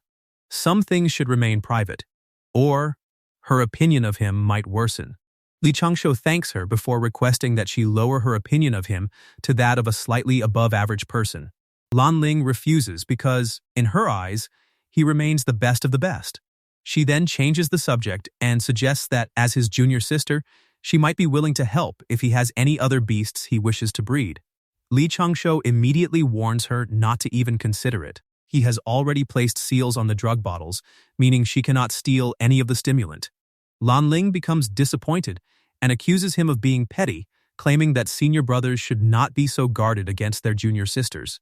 Li Changshou sternly explains that he has no choice because his junior sister is as devious as they come. Lan Ling freezes in embarrassment and silently curses him for seeing through her scheme. Meanwhile, inside the main hall of Sky-Piercing Peak, the sect leader announces that all disciples are forbidden from leaving the sect from that day onward. The protective barrier must also remain fully activated at all times, and the gathered elders immediately agree. The sect leader admits that without Wan Linyan, they would still be completely unaware of the danger. Because of this, the sect intends to compensate him for all the valuable poisons he must have used. However, Wan Linyan looks visibly upset. The other elders cannot understand why he appears unhappy about receiving a reward. What they do not know is that Wan Linyan believes protecting the sect is only natural, so he feels that he does not deserve compensation. Once again, this proves that great minds do not necessarily think alike. Wan Linyan's eyes widen when he suddenly remembers that he can simply give the reward to Li Changshou. Unfortunately, the elders interpret his reaction as him becoming even more upset. They begin wondering whether he is angry because he has not been promoted to Grand Elder, despite already accumulating enough accomplishments. An evil aura surrounds Wan Linyan as he thanks the sect leader. One elder wonders whether Wan Linyan has changed, since he has always hated titles and ranks. Another admits that he has no idea, because he does not know Wan Linyan well enough. At the same time, in a formation camouflaged valley 10,000 li southwest of the Immortal sect, Hanji's master and his companions receive their instructions. They must absorb the lotus flower, enhance their Dao, and then destroy the Immortal sect. The three of them confirm that they understand. Hanji's master explains that their front lines were decimated only because the three of them had not finished mastering their Dao and could not provide assistance in time. Once they completely consume their master's gift, everything will change. However, just as he begins predicting that something will surely happen, his fellow Taoist slaps him and orders him to keep his mouth shut. His mouth is cursed, so he should focus on meditation and allow them to begin their mission as soon as possible. With tears in his eyes, Hanji's master reluctantly agrees. He then sighs over how no one respects the elderly anymore. Acting innocent, he insists that he only wanted to mention that they are about to become immortals. Once that happens, destroying the Immortal sect should be a simple task. His companion immediately becomes furious because he actually went ahead and declared it. Elsewhere, Youqin Xuanya recalls Jiang Jingshan's warning. Several thugs were recently caught spying on their sect, placing everyone on high alert. Because of this, she should avoid entering secluded training for the time being. If the sect comes under attack, she must immediately evacuate to the 100 Mortals Shrine. Youqin Xuanya agrees, but as a disciple of the Immortal sect, she cannot imagine abandoning everyone else and escaping alone. She then remembers that Qi Yuan, Li Changshou, and Lan Ling are the only three people living on Little Qiang Peak. If the sect is attacked, they will probably face the greatest danger. Believing there is nothing wrong with visiting them and delivering a warning, Youqin Xuanya smiles. At that exact moment, Li Changshou suddenly lets out a sneeze. Youqin Xuanya arrives at Little Qiang Peak and immediately wonders why the area is so quiet. She walks around searching for Li Changshou and Lan Ling, but neither of them is anywhere to be seen. Suddenly, water erupts from the lake in front of her, and Lan Ling emerges to welcome her. Youqin Xuanya is surprised by the dramatic appearance, but Lan Ling ominously presents her with two choices: the delectable snakehead sturgeon or the scrumptious jade frog. The atmosphere quickly brightens as Lan Ling smiles and offers a third option, herself, along with freshly brewed tea and prepared snacks. Youqin Xuanya laughs and happily chooses the third option. A few moments later, Both the snakehead sturgeon and jade frog are fully cooked. Lan Ling urges her to try the food, believing her cooking has finally reached Li Changshou's level. Youqin Xuanya eagerly remarks that it smells amazing. While the two enjoy the meal, Li Changshou returns and announces his arrival. Youqin Xuanya is so startled that she immediately rises and acknowledges him. Noticing her reaction, Li Changshou questions whether something is wrong. Youqin Xuanya explains that the Immortal Du sect has recently become a target, raising concerns about a possible attack. She has come to warn him that if anything happens, he must immediately head to the 100 Mortals Shrine because an escape route is supposedly located there. The mention of an escape route makes Li Changshou suspect that she is referring to the Earth Vein's teleportation formation. As he questions whether she has already informed the disciples from the other peaks, she tells her that there is food on her face. Youqin Xuanya bashfully wipes her face and explains that she has not informed anyone else yet because Little Cheong Peak is her first destination. Li Changshou releases a relieved sigh and advises her to stop revealing the existence of the Earth Vein's teleportation formation. Confused, Youqin Xuanya questions why she should keep it hidden. Li Changshou explains that some disciples only joined the sect several decades ago. There is still a possibility that some of them are spies, and revealing the formation would expose one of the sect's trump cards. If an attack truly happens, that information could make the situation even more dangerous.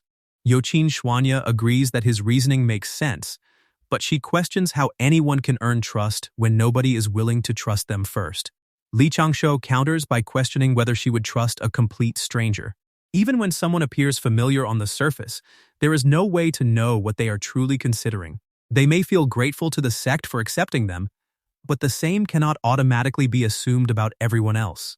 He further explains that cultivators comprehend the Tao of heaven and earth through their own minds, while every technique they practice is also created by humans. Because of that, even a father and child or a master and disciple cannot be expected to understand the Tao in exactly the same way. His explanation makes Youqin Xuanya recognize that spies may exist even within their own sect. She sulks while thanking him for the warning, then requests advice on how she should proceed. Li Changshou agrees and explains that the solution is simple. Since her goal is only to inform the disciples what to do during an emergency, she merely needs to change how she presents the instructions. Instead of revealing the escape route immediately, she can order every mortal disciple to assemble at Sky-Piercing Peak whenever something unusual happens. Once everyone arrives, they can be directed toward the 100 Mortals Shrine for the next stage of the evacuation. As an added benefit, this method also makes cloud congestion easier to manage. Youqin Xuanya thanks him, admitting that she has learned a great deal that day. Li Changshou assures her that she would have considered everything herself with enough time. She is simply a little impatient. However, Youqin Xuanya remains unaware that Li Changshou is grinning sinisterly. In reality, he is the one who should be thanking her. Without her cooperation, the third step of his plan could not have proceeded so perfectly. With the preparations complete, he has already arranged the warmest and deadliest possible welcome for anyone planning to attack the Immortal Du sect. Half a year later, 3,000 li northwest of the Immortal Du sect, their enemies begin charging forward. A commanding voice repeatedly orders them to raid the sect, and the entire group complies. What they fail to notice is that someone is already observing the area. Upon seeing the enemies arrive, the hidden observer recognizes that the time has finally come to test all the preparations. That observer is Li Changshou, concealed among the branches of a tree. Just as expected, the enemies are advancing through the invasion route he predicted. Now, all that remains is for them to enter the poison formation waiting ahead. To prepare for the battle, Li Changshou distributes his paper clones according to their assigned roles. The old man is a heaven-grade paper Taoist responsible for surrounding the enemy once the fighting begins. He carries a large stack of prototype paper clones armed with powdered poison. Since he has no physical or spiritual similarities with Li Changshou, he can quickly retreat and disappear after the battle ends. The swordsman is an earth-grade paper Taoist responsible for scouting, guerrilla attacks, and controlling trap formations. He also shares no physical or spiritual similarities with Li Changshou, and two of them are currently active. Lastly, the mortal-grade paper Taoists are assigned to protect Qi Yuan and Lan Linge. They are the fewest in number, but they are positioned closest to those two. One mortal-grade paper Taoist will impersonate the real Li Changshou and evacuate alongside them. At the same time, southwest of the Immortal Du sect, another group of enemies invades from underground through ground traversing. Li Changshou can hardly believe what he is seeing and wonders whether they are pangolin spirits. With enemies advancing through both directions, the poison traps placed along 2 of the 3 predicted invasion routes are about to be triggered. Li Changshou casually remarks that their enemies must be incredibly thoughtful, almost as though they are worried that all his efforts will go to waste. Still, it makes no difference. He has already accounted for this possibility. Using sound transmission, Li Changshou instructs Lan Ling to carry out the task he previously assigned to her. Lan Ling confidently responds that he can leave it to her. Li Changshou figures that with Lan Ling helping Qian, he no longer needs to worry about them. Meanwhile, Lan Lingyi drags Qi Yuan out of his hut while claiming that Li Changshou collapsed during alchemy and needs immediate help. Qi Yuan urges her to slow down, but she insists they hurry to the alchemy room. Li Changshou turns his attention back to the real threat. 3 golden immortals remain outside, with 2 in the southwest and 1 in the northwest, making the sect's defensive situation far more unpredictable. At that moment, one of his poison formations activates, signaling the start of the counterattack. The enemies are caught off guard, but they quickly recognize it as a simple trap, created with poison pills. One of them orders the others to consume their poison resistance pills, destroy the formation with magic, and continue charging before they lose their chance to regroup. Watching from afar, Li Changshou smiles at the dead and severely injured enemies already scattered across the battlefield. His attrition tactics are working perfectly, along with the poison pills provided by Wan Linyan. Then, he notices the mosquitoes controlling the attackers dispersing into blood mist. This likely means the Lady Mosquito is cutting all ties to the incident before the Ren School higher-ups can detect her involvement. Li Changshou welcomes the development, since it drastically improves their chances of victory. More poison traps activate one after another, yet the enemies stubbornly continue forcing their way forward through sheer numbers. Back in the alchemy room, Qi Yuan arrives in a panic and checks whether Li Changshou is all right. Instead of finding him unconscious, he sees him calmly meditating on his cushion. Qi Yuan immediately grows angry with Lan Ling for claiming that Li Changshou had fainted. She panics and nearly requests that he listen to her excuses, but quickly corrects herself and requests that he hear her explanation instead. Before she can continue, Qi Yuan notices a strange smell and wonders what it is.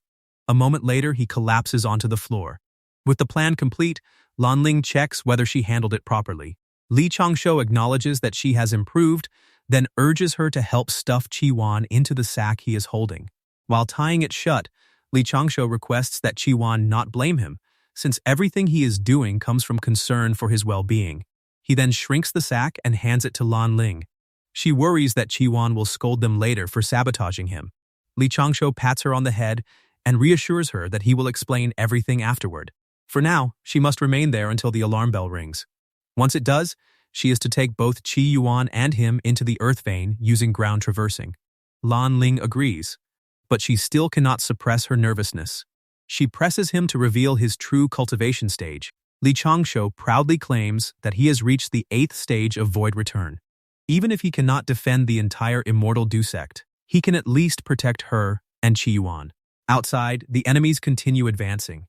Every poison formation has already been triggered, yet their remaining numbers are still overwhelming.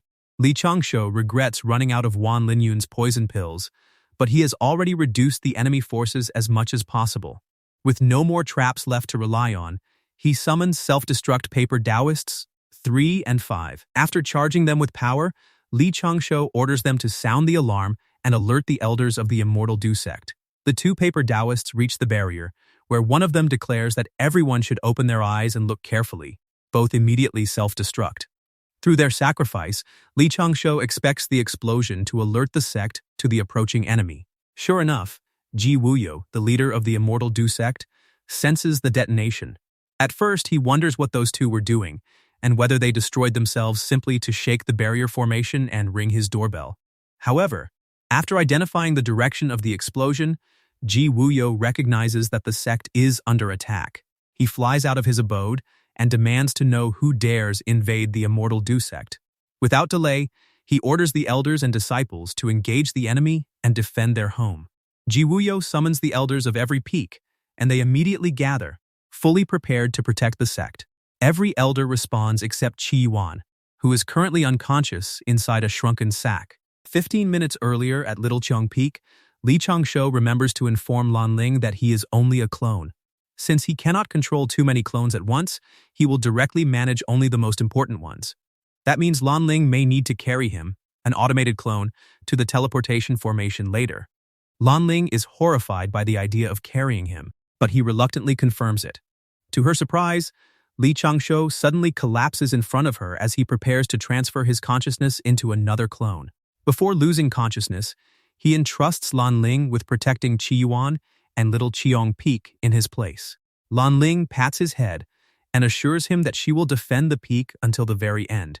15 minutes later, a paper effigy springs out of a box and transforms into Qi Yuan. With Lan Ling now gone, he can finally begin the next stage of his plan. The first step is disguising one of the heavenly paper clones as Qi Yuan. After activating 3 jade seals, Li Changshou notes that Little Cheong Peak may look harmless, but it is actually an impenetrable fortress.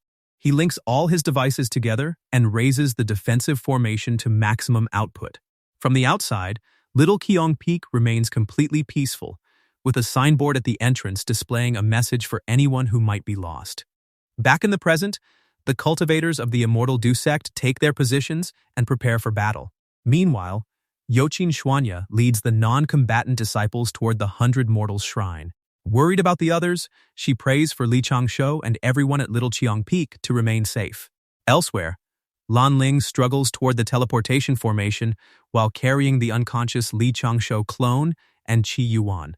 Already out of breath, she feels as though the entire weight of Little Cheong Peak is resting on her dainty shoulders. She looks back and hopes Li Changshou succeeds and returns home safely. Outside the sect's defensive formation, Li Changshou resumes his work. Since the formation has not suffered enough damage for the heaven clone to appear, he prioritizes cleaning up the aftermath of the poison traps. They loot the corpses, erase the evidence, and pray for the souls of the dead. In other words, they provide the premium funeral package. Suddenly, a massive explosion erupts against the barrier. Li Changshou becomes alarmed when the defensive formation is breached. Inside the sect, the disciples of the Immortal Du sect fight desperately against their enemies. Juwu watches the battle and recognizes that the Immortal Du sect is a weak sect with poor combat ability. They are heavily outnumbered, and quite a few sect members have already been killed. At this rate, they cannot continue for much longer. Juwu suddenly remembers the secret instructions Li Changshou gave him. He pulls the message from his bag and checks its contents. The instructions order him to visit the 100 Mortals Shrine and cry as pitifully as possible in front of the founder's painting. Juwu is petrified by how humiliating the task is. Even so, he immediately heads toward the shrine, declaring that he will sacrifice his pride for the sake of the Immortal Du sect.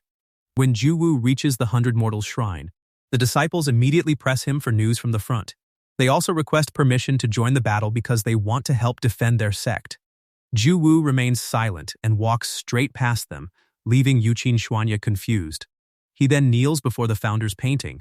Bursting into loud sobs, Juwu begs their great founder to save the Immortal Du sect from its current peril. The Immortal Du sect has always followed his teachings by avoiding interference, cultivating peacefully, and protecting mankind. Despite that, they are now being unjustly attacked as part of a conspiracy to disrupt the peace among the 3 schools. Youqin Xuanya and the other disciples can only stare in stunned silence at the scene before them. The battle between the Immortal Du sect's immortals and the puppets continues to rage. Wang Qin swiftly cuts through multiple enemies at once without slowing down. Meanwhile, Hanji's master smirks, convinced that Wang Qin's superior fighting ability means nothing when he cannot endure against hundreds or even thousands of enemies. One companion quietly remarks that Hanji's master must be plotting something again. The other responds that they should be grateful he is only keeping it in his head instead of speaking aloud and jinxing everything again. Sometime earlier, Li Changshou prepares a battle plan and concludes that only one method can completely eliminate the threat hanging over them from the Western sect.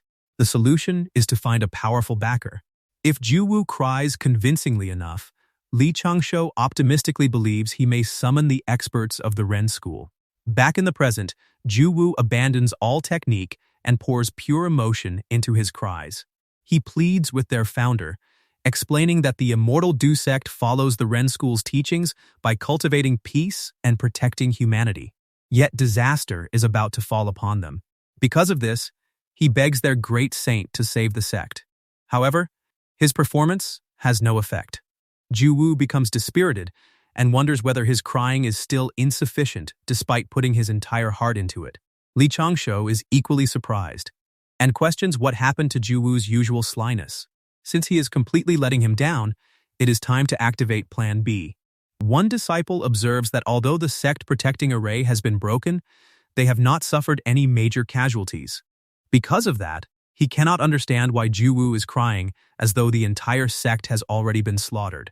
The other advises him not to interfere, since Juwu will probably claim that everything is part of the plan. At the same time, Changshou calls Youqin Xuanya through voice transmission and checks whether she can hear him. After recognizing his voice, she immediately wonders where he is. Changshou explains that he is heading toward the Earth Meridian escape array with Lingye. He has also heard Juwu crying inside. Although Juwu's solution may work, his method is slightly wrong, so he wants Youqin Xuanya to try instead. He instructs her to recall something tragic that makes her feel both angry and sad. Youqin Xuanya cannot think of anything. She grew up in a good family, her parents are healthy, her cultivation has progressed smoothly, and Jiang Jingshan has always treated her kindly. Hearing this, Changshou cannot help wondering whether she is the main character of some story. He quickly clears his throat and admits that his tongue slipped. Changing his approach, Changshou instructs her to imagine something she loves, such as a pet. Youqin Xuanya wonders whether the pet he gave her is suitable, since it is so cute and cuddly that she constantly wants to pinch its cheeks. Changshou confirms that it will work and has her picture it gently swaying its tail in front of her. Then, the spiritual beast is suddenly struck by a mountain rock and dies miserably, forcing her to bury it. Afterward, she discovers that the spiritual beast's grave has been dug up and begins searching for its remains. Finally, he makes her visualize that he sees the spiritual beast being roasted by someone. Tears immediately pour from Youqin Xuanya's eyes. Changshou confirms that she has reached the correct emotional state and instructs her to maintain it while begging the Grandmaster to descend. Juwu is still crying and bowing repeatedly, begging their great ancestors to save them and show them mercy. When Youqin Xuanya approaches, she sits beside him and begins introducing herself as a disciple of the Dao sect before greeting the Grand Pure One of the three sects. Juwu becomes confused when he realizes that Youqin Xuanya is also attempting the ritual. Even he has failed, so he does not expect her attempt to succeed. Looking miserable and sorrowful, Youqin Xuanya explains that the Immortal Du sect has inherited the Inaction Sutras as the foundation of the sect. They also worship the Grand Pure One as the founder of the Orthodox Dao sect. At that moment, the founder's painting begins to shine. Juwu stares in surprise as her method immediately produces a result. With tears still gathered in the corners of her eyes, Youqin Xuanya continues. Demons from outside have plotted against them and created conflict among his disciples. The Immortal Du sect has never held any previous grudge against those demons, yet they still launched an attack. Since the sect never provoked them, she requests that the saint deliver justice. The founder's painting releases an even brighter light. Juwu is completely stunned. He cannot understand why the ritual works for Youqin Xuanya when his own attempt accomplished nothing. Elsewhere, Xuandu is meditating when a brilliant light appears in the sky. A voice directs him to investigate because the wind in that area is being disturbed. Xuandu looks up in surprise, realizing that his teacher is once again pushing these matters onto him. The light pierces through the void. After inspecting the situation, Xuandu discovers that external enemies are causing trouble for the Immortal Du sect and that the entire sect is now on the verge of destruction. He sighs in defeat and accepts that he must intervene. Xuandu recalls that during his previous visit to Elder Moon, he accidentally caused trouble for the Immortal Du sect by breaking one of their clay figurines. Helping them now may allow him to cancel the karma between them. He quickly sets off, considering that the Immortal Du sect was passed down by Due. Because of that connection, Due should be the one to take action. A few moments later, Xuandu travels through the sky on a cloud when he suddenly notices a problem. He cannot remember which peak Due is cultivating on. With another sigh, he admits that finding Due may take some time. Meanwhile, The battle between the Immortal Du sect and the puppets continues without pause. Xuandu observes that the sect is not a pushover. Proving just how reliable he is, Xuandu begins sweating, while estimating that the Immortal Du sect should be capable of holding out for another hour or two. Changshou figures he has done everything possible for the summon and expert plan. Judging by the painting's reaction, he is at least 70% certain an expert will appear, though whether they can arrive in time is another matter. Still, he smiles at the thought that if the mountains truly collapse and they are forced into a dead end, he can always run away. Above them, the dark sky rumbles as lightning crashes down. Meanwhile, casualties on the Immortal Du sect's side continue to rise as the fierce battle against the puppies rages on, with an endless sea of enemies surrounding them. Ji Wuyo points out that there are simply too many people in black. He orders the Immortal Du sect to retreat to Heaven-Breaking Peak and hold their position there, buying as much time as possible for the disciples to escape through the Earth Meridian teleportation array. At the 100 Mortal Hall, a vertical passage leading directly to the teleportation array opens. Youqin Xuanya announces Ji Wuyu's order that every disciple below the Immortal Realm must evacuate immediately and urges everyone to move quickly because there is no time to waste. As the disciples jump into the passage, she reminds them not to push since the teleportation array can only transport 50 people at a time. Meanwhile, Lanling walks through the passage while carrying Changshou and notices that the group has finally arrived. She smiles with a twinkle in her eyes while considering the next step she needs to take. Lanling successfully blends into the crowd without drawing attention, and Changshou praises her beautiful execution, noting that she has leveled up once again in the Dao of staying low-key.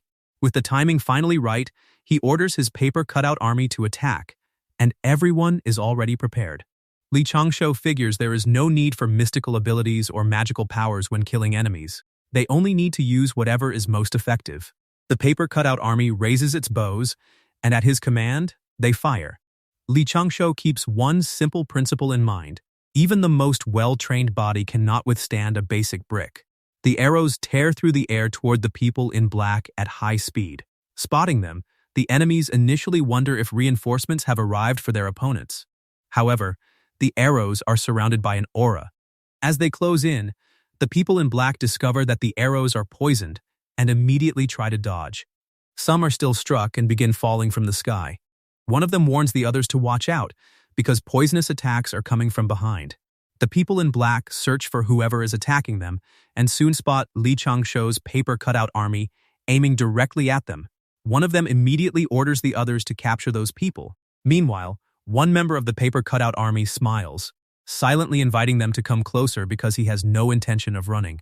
The people in black charge straight toward Changshou's paper cutout army, and they are gladly welcomed. Their blades cut through the paper soldiers with ease, prompting one of the attackers to point out that they cannot even survive a single strike. Then, he notices something strange. His blade meets absolutely no resistance while cutting through them. Changshou's paper cutout army responds with sinister smiles before self-destructing. The people in black are completely caught off guard by the explosions, and thick smoke immediately spreads around them. With tears filling his eyes, one of them warns that the smoke is poisonous. Changshou smiles after taking down another 30 enemy immortals. Realizing they have fallen into a trap, the surviving people in black panic and retreat, demanding that whoever is behind this reveal himself. Changshou only smiles sinisterly, disappointed that none of the heaven immortals were caught in the trap. Beams of aura fire from all directions as the battle continues, while Changshou summons 3 more paper effigies and orders them to begin the second wave of attacks. Changshou announces that he is only waiting for a chance to pass through, but he happens to stumble upon the attacking groups. Ji Wuyo is stunned, wondering who is speaking and whose side they are on, while the people in black declare that whoever has just arrived must have a death wish for daring to cause trouble at a time like this. Soon, Changshou's 3 paper effigies arrive and inform the Immortal Du sect that they are there to help. 2 of them appear as a couple, and while acting lovingly toward each other, the guy mocks the people in black as a bunch of bandits, questioning why they are bothering the mountain sect instead of spending time with their wives. The people in black fall into a daze with lemons in their eyes, completely forgetting why they are even holding torches. Meanwhile, the 3rd paper effigy, a buff guy, smugly provokes the people in black by calling them a bunch of weaklings and daring them to come after him, claiming he will destroy the entire demon sect. The people in black immediately erupt in anger, declaring that they can kill them but will not tolerate being insulted, and they quickly decide to kill the buff guy first. As the couple and the buff guy run away, the enraged people in black chase after them. Ji Wuyu gratefully acknowledges the three cultivators for drawing the enemy away, though he finds their method a little strange. To lure the enemy away as effectively as possible, however, the clone's expressions need to be personally controlled by Li Changshou. Because of that, Li Changshou personally controls the buff guy's expression while continuing to provoke the people in black, mocking them for having 2 demon emperors but only 1 demon queen, then reminding them that even after their ancestors were severely beaten by the witches, they still shamelessly refused to admit defeat. Using the buff guy, Li Changshou continues daring them to fight him one-on-one if they are strong enough. The people in black grow even more furious and chase after him with murderous intent. While Li Changshou feels that anyone seeing his own expressions at that moment would probably treat him like a lunatic, the people in black keep pursuing the buff guy and angrily agree to fight him one-on-one, except their version of one-on-one apparently means all of them fighting him together. However, they suddenly stop in confusion when they notice a hanging signboard asking whether they are lost. They curse and look around, wondering where the buff guy disappeared to. Their leader orders everyone to split up and search, confident that he cannot hide forever, but the members quickly report that they appear to be trapped inside an inescapable maze after already running in circles for 10 laps. Their leader immediately orders them to use their psychic powers to break through the maze and instructs everyone to follow him. A few moments later, they finally spot the buff guy again, and he immediately provokes them to come after him if they dare, once again calling them weaklings. One of the people in black complains about how ridiculous it is for him to keep daring them to come closer when he has been running away the entire time. Their leader instantly orders the pursuit to continue, but they suddenly stop after noticing something far more serious. They have been trapped inside a high-level array formation. Looking around, they point out that the stars resemble countless pairs of eyes staring directly at them. Since the array clearly cannot be broken easily, they cannot understand why such an inconspicuous peak possesses a formation of this level. Suddenly, a bird-like demon beast orders them to move aside, warning that they will also be struck by her ability if they remain there. The people in black immediately become terrified and apologize before moving away. The bird demon beast spreads her wings and prepares to unleash her secret move, boasting that it will not only destroy the useless array, but may even destroy the entire mountaintop. She then releases multiple powerful slashing auras, declaring that anyone struck by the attack will have their flesh destroyed and their bones reduced to dust. However, just as she prepares to boast that such a weak formation can be broken easily, her confidence turns into surprise. The formation remains completely intact. She cannot hide her shock, but before anything else happens, a massive silhouette approaches and orders her to scram while calling her little birdie. The bird demon beast immediately becomes furious, reprimanding the silhouette for daring to address her that way when she is the bird empress. To her surprise, however, a huge fist suddenly slams directly into her face. The newcomer is a wolf demon beast, and he simply repeats his earlier warning, once again calling her birdie and ordering her to scram. The wolf demon beast then cracks his knuckles and declares that an array this simple should be broken by a true master like him. The wolf demon beast raises his hand and releases a dark aura, declaring that he is about to use his world-ending secret technique. His dark aura immediately transforms into spears, and he directs them forward while chanting for the black sand from his fingertips to blast through the lousy array. The people in black cry out after witnessing the sheer power of the wolf demon beast's attack, unable to believe they have the chance to see such an amazing technique firsthand. Multiple powerful slashes of black aura tear through the area, while the wolf demon beast grins and boasts that anything struck by his technique will be reduced to dust and erased from their world forever. However, just like the bird demon beast before him, he starts claiming that such a weak formation can easily be broken, only for his words to trail off in confusion when the formation remains completely intact. Even the wolf demon beast cannot hide his surprise. Suddenly, beams of aura descend from the sky. One beam strikes the wolf demon beast directly in the forehead, leaving a huge hole behind. At the same time, the killing array, Thousand Stars battle activates, and multiple beams of aura shoot through the heads of the people in black. A few moments later, their lifeless bodies are scattered across the ground in pools of blood. Someone approaches the scene and remarks that the result is nice. It is the buff guy, and after noting that he has earned even more merit, mosquitoes begin flying out from the dead bodies. As for those mosquitoes that intended to control innocent monks, he declares that the jade frogs he reared will eat them instead. Li Changshou's burly man clone defeats more than half of the enemies, while the couple clone draws another group toward a different section of the array. They repeatedly taunt the people in black by calling them single dogs, and the provoked enemies eagerly chase after them, determined not to let them escape. The pursuit eventually leads them into the forest, where the people in black mock the couple clone for supposedly believing they can escape by hiding among the trees. However, it does not take long before they discover that they genuinely cannot find a way out. Suddenly, they freeze upon noticing a hanging signboard asking whether they are lost. Realizing they have been tricked, they immediately curse. But it is already too late. The killing array, Thousand Stars battle, activates once again and wipes them out just like the first group.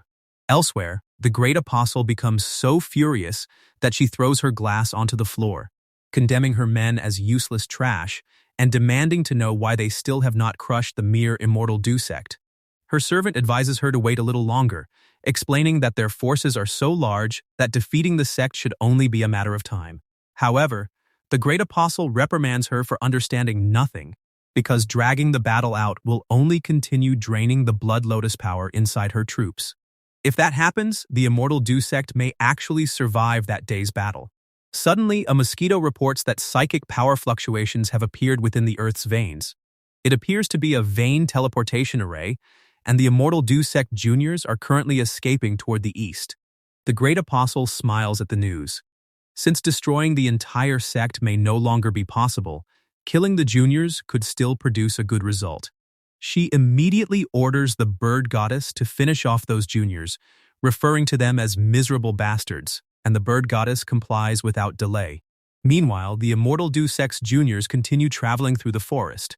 One wonders what the situation is like back at the sect, while another insists that they have no choice but to trust the seniors. Lan Ling, meanwhile, considers putting down Li Changshou's clone so she can rest for a while. Another junior calls out to her and instructs her to catch up after she has recovered, and she agrees. Looking worriedly at Li Changshou, Lan Ling wonders whether he is currently fighting hard somewhere else. She is moved that even under those circumstances, he still left behind a clone to protect both her and Qi Yuan. She caresses Li Changshou's face and remarks that he could at least rely on her a little more, calling him a silly brother. However, she soon becomes surprised by how real the clone feels despite only being a clone, all because Li Changshou strives for perfect realism. Lan Ling then touches Li Changshou's lips and slowly leans forward while closing her eyes. Since Li Changshou's soul is not there, she considers that she might be able to do anything she wants. She leans even closer, and the distance between their lips continues to shrink. Li Changshou's clone begins reconnecting, and the moment he opens his eyes, Lan Ling's face is already moving closer to him. He immediately screams in terror, startling Lan Ling, who points out that he is finally awake. Judgment fills Li Changshou's eyes as he questions what she is doing. Lan Ling explains that she only wants to wipe away his sweat, though inwardly she curses in disappointment because she almost had it. Li Changshou decides to let the matter slide and forgive her since he has something far more important to discuss. Meanwhile, by the cliff, the bird goddess informs a man that the Great Apostle wants her to eliminate every junior from the Immortal Do sect, then invites him to accompany her. The man agrees and immediately climbs onto the bird goddess's back, smirking as he believes the Immortal Do sect will never expect such a sudden attack. Unfortunately for them, Li Changshou is already expecting exactly that. He warns Lan Ling that enemies are currently heading their way, with one being the bird goddess and the other being the Wonderland monk. At the same time, Youqin Xuanya urges the other juniors to hurry because it is time to leave. Li Changshou instructs Lan Ling to remain by his side without wandering off, then has her pretend to speak with Youqin Xuanya while secretly passing the poison pills to her. Lan Ling agrees. Using voice transmission, Li Changshou informs Youqin Xuanya that there is something important they need to discuss, so she should act as though she is casually chatting with Lan Ling while he secretly explains the situation. Youqin Xuanya agrees. Keeping up the act, Youqin Xuanya reminds Lan Ling to notify her if she encounters any difficulties on the road. Lan Ling thanks her for protecting her and discreetly hands over a pill bottle, while Li Changshou reveals through voice transmission that two immortal enemies are closing in. Lan Ling has secretly passed her a poison pill capable of killing immortals, so she needs to use it when the right opportunity appears. Through voice transmission, Youqin Xuanya questions why he will not handle it personally, acknowledging that he wants to remain low-key but insisting that the merit belongs to him and should be accepted. Li Changshou simply waves her off, explaining that she would not be questioning him if she could see what he sees. Behind him, two cultivators begin discussing Li Changshou. One wonders who he is to stand between Youqin Xuanya and Lan Lingya, while the other identifies him as the guy who almost stabbed Aoyi's ass with a spiked mace. Hearing this, Li Changshou considers that merely standing beside the two of them is already attracting more than enough attention, and he definitely does not want any more. Suddenly, he becomes alarmed after sensing the pressure of an enemy immortal. Youqin Xuanya immediately announces that the enemies have arrived. The other juniors also notice the incoming attack and struggle to remain calm, preparing themselves for battle as they resolve to stand firm and fight until the end. Watching their reactions, the Wonderland monk finds them rather interesting. One junior declares that his master is still fighting enemies at the gate, so he cannot behave like a coward. The bird goddess decides to move first and wipe them all out, while the Wonderland monk agrees and gives her the go-ahead. The bird goddess immediately dives toward the juniors and unleashes a barrage of feathers. Juwu creates a barrier to block the attack, ordering the juniors to retreat and hide while he holds the enemies back, but the bird goddess continues bombarding his defense with feathers. One junior wonders whether they should help, but another rejects the idea because they would only get in the way. Suddenly, Youqin Xuanya approaches Juwu, prompting him to question what she is doing and order her to return. Youqin Xuanya declares that she is willing to lead the enemies away. Juwu immediately rejects the idea as nonsense because he refuses to let a junior sacrifice themselves. However, Youqin Xuanya insists that she will not die because she possesses a special poison pill from Li Changshou. As the bird goddess continues raining attacks onto the barrier, Juwu eventually agrees to her plan. Youqin Xuanya explains that since the bird goddess's current attack has failed, it will surely rush forward for another assault, so they can use that opening to disable the protection array and allow her to throw the poison.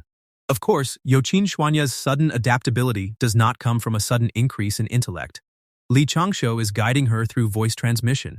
He instructs her to hold the poison and wait for his signal before having Juwu remove the array, and Youqin Xuanya agrees. Meanwhile, the bird goddess evaluates the situation. Although the opposing immortals are wounded, they still possess enough strength to stop her, and if this continues, the immortal Du sect will eventually escape. She decides that she needs to attack faster and intensifies the barrage against Juwu's barrier. At that moment, Li Changshou gives Youqin Xuanya the signal to remove the barrier. Youqin Xuanya immediately relays the instruction to Juwu, and he agrees. Juwu informs Youqin Xuanya that the protection array has been removed, then urges her forward, and she immediately dashes ahead. Youqin Xuanya opens the poison pill bottle with one hand and lunges toward the bird goddess, throwing the open bottle at her while ordering her to drink it. Juwu immediately looks horrified because he knows the poison is not supposed to be thrown like that. The bird goddess remains unfazed by the tiny pill bottle and dismisses Youqin Xuanya as ridiculous. Charging aura at the tip of her beak, she prepares to blast her away along with the little bottle. However, someone suddenly casts a spell, declaring that this is impossible. The pill bottle immediately explodes in front of the bird goddess, alarming her as her demonic powers suddenly begin depleting. Li Changshou is the one behind the spell, and he knows that he is obviously responsible for draining the bird goddess's demonic powers, though she will never know that. The bird goddess curses and hurriedly covers herself as the poison bottle explodes across her wings. Once she sees that she is unharmed, she suddenly wonders why she was afraid in the first place when some random poison should not affect her at all. At the same time, Juwu grows alarmed because his protection array has already been disabled, meaning they can no longer defend themselves against the bird goddess's attack. The bird goddess lets out an enraged screech, furious that they dared to trick her and calling them rats before ordering them to die. Youqin Xuanya braces herself for the incoming attack and curses herself for failing to throw the pill bottle properly. Yet nothing hits her. leaving her confused as the attack abruptly stops. The bird goddess has already been knocked unconscious and falls to the ground. Ju Wu can hardly believe that the bird goddess goes down so easily, while Youqin Xuanya concludes that the pill truly was refined by Changshou. Before either of them can react further, smoke begins surrounding Ju Wu and Youqin Xuanya, and both gradually start losing consciousness as a shadow behind them instructs them to remember that all the credit belongs to Wan Lingyun. The shadow is Changshou, who disperses the smoke while wishing Ju Wu and Youqin Xuanya a good nap. He then looks up at the Wonderland monk and knows that he still needs to lure the stronger bastard down there. Changshou deliberately wobbles as though dizzy before collapsing to the ground and pretending to lose consciousness, all while internally urging the Wonderland monk to hurry up and attack them.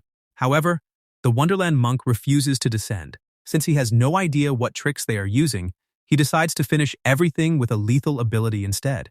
Changshou figures that he has run into a troublesome opponent, because even with every enemy below seemingly knocked out, the Wonderland monk still refuses to come down. Then the Wonderland monk raises a box, and Changshou immediately panics upon realizing that he truly intends to unleash a lethal ability. The Wonderland monk directs the attack toward the ground and orders everyone below to die. At the same time, a paper effigy begins crawling out from Changshou's pocket. The Wonderland monk throws the box downward, and it descends at extreme speed while surrounded by a tremendous lightning-like aura. His overwhelming aura fills the sky as the attack races toward the ground. Suddenly, a golden aura crashes into the descending attack. The golden light shines so intensely that it reaches all the way to the Wonderland monk, catching him completely off guard. He looks below and becomes alarmed when he sees that his attack has been stopped by a chessboard. Right as the enemy's deadly attack is about to land, Changshou decides it is time to use a paper effigy and orders one to transform. This is the God Paper Effigy, one of Changshou's trump cards designed for high-level battles, with quality comparable to the Heaven Paper Effigy, which also carries many trump cards of its own. Changshou immediately activates a one-time protection array in the form of a giant chessboard, successfully blocking the Wonderland monk's attack. Furious, the Wonderland monk demands to know where this old bastard came from, especially since Changshou not only stopped his attack with a chessboard, but also allowed all the juniors to escape. His box soon smashes through the gigantic chessboard, but Changshou responds by unleashing his horsetail whisk coated in immortal poison, directing it straight at the Wonderland monk. The horsetail whisk rapidly coils around the box until it completely wraps around it. However, the Wonderland monk remains unfazed, mocking Changshou for daring to challenge him with nothing more than a horsetail whisk. At that moment, a green pill begins shining above the Wonderland monk, releasing a massive amount of aura that surrounds him and protects him from the horsetail whisk, forcing it away. The Wonderland monk ridicules the attack as laughable, confident that Changshou cannot even break through his defense. Suddenly, a blue aura erupts as the Wonderland monk summons a sword, catching Changshou by surprise. Recognizing the blue white cat, he curses internally and wonders why there are so many magic weapons. The Wonderland monk immediately charges forward with the sword, declaring that he will destroy Changshou's puny magic weapon. His blade cuts through the horsetail whisk with ease, alarming Changshou as he curses again. Looking at the damaged horsetail whisk, he determines that it can no longer be used, while the Wonderland monk retrieves his magic seal. Now holding both the sword and magic seal, the Wonderland monk confidently looms over Changshou and urges him to surrender. Changshou refuses to concede, firing another spell while insisting that the winner has yet to be decided. He unleashes calligraphy spells, causing enormous glowing words to appear in front of him, but once again, the Wonderland monk remains completely unfazed and dismisses them as laughable. Charging straight ahead, he slashes through the calligraphies one after another, mocking Changshou for relying on attacks he can simply dodge. As the Wonderland monk continues cutting through everything, Changshou recognizes that he has an advantage in the air and decides that staying on the ground is pointless. He rises and summons another set of calligraphy spells, but the Wonderland monk immediately mocks the idea that escaping into the air will make any difference. Calling him an old man, he orders Changshou to stop dreaming and hurls the magic seal directly toward him. Changshou's eyes widen as he curses in panic, quickly using his calligraphy spell to block the incoming magic seal. However, the spell shatters almost instantly. The magic seal slams into Li Changshou, forcing a cry of pain from him before the impact sends him crashing into a ledge near the forest. The Wonderland monk fires a beam from his magic seal toward the ledge below, and at that moment he realizes this battle is no game. So he decides to end it quickly. Seeing Li Changshou crash into the ground, the Wonderland monk lunges toward him and declares that it is time for him to die. Li Changshou coughs while holding his chest in pain, then looks behind him and sees the Wonderland monk charging straight at him, forcing him to brace for the incoming attack. But just as the Wonderland monk closes in, Li Changshou suddenly laughs, remarking that he had expected him to be more cautious, yet he still fell into the trap. More paper effigies emerge from the surrounding tree branches, and Li Changshou declares that he has finally caught him, even calling him a dumbass. The Wonderland monk immediately grows distressed and curses after realizing that Li Changshou intentionally lured him into the forest. Li Changshou warns that since he is already there, he should forget about escaping. Water instantly surrounds the Wonderland monk as Li Changshou activates his trapping array, the green water cage. At the same time, Li Changshou knows he cannot waste this opportunity because the effigy does not have much power left. While the Wonderland monk struggles against the green water cage, black aura suddenly rises from the ground and begins creeping into his feet. The Wonderland monk is caught off guard as the black aura wraps around his entire body, revealing that another set of trapping arrays has already been prepared. With his target completely restrained, Li Changshou directs multiple swords toward the Wonderland monk and declares that he does not care which demon he is, because he will be executed that day. The Wonderland monk sees the rain of swords rushing toward him, but with the trapping array binding his body, he cannot move and is struck by Li Changshou's attacks. He groans in pain and coughs up blood as sword after sword pierces him. Even after the Wonderland monk falls with countless swords impaling his body, Li Changshou still does not stop.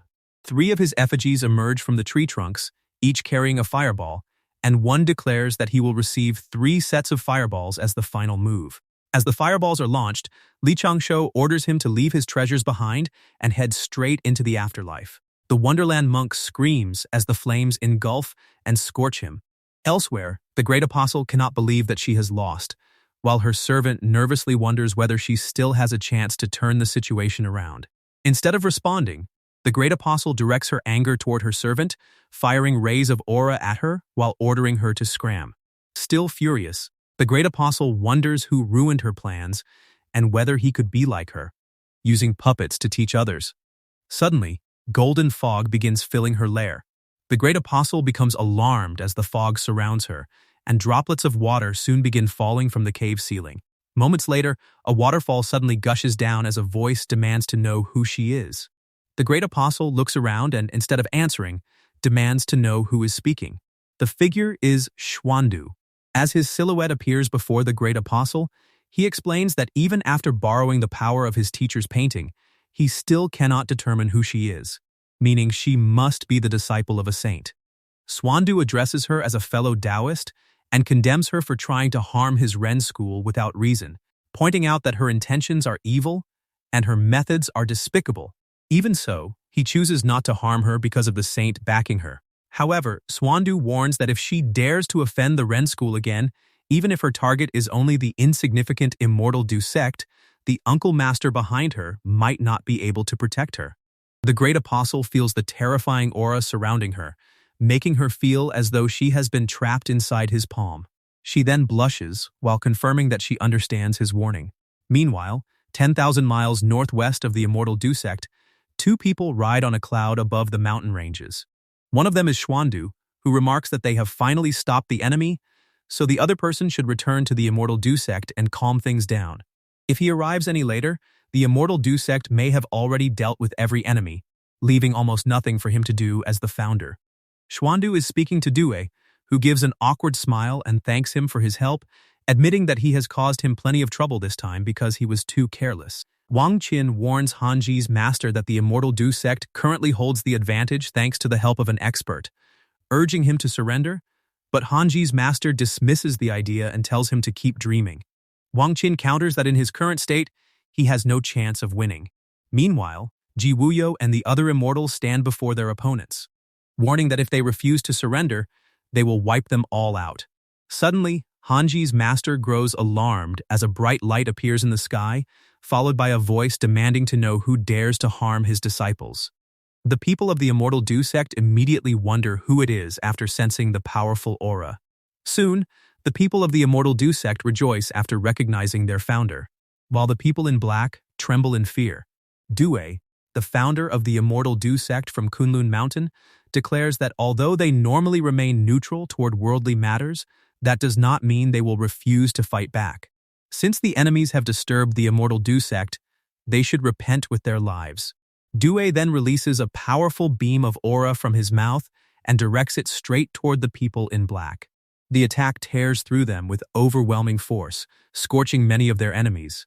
Elsewhere, Changshou senses that Due has arrived and immediately orders his paper effigy army to clean up the battlefield. Following his command, 3 clones revert to their original forms, while the god effigy collects all the spoils of war before reverting as well. Changshou finally reveals himself and restores the crime scene until it looks as though nothing ever happened.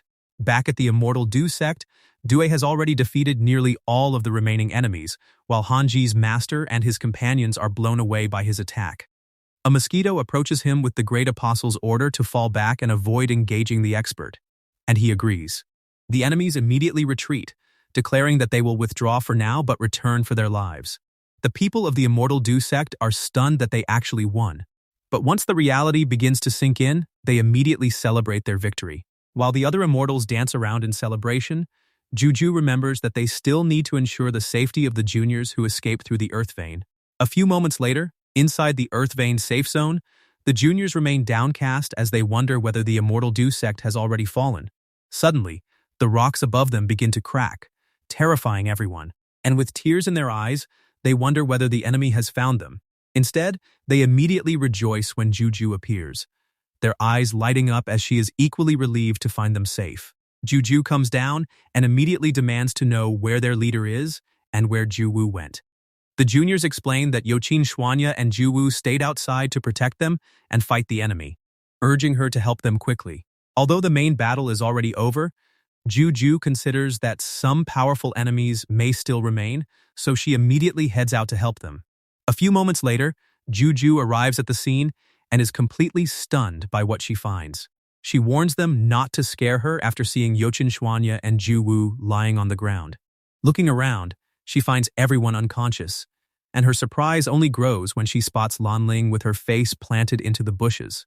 Juju approaches Changshou and tries to wake him by repeatedly slapping his face. Nearby, the other cultivators notice that the bird goddess's body is still burning, while someone reassures Juju that everyone is only unconscious and that all the enemies have already been defeated by the immortal poison pills. That person is Changshou. Tears fill Juju's eyes when she sees that he is awake after worrying so much about him. Changshou's face is already swollen and his nose is bleeding, and while he smiles and reassures Juju not to worry, he privately regrets that although he wanted to pretend to be unconscious for a little longer, continuing the act would have completely destroyed his face. The battle finally ends, and the wounded are brought back to the sect for treatment while those who died are mourned. Although the Immortal Du sect claims victory, victory always comes with sacrifice, and the sect suffers significant losses. Even so, fighting alongside their comrades gives everyone hope for a brighter tomorrow. 7 days later, at Little Kyong Peak, a sign hangs outside warning that injured people are recovering inside and visitors are not allowed. Meanwhile, Changshou casually pops a bean into his mouth while lounging on his bed, enjoying how relaxing it is to pretend to be sick. If possible, he wants nothing more than to avoid getting dragged into troublesome matters and quietly continue cultivating, since living such a peaceful life is his ultimate goal. However, a bright beam suddenly shoots over his head, startling him badly enough to curse. It is the Immortal Du sect's messenger arrow, ordering Changshou to head over because Ji Wuyo has already been waiting for him for quite some time. Seeing it, he cannot help wondering why the sect's messenger arrow somehow feels deadlier than an actual weapon. A few moments later, another concern enters his mind. Ji Wuyo might be looking for him because his secret cultivation has been discovered. Standing in front of the building, Changshou considers how his hidden cultivation has long surpassed the level of an ordinary trump card. especially after all the effort he poured into the chi-calming turtle breathing mantra. If Jiwuyo is deliberately testing him, then he may have no choice but to activate his third backup plan. As Li Changshou enters the building, a voice confirms that he is Li Changshou, the disciple from Little Cheong Peak, before allowing him inside. Being invited directly into the room immediately puts him on edge. He even wonders whether Ji Wuyo intends to punish him and might point a sword at him the moment he enters. Instead, Ji Wuyo is simply sitting at a table and coughing.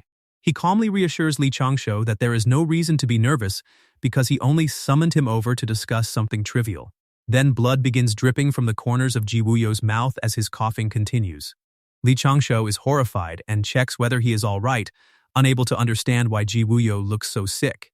Ji Wuyo dismisses it as a small problem and explains that a few days earlier, he received a mystical ability from Due that allows him to nurture Konat Chi.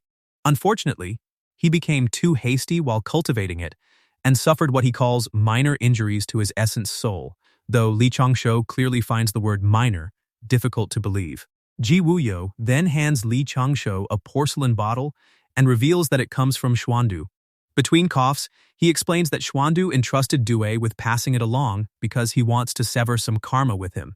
Li Changshou gratefully accepts the bottle, but internally, he curses after realizing how badly the summons scared him. For a moment, he genuinely believed his secrets had been exposed and nearly abandoned everything to run. Ji Wuyo explains that receiving the bottle is part of his fate and reminds him to make proper use of the spirit pills inside. With nothing else to discuss, he allows Li Changshou to leave if he has no further concerns. Li Changshou respectfully acknowledges the instructions, confirms that he has nothing else to bring up, and takes his leave. However, while making his way out, another violent round of coughing erupts behind him.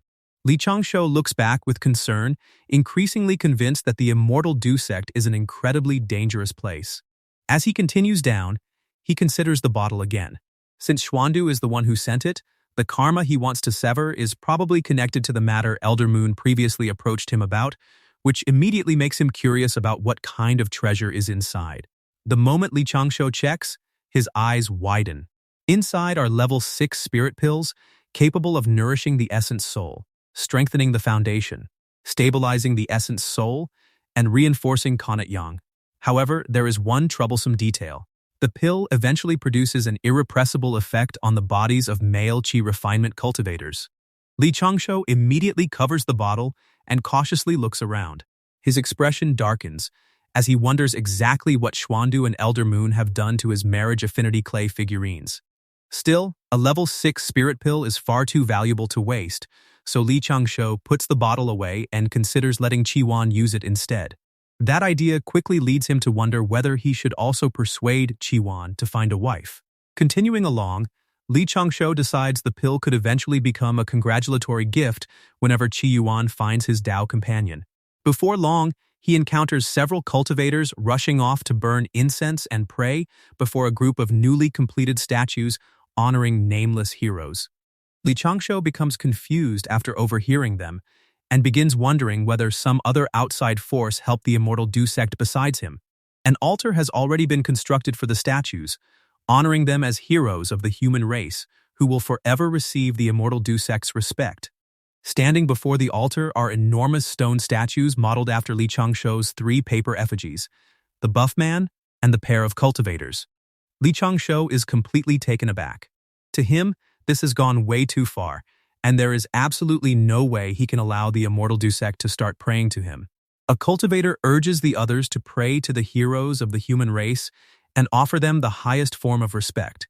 They bow before the altar again and again, leaving Li Changshou completely startled by the scene. Li Changshou facepalms, feeling incredibly awkward, but suddenly senses movement from the sack where Qiyuan is confined and wonders if Qiyuan has already awakened.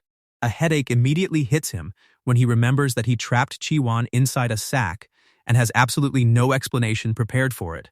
Meanwhile, over at Golden Turtle Island, Due arrives, and the elders who recognize him immediately wonder why someone of his status has come to their island. Their surprise grows when they notice that Due is carrying Yuanze, Hanji's master.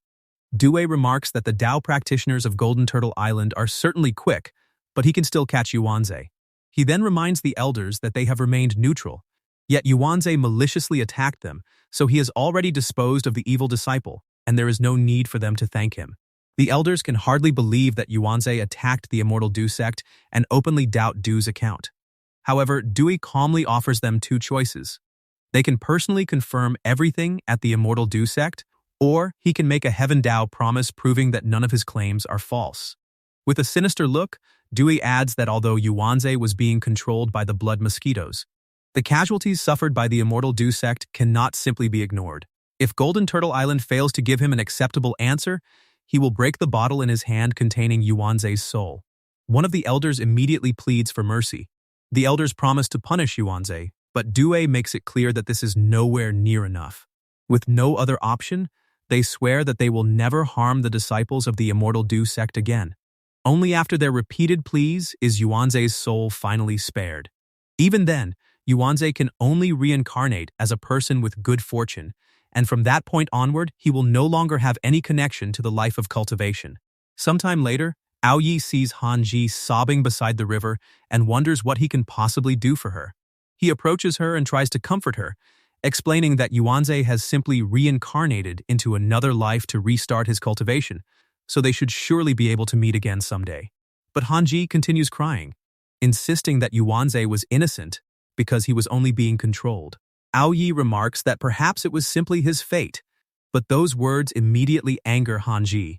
She refuses to accept such an unfair outcome, questioning why the bastard controlling Yuanze did not die instead, and why their enemies could not simply stop the mind control rather than killing him. At that moment, Aoyi notices that the people who escorted Yuanze's soul to the underworld have returned and quickly points them out to Hanji. She immediately approaches the two cultivators, desperate to learn what happened to Yuanze. However, the two hesitate, clearly unsure how to deliver the news. They explain that Yuanze should be fine, and before drinking Mengpo's soup, the remaining wisp of his soul even spoke one final time. Hanji eagerly presses them for what Yuanze said. According to them, Yuanze reassured everyone not to worry because something as trivial as reincarnation should not cause any problems. When Hanji demands more details, they reluctantly continue. Yuanze successfully passes the Bridge of Helplessness, drinks Mengpo's soup, and arrives before several reincarnation paths. However, for some unknown reason, a sudden wave rises from the River of Forgetfulness and sends Yuanze's soul directly toward the path of beasts. The two cultivators are unable to save him because his soul is immediately absorbed into the reincarnation wheel. Hanji is already crestfallen after learning that Yuanze entered the path of beasts, but the news only becomes worse. The two explain that Yuanze appears to have reincarnated as a demon, and in his next life, he should become a black-skinned leopard. Aoyi immediately grows worried when Hanji begins losing her balance. She loses consciousness moments later, but Aoyi manages to catch her before she hits the ground and desperately tries to wake her. A short while later, someone checks a pulse and determines that the person's essence soul is in turmoil while their mental state continues declining, leaving their body on the verge of collapse. The person being examined is Li Changshou, while Qi-Wan is the one checking on him. Li Changshou coughs violently and insists that he is fine, so Qi-Wan has no reason to worry. Behind him, Lan Ling cries while explaining that Li Changshou feared Qi-Wan would recklessly rush into danger and risk his life, which is why they dazed him. She continues by claiming that Li Changshou fought valiantly against the enemy to protect him and ended up severely wounded in the process. At the same time, through voice transmission, she checks how convincing her performance is, while Li Changshou responds that it is not bad, just slightly too dramatic. Li Changshou then admits that he was the one who drugged Qi-Yuan and caused him to faint. Qi-Yuan dismisses it as a trivial matter and assures him that he holds no blame against him. Still coughing up blood, Li Changshou points out that those are only verbal words without any proof, so he continues feeling deeply guilty. The moment Qi-Yuan hears this, he immediately swears upon the Great Dao that he will not blame Li Changshou. With tears filling his eyes, Li Changshou then reminds him that unless he chants the gratitude incantation, the Great Dao will not detect the promise. Li Changshou suddenly spits out another mouthful of blood, startling Qi-Yuan so badly that he immediately agrees to perform the gratitude incantation. Only then does Qi-Yuan suddenly wonder why this whole situation feels suspiciously like he has been tricked. Li Changshou waits for Qi to perform the gratitude incantation, but when Qi remains silent, he calls out to him. Suddenly, Qi eyes glimmer sinisterly as he remarks that Li Changshou's Qi-calming turtle-breathing mantra apparently does more than conceal his cultivation level, since it also helps him pretend to be sick. The moment Qi waves his horsetail whisk, Li Changshou panics and insists that he is only trying to be filial, but Qi orders him to stop lying and calls him a little bastard. A sharp cry of pain suddenly rings out from the hut. A few moments later, Li Changshou rubs his ass while complaining about how much it hurts.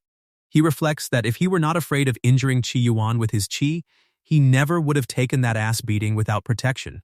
Then brings up how Lan Linge did absolutely nothing to help him. Lan Ling counters that he is the one who taught her that one sacrifice is better than two. As they approach the alchemy room, Lan Ling wonders whether his ass hurts badly, while Li Changshou insists that it is not that painful. Lan Ling cheerfully urges him not to be shy and offers to apply medicine for him, but Li Changshou firmly refuses before ordering her to go outside and play because he needs to meditate and sort through his thoughts. Lan Ling sulks over how Li Changshou still treats her like a child and privately calls him a stupid brother. Meanwhile, Li Changshou wonders where his teachings went wrong for Lan Ling to end up like this. Turning his attention elsewhere, he looks at the black qi in his hand and decides that he needs to deal with it.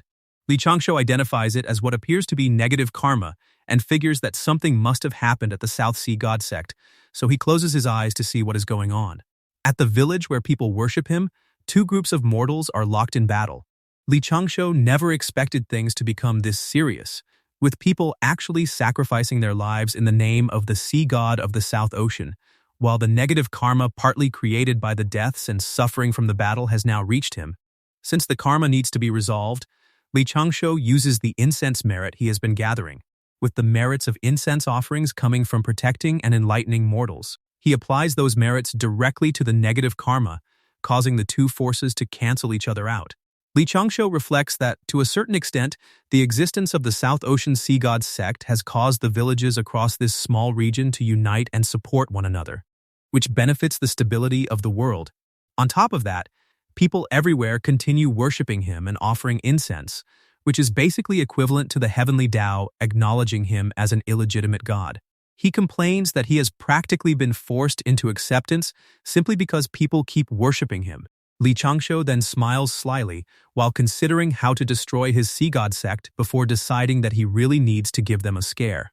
Elsewhere, Aoyi knocks on Hanji's door and requests that she open it. When Hanji does, Aoyi immediately urges her to stop wallowing in sadness and offers to take a walk with her. But Hanji politely thanks him for his concern and requests that he return. Aoyi becomes disappointed and points out that he came from so far away, then requests that she at least let him inside. Hanji finally allows him to enter. Hanji is crying, so Aoyi comforts her by explaining that Yuanze is not necessarily heading toward a bad outcome. Even if he becomes a demon, they should not worry too much because once he reincarnates, he will definitely be able to cultivate again. However, Hanzi remains worried that after becoming a demon, Yuanze could lose all his luck and fortune, leaving him unable to transform or pursue the great Dao.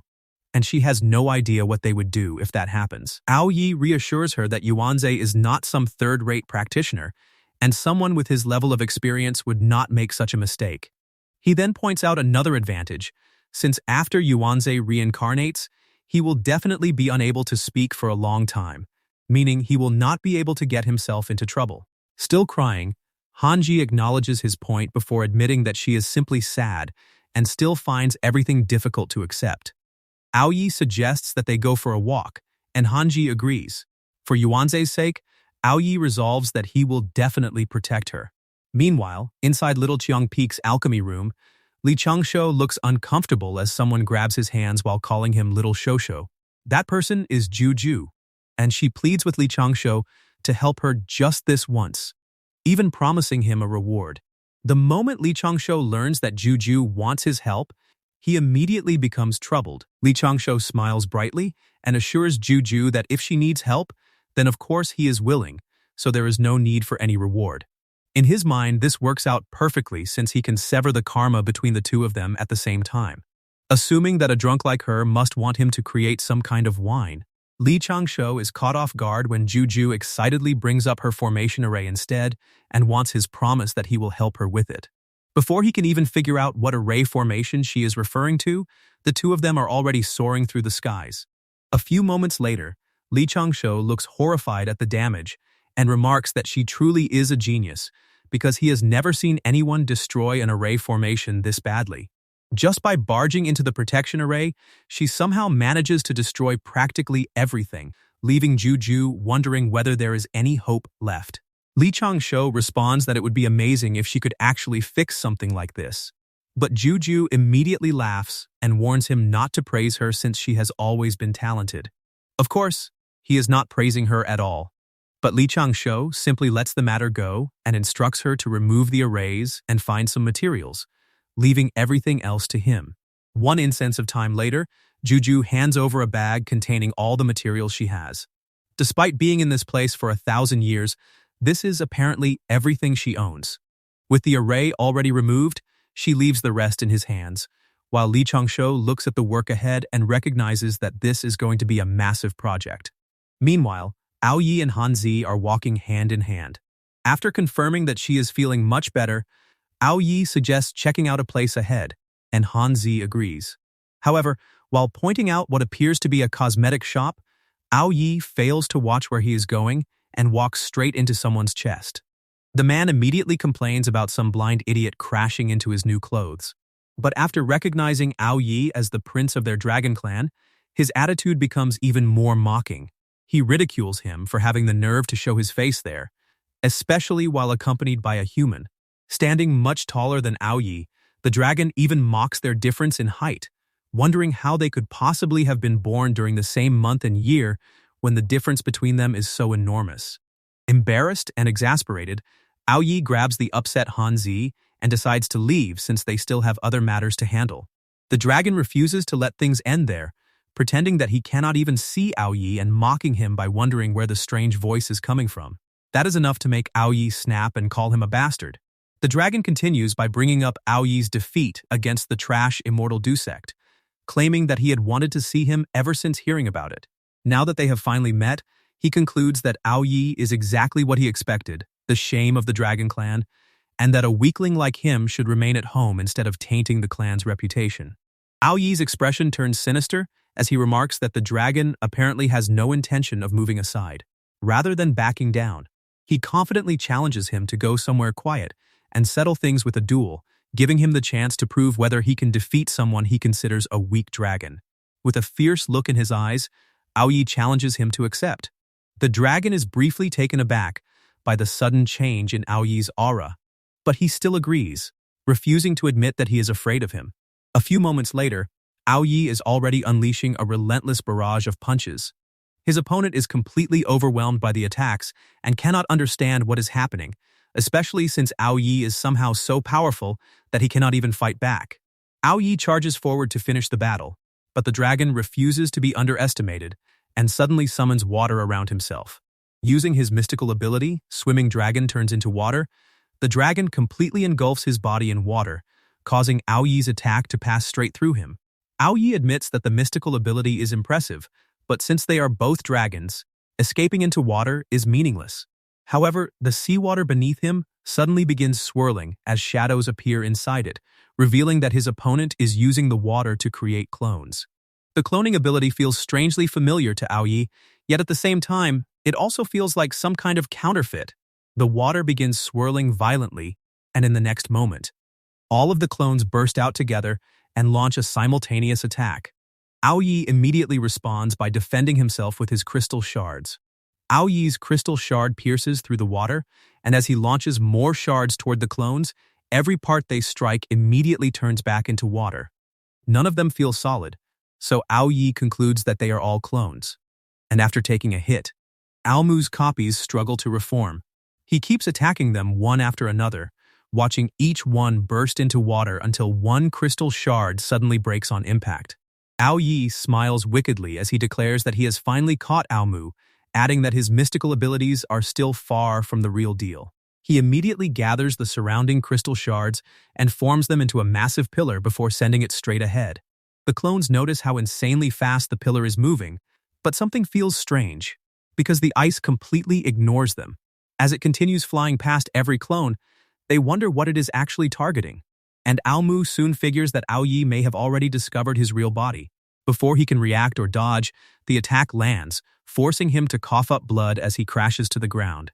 Aoyi watches him fall, then looms over him, and demands to know how it feels to lose against someone he looked down on. He brings up the insults about gathering with humans, challenges the confidence behind his clan's attitude, and orders him to apologize to Hanji. However, Aomu refuses to accept the defeat, insisting that humans are a lower-class species and that he was never wrong.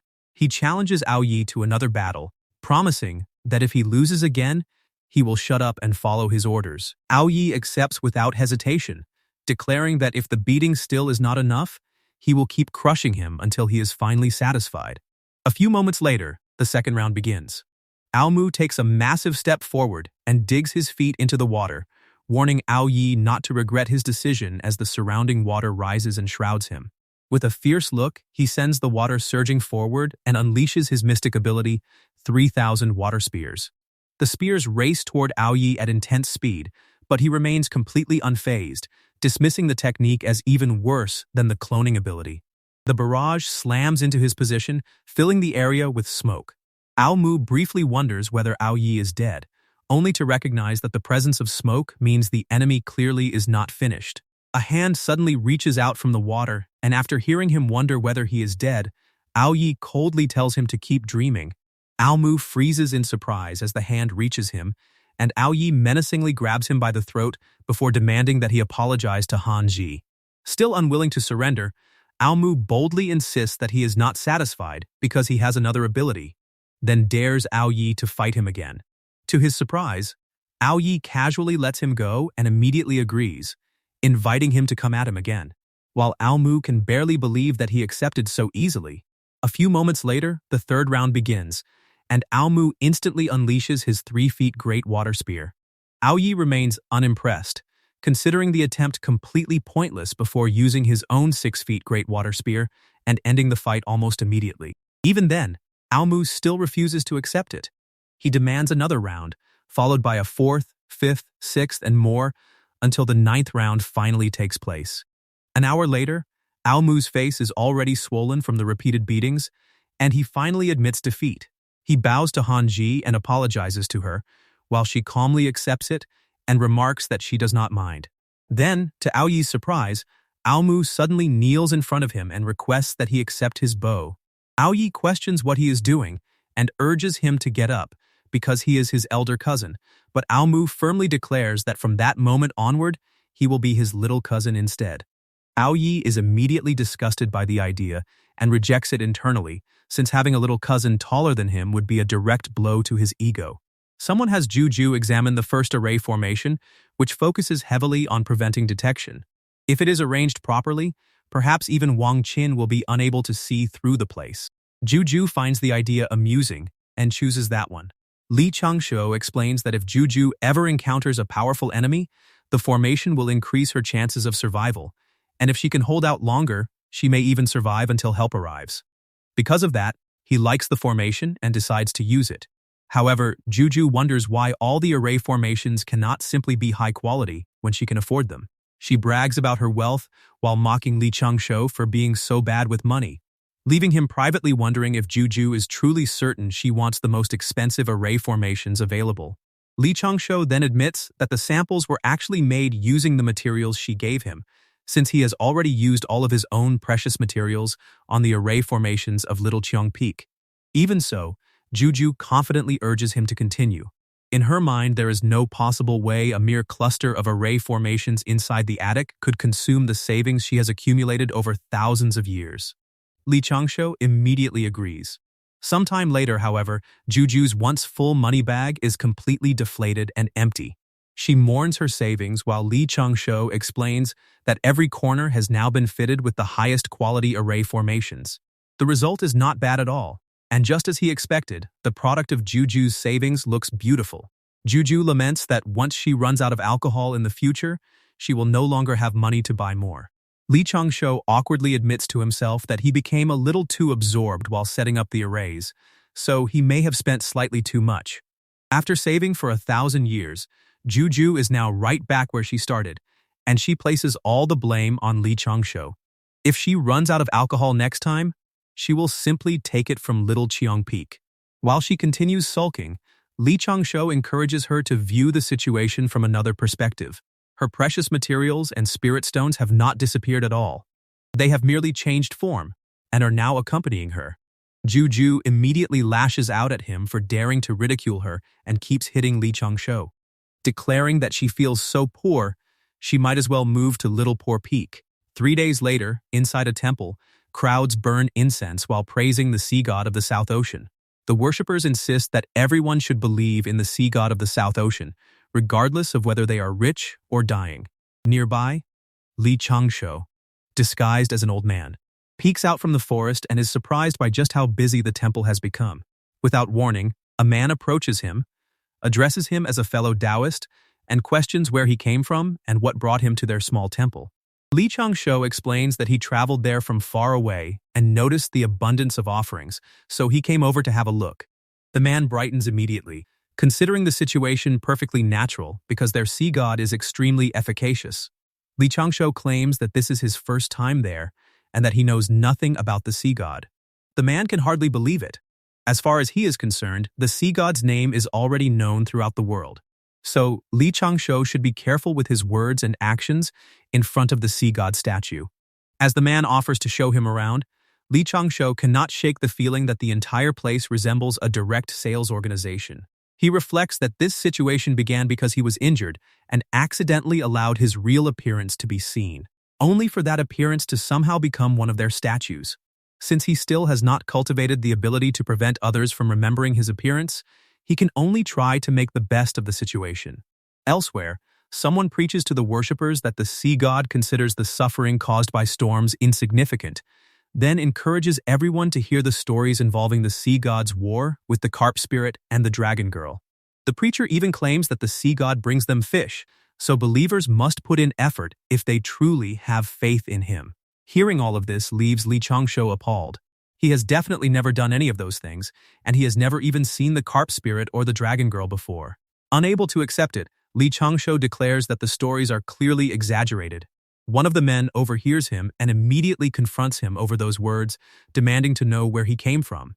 The man proudly introduces their group as the Sea God sect and boasts that every envoy of the Sea God sect is extremely powerful because they have all received the Sea God's asylum. Li Changshou points toward the statue and dismisses the claim. Anyone can gain immense strength through cultivation, so that alone proves nothing. While the stories surrounding the sea god are nothing more than baseless rumors. If the sea god of the South Sea is truly so efficacious, Li Changshou is willing to stand right there and let the sea god make his presence known. Instead of doubting their faith, however, the believers warn that the sea god may be generous toward him now, but he might change his mind and punish him in the future. From their perspective, Li Changshou simply does not understand their sea god at all. They promptly throw him out of the temple, ordering the non-believer to scram.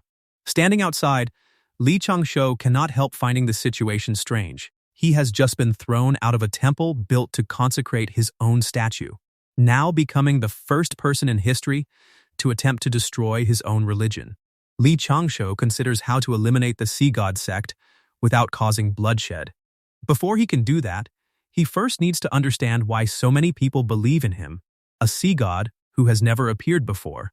Once he identifies the important points holding the sect together, he can deal with them one by one. Night eventually falls, and bright moonlight covers the temple. The elderly man from earlier uses a fire talisman to illuminate his path and complains that the sea god believers are completely insane. They only became willing to leave after darkness fell, so he needs to report everything quickly. At that moment, a bird approaches the elderly man. It is a crow. The crow complains about how late he is and becomes surrounded by smoke, having already grown impatient. Moments later, the crow transforms into a man and demands an update on what happened with the Sea God sect that day. The man questions the elderly man about any new developments concerning the Sea God sect, and the elderly man reports that he recently encountered an old Taoist who openly insulted the sea god until the believers finally threw him out. Satisfied with the report, The man remarks that the elderly man has been performing well lately and deserves a reward. The elderly man accepts the paper talisman, only to freeze in surprise when he notices a gold coin attached to it. The man then transforms back into a crow and flies away, reminding him to keep working hard because the more valuable the information becomes, the greater his rewards will be. The elderly man eagerly promises to work twice as hard. Afterward, he bites the gold coin to test it and happily confirms that it is genuine. However, his satisfaction does not last long, because he suddenly becomes dizzy and starts collapsing toward the ground. As the elderly man falls unconscious, Changshou emerges from the ground some distance away, laughing sinisterly at the absurd situation. In the dead of night, a certain sea god has secretly entered his own temple just to knock out the elderly temple master. Without wasting time, Changshou places his hand on him and activates his soul-searching technique, the Misty Dream Tactic. Through the technique, he discovers that the temple master is not only reporting information to the Crow God sect, he is also supplying information to the Men and Women sect, the Old God sect, the Great Murderous sect, and several others. Changshou soon discovers that the elderly temple master has been secretly informing 7 different sects within 1,500 kilometers, leaving him wondering whether he never gets tired and whether he even values his own life. He retracts his hand and ends the Misty Dream Tactic, but his body begins trembling with disappointment. On the surface, the elderly man is responsible for maintaining the incense in the Sea God sect's temple, yet in reality, he is simply an informant who mainly profits by selling information about the sea god. Changshou even starts crying as he reflects that if there were more people like this elderly temple master, he would never have needed to travel all the way here and personally destroy the religion. Still, he quickly stops joking around and focuses on the real problem. He needs to find a way for the Sea God sect to collapse naturally so he can sever the karma connecting him to it. The simplest and most effective solution is to destroy the divine image surrounding the sea god of the South Ocean, making the mortal followers believe that they have devoted themselves to the wrong god. Fortunately, a massive sea god ceremony will take place in Anshui City 3 days later, giving Changshou the perfect opportunity. With a grin, he plans to destroy the statue using his paper effigy. Once the worshippers watch the sea god's own statue get destroyed without any divine intervention, it should prove that the sea god does not exist. This is his secret technique, blowing himself up. When the day of the ceremony finally arrives, around 2,000 kilometers from Anshui City, Ao Mu, Ao Yi, and Han Ji are traveling across the sea inside a carriage. Ao Mu's persistence has already caused Ao Yi to give up on settling their seniority, and when Ao Mu offers him a drink, Ao Yi refuses because he is not in the mood. Ao Mu is stunned that Ao Yi shows absolutely no interest in such irresistible liquor, making him wonder whether avoiding alcohol is somehow the secret behind his strength.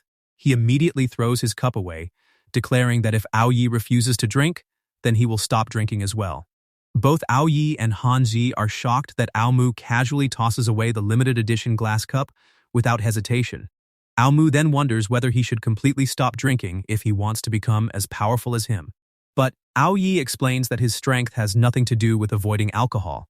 Before the conversation can continue, a brilliant pillar of light suddenly appears in the distance, and Ao Yi points toward it, wondering what it could be.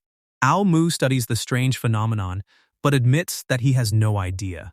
An elderly turtle beside them explains that those are merit clouds, created by humans worshipping the sea god of the South Ocean.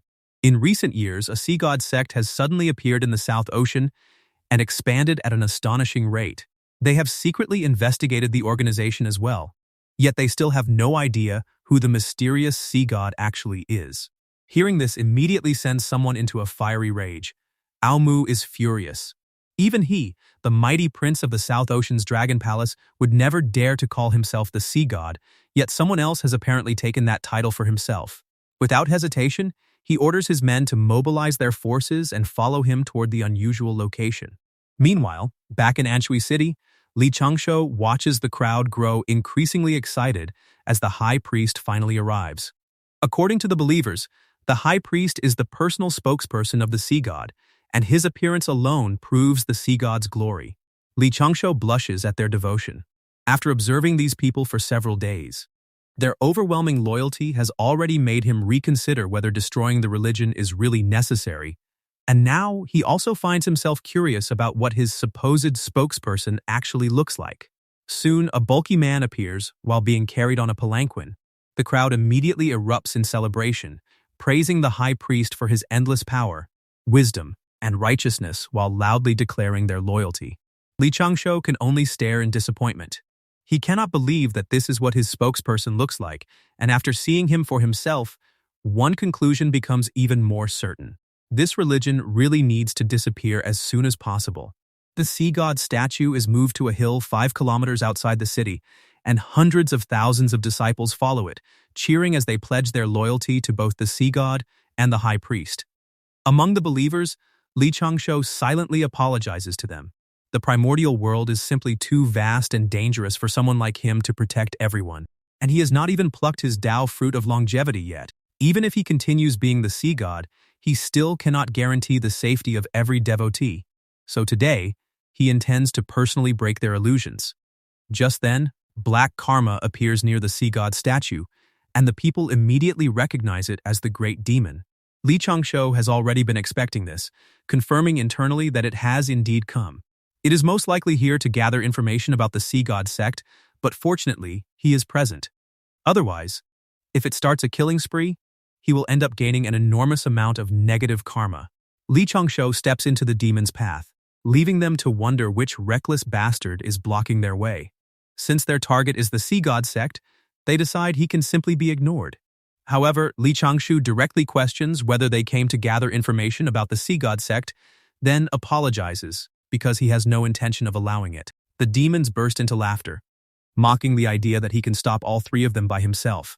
Li Changshou raises his sword into the air and remarks that this is their first meeting, then swings it forward, releasing multiple slashing auras while calmly adding that it will also be their last.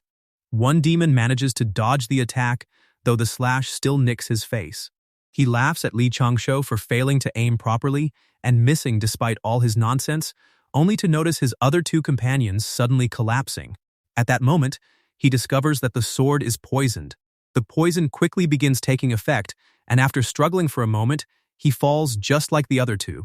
With the demons defeated, Li Changshou declares that the world is peaceful again and reprimands them for daring to cause trouble in the prosperous land of humans. He then smirks while wondering how they liked his poisonous sword, considering the fight almost too easy and planning to collect their souls later. Meanwhile, the high priest urges the people never to give up, because the sea god will always remain by their side. The sea god will also guide lost souls in the sea toward reincarnation, allowing them to appear beside their loved ones again many years later. Suddenly, Li Changshou appears above the sea god statue, surrounded by bright light. The people immediately rejoice, believing the sea god has appeared, and begin bowing down. One of them even expresses his gratitude for the sea god protecting his son from the sea. However, the high priest orders everyone not to kneel.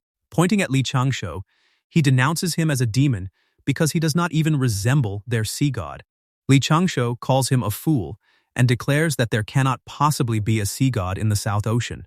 He then gathers his aura into a gigantic palm and sends it toward the sea god statue below.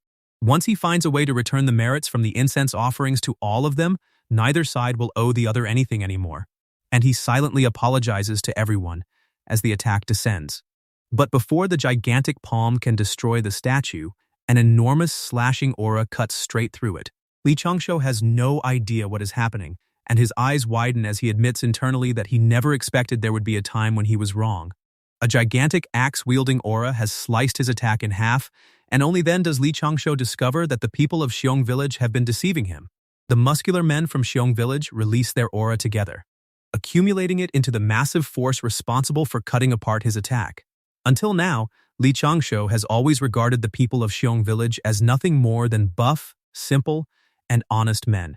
Instead, they have been hiding their true strength all along, making him remark that the sea god sect of the South Ocean might as well change its name to the unpredictable sect. The men, women, and young people of Xiong village have all worked together to deceive him, and even the strange fish that carried him before might have been deliberately caught and killed by them. Li Changshou admits that he has also concealed his abilities a little too much at times, but compared to Xiong village, he is definitely inferior. Even so, Li Changshou grins. Although these events are shocking, they still do not affect his judgment of the situation. The gigantic axe-wielding aura rises into the air and begins attacking, but Li Changshou dodges every strike. He finds those enormous hands almost like living things, appearing slow while actually moving fast, seeming light while carrying immense weight. And every attack is dangerously powerful. One slash misses Li Changshou and crashes into a rocky mountain, splitting it apart with a single swing. The sheer power shocks him, and he concludes that an attack at that level can definitely destroy his paper effigy. Then, the massive axe suddenly dissolves and transforms into a bow and arrow. Li Changshou avoids the first shot and smirks while hiding behind the clouds, only to curse in horror when another arrow pierces straight through his cover. More arrows immediately follow, forcing him to keep dodging as he wonders how Xiong Village can possibly possess this much power. He admits that his situation is getting really bad, but soon notices that the arrows have a height limit. As long as he moves higher, he can completely avoid them. Li Changshou hides farther up in the clouds, while the people below angrily call him a scaredy cat and a fake god, demanding that he come down and fight them. Appalled by the situation, he considers this the greatest joke in history and believes he might be the most embarrassing incense god ever. Fortunately, the enormous aura finally begins fading and dissipating. The people of Xiong Village are already exhausted and out of breath, unable to continue without taking a break. Seeing this, Li Changshou wonders whether the villagers possess some kind of bloodline power. He recalls that after Pangu split heaven and earth, his essence soul transformed into the three pure ones, while his corpse produced another race known as the Magi. They possessed the protection of merit, along with a small amount of divine power left behind by God Pangu, and after the war between the dragons and phoenixes, the Magi became the strongest among the 100 races. Over time, however, they grew complacent and began bullying the masses. The 100 races became dissatisfied and gradually joined forces against them, leading to 3 battles between the Magi and demons. In the end, both races destroyed each other's destiny, allowing the human race to rise. Because the hatred between humans and demons could never be resolved, the Magi married humans during the long period before the 3rd battle between the Magi and demons, eventually giving birth to the Magi-humans. With that history in mind, Li Changshou analyzes that the people of Xiong Village could be descendants of the Magi-humans. Their ancestors may have survived by living in a remote corner of the South Ocean, escaping the calamity that befell the Magi-humans. Meanwhile, everyone is stunned when the high priest lifts an enormous boulder with just one hand. He reprimands Li Changshou for daring to pose as their god, then hurls the boulder directly toward the cloud where he is hiding and demands that he come down. The overwhelming strength behind the throw surprises Li Changshou, confirming his suspicion that such power must belong to descendants of the Magi-humans. His eyes widen when several more boulders suddenly fly toward him. The attack is so extreme that it resembles a human-made meteor shower. Forced to descend, Li Changshou moves down to avoid the incoming boulders, which smash into one another and erupt in a massive explosion. As he reaches the ground, the people excitedly point out that he has fallen and credit the high priest for knocking him down. The high priest immediately gives chase, ordering some believers to follow him and kill Li Changshou while the rest remain behind to protect the statue. Meanwhile, Li Changshou applies aura to his throat, clears it, and conducts a mic check. Li Changshou first tests out his copied voice, then uses it to call the devotees and orders everyone to chase the bastard pretending to be their god, which is actually him.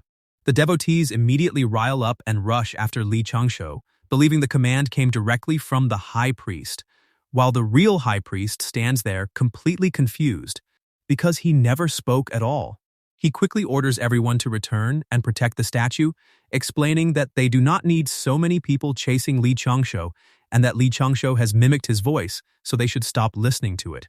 Unfortunately, the devotees are already too absorbed in the chase to hear him, continuing forward while insisting that they are simply following the high priest's orders. Since the Magi are masters of the earth, they are incredibly good at running, and in their frenzy, they fail to notice that they have already trampled over their own high priest. Even then, he continues trying to explain that he never ordered everyone to chase Li Changshou. Meanwhile, another one of Li Changshou's effigies emerges from the ground, laughing at how easy everything is, completely unaware that an enormous aura is gathering behind him. The moment Li Changshou notices it, he immediately wonders what is happening that day and why a simple gathering of the Sea God sect is causing so many different factions to react. The newcomers turn out to be Ao Mu, Ao Yi, Han Ji, and several soldiers from the Dragon Palace. After confirming that these people belong to the so-called Sea God sect, Ao Mu becomes enraged and orders his soldiers to seize the Sea God statue and destroy it. As the Dragon Palace soldiers move to carry out the order, everyone from Xiong village immediately ignores Li Changshou's old man effigy and rushes back to defend the statue. Seeing the villagers returning gives Li Changshou a headache. Everything he has done to lure them away is wasted, and the situation only becomes more chaotic. The people of Xiong village release their aura once again and declare that they will kill the non-believers, leading them straight into battle against the Dragon Palace soldiers. However, Xiong village holds the advantage because of their bloodline. At the same time, Ao Yi notices that the sea god looks exactly like Li Changshou. He wonders how Li Changshou somehow became the South Ocean sea god and infers that this could be part of some human scheme, but he cannot understand why anyone would choose Li Changshou when he has not even achieved immortality.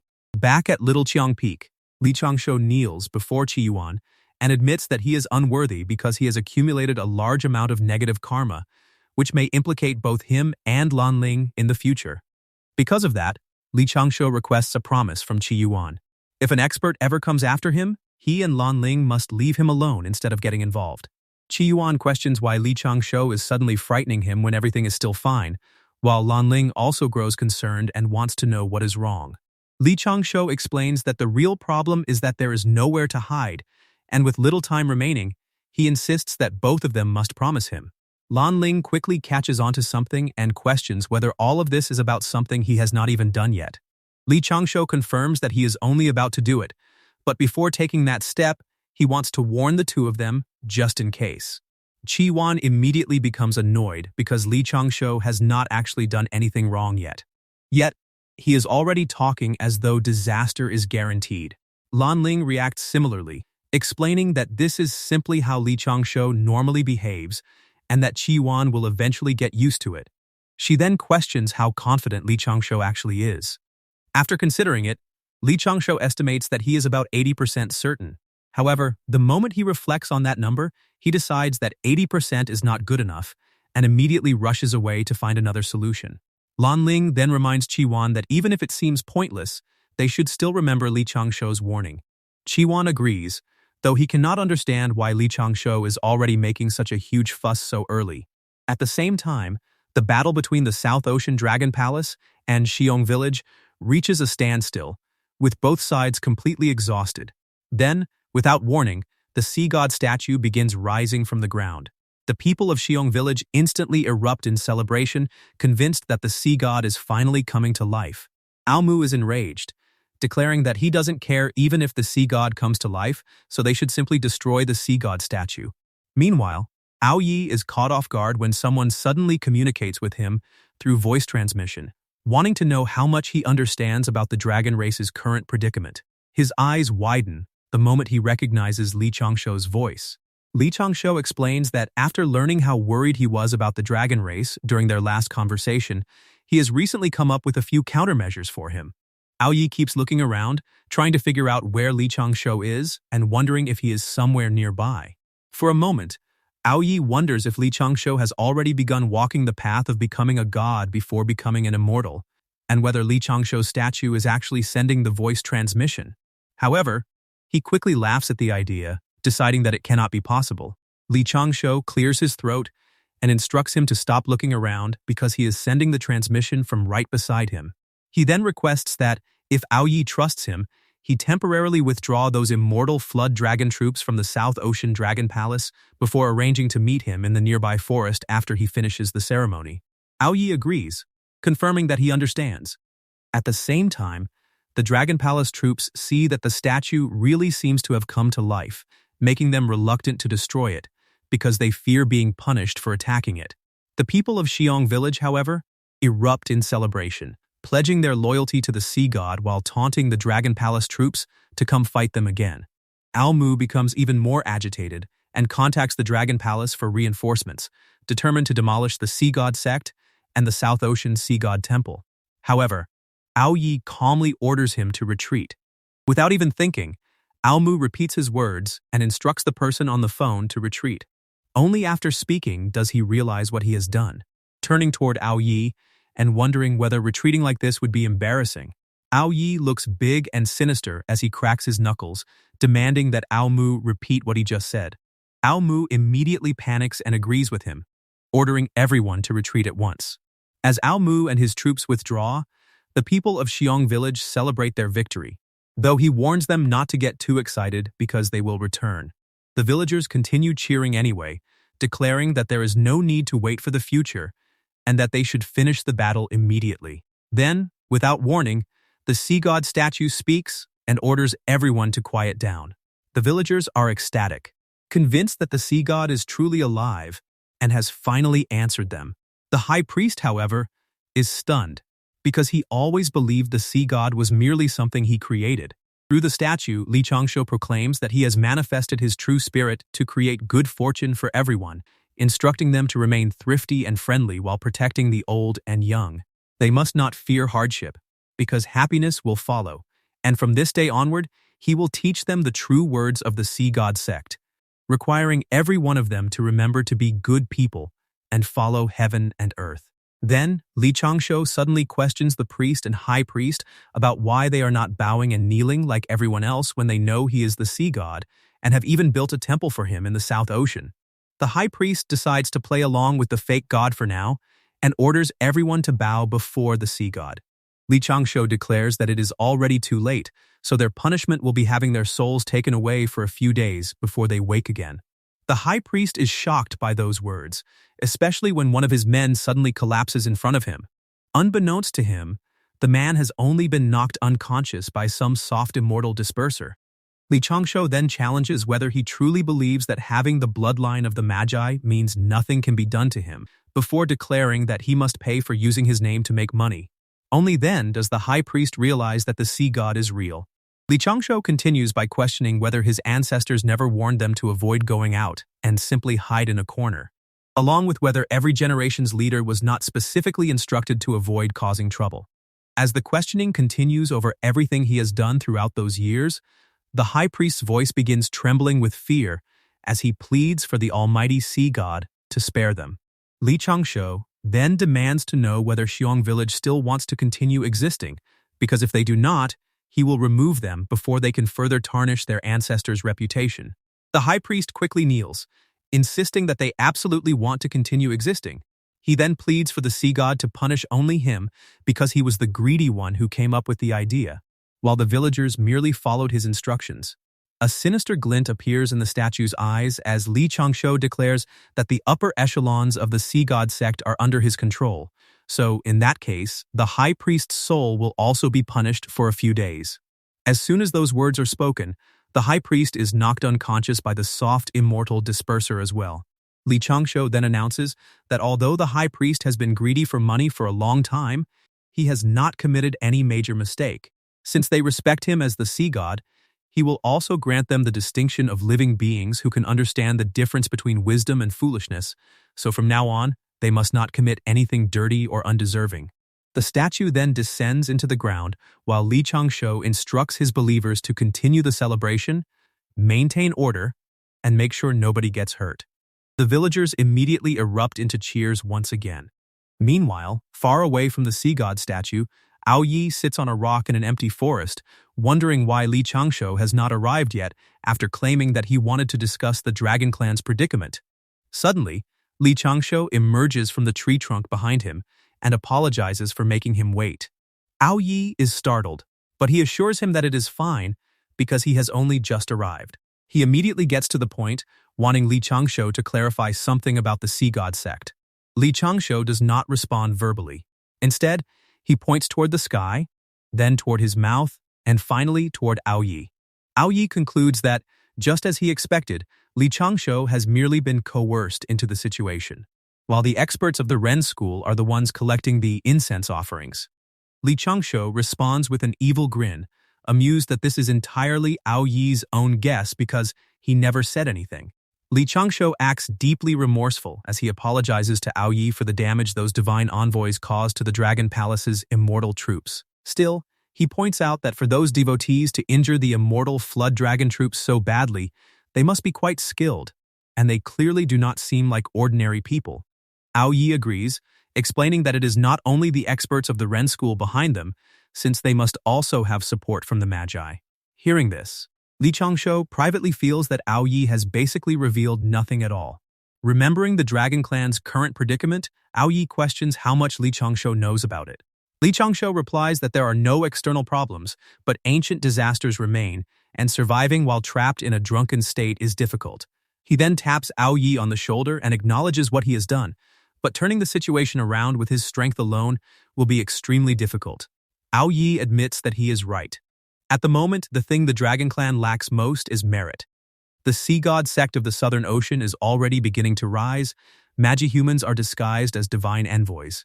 Meaningful doctrines are being used to promote enlightenment, and experts from the Ren school are backing them. Ao Yi has also seen the abundant merit gathered within the incense with his own eyes, so he knows it is real. Although approaching Li Changshou like this may seem thick-faced, Ao Yi is doing it to save the Dragon Clan.